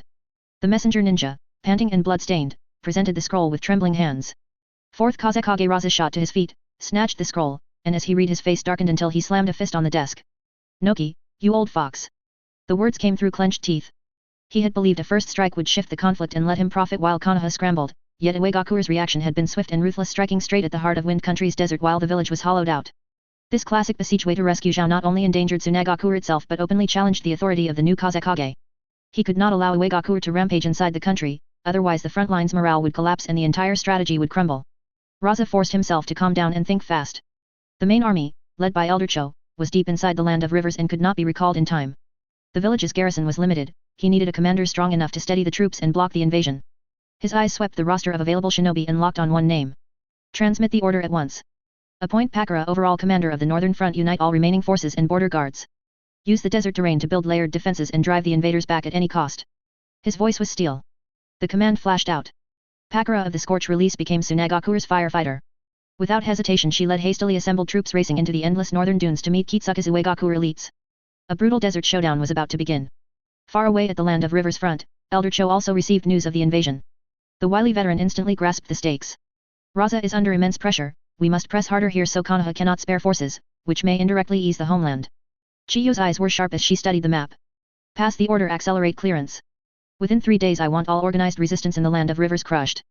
Then the entire army will strike straight into the land of fire. She resolved to stop sparring in the land of rivers, instead she would storm into the land of fire and set the enemy's land ablaze, showing the whole ninja world Sunagakure's resolve in countering Iwagakure's thrust. Sunagakure's army surged forward like a grindstone. Konoha's border guards and reinforcing Konoha ninja resisted fiercely, but under Chiyo's ruthless command and overwhelming numbers they steadily gave ground. Within this vast war machine the Sandstorm Squad functioned like a nimble cog, roaming the front as an elite mobile unit. Sometimes they were a dagger in the enemy rear, sabotaging supply lines and assassinating commanders. Captain Iri's wind release assaults, Lucado's earth release defense, Sue's support and reconnaissance, and Seo's elusive Mirage and spider puppets brought repeated successes. At other times they were rapid response rescuers, appearing wherever the line cracked. Using the Mirage's mobility, Seo even evacuated wounded or airdropped small strike teams to critical points. They also served as vanguards for major assaults, using Seo's magnet release and puppets to screen the battlefield and probe enemy fire. Seo matured rapidly in combat, controlling the Mirage with growing ease and wielding magnet release with ever greater versatility. War's cruelty stripped away his last vestige of innocence, his gaze became resolute and cold. He saw life's fragility and felt power's necessity. In Wind Country's northern desert, Pakura fused her terrifying scorch evaporation with the sands to dance around Kitsuka's rock army. Inside the land of rivers, Elder Cho steadily advanced, her vanguard already within sight of the land of fire border. Across the wider map, Kumagakure faced Konoha in the northeast, Hidden Mist was blocked on the southeast coast by Shisui the Body Flicker, while Iwagakure's main force battled the Toad Sage Jiraiya in the land of grass. The flames of the Third Great Ninja War had engulfed the entire continent. Riding Sunagakure's tide, the Sandstorm Squad crossed the border between the land of rivers and the land of fire, setting foot on Fire Country's soil. Awaiting them would be Konoha's fiercer resistance and even crueler battles. Chapter 78 The Shadow of the Uchiha. The dense jungles of the land of fire are a world apart from the endless sandy sea of the land of wind. Beneath the lush vitality lurks deadlier danger. The Sandstorm Squad, a spearhead deep in enemy territory, threaded cautiously through the trees on reconnaissance and elimination missions against Konoha patrols. At first the operation went frighteningly smoothly, scattered Konoha ninja fought hard but posed no real threat to this elite, well-equipped, well-coordinated Suna unit. That near hunt, however, ground to an abrupt halt when they spotted figures standing silently in a clearing ahead. Only 4 of them, wearing Konoha vests and forehead guards emblazoned with the village's spiral crest. They stood in utter silence, already one with the shadows.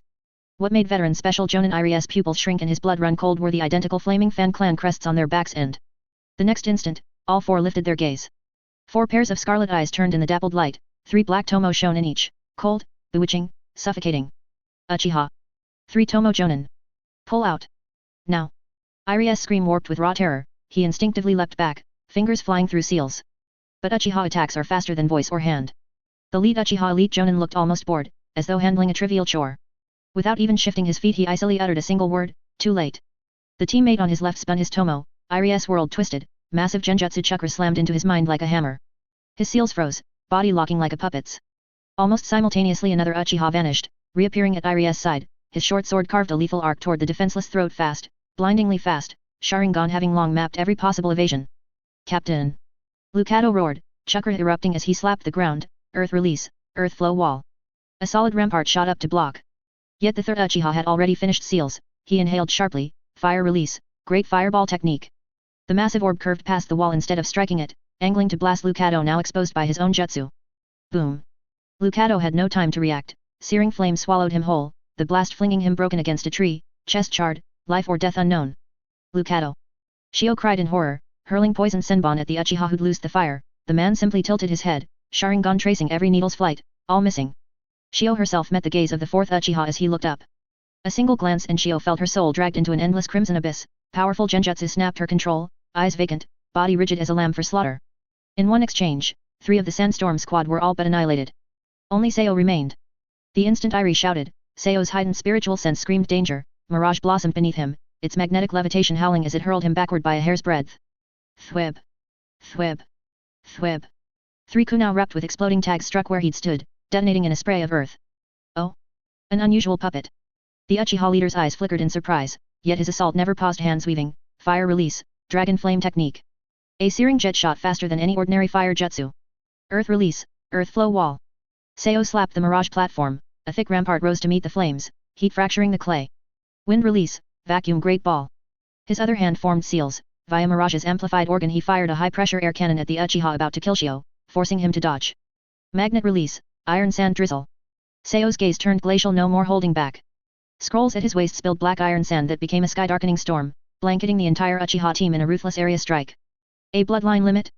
Troublesome. The Uchiha Jonin snorted, Sharingan whirling as he ghosted through the iron rain, finding every gap while deflecting unavoidable grains with kunai. Every move of yours is already seen by these eyes. Another Uchiha tried genjutsu, but Sayo's soul, tempered across 2 lifetimes and refined by natural energy, merely wavered before he broke free. The third ninja weaved seals, lightning release, earth flash. Currents raced across the damp ground toward Mirage. Sayo vaulted Mirage skyward to evade while iron sand condensed into giant palms that smashed down at the foes. In an instant Sayo fought all 4 elite Uchiha alone. He pushed Mirage's mobility to its limit, weaving through treetops to stay ahead of Sharingan perception. Wind harassed, earth defended, magnet assaulted, iron sand became shield, spear, or cloud as needed. Though the Uchiha could read single motions, the combination of high-speed aerial bombardment and area jutsu forced them onto the defensive, they couldn't finish him quickly. Sayo knew it was only a stopgap. Chakra was burning away, and Sharingan learned with terrifying speed. He had to save his teammates. Spider Legion full release. He clenched his teeth and emptied every spider puppet in storage. Dozens of arachnid puppets surged like suicide troops, focusing on the genjutsu specialist among the Uchiha. Futile struggle. The Uchiha had to divert attention. Swords flashed, fire surged, spider bodies torn and blasted apart at shocking speed. Yet those few desperate seconds were enough. Mirage dived in a near-perfect swoop, grazing the ground. Iron sand whip slashed out, scooping the wounded Irie, Lucado, and paralyzed Shio onto the platform. You won't escape. The Uchiha Jonin's eyes sharpened, he burst through the spiders and hurled a massive wind demon shuriken that ricocheted mid-air, sealing every retreat. Sayo's pupils shrank as he channeled his last chakra. Magnet release, iron sand guard wall.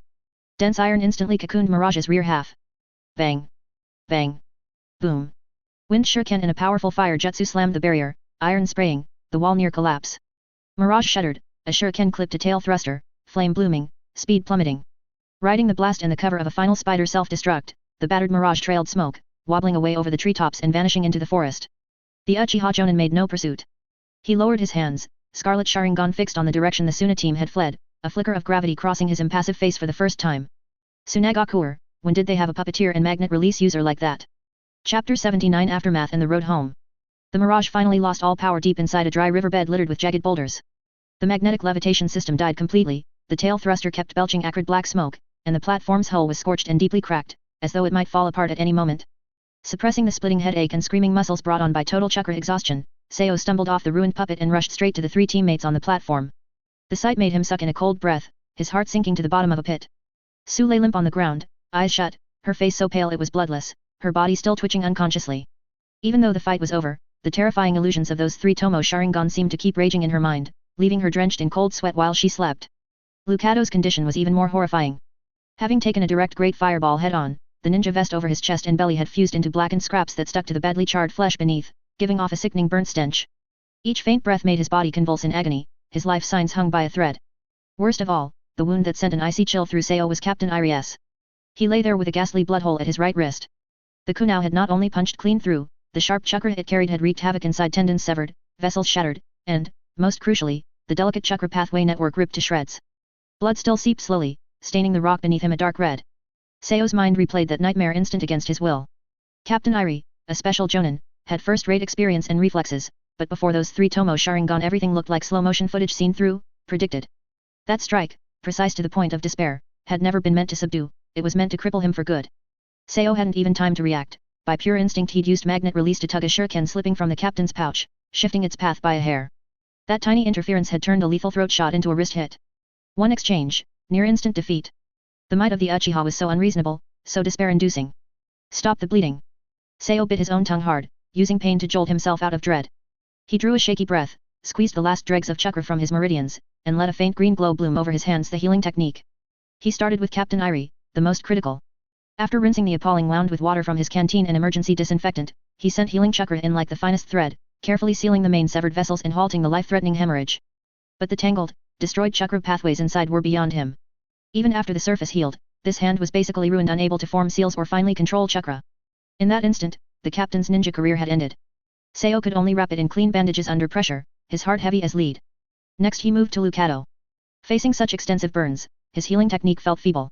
He gingerly clipped away cloth fragments fused to the wounds, covered the raw flesh with moist gauze to prevent further tearing, then infused the gentlest healing chakra he could manage, not to heal, far beyond his power, but to keep that flicker of life from guttering out and delay full shock. When he finished, Seo was almost collapsing, black spots dancing before his eyes, held up only by willpower. Finally he knelt beside Su. For mental trauma, healing technique offered little. He let the last of his softest chakra seep into her meridians to settle the flow totally scrambled by the genjutsu, and kept murmuring firmly beside her ear, "You're safe, we're safe." Only after a long while did her rigid body relax a little, sinking into a deeper but steadier unconsciousness. In the silent riverbed only the wind and Seo's own ragged breathing remained. The afterglow of sunset stretched the boulders' shadows long like tombstones, cloaking the place in despair. Seo sat slumped, feeling his empty meridians and the aches all over. He glanced at the totally wrecked Mirage, then at his 3 teammates hovering between life and death. "We can't stay here." His voice came hoarse and dry. "The Uchiha patrol radius won't be small. We have to move now and get back to the land of River's front camp. Only there do the captain and Lucado have a chance." He forced himself up, strapped the grievously wounded Irie and Lucado onto the twisted platform. It could no longer fly but could still be dragged like a stretcher, and hoisted the still unconscious but slightly more stable Su onto his back. The 4 of them, bearing heavy casualties and an even heavier sense of failure, began their long, grueling withdrawal along the dry riverbed like wounded beasts. Every step was painfully slow, every distant rustle in the trees made their hearts stop. The Uchiha's shadow, as tangible as a cold blade, hung over their heads and carved deep into their souls. This crushing defeat, trading one prodigy ninja's future and nearly 2 teammates' lives, made Seo see with painful clarity the cruelty of war and the absolute gap between them and the top clans. Chapter 80, Lament of the Battlefield. The retreat was heavy and slow. Seo dragged the nearly wrecked Mirage stretcher, upon which lay the unconscious Irie and the faintly breathing Lucado, with O carrying on his back, still unconscious. Every step seemed to exhaust his last bit of strength. Occasionally, Lucado would briefly awaken from his semi-conscious state due to the bumps. The severe pain tormented his body, but what tormented him even more were the complex emotions surging within him. His gaze moved with difficulty, landing on Seo, who was gritting his teeth and dragging the stretcher forward, his back still straight. In a daze, he seemed to see many years ago, in the corner of the puppet repair class, that frail and thin black-haired little boy who was born prematurely, with a pale face, always quietly staring at the parts in a daze. That last-place student in the ninja academy who struggled with even the most basic chakra refinement, and was secretly considered by everyone to have no talent as a ninja. How could he have grown to this point today? That little one who needed him and O to protect him in practical combat class now possessed the terrifying strength to fight 4 Uchiha elites alone and drag them out of desperation. Magnet release, bloodline limit, exquisite puppet technique, vast chakra, and unfathomable combat intelligence. Seo was like a suddenly erupting new star, leaving him, and even Captain Irie far behind, his light so dazzling that it was almost impossible to open one's eyes. Envy? Yes. Jealousy? Perhaps a trace of it. But more than that, there was an unspeakable sense of bewilderment and a huge sense of gap. He had tried his best and was still just an ordinary chunin, while the junior who once looked up to him had quietly possessed the strength comparable to an elite jonin and had become someone he needed to look up to. This realization, like a thorn, pierced his heart, adding a heavy bitterness to the pain in his body. He silently watched Seo's back, his eyes filled with complex and incomprehensible emotions. However, the battlefield never shows mercy because of personal feelings. Just as they were about to cross a relatively open wooded area, and the land of River's camp seemed to be not far away, danger struck again. 3 figures appeared silently in front of them like ghosts, blocking their path. One was tall and slender with sharp eyes, one was fat with a simple and honest expression but with vigilance, one had a ponytail and a calm expression. The Konoha headbands on their foreheads and the tacit understanding of their positions instantly revealed their identities. One of Konoha's most famous tactical combinations, the Inoshika CH trio. Sunagakure's wounded. The Nara clan ninja, Shika, at the head quickly made a judgment after scanning the miserable state of Seo's group, but did not relax his vigilance. Lucado, who was already seriously injured and distracted, subconsciously wanted to struggle to get up and defend himself when he saw the enemy, but this aggravated the terrible burns on his chest. The severe pain made his movements stiff, revealing a huge flaw. It was this moment of stagnation that cost him his life. Shadow imitation technique. The Nara ninja formed hand seals, and the shadow under his feet spread rapidly along the cracks in the ground like a living black viper, accurately capturing Lucado's figure, which had stiffened in pain. Success. The Nara ninja said in a low voice. However, his next move was not control, but a killing move. For Sunagakure ninja who had penetrated deep into enemy territory, especially enemies in extremely poor condition, elimination was the first choice. Shadow neckbind. The shadow connected to Lucado suddenly twisted upwards, turning into a deadly black noose that instantly wrapped around his neck. Ugh! Lucado's eyes bulged out, his face filled with unbelievable horror and pain. He tried in vain to grab the invisible shadow noose with his hands, and his burned chest heaved violently, but he couldn't make any sound. Crack! A crunching sound that made one's teeth ache was heard. Lucado's struggle came to an abrupt end, his head tilted to one side at an unnatural angle, and the light in his eyes quickly dimmed. Instant death. Lucado! Seo roared with grief and anger. He had just put O down and had no time to rescue him. Anger and sorrow instantly devoured his reason. A teammate who had been with him day and night had died so easily in front of him. You deserve to die. Seo's voice was as cold as the chilling wind from the nine hells, and a vast amount of chakra mixed with sharp killing intent erupted. Although his condition was not good, his elite Jonin level strength was displayed without reservation at this moment. Mind-body switch technique. Seeing this, the Yamanaka clan ninja, Ino, immediately activated the clan's secret technique, trying to control the seemingly leader and emotionally agitated Sunagakure ninja. However, as soon as his spiritual body broke into Seo's consciousness space, it seemed to hit an indestructible and extremely thick steel barrier. How could Seo's vast spiritual power, tempered by 2 lifetimes, and the strength of his soul, which had been strengthened by the natural energy body tempering furnace, be shaken by an ordinary Jonin from the Yamanaka clan? Pfft! The Yamanaka ninja was struck hard, and blood spurted out of his mouth and nose. His spirit was severely backlashed, and he screamed and fainted on the spot. His spiritual level was severely damaged and he was crippled. What? The Nara ninja was shocked. He had never seen the mind-body switch technique being so violently rebounded. He immediately wanted to manipulate his shadow to capture Seo. But how could Seo give him another chance? Spider puppets. Several scrolls exploded open, and the remaining dozen or so spider puppets lunged at the Nara ninja like madmen, from all directions, even from the shadows of the trees. They didn't attack vital points at all, but recklessly charged, entangled, and self-destructed, frantically interfering with his hand seals and shadow control. The Nara ninja was caught off guard. The shadow imitation technique required precise control. Faced with this desperate harassment, he couldn't effectively lock onto Seo's true body. Partial multi-size technique. The Akimichi clan ninja, Cho, roared, and his arm instantly enlarged, smashing towards Seo like a giant hammer, trying to suppress him with force. Magnet release, iron sand drizzle. Seo waved his hand, and a torrent of pitch-black iron sand appeared out of nowhere. Instead of resisting head-on, it wrapped around the enlarged giant arm like a flexible giant python. The powerful magnetic interference and heavy iron sand instantly disrupted its balance and force point, making its movements sluggish and clumsy. At the same time, another stream of iron sand turned into sharp thorns, stabbing fiercely at the Akimichi ninja's huge body. The Akimichi ninja was forced to withdraw the partial multi-size technique, dodging the ubiquitous iron sand attacks in a panic, possessing a body of strength but being restrained and unable to exert it. Seo fought 3 enemies alone, relying on his strength far exceeding the opponent's expectations and the restraining bloodline limit, and completely suppressed the famous Inoshika CH combination in a short time. The Nara ninja was entangled by the spider puppets and was in a terrible state, the Yamanaka ninja was unconscious, and the Akimichi ninja was restrained by the magnet release. Seeing that things could not be done, with one teammate unconscious and one injured, and the opponent's strength was ridiculously strong despite his poor condition, the Nara ninja immediately wanted to retreat. Withdraw! He shouted, using his shadow to force back the last few spiders, carrying his unconscious Yamanaka teammate, and quickly retreated with the Akimichi ninja, disappearing into the dense forest. Seo did not pursue. He gasped for breath, and the excessive consumption of chakra made his vision go dark. He staggered to Lucado's side, vainly trying to use the healing technique, but the broken neck and the completely dissipated life force coldly told him that everything was in vain. Another companion had fallen forever. He silently carried O on his back, and used his last strength to drag the Mirage carrying Captain Iris and Lucado's remains, step by step, even more heavily, towards the direction of the camp. The setting sun stretched his shadow very long, filled with endless sadness and loneliness. The cruelty of war had never been so clear as at this moment. Chapter 81 Returning to base. A tide of icy despair swallowed Seo. He knelt beside Lucado's cooling body, the faint green glow of his healing technique washing uselessly over that twisted neck and lifeless face. Captain Iris struggled to press 2 fingers to Lucado's carotid with his uninjured left hand, then let his arm fall, eyes closing, every line of his face edged with pain and helplessness. Su was already sobbing, clapping both hands over her mouth to keep her cries from drawing more enemies. Death, the most ordinary word in a ninja's world, now stood before them in sudden, brutal flesh. Seo had fought before, he had seen death. He had survived an ambush by a stone-hidden elite Jonin, fought Scorpion in a life-or-death struggle, and only days ago escaped a four-man Sharingan elite Uchiha encirclement. He was long used to wounds, to killing, to dancing on the edge of a blade. But this time was different. Lucado's end came not at the climax of fierce combat, but from a chance encounter, from a moment's distraction while a teammate bled, from an enemy's merciless finishing blow. It was so swift, so easy, almost casual in the way battlefield deaths often are. No blaze of glory, only endless choking cold, showing how fragile and random life could be. For the first time, death felt close, real. It wasn't merely a comrade fallen, it was an icy warning: no matter your gifts or power, in this meat grinder of a war, death can come from any direction, at any moment, in any form. Today it was Lucado, tomorrow it might be Su, Captain Irie, or himself. A chill rising from the depths of his soul made him shudder. No time, Captain Irie's hoarse voice broke the stillness.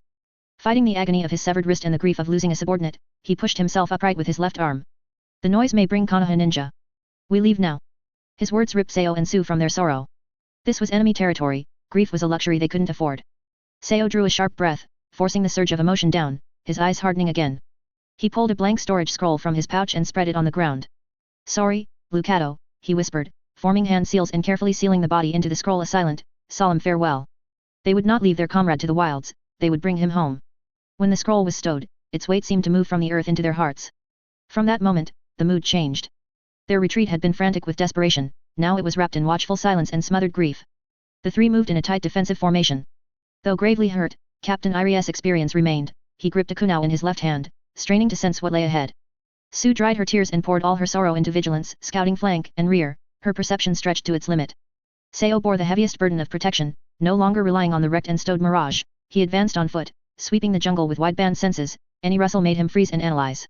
They avoided every shortcut, choosing the roughest, most hidden paths. Progress slowed, but safety rose. Each halt was in the most defensible spot, never longer than 5 minutes. They spoke only with glances and gestures, the air thick with suffocating hush. Without Lucado's earth release shield, the team had a gaping hole, yet the survivors fought with a focus and will to live they had never shown before. Seo's magnet release stayed ready for sudden strikes, Su's reconnaissance was flawless, Captain Irie's experience repeatedly let them sidestep danger before it materialized. Like three lone wolves made warier by injury, they limped through the perilous forests of the Land of Fire on willpower and fragile accord. When the outline of Sunagakure's border outpost finally appeared and the sandstorm banner came into view, all three exhaled as one, their nerves easing a fraction. They crossed into the forward base in the Land of Rivers. No cheers, no celebration, the camp's bustle felt separated from them by an invisible wall. Seo silently handed the scroll bearing Lucado to the head of the medical logistics squad. Captain Irie was rushed to the critical care tent. Su was sent to rest and receive psychological support. Alone amid the throng, Seo watched the weary, wounded Sunagakure ninja come and go, and for the first time clearly saw the beast of war devouring everything. In that torrent, what could he change? What could he protect? Lucado's cold body and empty eyes were branded into his heart. Dear readers, please give a like, drop a line, and if you can, a 5-star rating, kneeling in thanks. Chapter 82, A New Appointment. At the Land of Rivers frontline main camp, the air was thick with the heavy scent of blood, medicinal herbs, and a feeling of oppressive exhaustion. The news that the Sandstorm squad was almost completely wiped out did not cause much of a ripple. In this massive meat grinder of war, the casualties of a single squad were far too common. But for Seo, standing amid the bustling, busy camp, he felt an unprecedented sense of loneliness. Captain Irie was sent into the severely wounded tent.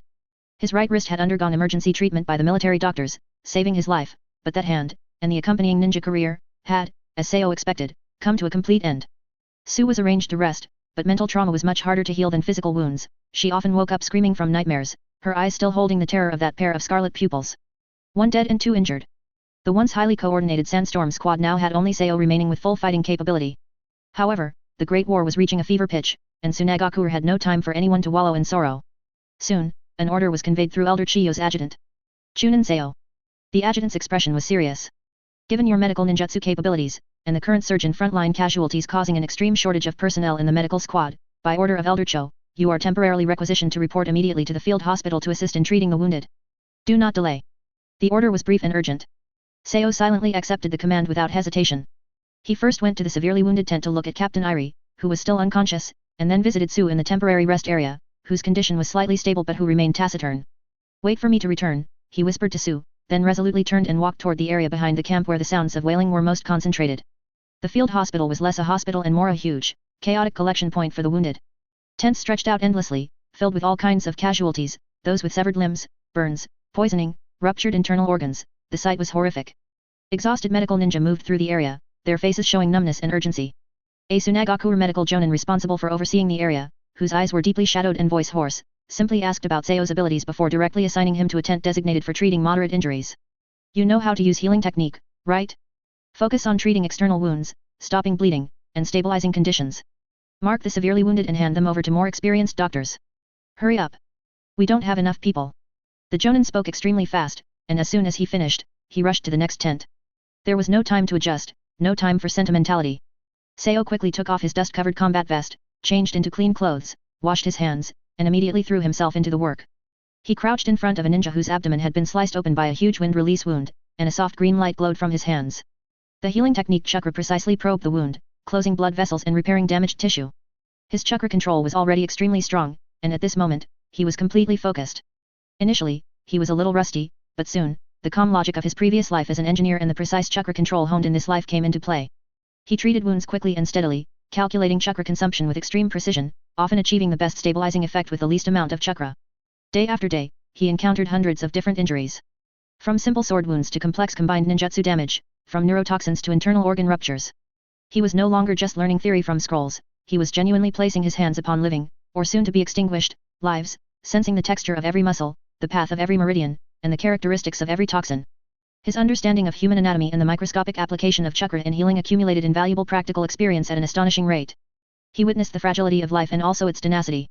He had exhausted his chakra only to watch helplessly as a young ninja stopped breathing in front of him, and he had also managed to drag a severely wounded person with ruptured organs back from the brink of death. The field hospital became his new battlefield, one without smoke, yet equally cruel and demanding maximum effort. Only during the extremely rare rotation breaks could he find a quiet corner. Physical exhaustion could be relieved by rest, but the mental drain and the massive negative emotions accumulated on the battlefield were difficult to dispel.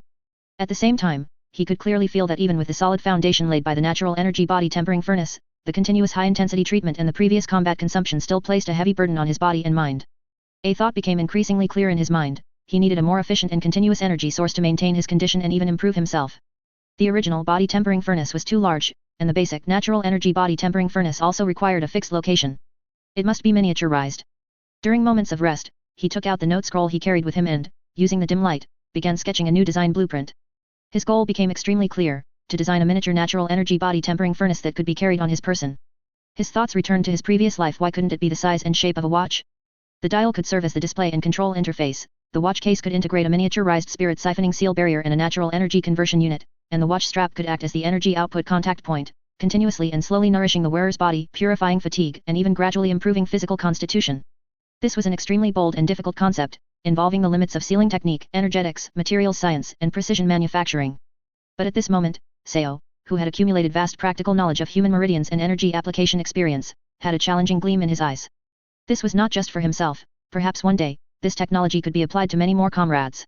The wailing sounds of the field hospital continued to rise and fall, but in a quiet corner, a design that might change the future was quietly being conceived under Seo's pen. Chapter 83: Twilight of the Blue Beast. The defeat along the Land of Fire's southeastern coastline landed like a resounding slap across the Third Kazekage's face. Hidden Mist's carefully planned surprise landing not only failed to achieve its expected results but, under the ambush of Konoha elites like Shisui the Body Flicker, suffered heavy losses and lost all face. Enraged, the Third Kazekage overruled all dissent in the High Council and made an extremely radical, high-stakes decision: he would plunge his sharpest blade straight through Konoha's seemingly impregnable defenses. Relay the order. The 7 ninja swordsmen of the mist move out at once. Bypass every defense line, do not engage, head straight for the heart of the Land of Fire, Konohagakure itself. I want Konoha to feel true pain. The Mizokage's icy voice echoed through the chamber, thick with deadly resolve. Thus, 7 figures cloaked in eerie chakra fluctuations, carrying 7 blades of legendary yet ominous repute, tore through the mist like phantoms. At terrifying speed they breached Konoha's coastal warning net and plunged deep into the Land of Fire. Rampaging unchecked, they annihilated every small patrol or outpost in their path, spreading panic in their wake. Yet fate's course is often impossible to predict. Along this lethal route toward Konoha, a tiny genin squad on routine patrol remained blissfully unaware. The squad consisted of 13-year-old Might Guy and several teammates. As usual, they trained and patrolled the forest. Guy, ever energetic, pushed through his physical drills, sweat sparkling in the sun. Suddenly, a suffocating murderous intent like a tangible cold wave swept the area, the very air seemed to drop several degrees. 7 silhouettes appeared without a sound atop the surrounding trees, vultures eyeing prey. Their bodies reeked of blood long soaked in slaughter, and the 7 strange, glinting blades proclaimed their feared identity: the 7 ninja swordsmen of the mist. Oh! A few Konoha mice, Munashi Jinpachi of the explosive blade, Foam sneered, baring cruel teeth. Looks like our luck's good, some entertainment on the road, Bwajz drawled, the executioner's blade across his shoulder, as though the youngsters were already lambs for slaughter. The overwhelming pressure froze Guy and his teammates, cold sweat soaking their backs. Despair clutched their throats, fleeing these infamous monsters was beyond hope. Just as the swordsman prepared to casually crush these insects. Stop it! A roar like a wild beast exploded from the forest. A green blur shot in at a speed surpassing sight, planting itself resolutely between the boys and the blades. The newcomer wore the same green jumpsuit and bowl cut as Guy, his eyebrows even heavier. No powerful chakra could be sensed, he looked merely a taijutsu ninja. Dead! Guy cried in shock. It was Might Do, father of Might Guy, the man villagers jokingly called the Eternal Genin. Humph! Another one here to die. Sukazan Fugyuki scoffed, hefting the great blade Samehada. The seven swordsmen paid the odd father-son pair no mind. Yet facing his son's peril, Might Do showed no fear, only absolute resolve in the light of a father's love. He assumed a peculiar, tragic stance. Guy. Watch closely. This is, the final. 8 gates formation. Gate 8, gate of death open. Boom. Indescribable chakra erupted like a crimson volcano from the seemingly ordinary man.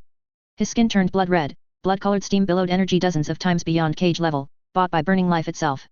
The ground cracked beneath him, the very air twisted under the pressure. What? This chakra?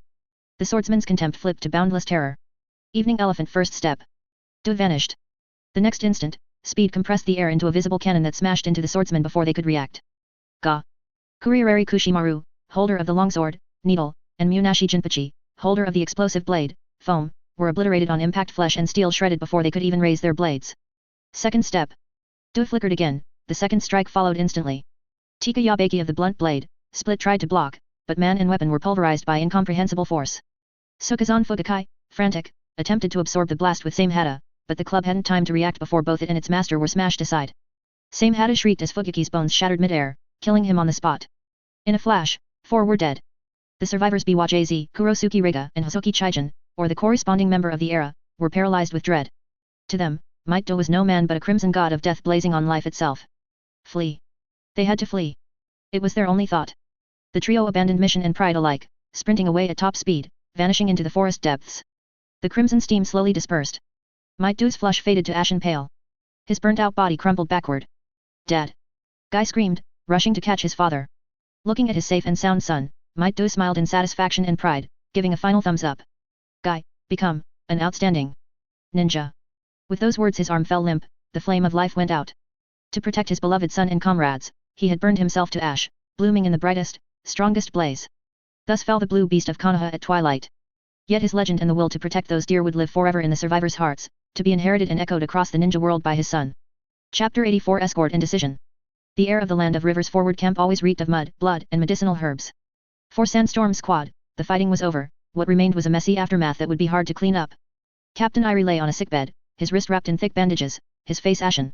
The army doctor's final verdict matched Seo's, the chakra coils in his right hand were destroyed beyond recovery. Even after the wounds healed, he would never fight as a ninja again. The veteran Special Jonin's career had ended before those merciless Uchiha Sharingan. Forced retirement awaited him once he returned to the village. Lucado's name, meanwhile, had been entered on the roll of the fallen. The taciturn earth-release ninja who had always stood solidly in front of his comrades would remain forever in the forests of the Land of Fire. The squad existed in name only. Bandages still swathed Sue's body, but the deeper wounds were in her mind. She had fallen silent, her eyes often carrying a dazed, post-terror blankness. That clash with the Uchiha watching Lucado die had changed her. She watched the busy medical ninja, the groaning wounded, then looked at her own bandaged hands. During a brief lull she found Seo changing bandages for a patient. Seo, her voice was hoarse yet steadier than ever. I don't want to just watch anymore. I don't want to be powerless like that. Seo paused and looked at her. Sue drew a breath. I want to learn medical ninjutsu. I want to be like you at least to save comrades when it matters, instead of being the one protected, or, a burden. The last 2 words came out barely a whisper, heavy with blame. Seo studied the teammate who had once been lively and now seemed to have matured overnight. After a moment he nodded, he understood her choice and what war had done to them all. All right. He kept it short. We start with the basic healing technique. Control your chakra output, feel the flow of life energy. Its hard needs patience and pinpoint control. From that day Sue became Seo's apprentice. Between hospital duties he taught her fine chakra control, explained the body's meridians. She studied fiercely, turning grief and helplessness into drive, the eyes once scattered by fear now burned with focus. Then an order arrived from Elder Chiyo's aid, casualties were overwhelming, medical resources stretched thin, a number of badly wounded and permanently disabled ninja had to be escorted back to Sunagakure for long-term care. Chunin Seo, the courier said grimly. You are appointed captain of the escort. Lead the wounded and guards safely back to the village. Here are the route map and roster. Seo unrolled the scroll. Captain Iri's name topped the list. Without hesitation he snapped to attention. Yes, sir. Soon a column set out, 5 lightly injured Chunin as guards, Seo as captain, and more than 10 stretcher-bound patients including Iri left the noisy forward camp for the long trek back to the land of wind. The pace was painfully slow. Litters had to be handled gently, the rough road doubling the hardship. As captain, Seo planned the route, posted sentries, and used healing technique whenever a patient relapsed. Sue volunteered as orderly, practicing her new medical knowledge. The journey was far from calm. Small Uegaku recon squads and Konoha raiding parties struck at their supply line. Yet Seo was no longer the fresh genin of old. Life and death fights with Scorpion, hopeless encounters with the Uchiha, vengeance battles against Inoshika Ch, and the crucible of the field hospital had honed his strength, mind, and command beyond an average Chunin. Under attack he coolly ordered the guards into formation, used the Mirage for rapid redeployment and fire support, its basic functions restored though not fully repaired, and wielded magnet release as both shield and spear. Iron sand rose into solid walls to block distant ninjutsu, lashed out like whips to snare close foes, or rained in a storm to smash enemy ranks. Each skirmish was beaten off with steady command and overpowering personal force. His poise and battlefield control already marked him as Jonin material, and the escorts looked at him with respect bordering on awe. Lying on his litter, Iri watched Seo's busy, resolute back, his gaze a mix of pride, regret, and something he could not name. The boy he once protected had grown into a ninja strong enough to protect others. The caravan moved slowly through the yellow dust, carrying wounds and loss, yet also hope and growth, heading steadily for home. Dear readers, please drop a like, leave a comment, maybe even a 5-star review, thank you. Chapter 85 Homecoming. The land of winds dry, sandy wind mingled with the scent of sun-scorched rock swept over him. Unlike the moist greenery of the land of rivers or the land of fire, this endless golden sea of sand now felt both intimately familiar and oppressive to Seo. The escort team slowly passed through Hidden Sand's colossal stone gate. The guards recognized them. When their eyes fell on the stretcher-borne comrades, broken, bleeding, some missing limbs, they showed a mixture of pity, grimness, and the weary resignation of routine. Seo had no time for sympathy. He directed the escorts to hand over the wounded Captain Iri among them to the waiting medical squad. More than 10 critical cases were transferred onto specialized stretchers and rushed to Hidden Sand Hospital for long-term care.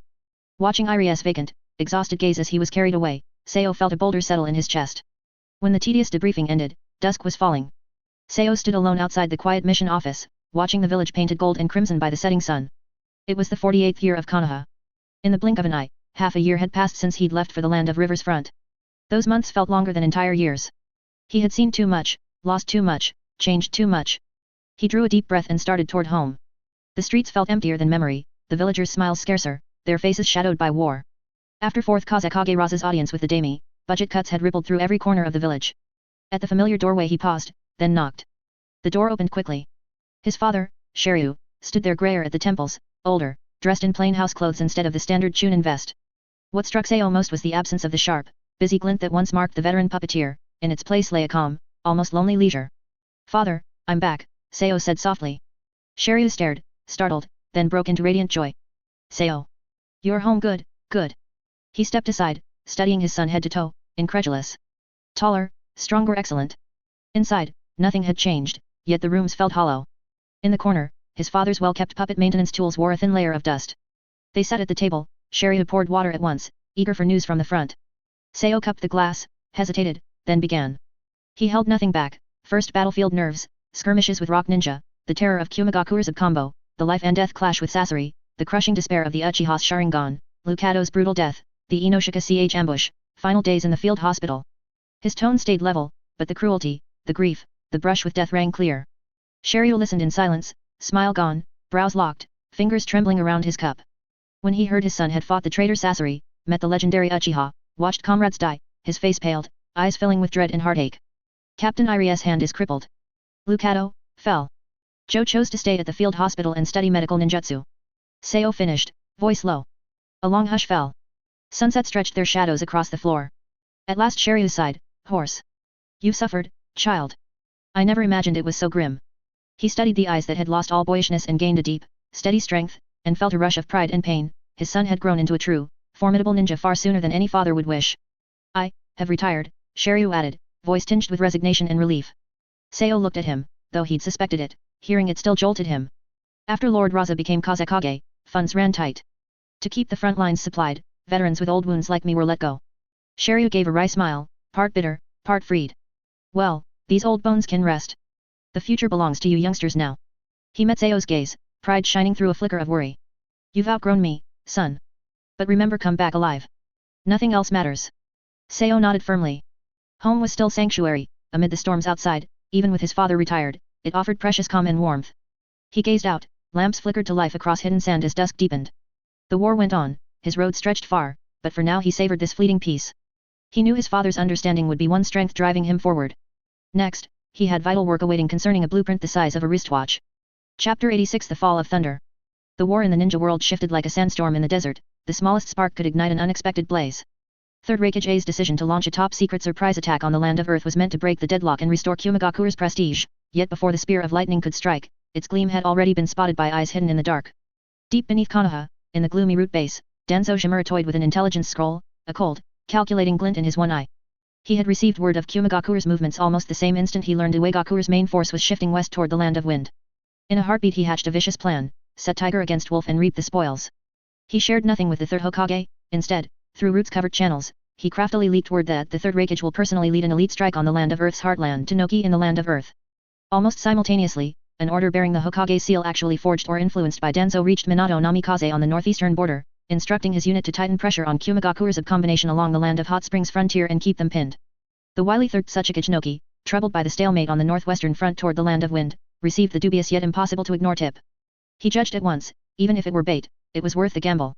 Without hesitation he secretly peeled away a large force from the wind country assault and spread an invisible net around Uegakure, waiting for the hot-tempered Kazekage to walk right in.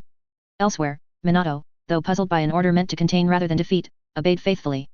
His Flying Thunder God technique and ghost-like tactics caused havoc for A and Killer B, nailing the strongest duo to the land of Hot Springs border and preventing swift reinforcement of either home or strike force. The Third Kazekage knew nothing of these machinations. Bent on reversing the war, he led the Kazekage's hand-picked elite straight into the land of Earth like a knife. The early advance was almost absurdly smooth, Uegakure's defenses seemed hollow. But that very ease was the trap. Once deep in the chosen killing ground outside Uegakure, Rocknin sprouted from the mountainsides by the thousand. A sea of exploding tags, sky-blotting earth release jutsu, and Noki himself hovering with dust release aglow sealed the Qinggakure lead in an instant. Noki, you old fox! The Third Kazekage roared, realizing the ambush. Yet hesitation meant annihilation. To save Qinggakure's last crack troops, the fierce Kazekage showed the resolve of a cage. He ordered his deputy to break out with the main body at any cost while he alone stayed to buy time. Hell stab four-pronged spear. Pushing lightning release chakra mode to its peak, the Kazekage blazed like a thunder god and hurled himself in a suicidal countercharge at the densest knot of IWA forces. What followed became the most tragic legend of the war. With his strongest spear and strongest shield, the Third Kazekage battled tens of thousands single-handedly. For 3 days and nights he carved through Rocknin, blood-dyeing the earth, smashing stone giants and repelling wave after wave, even surviving Noki's dust release sneak strikes until chakra and stamina ran dry. At last, the Thunder Shadow, covered in wounds, fell dead on his feet, having fought to the final breath. He fulfilled a Kazekage's duty with his life, giving his comrades the precious window they needed to escape. By the time the combination finally shook off Minato's tenacious harassment and raced to the rescue, it was far too late. They arrived to find a scorched wasteland littered with Rocknin corpses and at its center, charred yet still standing, the indomitable body of their father. Father! A's heartrending roar split the air. Killer B exploded into fury, going full-tailed beast. The colossal eight-tails Jiki appeared, roaring skyward as tailed beast bombs began obliterating the surrounding peaks in vengeance for the Kazekage. B, cool it, cover me. Swallowing his grief, A blazed with lightning, shot forward in a blue bolt, and streaked into the heart of the battlefield amid the chaos Jiki created.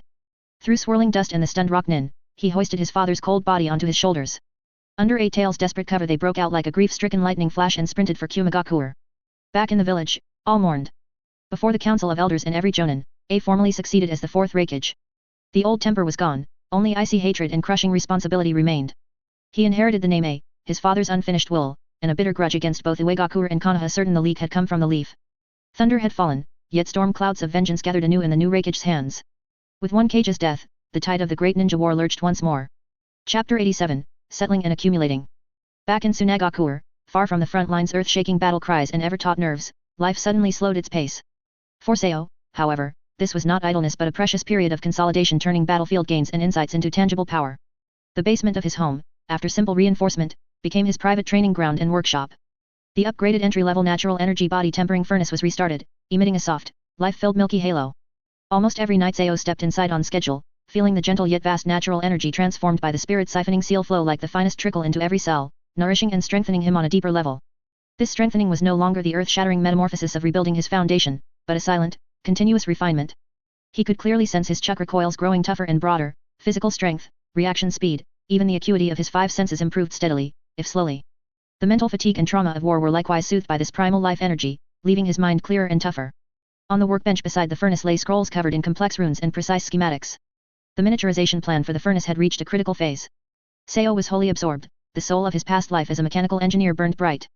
He calculated the miniaturization limits of energy circuits again and again, devised ways to compress the spirit siphoning seal array to its limit while keeping it stable, and screened micromaterials able to withstand natural energy erosion. His goal crystal clear, a portable power source the size of a wristwatch. Each problem could daunt the greatest puppeteer, yet Seo relished every tiny breakthrough and the huge satisfaction it brought. At the merit exchange office, Seo bypassed flashy ninja tools or luxuries and unhesitatingly traded for several B-rank wind and earth release jutsu scrolls. Every afternoon the exclusive training ground outside the village echoed with the roar of techniques. Wind release, wind cutter. A sharp wind blade howled out, slicing the distant boulder cleanly in two, the cut surface smooth as a mirror. Earth release, earth spear. The ground thundered as countless sharp rock pikes burst upward, forming a lethal trap zone.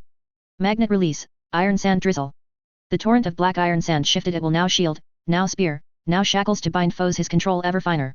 He no longer settled for simply releasing jutsu, he ceaselessly practiced chakra shape and nature transformation, trying to merge wind's sharpness, earth's weight, and magnet's control, forging a fusion path of his own.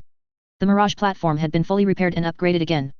Stronger materials were installed, and its energy conduct system was optimized by his new insights, giving higher compatibility with the natural energy core, steadier levitation, and greater mobility. The remaining spider puppets were reprogrammed and reinforced for more diversified tactical coordination. Meanwhile he kept up his study of medical ninjutsu. When Joe sent letters with questions, he answered patiently, which in turn deepened his own understanding of human meridians and chakra healing. A unique fighting style was gradually maturing in Seo's hands. Using magnet release as the core for control and assault, supplemented by wind and earth techniques for area strikes, defense, and terrain control, using Mirage as a high-speed mobile tactical platform to offset weaknesses in close combat and terrain adaptation, employing spider puppets for reconnaissance, harassment, and suicide attacks to expand tactical options, even applying medical ninjutsu in critical moments for self-aid or stabilizing teammates. This comprehensive system blending Kekkei Genkai, traditional ninjutsu, puppetry, and medical arts made him highly adaptable and dangerous in battle. Yet as his strength rose, a deeper, grander dream quietly sprouted and grew ever clearer. Whenever he saw Mirage hovering in the air, an uncontrollable thought surged up: what if he could build something far larger and mightier, an ultramassive humanoid puppet towering like a mountain, truly dominating the battlefield. The idea came from the unfinished Gundam model dream of his past life, but in this world of chakra and countless black tech ninjutsu he saw a real chance. It was no longer mere boyish fancy, but an ultimate concept grounded in everything he now mastered: magnetic levitation, natural energy cores, puppet frameworks, sealing formulas. A vague yet colossal outline began forming in his imagination: sleek, power-filled metal body, carrying a power core and weapons system far stronger than Mirage's, able to gallop across the land and even soar through the sky. Once born, the notion spread like wild grass and could no longer be extinguished. He knew the path would be vastly harder than miniaturizing the furnace, demanding oceans of resources, unimaginable technical breakthroughs, and endless time, but its possibility, and the ultimate power it represented, captivated him. Daily training remained tedious yet fulfilling, yet every chakra refinement, every jutsu drill, every puppet improvement now served a grander, distant goal. He was laying solid foundations both for himself and for the Gundam dream buried deep in his heart. Chapter 88: Promotion and Rebirth. Early spring of Konoha's 49th year, the land of wind was still cold, yet Sunagakure felt a fleeting warmth of bidding the old and welcoming the new. Seo spent another new year at home, sharing a modest but heartwarming reunion dinner with his father Shiryu, who was gradually settling into retired life. The clouds of war still loomed, yet the peace of family had never been more precious. After the festival, Seo threw himself back into his research. The underground studio was piled with discarded blueprints and test materials. The stability of a miniaturized spirit siphoning seal, the balance between conversion efficiency and size for natural energy, the engraving of ultra-tiny energy circuits, every problem was a towering obstacle. Failure followed failure. The miniature barrier cores for testing repeatedly overloaded and shattered, carefully selected conductive materials crumbled under the wash of natural energy, output fluctuations never stabilized within safe thresholds, yet Seo's gaze never wavered. The stubbornness of an engineer from his past life fused with a ninja's refusal to give up. He recalculated, adjusted runic structures, tried countless material ratios, even used magnet release for microscopic precision machining. Finally, on a silent midnight, as he fitted the last fingernail-sized shard of god tree etched with countless microscopic runes into the silver-gray metal casing that had been modified innumerable times, the entire device quivered. The arcane dial scales lit with an almost imperceptible milky glow, then slowly faded, leaving it looking as plain as an ordinary wristwatch. Success. Suppressing his excitement, Seo carefully strapped the seemingly ordinary watch to his left wrist. The instant the case touched his skin, an extremely faint yet pure and gentle stream of energy began to flow continuously and slowly into his body. Unlike the restlessness of chakra, and unlike the obvious rush felt inside a large body tempering furnace, this current was a silent nourishment, fine and lingering as spring rain, permeating his muscles, bones, meridians, even deep into his cells, 24 hours a day. This the pocket body cultivation furnace. It perfectly realized Seo's vision, integrating the core functions of an entry-level natural energy body tempering furnace into a wristwatch-sized device. It continuously sips trace natural energy from the surroundings, converts it via the built-in miniature spirit siphoning seal, and outputs an exceptionally mild life energy that is easy to absorb. Its effect is not an explosive, instant strengthening, but constant nourishment and recovery. Seo could clearly feel that muscle fatigue from daily training faded faster, natural chakra recovery improved markedly, even mental weariness was slowly soothed.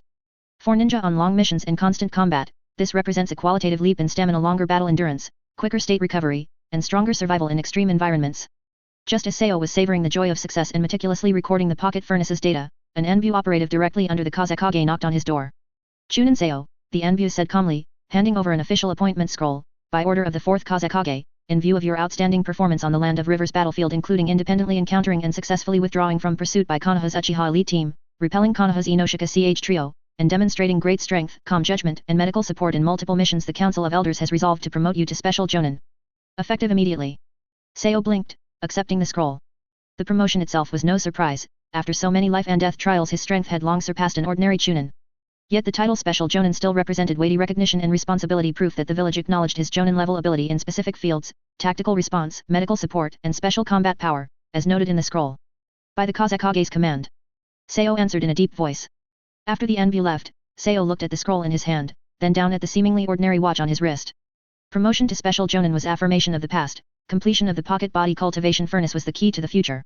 He could feel the trickle of energy inside him working continuously, dispelling the exhaustion of days of research. Strength, chakra, and spirit were all growing and recovering slowly but tangibly. As a Special Jonin, he would set out once more with this new power. The road ahead might be more dangerous, yet his steps would be steadier and stronger. Chapter 89 The 4th Kazekage strikes. Spring of Konoha's 49th year brought no warmth to the Land of Rivers battlefield, only a thicker stench of blood and scorching desperation. Hidden Sen's early unstoppable advance stalled the moment it pierced the Land of Fire's border, met by the fiercest resistance Konoha had ever mounted. The main army led by Elder Cho found every step forward a struggle. Konoha ninja, armed with intimate terrain knowledge, endless secret techniques and bloodline limits, and a do-or-die drive to protect their homes, fought a brutal tug-of-war across every front. Each forest, each hill, cost monstrous casualties to seize and could be lost overnight to savage counterattacks. The front sank like mud, San's death toll climbed daily, and supply lines groaned under the strain. Far away in Sunagakure, the 4th Kazekage Raza faced the daily stack of deadlocked reports and lengthening casualty lists, his face darkening by the hour. He knew that once war became a war of attrition, it spelled doom for resource-poor, sparsely populated Sand. The original blitz to seize rich fire territory and feed the war with war was slipping through his fingers. No more waiting. Raza shot up from behind the Kazekage desk, eyes sharp as blades as he swept the Council of Elders. Elder Cho has given everything at the front, but Konoha's resistance exceeds every forecast. If we stay deadlocked, we'll only bleed until we collapse. He strode to the huge tactical map, finger stabbing the border between Land of Rivers and Land of Fire. We must break this stalemate. We need a sharper, heavier hammer to crack Konoha's turtle shell. His verdict rang out, I will personally lead the reserve army to the front. We'll concentrate our strongest force, punch through a single point, rip open Konoha's line, and drive deep into the Land of Fire. The order dropped like a stone into stagnant water, the village rippled into motion. The war machine revved again, supplies requisitioned, remaining ninja reorganized overnight. Amid the tension, a new dispatch reached Seo's hand. The courier was no longer Enbu but a paperwork ninja from Puppet Brigade headquarters. The scroll marked the start of a new chapter in Seo's career. The former Sandstorm Squad is officially disbanded. Special Jonin Seo is hereby appointed captain of the 3rd Company, 1st Battalion, Puppet Brigade, effective immediately. Your company comprises 3 standard puppeteer squads, rosters and equipment appended. You will complete preparations within 3 days and march for the front in the main force led by the 4th Kazekage. Seo drew a slow breath as he read. Sandstorm Squad was history. Irie retired, Lucado fallen, Su transferred, the old team was gone. A pang of loss, but heavier still was the weight of new responsibility.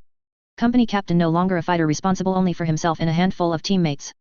He would command 3 full squads, dozens of puppeteers' lives now hinged on his calls, on his timing. Without hesitation he reported to Puppet Brigade HQ, collected rosters and manifests, and spent the day memorizing every member's basics, puppet specialties, mission records. He summoned the 3 squad leaders, assessed personnel status and equipment shortages. War had chewed this company 2 seasoned veterans, role replacements, many puppets needing urgent repair. Time was short, Seo dove in, personally guiding maintenance, tweaking formations, sketching simple cooperative tactics tailored to his troops' strengths. He also carved out moments to master his new strength. The pocket body cultivation furnace on his wrist fed him a steady trickle of energy, keeping him peak. He acclimated to the chakra control and tactical horizon expected of an elite Jonin, planning how to weave Magnet Release, Mirage, and Spider Legion into company-level operations rather than solo heroics. 3 days flashed past. Departure day, Sunagakure's main square blazed with banners and killing intent. 4th Kazekage Raza, clad in formal robes, stood stone-faced above the assembled sand ninja, natural chakra pressure bending every head. Seo stood within the Puppet Brigade block, 3 squads at his back, dozens of puppeteers watched their startlingly young new captain with curiosity, appraisal, hope. He exhaled, banished distraction, eyes cooling to calm focus. Raza offered no speech, only a curt sweep of his arm, move out. The vast ninja floodgates opened, a yellow torrent poured eastward toward the meat grinder battlefield. Seo glanced back at the shrinking village, then turned resolutely forward, melding into the current. His role had shifted from spear-tip fighter to commander who must scheme for every pawn. New challenges waited just ahead. Chapter 90 returned to the land of rivers. The massive stone gate of Sunagakure slowly closed behind them, cutting off the village's silhouette in its clamor. The army personally led by the Fourth Kazekage Raza moved like a gigantic yellow python, silently and swiftly traversing the vast desert of the land of wind, advancing southeast toward the land of rivers. Before departure, Raza had arranged the village's defenses meticulously. His trusted Jonin Baki was entrusted with heavy responsibility, staying behind to oversee overall defense, handle daily affairs, and ensure stability at home. His beloved Karura, cradling their one-year-old daughter Temari, also remained in the village. This kunoichi with the special sand release bloodline limit was now, more than ever, a mother and a vital part of the village's defense system. Her abilities would prove invaluable in a siege. Defense against Iwagakure in the northwest remained entirely under Pakura. Her scorch release was one of the most effective barriers against Kitsuka's army. Such arrangements had almost emptied Sunagakure's last strategic reserve. Raza was taking most of the village's remaining fighting force, gambling the nation's fate in one throw, determined to win everything in a single battle. The army marched at great speed. Raza ran a strict force and no one dared slack. Seo walked among the puppet squad columns, the faint energy stream from the pocket body cultivation furnace on his wrist steadily easing the fatigue of the long march, keeping his mind clear.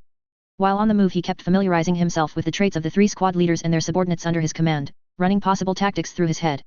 Once again stepping into the land of rivers, the atmosphere felt utterly different from when he had escorted wounded here last time. Thick war fog shrouded the land, the air carried a faint smell of blood and burnt matter. Along the way one could see destroyed outposts, abandoned camps, and the grisly traces of major battles. The closer to the main battlefield, the heavier the mood patrol frequency and alert levels rose sharply. At last the huge relief force reached Sunagakure's frontline headquarters deep in the land of rivers. The encampment was far larger than any Seo had seen before, virtually a fully functional war fortress. When Raza appeared at the entrance, every guarding Suna ninja straightened, eyes blazing with fervor and awe, shouting in unison, "Lord Fourth Kazekage!" The arrival of reinforcements greatly boosted the morale of the weary frontline troops. Having received word, Elder Cho and Ebizo had long since led the frontline commanders to wait outside the main tent. Both elders showed unmistakable fatigue, yet seeing Raza leading the army in person, their eyes shone with renewed vigor. After a brief welcome ceremony, a high-level military conference to decide the next strategic direction was convened at once inside the heavily guarded command tent. As a newly promoted Special Jonin and Company commander, Seo had the privilege to attend and listen, gaining a glimpse of the full picture of the war. Elders Cho and Ebizo stood before the huge military sand table, their expressions grave as they began a detailed briefing on the frontline situation. Konoha's resistance has been exceptionally tenacious, Elder Cho said, her finger tracing the jagged front line on the sand table. Especially the new generation like Kakashi Hatake and Shiranui Genma are rising fast, causing us no end of trouble. Our advance is far slower than expected, every step forward costs us dearly. Ebizo took over, voice tinged with shrewd analysis, but according to intelligence gathered from many sources, Konoha is also at the end of its tether. They are fighting on three fronts. In the northwest, Jiraiya's force is holding the main Uegakure army at bay. On the northeast border, Minato Namikaze alone is tying down the Clouds of Combination and most of their troops. Along the southeast coast, although the Mist's 7 ninja swordsmen of the Mist have suffered setbacks, the pressure remains. The forces they've committed to our front are not their absolute top tier, so their home defenses must be unprecedentedly empty. He paused, then stressed, more importantly, prolonged multi-front warfare is consuming Konoha's resources astronomically. Their ninja are worn out, their condition and morale slipping by the day. Right now is the moment when they are most scattered and exhausted. Every commander in the tent turned their gaze to the Fourth Kazekage Raza. Raza's hands pressed against the edge of the sand table, sharp eyes fixed on the marker for Konoha village. He remained silent for a moment while the situation on the sand table, the elder's analysis, and his own understanding of the war merged rapidly in his mind. Finally he raised his head sharply, a resolute gleam flashing in his eyes as he reached his decision. We cannot give them any more breathing room. The whole army will rest for one day. At dawn tomorrow, the entire force attacks. Abandon all secondary objectives, concentrate every unit into a single spearhead and rip open the Konoha front line head-on. The objective is no longer the land of rivers. It is the heart of the land of fire. We drive straight for Konohagakure. We will carry the fire of war to their very doorstep. Either force them to surrender and cede territory, or completely break the spine of this titan of the ninja world. The moment the order rang out, every ninja in the tent held their breath. A direct assault on Konoha, what a bold, almost reckless strategy. Yet on reflection, it was indeed the best way to break the deadlock and maximize the current situation. Yes, Lord Fourth Kazekage. Including Cho and Ebizo, every commander answered in unison, battle fervor ignited in an instant. Standing in a corner, Seo heard this earth-shaking strategic decision and felt his own heartbeat quicken. The curtain of full-scale war was finally rising. He and his company would become one of the sharp teeth on this gigantic spearhead. The entire Suna camp, like a war machine wound to the limit, began its final preparations for the decisive battle. In the air hung a suppressive, almost exhilarating tension, the calm before the storm. Chapter 91 Unstoppable Momentum and Hidden Worries. Konoha, Year 49, Early Summer. Under the personal drive of the 4th Kazekage Raza, the war machine of Sunagakure unleashed a momentum more powerful than ever before. With strategy set, the whole army thundered forward. Raza held nothing back, deploying his magnet release, gold dust technique on a grand battlefield scale. The golden sand surged like a roaring tsunami, effortlessly smashing the hasty fortifications the Leaf had erected and carving wide roads for the Suna host. Vast columns followed, a bursting dam of soldiers flooding across the Land of Fire's border. The ferocity of the assault far exceeded Konoha's expectations. They had clearly underestimated Raza's resolve to lead in person and commit every reserve, and they had never imagined that magnet release could be so terrifying in a frontal assault. Border garrisons fought to the death, yet under absolute power and sudden pinpoint strikes they still fell back step by step. One border town after another, one resource node after another, was swiftly occupied. Though Raza imposed strict discipline, war's plundering nature could not be fully curbed. Grain, ores, herbs, even exploding tags were endlessly scraped up, loaded onto carts and shipped rearward. These precious resources, like life-giving water, nourished Sunagakure, drained by years of war, and first step fulfillment of the feed war with war strategy was achieved. Suna ninja morale soared to its peak as they sang their way deeper in. During this unstoppable advance, Seo's 1st Puppet Brigade, 3rd Company, was placed directly under Elder Cho as one of the strike force backbones and played a crucial role. Chiyo's command was seasoned and precise. She habitually stationed Seo's company at the crucial nodes of every push, spider puppets scouting wide areas and clearing traps, sweeping obstacles for the main body, or ordering Seo to lead the company in assaults, tearing through the Leaf's stubborn lines with dense puppet waves and magnet releases overwhelming destructive power. Seo carried out a company commander's duties to perfection. No longer a lone spearhead, he now had to coordinate the whole. Calmly analyzing the field, he issued clear orders to his 3 platoons. The defense squad erected puppet shield walls, the assault squad pressed forward with combat puppets, the support squad provided long-range fire and medical aid. His magnet release and the twice-upgraded Mirage became battle-turning trump cards, at times an iron sand torrent smashing strongpoints, at times high-speed redeployments to rescue hard-pressed sectors. Under his effective command and personal example, 3rd Company fought heroically, executed tactics flawlessly and scored repeated successes, becoming a keen blade in Elder Chiyo's hand so sharp that even Raza occasionally took notice. Yet amid the fever of victory, a faint uneasiness clung to Seo like a ghost, deepening the farther they advanced. The push was going too smoothly. Resistance did appear, casualties did occur, yet overall the Leaf's intensity matched the verdict of spent arrow while also feeling off. Enemy withdrawals were orderly, never collapsing as expected, rather, they reeled back in good form almost as if luring them deeper. Much of that unease came from his otherworldly foresight. In his past life he had never seriously watched Naruto, his knowledge was fragmentary, gleaned from short video clips and random chats. He knew of the Third Great Ninja War and remembered set pieces like the Battle of Konobe Bridge and the Yellow Flash, and little more. As to the war's exact course, each side's detailed strategies, and especially how Sunagakure finally exited the stage, he was almost blank. He knew Konoha should win in the end, but how? And how would Suna withdraw? Those key facts were a total void. That feeling of knowing the result but not the process bred deep doubt about the rosy picture before him. Could Konoha really be crushed so easily? Did the village that produced Minato Namikaze, Jiraiya, Uchiha Shisui and other prodigies possess only this level of depth? Where was the 3rd Hokage? Why had he never shown himself on this front? Question after question whirled in his mind. He stared at the map, the advancing arrows stretched farther and farther, Suna's supply line growing ever thinner, a fragile vein thrust deep into enemy territory.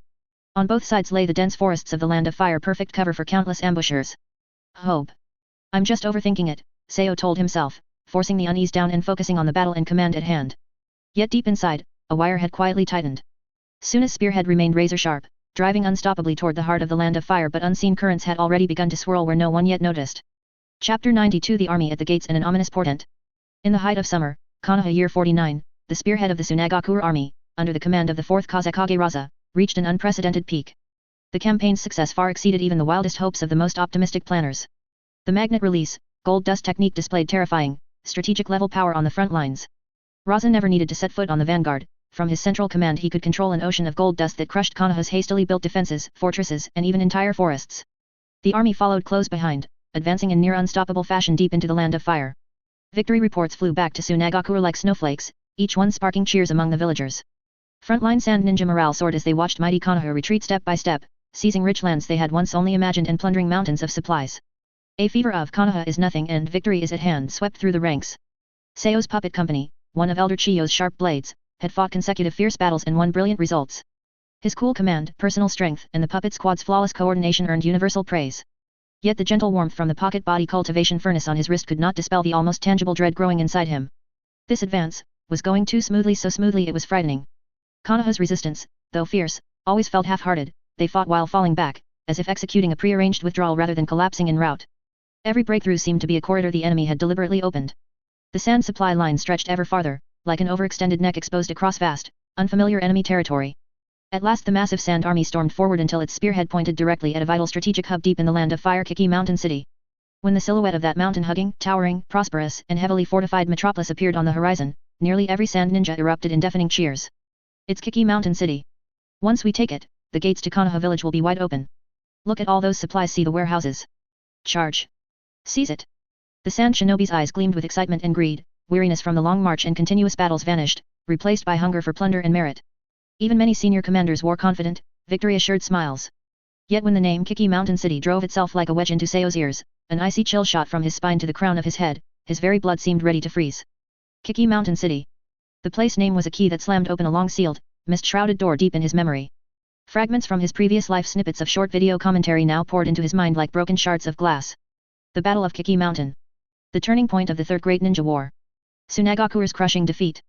After this battle, the Third War basically ended. Those keywords exploded like thunder in his heart. Though the details were hazy and the causes unknown, the conclusion was crystal clear and brutal. The Sand Army was destined to suffer a decisive, devastating defeat right here. His ever-present premonition of unease now found its most despairing proof. This wasn't guesswork, it was cold, fixed history seen from another world's perspective. His face drained of color, he clenched his fists so hard his nails bit into his palms. He jerked his gaze toward the distant city, now bathed in sunset like a coat of blood.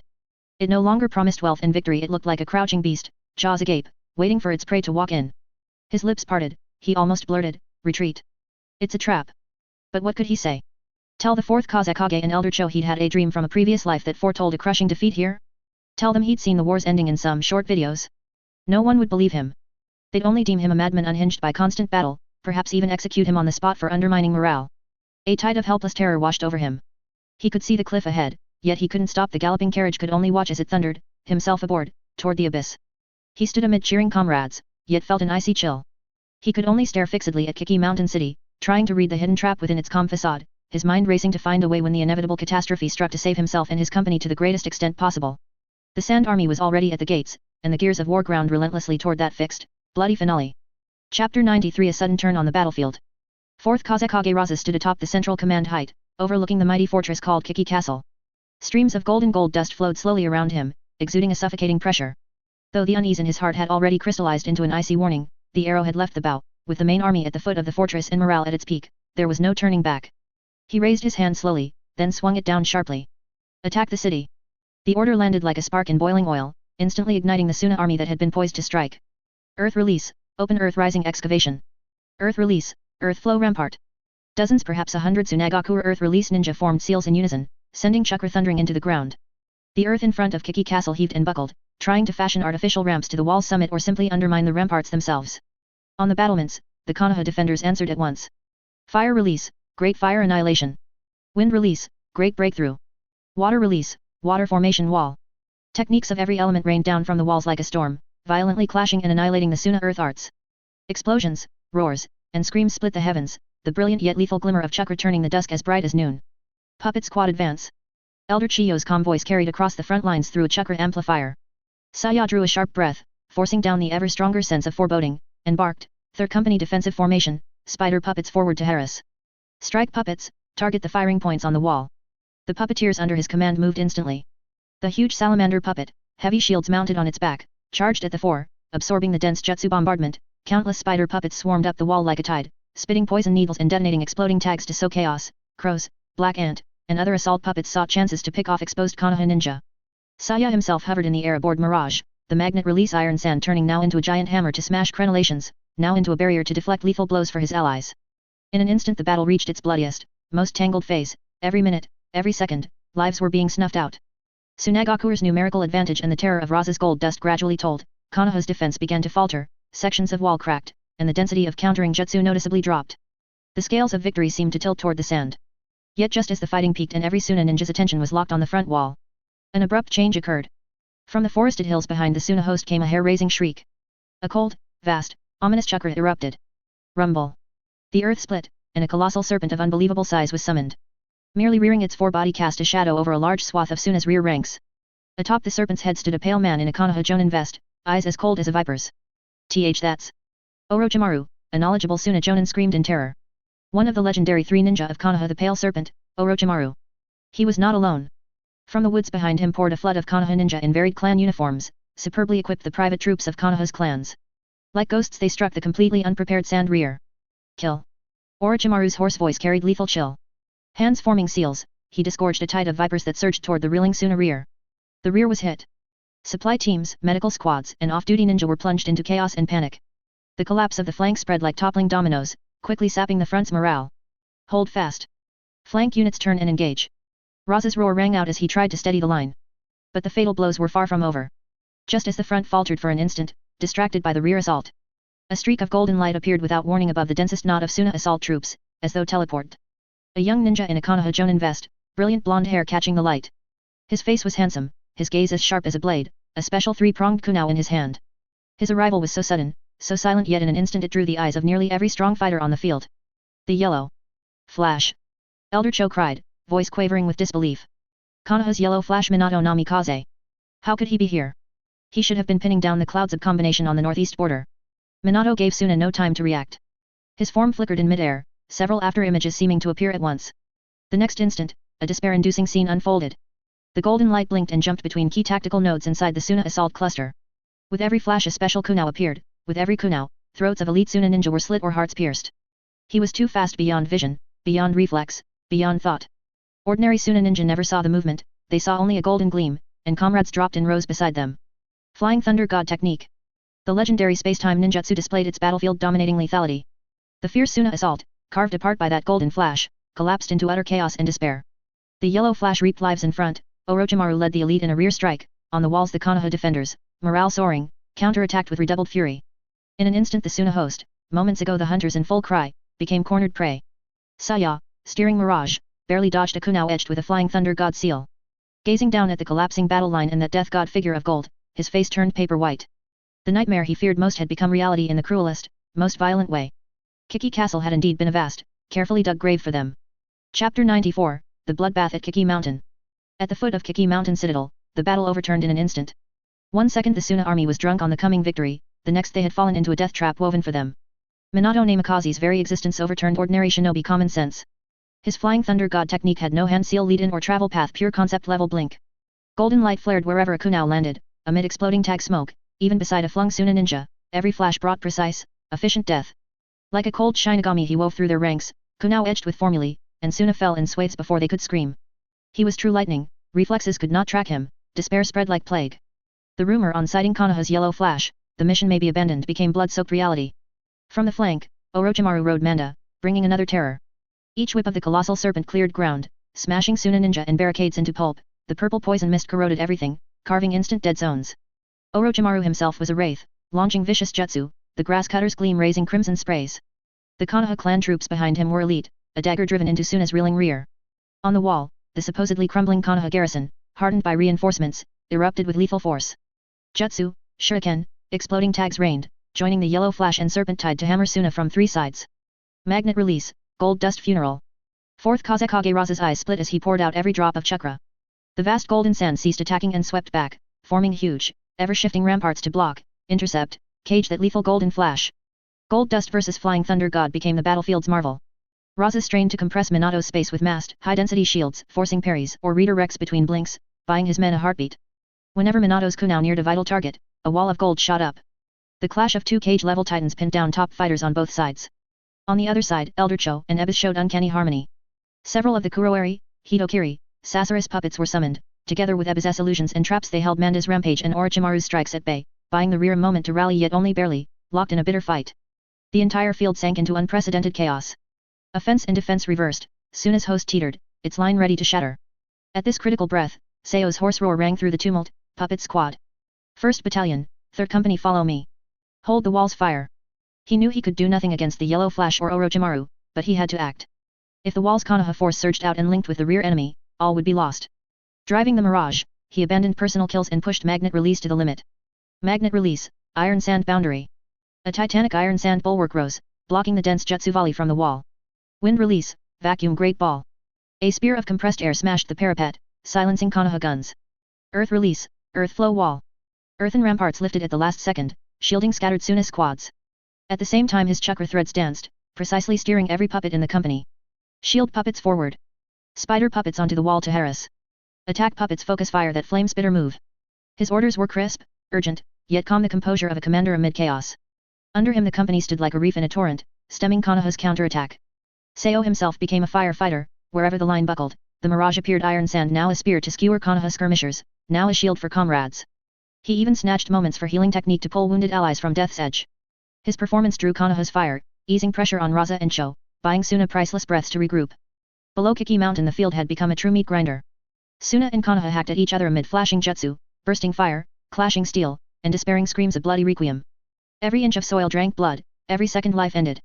Suna's defeat showed, yet under Raza, Cho, Ebis and countless fighters like Seo, they still struggled, still resisted, pushing the final ruin back minute by bloody minute. The war's end seemed sealed, but its path was agony and valiant sorrow. Chapter 95, Difficult Retreat.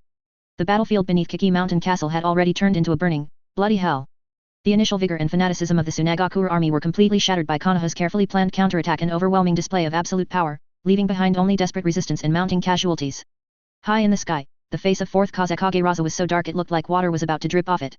He controlled the overwhelming gold dust, which swirled around him like a golden storm, yet he was exhausted from the chase. His opponent, that golden flash, was simply too much to handle.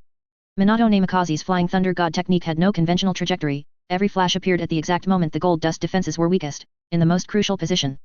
Raza could only rely on his cage-level expert's astonishing reaction speed and the wide-ranging nature of his gold dust to desperately construct defenses, block, and compress, forcing Minato to be unable to wreak devastating havoc on the Sunagakure forces below. He possessed destructive power, yet he was completely countered by speed, forced into passive defense with no opportunity left for offense. Every time the gold dust barrier barely managed to block a fatal kunao, his heart grew heavier. He watched helplessly as his own soldiers fell constantly under Konoha's counterattack, unable to split himself to save them. This sense of powerlessness nearly drove him mad. On the flank, the situation for Elder Cho and Ebizo was equally precarious. 3 of the Kuroeri, Hitokiri, Sasori's puppets had already been torn apart by Manda's terrifying brute strength or corroded and disintegrated by Orochimaru's venomous ninjutsu. Ebizo's genjutsu and traps had limited effect against opponents the caliber of Orochimaru and Manda. The siblings were covered in blood, their chakra rapidly depleting. They could only rely on years of tacit understanding and experience to desperately maneuver, barely holding back Orochimaru's tidal wave of fierce attacks, and protecting the rear from total collapse. The defeat was certain. Raza recognized this with absolute clarity. If they continued to fight, Sunagakure's last elite forces would certainly be annihilated here.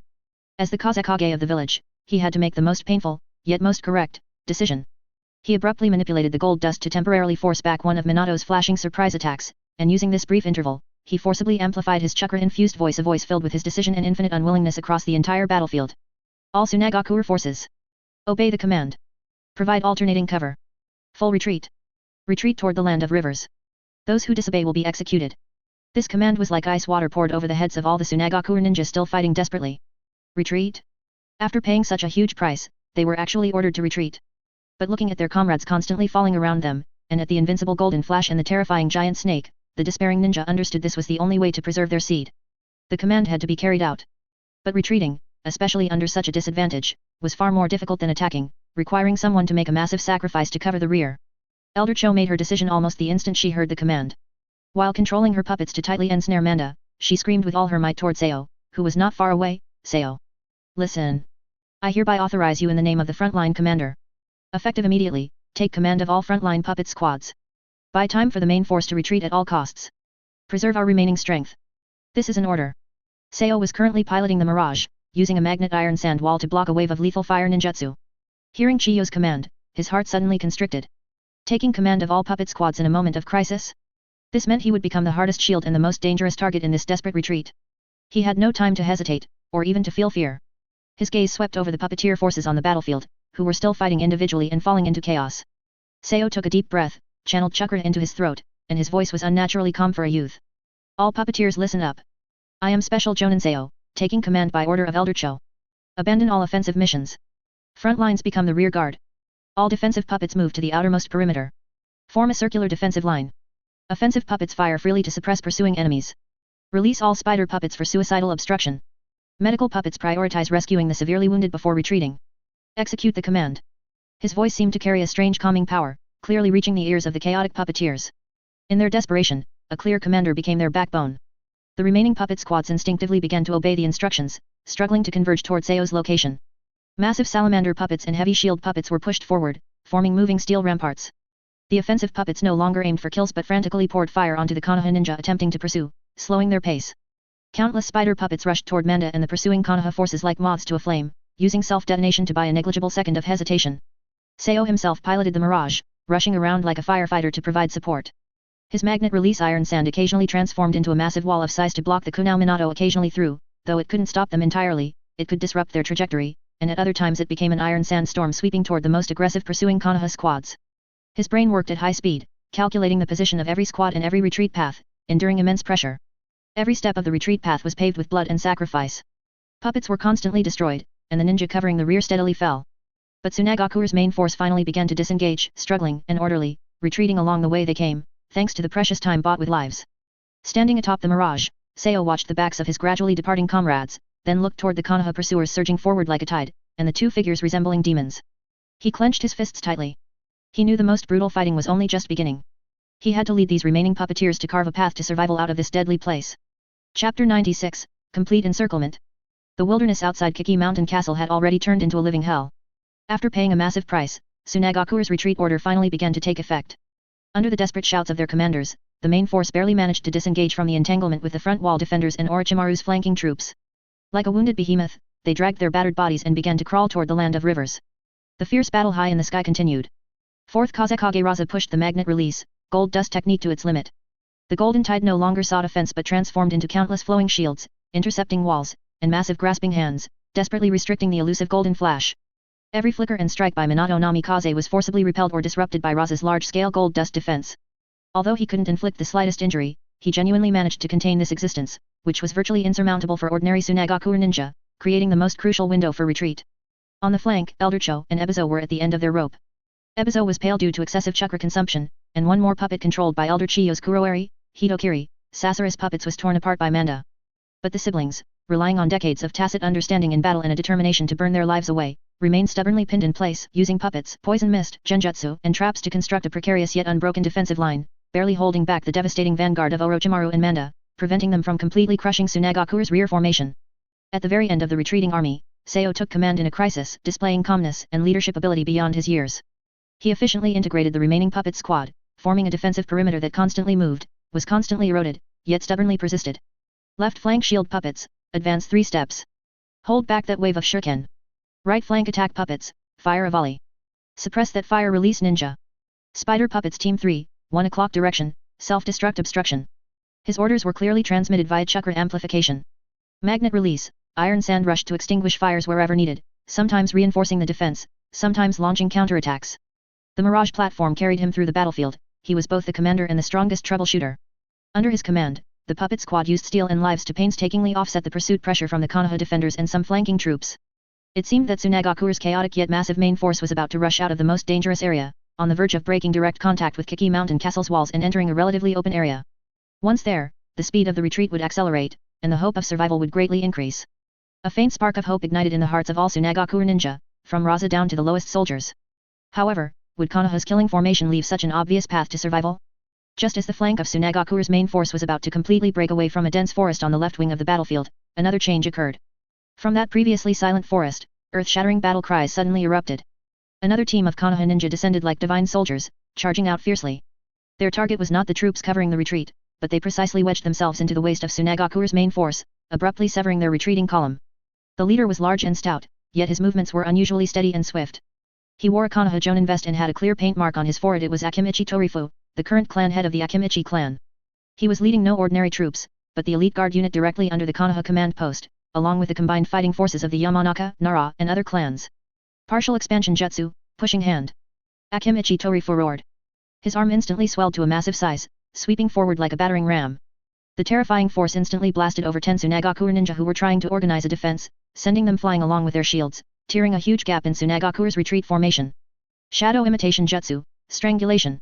Mind-body disturbance technique. The ninja of the Nara clan and Yamanaka clan immediately followed up, launching coordinated attacks. Invisible shadows and mental shocks pierced the chaotic Sunagakure ranks, creating more disorder and infighting.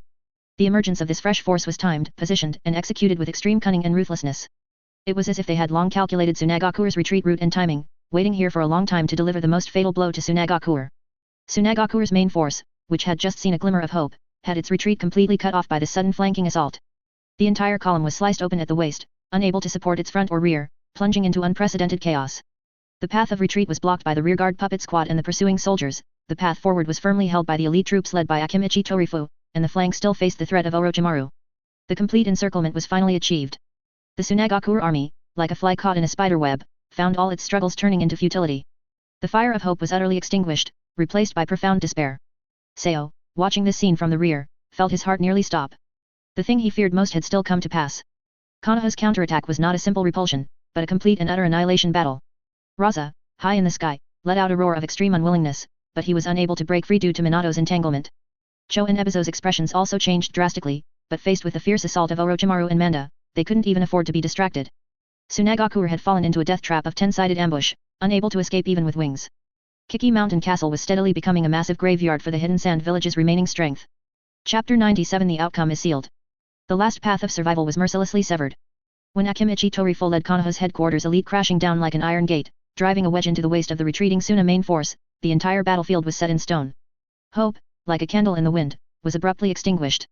The Suna army, this elite force carrying the village's final ambition and strength, was now completely encircled on the scorched earth beneath Kiki Mountain. On the right was a death zone formed by the frigid Orochimaru and his summoned Manda. Constant hissing, toxic mist, and every sweep of the titanic tail shook the ground. Elder Cho and Ebizo were drenched in blood, their chakra nearly spent, their puppets in tatters. They could only hold on through sheer will, and experience defeat was a matter of time. Orochimaru's icy serpent eyes already glinted with cruel amusement, savoring the prey's final struggles. On the left, Akimichi Torifu stood like a mountain. The Konoha elite under him were in perfect formation, morale soaring. The Nara clan's shadow techniques bound and strangled like ghosts, the Yamanaka's mental barrages disrupted Suna's command and coordination, the Akimika's expansion jutsu crushed every breakout attempt with unstoppable force. They were a red-hot brand, searing Suna's escape route shut. Ahead, on Kiki Mountain's walls, Konoha's defenders counterattacked with increasing fury. Below the walls, that golden figure, the yellow flash, Minato Namikaze, remained the deepest nightmare of every Suna ninja. His teleportation-like slaughter never paused. Even with the fourth Kazekage Raza straining to shield and hamper with gold dust on a vast scale, he could only restrict part of the yellow flash's movements, unable to stop the reaping of common Suna ninja.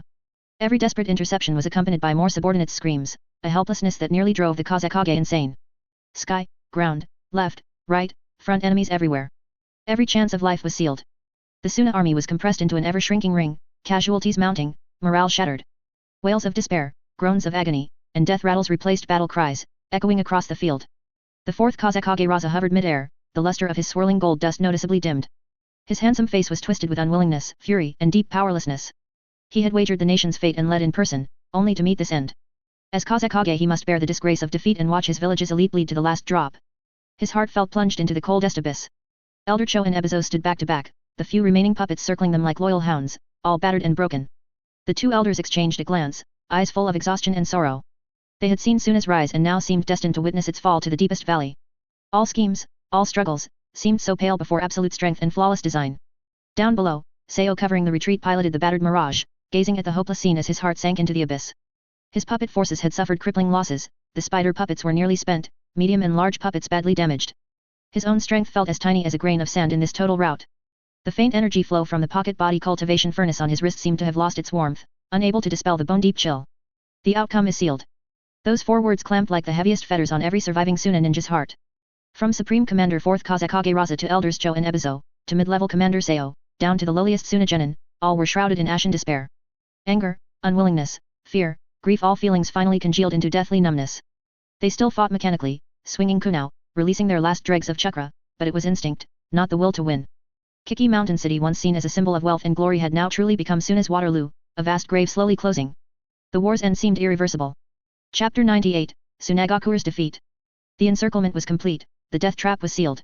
The Sunagakure army was firmly locked down on the blood-soaked ground below Kiki Mountain Castle. On the right, the cold, deadly aura brought by Orochimaru and Manda constantly encroached. On the left, the Konoha elites led by Akimichi Torifu stood like an unmoving wall of bronze and iron, and head-on, Minato Namikaze's golden flash remained the most fatal nightmare, each flicker precisely harvesting lives. The gold dust defensive circle of the 4th Kazekage Raza appeared increasingly clumsy and passive against the opponent's phantom-like space-time ninjutsu. For every second delayed, more Sunagakure ninja fell. The casualty count climbed at an alarming rate, and the power of resistance was rapidly draining away. Despair, like a plague, completely consumed the hearts of every Sunagakure ninja. Continuing the fight would only result in the complete annihilation of the Hidden Sand Village's last remaining forces here. High in the air, the 4th Kazekage Raza's gaze swept over the brutal battlefield below. Watching his subordinates struggle and fall under Konoha ninjutsu, and seeing the increasingly pale faces of Cho and Ebizo and their shattered puppets, his heart felt like it was being squeezed tight by an invisible giant hand, the pain making it nearly impossible to breathe. He was the Kazekage, the supreme commander of the hidden sand village. Every decision he made concerned the survival of the village. Personal honor and disgrace seemed utterly insignificant before the lives of thousands of ninja and the future of the village. To continue fighting was a heroic death, but it would be the village's doom. To stop fighting was a humiliating survival, but it would preserve the village's last spark. This choice was cruel and clear. All the anger, reluctance, and struggle on Raza's face finally dissolved into a stagnant calm, a suffocating calm that bore the weight of 10,000 June. He slowly closed his eyes and took a deep breath of air mixed with the smell of blood and char. When he opened his eyes again, only cold determination remained. He mobilized the last of the chakra in his body and infused it into his voice. That hoarse, heavy voice, carrying undeniable authority, spread clearly throughout every corner of the battlefield like rolling thunder, overpowering all the shouts and roars of battle. All ninja of the hidden sand village, heed my command. As the voice rang out, the fierce fighting on the battlefield seemed to pause. All Sunagakure ninja, whether they were still struggling or lying on the ground groaning, subconsciously raised their heads and looked toward the source of the sound. Raza's voice continued, every word sounding as if it took all his strength, heavy enough to break one's heart. Lay down your weapons, cease all acts of resistance. In the name of the Fourth Kazekage, I command you. Sunagakure, surrenders. Surrender. Surrender. These two words echoed over the battlefield, like a final death knell, tolling in the heart of every Sunagakure ninja. In that instant, the battlefield fell into an eerie silence. Immediately following this, the reactions were polar opposites. After a brief moment of shock, the Konoha ninja instantly erupted in uncontrollable ecstasy. They had won. They had truly defeated the powerful main Sunagakure forces and forced the enemy's Kazekage to personally order a surrender. Cheers and shouts burst forth from the Konoha ranks like a tsunami. Many even wept with joy and embraced one another. The victory in this war had come so hard, yet it was so complete. Meanwhile, almost all the Sunagakure ninja froze in place, their faces filled with disbelief, shock, and confusion. Surrender? Lord Kazekage ordered, surrender? We, lost? Many still held the posture of swinging their kunao, their chakra still condensing at their fingertips, yet they seemed frozen. They looked at the equally stunned and painful expressions of their comrades around them, and at the ecstatic cheers of the Konoha ninja in the distance. A tremendous, unprecedented feeling of humiliation and disillusionment washed over their entire bodies like ice water. Clang! A crisp metallic sound rang out as a Sunagakure Chunin's kunao fell weakly to the ground. This was followed by a second sound, a third. More and more surviving Sunagakure ninja, as if all their bones and souls had been drawn out, mechanically and numbly dropped their weapons, slumped to the ground, or buried their heads deeply, unable to bear looking at this humiliating scene. Crying and suppressed sobs began to replace the clamor of battle. Elder Cho and Ebizo exchanged glances, their eyes filled with endless sorrow and a touch of helpless relief. They slowly lowered their hands, which had been forming hand signs, and the remaining puppets, deprived of chakra support, scattered across the ground with a clatter. They knew this was the most correct, yet most painful, choice Raza could make for the village in this desperate situation. Seo stood atop the Mirage, watching this sudden yet anticipated conclusion, his heart heavy with mixed feelings. As a transmigrator, he had known this might be his fate, yet, experiencing this unforgettable defeat firsthand as a member of Sunagakure still weighed immensely upon him. He slowly descended, retracted the Mirage, and silently stood among his comrades who had laid down their weapons. Minato Namikaze appeared on a high ground, putting away his kunao and watching everything with a calm expression, showing no arrogance despite the victory. Orochimaru licked his lips, a flash of boredom in his eyes, and ordered a halt to the attack. Akimichi Torifu, meanwhile, began directing the Konoha ninja to advance, receive the prisoners of war, and survey the battlefield. The Kiki Mountain campaign concluded with the complete defeat and forced surrender of the Hidden Sand Village. This battle essentially marked a phase completion for the Third Great Ninja War. The Hidden Sand Village's dream of rising to power was utterly shattered here. What awaited them were severe survival challenges and endless humiliation following the defeat. Konoha, meanwhile, once again demonstrated its formidable foundation and resilience as the ninja world's foremost ninja village. However, the end of the war did not signify the end of the struggle. Chapter 99, The Pact Beneath the Castle. Fourth Kazekage Raza's command to surrender, heavy as a mountain, was like the final gavel settling the outcome of this tragic battle. The boiling killing intent and chakra fluctuations on the battlefield were instantly extinguished as if doused with ice water, plunging everything into a deathly, eerie silence. After a brief silence, a cold, hoarse voice tinged with a hint of amusement rang out, clearly spreading across the battlefield and taking control. He. A wise choice, Fourth Kazekage. The speaker was Orochimaru, standing atop the head of Manda. His golden slit eyes swept over the devastated Sunagakure forces below, whose morale had completely collapsed, and a cold arc curved on his lips. Following his voice, the Konoha ninja, though still showing triumphant joy and wariness toward Sunagakure, began to act according to orders. They did not immediately move forward to confiscate weapons but retreated slowly and skillfully, readjusting their positions to form a larger, tighter, and more intimidating encirclement, completely surrounding the remaining Sunagakure forces who had lost the will to fight. Countless kunao, shuriken, and ninjutsu lights remained locked onto the Sunagakure ninja, preventing any possible desperate counterattack. Minato Namikaze's figure appeared as if teleported onto a high broken wall, putting away his special kunao. His expression was calm and solemn, his blue eyes surveying the entire scene, supervising the ceasefire process. Akimichi Torifo also signaled his subordinates to cease advancing but maintained a high-pressure stance. On the Sunagakure side, Cho and Ebizo completely dispersed their puppets and ninjutsu, their aged faces edged with exhaustion and humiliation. Seo also silently retracted his Mirage and all combat stances, standing in front of the remaining puppeteer squad, watching everything unfold with complex emotions. All surviving Sunagakure ninjas stood numbly in place or collapsed on the ground, as if their souls had been sucked out, awaiting their unknown fate. Raza slowly descended from the air, landing in front of the two armies, facing Orochimaru across the distance. The two cage-level experts, one the commander of the defeated army, the other the representative of the victorious side, created an atmosphere so heavy it was almost suffocating. Raza had made a decision destined to be nailed to the pillar of shame in order to preserve the hidden sand village's last remaining strength. His personal honor was irrelevant at this moment. As the Konoha commander with the highest authority on the battlefield at this moment, the third Hokage had not personally arrived. Orochimaru represented Konoha in proposing the temporary, initial surrender terms. His voice was not loud, but it carried undeniable weight. Since the Kazekage has made a wise decision, we request that all Sunagakure ninja, including the puppet squad, immediately lay down all weapons, ninja tools, and puppets, which will be temporarily guarded by our ninja. We promise to guarantee basic provisions for all prisoners of war, in accordance with ninja world custom. He paused, his gaze sweeping over the large number of injured in the Sunagakure ranks, and continued, given the large number of casualties on your side, we permit you to dispatch a small unit, after disarming, to carry the severely wounded who cannot move and withdraw from the battlefield first, returning to your camp in the land of rivers. Finally, he provided the direction for subsequent resolution, all final specific terms, such as the armistice agreement, war reparations, and territorial sovereignty, must be reported to the third Hokage-sama by our side and then determined through separate negotiations by formal delegations sent by both parties. These conditions were harsh, especially the disarmament, but for the defeated, it was a blessing in misfortune. At the very least, it avoided the fate of being slaughtered on the spot and preserved the opportunity to treat the wounded. Raza's face was ashen, yet he had no leverage to bargain. He nodded heavily, his voice hoarse, agreed. The order was given again, and the Sunagakure ninja mechanically and numbly began piling the kunao, shuriken, scrolls, and the broken or intact puppets they held onto the open ground in front of them. This process was filled with silent humiliation. Many Sunagakure ninja could not bear to watch. Next, Raza turned around, his gaze sweeping over Cho, Ebizo, and Seo, and quickly made arrangements. His voice was low and swift. Elder Cho, you will accompany me into the city. He needed a highly respected elder to accompany him, both as an advisor and as a gesture. Ebizo, you stay outside the city, keep everyone steady, and cooperate with Konoha's arrangements. Finally, he looked at Seo, Special Jonin Seo, immediately select a squad of puppeteers who are still capable of movement, assist the medical ninja, and escort the severely wounded back to the main camp in the land of rivers first. Ensure their safety. This was trust, and a heavy responsibility. Seo immediately accepted the order. Yes. Kazekage-sama. With the arrangements settled, Raza took one last look at his subordinates, who had laid down their weapons and resembled lambs waiting to be slaughtered, then resolutely turned and walked toward the gates of Kiki Mountain Castle, accompanied by several Konoha Jonin. Elder Cho silently followed behind him. Seo immediately sprang into action, quickly selecting those among the remaining puppeteers who were still able to move. Together with the medical unit, they began the arduous task of gathering and transporting the severely wounded. They would be the first to leave this sorrowful place, under the escort, surveillance, of a squad of Konoha ninja. Beneath Kiki Mountain Castle, the smoke had not yet cleared, and the smell of blood was still heavy. The great battle had temporarily ended, but the shadow of defeat and the subsequent, more complex political maneuvering were just beginning to loom over the hidden sand village. Chapter 100, Remnants of a Defeated Army. The humiliation and negotiations beneath Kiki Mountain Castle would not be mentioned for now. For Seo and the small squad he led, there was only one path ahead: to quickly evacuate their severely wounded comrades from this land of despair and return to the land of River's main camp, where a sliver of familiarity still existed. The process was far more difficult and oppressive than imagined. They were completely disarmed.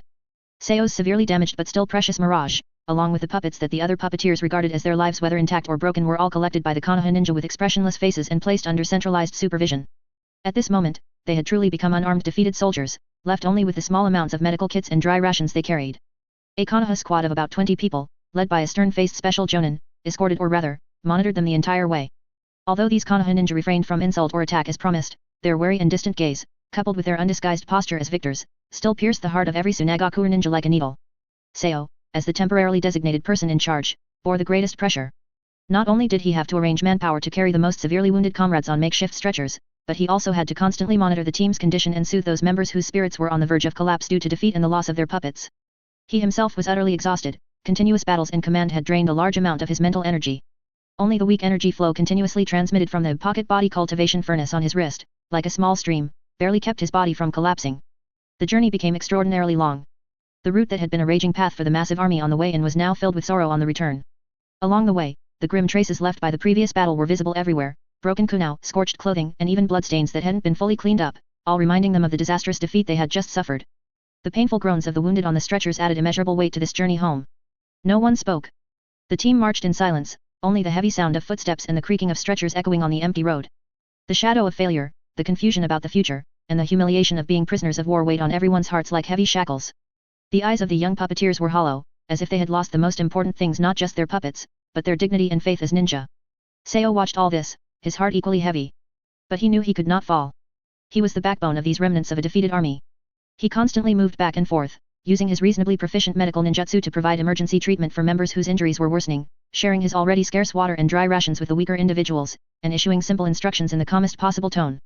Finally, after enduring several long and grueling days, the massive frontline main camp established by the hidden sand village within the land of rivers appeared on the horizon. However, the sight before them instantly shattered the faint comfort of going home that had just arisen. The main camp still stood, but the fluttering flags had been changed. The pattern of the sandstorm had vanished, replaced by Konoha's fire crest. All the ninja defending the camp perimeter had also changed to ninja wearing Konoha vests. The troops under Akimichi Torifo had already arrived ahead of time and completely taken over the location, according to the agreement, or rather, the victor's prerogative. A Konoha patrol team approached and exchanged information with the Konoha squad that had escorted them. The Konoha Special Jonin coldly said to Seo, "You may enter the camp's original medical area to settle the wounded. Unauthorized movement is forbidden, and all actions require our approval. All material warehouses within the camp have been taken over by us. We will provide basic living and medical supplies according to the agreement." Seo silently nodded, leaving no room for argument. Under the undisguised surveillance of the Konoha ninja, he quietly led the exhausted, utterly demoralized team into what had once been their own main camp. The camp was much emptier. Clearly, most of the remaining personnel had been controlled or relocated. The formerly bustling training ground was deserted, with only teams of Konoha ninja patrolling. A strange atmosphere of oppression permeated the air. They painstakingly settled the severely wounded into the medical tent area, where some medicine and bandages distributed by Konoha were already present, but this was still a drop in the bucket compared to the huge number of casualties. Seo led the remaining members who could still move, silently helping to treat the wounded and clean up the camp. Like ghosts, they moved within what was once their own camp, yet they were restricted everywhere and constantly monitored. Their former ambitions, the dream of conquering the land of fire, had now dissolved into nothing, leaving only the bitterness of defeat and the helplessness of being prisoners. Seo leaned against the edge of a quiet tent, gazing at the distant Konoha banner. A continuous, faint warm current emanated from the watch on his wrist. His body was still exhausted, but amidst the humiliating silence, his eyes slowly began to gather a faint glimmer of light once more. Failure was a foregone conclusion, but as long as they lived, there was a future. How to survive this desperate situation and accumulate strength would be the problem he had to face next. The land of River's main camp was no longer a staging ground for attack, it had become a massive prisoner of war camp, and their fate would await the outcome of the negotiations within Kiki Mountain Castle. Chapter 101. A treaty signed under the walls. Kiki Castle. This city, which had just witnessed a decisive and bloody battle, was not yet at peace. Instead, another kind of smokeless war hung in the air, the struggle across the negotiating table. Konoha's third Hokage, Hiruzen Sarutobi, upon receiving news of the great victory at Kiki Mountain and the Sands surrender, led Konoha's entire high command to the city at once. With him came his senior advisors Homura Mitokado and Yudin Koharu, as well as Dan Shimura, who had lurked in the shadows and played a dubious yet pivotal role in the war. Nearly every pillar of Konoha's power was now present, underscoring how vital these talks were.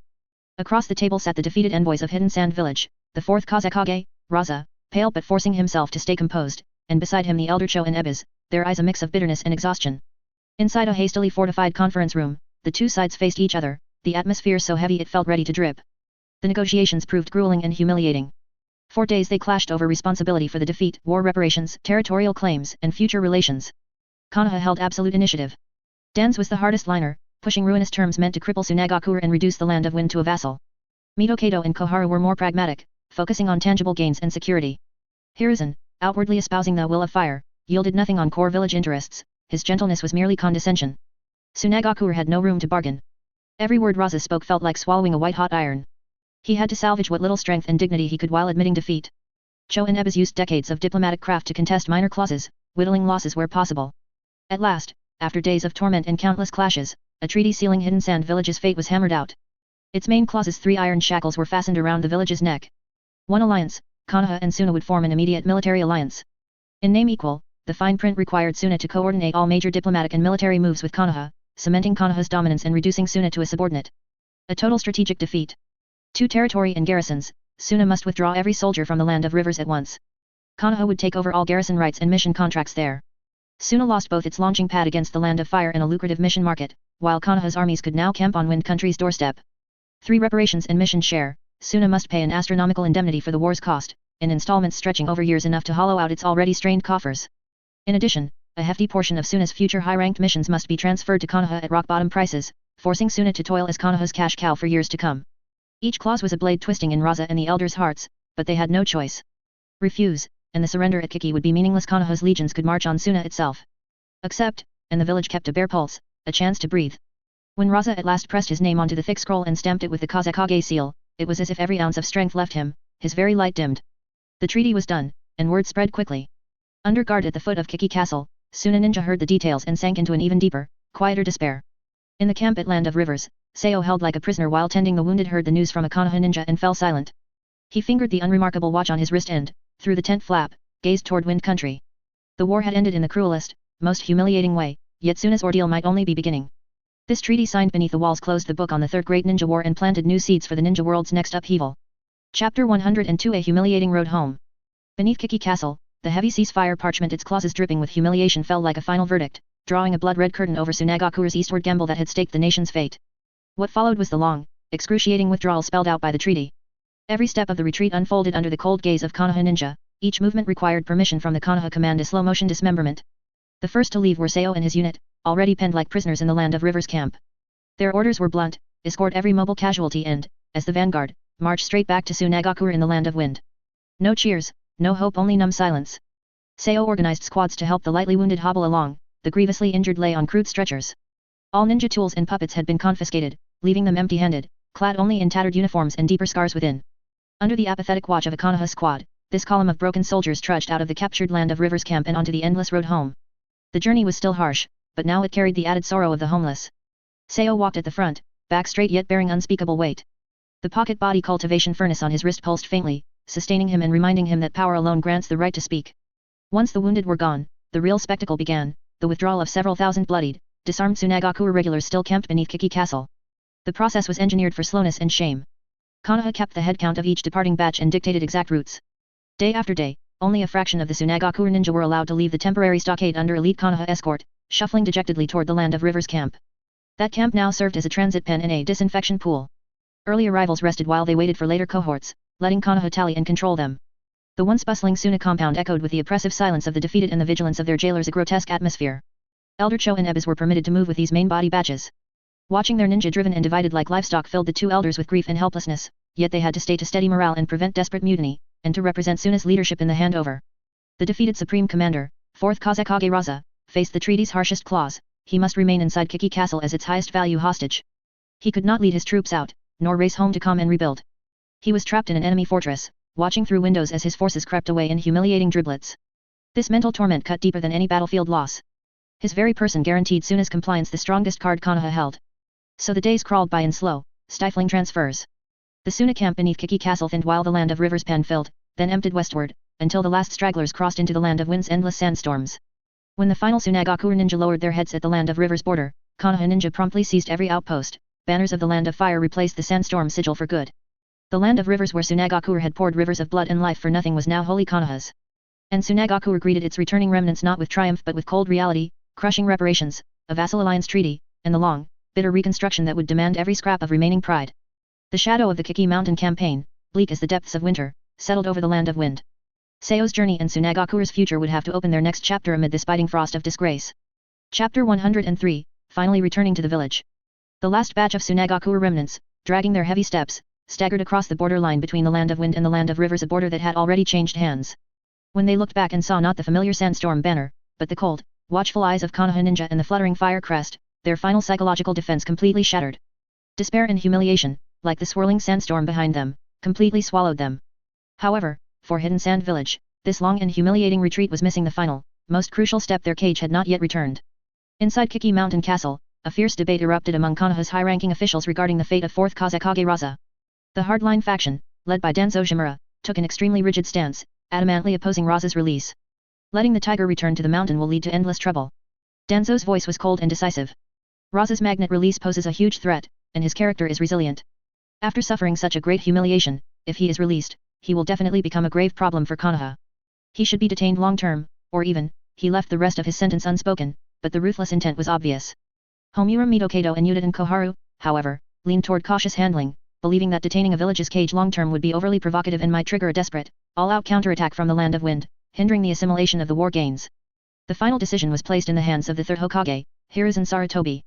This Hokage, known as the Professor of Ninjutsu, smoked his pipe and deliberated for a long time. He knew Denzo's worries were not unfounded, but he prioritized overall stability in Konoha's image of benevolence, at least on the surface. Long-term detention of Raza would be like continuously rubbing salt into Sunagakure's wounds, only accumulating deeper hatred, which was detrimental to maintaining that alliance relationship. Finally, Hiruzen Sarutobi made his decision: execute according to the agreement. Let the fourth Kazekage return. A Sunagakure that is internally chaotic and leaderless is not beneficial to Konoha. What we need is an ally who can be bound by treaties and maintain basic stability, not a powder keg that could explode at any moment. Thus, after the main Sunagakure forces had all withdrawn from the Land of Rivers, 4th Kazekage Raza was finally allowed to leave Kiki Mountain Castle after many days of house arrest. There was no farewell, no ceremony, only the cold gaze of a squad of Konoha escort ninja. As he crossed the border alone and saw the few remaining high-ranking Sunagakure officials and Anbya who had come to greet him, the usually stern Kazekage's eyes couldn't help but turn slightly red. He had finally returned, but his village was no longer the same. Meanwhile, inside Hidden Sand Village, Seo, being one of the earliest personnel to withdraw days ago, immediately threw himself into work at the Sunagakure Hospital without taking any rest. The Sunagakure Hospital was already overflowing with people, filled with the cries of distress. Casualties continually sent back from Kiki Mountain and the Land of Rivers crowded every ward and corridor. The painful moans, the pungent smell of medicine and blood, and the exhausted figures of the medical staff formed the truest and most tragic microcosm of the village after its defeat. Seo changed into clean clothes, washed his hands, and began moving between the beds like an ordinary medical ninja. His exquisite chakra control and healing technique, enhanced by natural energy, played a massive role at this moment. He processed wounds quickly and steadily, and his assessment of complex injuries was far more accurate than that of a regular medical ninja. He worked almost non-stop, only leaning against the wall for a brief rest when his chakra was depleted, while the pocket body cultivation furnace on his wrist quietly operated, accelerating his recovery. He witnessed the cruel after-effects of war firsthand: ninja who had lost limbs, comrades whose chakra pathways were completely destroyed, patients who had suffered mental breakdowns due to genjutsu or trauma. All of this deeply stung him, making him focus even more intensely on the immediate task of healing. Only by immersing himself in medical work could he temporarily forget the external humiliation and the uncertainty of the future. It wasn't until late at night, when the clamor in the hospital finally subsided slightly, that Seo, dragging his extremely exhausted body, walked home under the cool moonlight.